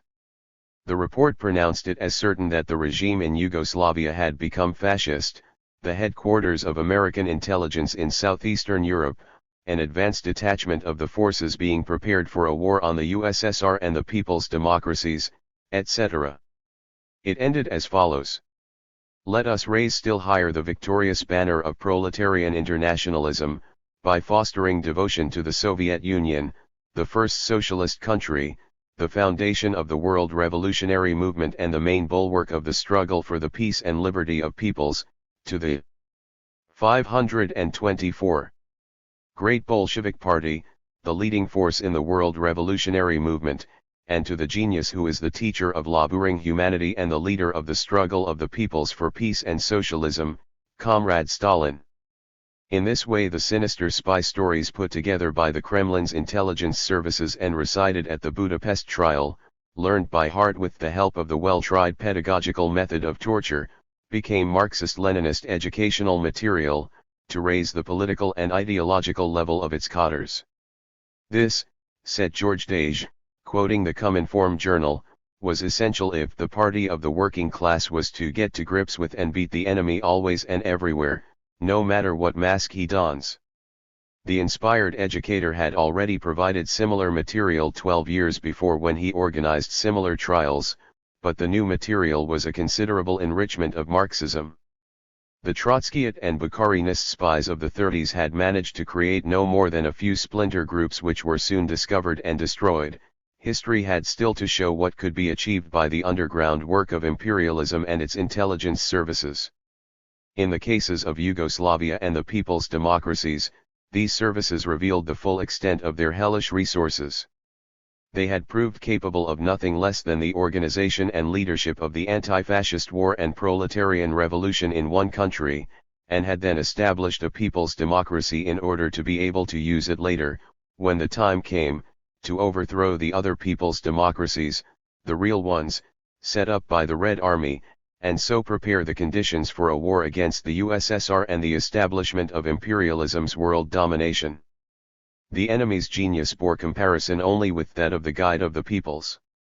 The new resolution adopted by this meeting of the COMINFORM on the basis of George Deje's report laid down two essential tasks for the communist parties. The Information Bureau of the Communist and Workers' Parties therefore considers that the fight against the Tito clique of hired spies and assassins is the international duty of all the Communist and Workers' Parties. 525. The Information Bureau considers it one of the most important tasks of the Communist and Workers' Parties to enhance revolutionary vigilance in their ranks to the utmost, to expose and eject bourgeois nationalist elements and agents of imperialism, under whatever flag they may disguise themselves. George Deje also had a list of suggestions for enhancing revolutionary vigilance. First, we must put our own party house in Bolshevik order. The principal means for this is the verification of party members. It has been carried out in the parties of a number of the people's democracies and has yielded good results. Always look for the good Bolshevik housekeeping seal of approval. Remember that the enemy will endeavor to use people like Rajk, as well as every weakness and fissure in the ranks of the party and the government service, and malcontents, nationalist elements and people with dubious pasts. Good communists could never relax their ideological vigilance. They must display genuine Bolshevik irreconcilability to all deviations from proletarian internationalism. In science, literature, painting, music, and the cinema there must be keen vigilance, and an irreconcilable attitude towards all trends alien to the working class, and towards the propaganda of cosmopolitanism. After the COMINFORM meeting, and in accordance with the attitudes and methods recommended there, the Great Purge spread through all the communist parties of the people's democracies, sucking in hundreds of well-known leaders and a huge mass of ordinary militants and cadres. Our knowledge of this vast operation is still very fragmentary, but the facts which have emerged are revealing. The extent of the purge is in itself remarkable. 45 The Czech Communist Party, which had 1,300 members at the time of the Prague coup, had more than 2 million by the end of 1948. In 1954 it had no more than 1,400,000. The Polish Party had 1,400,000 members in 1948 and 1,110,000 in 1952. In Romania the party went from 1 million members in 1940 to 700,000 in 526. 1951, in Hungary from 1,200,000 in June 1948 to 850,000 in February 95. The Bulgarian party had 500,000 members in December 1948 and in 1951 had fewer than 300,000.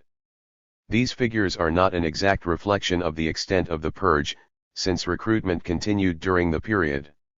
According to Ferenc Fejto, the total number of people purged in all these parties between 1948 and 1952 was around 2.5 million. Of these between 125,000 and 250,000 were imprisoned.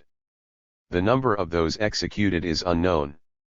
Among the victims were many leaders and senior officials, 3 general secretaries, 1 president, several deputy premiers, tens of ministers and members of the senior party leadership, 100 or so generals, etc. 46 in Hungary. Those arrested in the 2 years which followed the Rajk trial included János Kadar, who succeeded Rajk at the Ministry of the Interior, Gyula Kalai, Rajk's successor at the Foreign Ministry, Losongchi, Secretary of State in the Prime Minister's office after the liberation, and other well-known activists.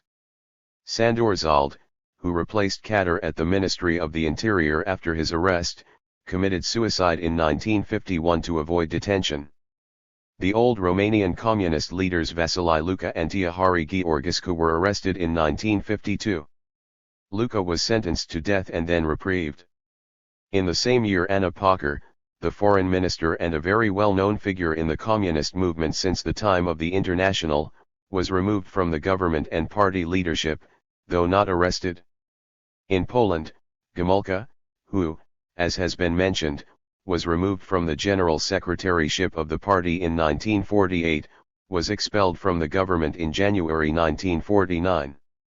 In November of the same year he was expelled from the party at the same time as Klisko, another old communist leader, General Spakowski, and several others. In 1951 the trial took place of a large group of generals and army officers on charges of spying and high treason. According to the revelations of the accused, Gomulka and Spakowski had planned to establish a Tight-Wast regime in 527 Poland and restore the Western territories to Germany. Gomulka was not charged, however, though this did not prevent him from staying in prison from the end of 1950 until 1956.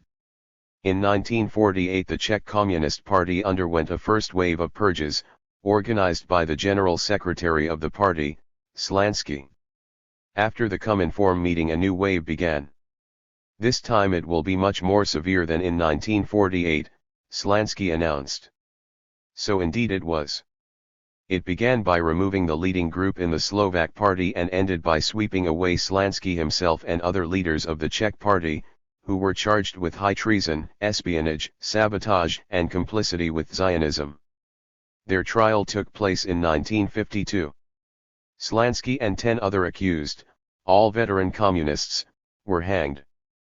47 In his violent pamphlet on the degeneration of Marxism and its transformation into an ideology of cynical justifications, with religious aspects, Costas Papaioannou quotes the confession of a demon exorcised by means of relics of Saints Marcellus and Peter, "I am a satellite and disciple of Satan.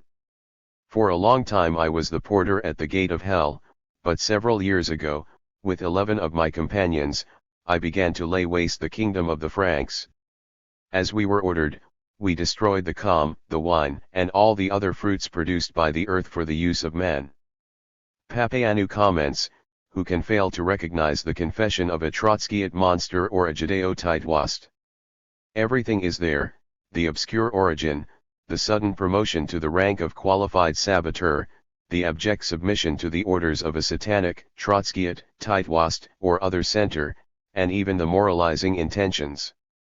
48 The confessions recited by the possessed communists before mounting the scaffold or going down into the hell of prison indeed bear a strange resemblance to the exorcisms of the Middle Ages, with their double function of explaining and conjuring away natural calamities and social evils. All the difficulties which emerged in the new attempts to build socialism, all the evils which weakened the satellites, were now explained and justified by the secret activity of the diabolical bands of 528. Rajks, Kostovs, Gomulkas, Patraskanus, Slanskys, and the rest, the servants of Judas Tito, who was himself a servant of Satan Truman. In the same way the economic difficulties and political tensions of Soviet society in 1936-8 were explained by the no less diabolical activity of the Trotskyite and Bukharinist gangs. In the words of the prosecutor at the Slansky trial, "Citizen judges, the moral face has been shown to us in all its horror.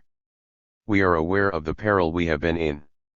The crimes that have been revealed have made us realize the real causes of the serious defects in numerous sections of our party, our state, and our economy. Like octopi with 1,000 tentacles they clutched at the body of our republic to suck its blood and marrow. For a certain time they managed to distort the just policy of our party, falsify reports, figures, cotter files, deceive the leadership of the party under Clement Gottwald and even insolently deceive the president himself." 49.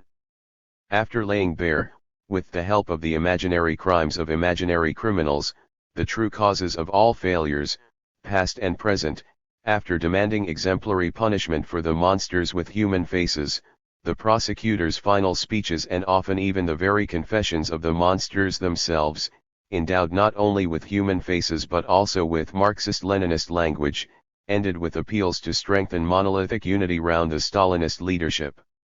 They called for a struggle to preserve the purity of Marxism-Leninism and an increase of revolutionary vigilance, for the practice of self-criticism and above all for the fulfillment and surpassing of production norms.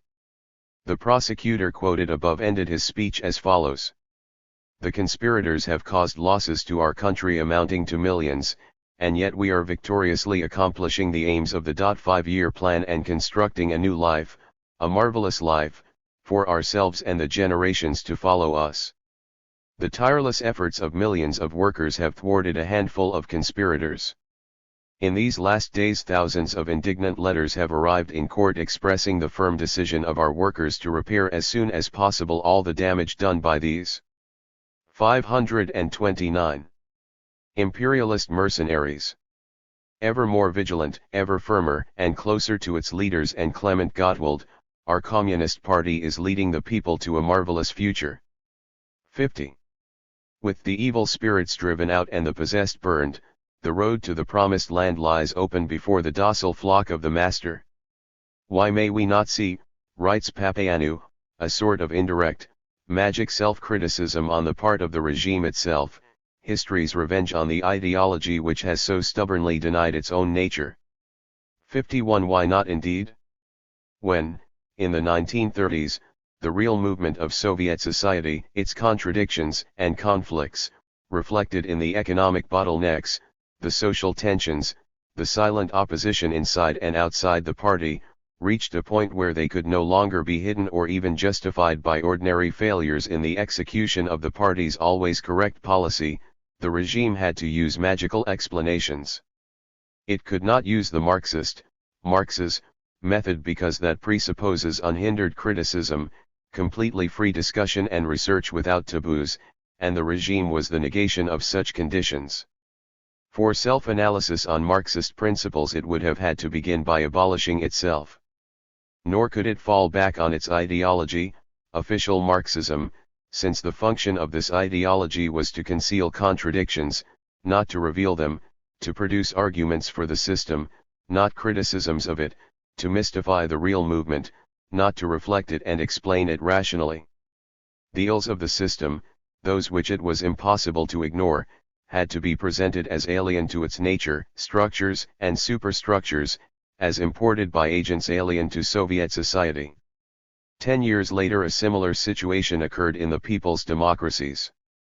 Neither the Soviet regime nor the people's democracies could stand a Marxist analysis of the dispute with Yugoslavia, of the relations between Moscow and the satellites, of the true nature of the political systems established in the latter, or of the economic, social, and other effects of these factors. Nor could they use official Marxism, the function of which, even more perhaps than in the 30s, was still purely apologetic and justificatory. Magical explanations had once more to be revived. History, the real movement, took vengeance once more on the bureaucrats and their cynical ideology.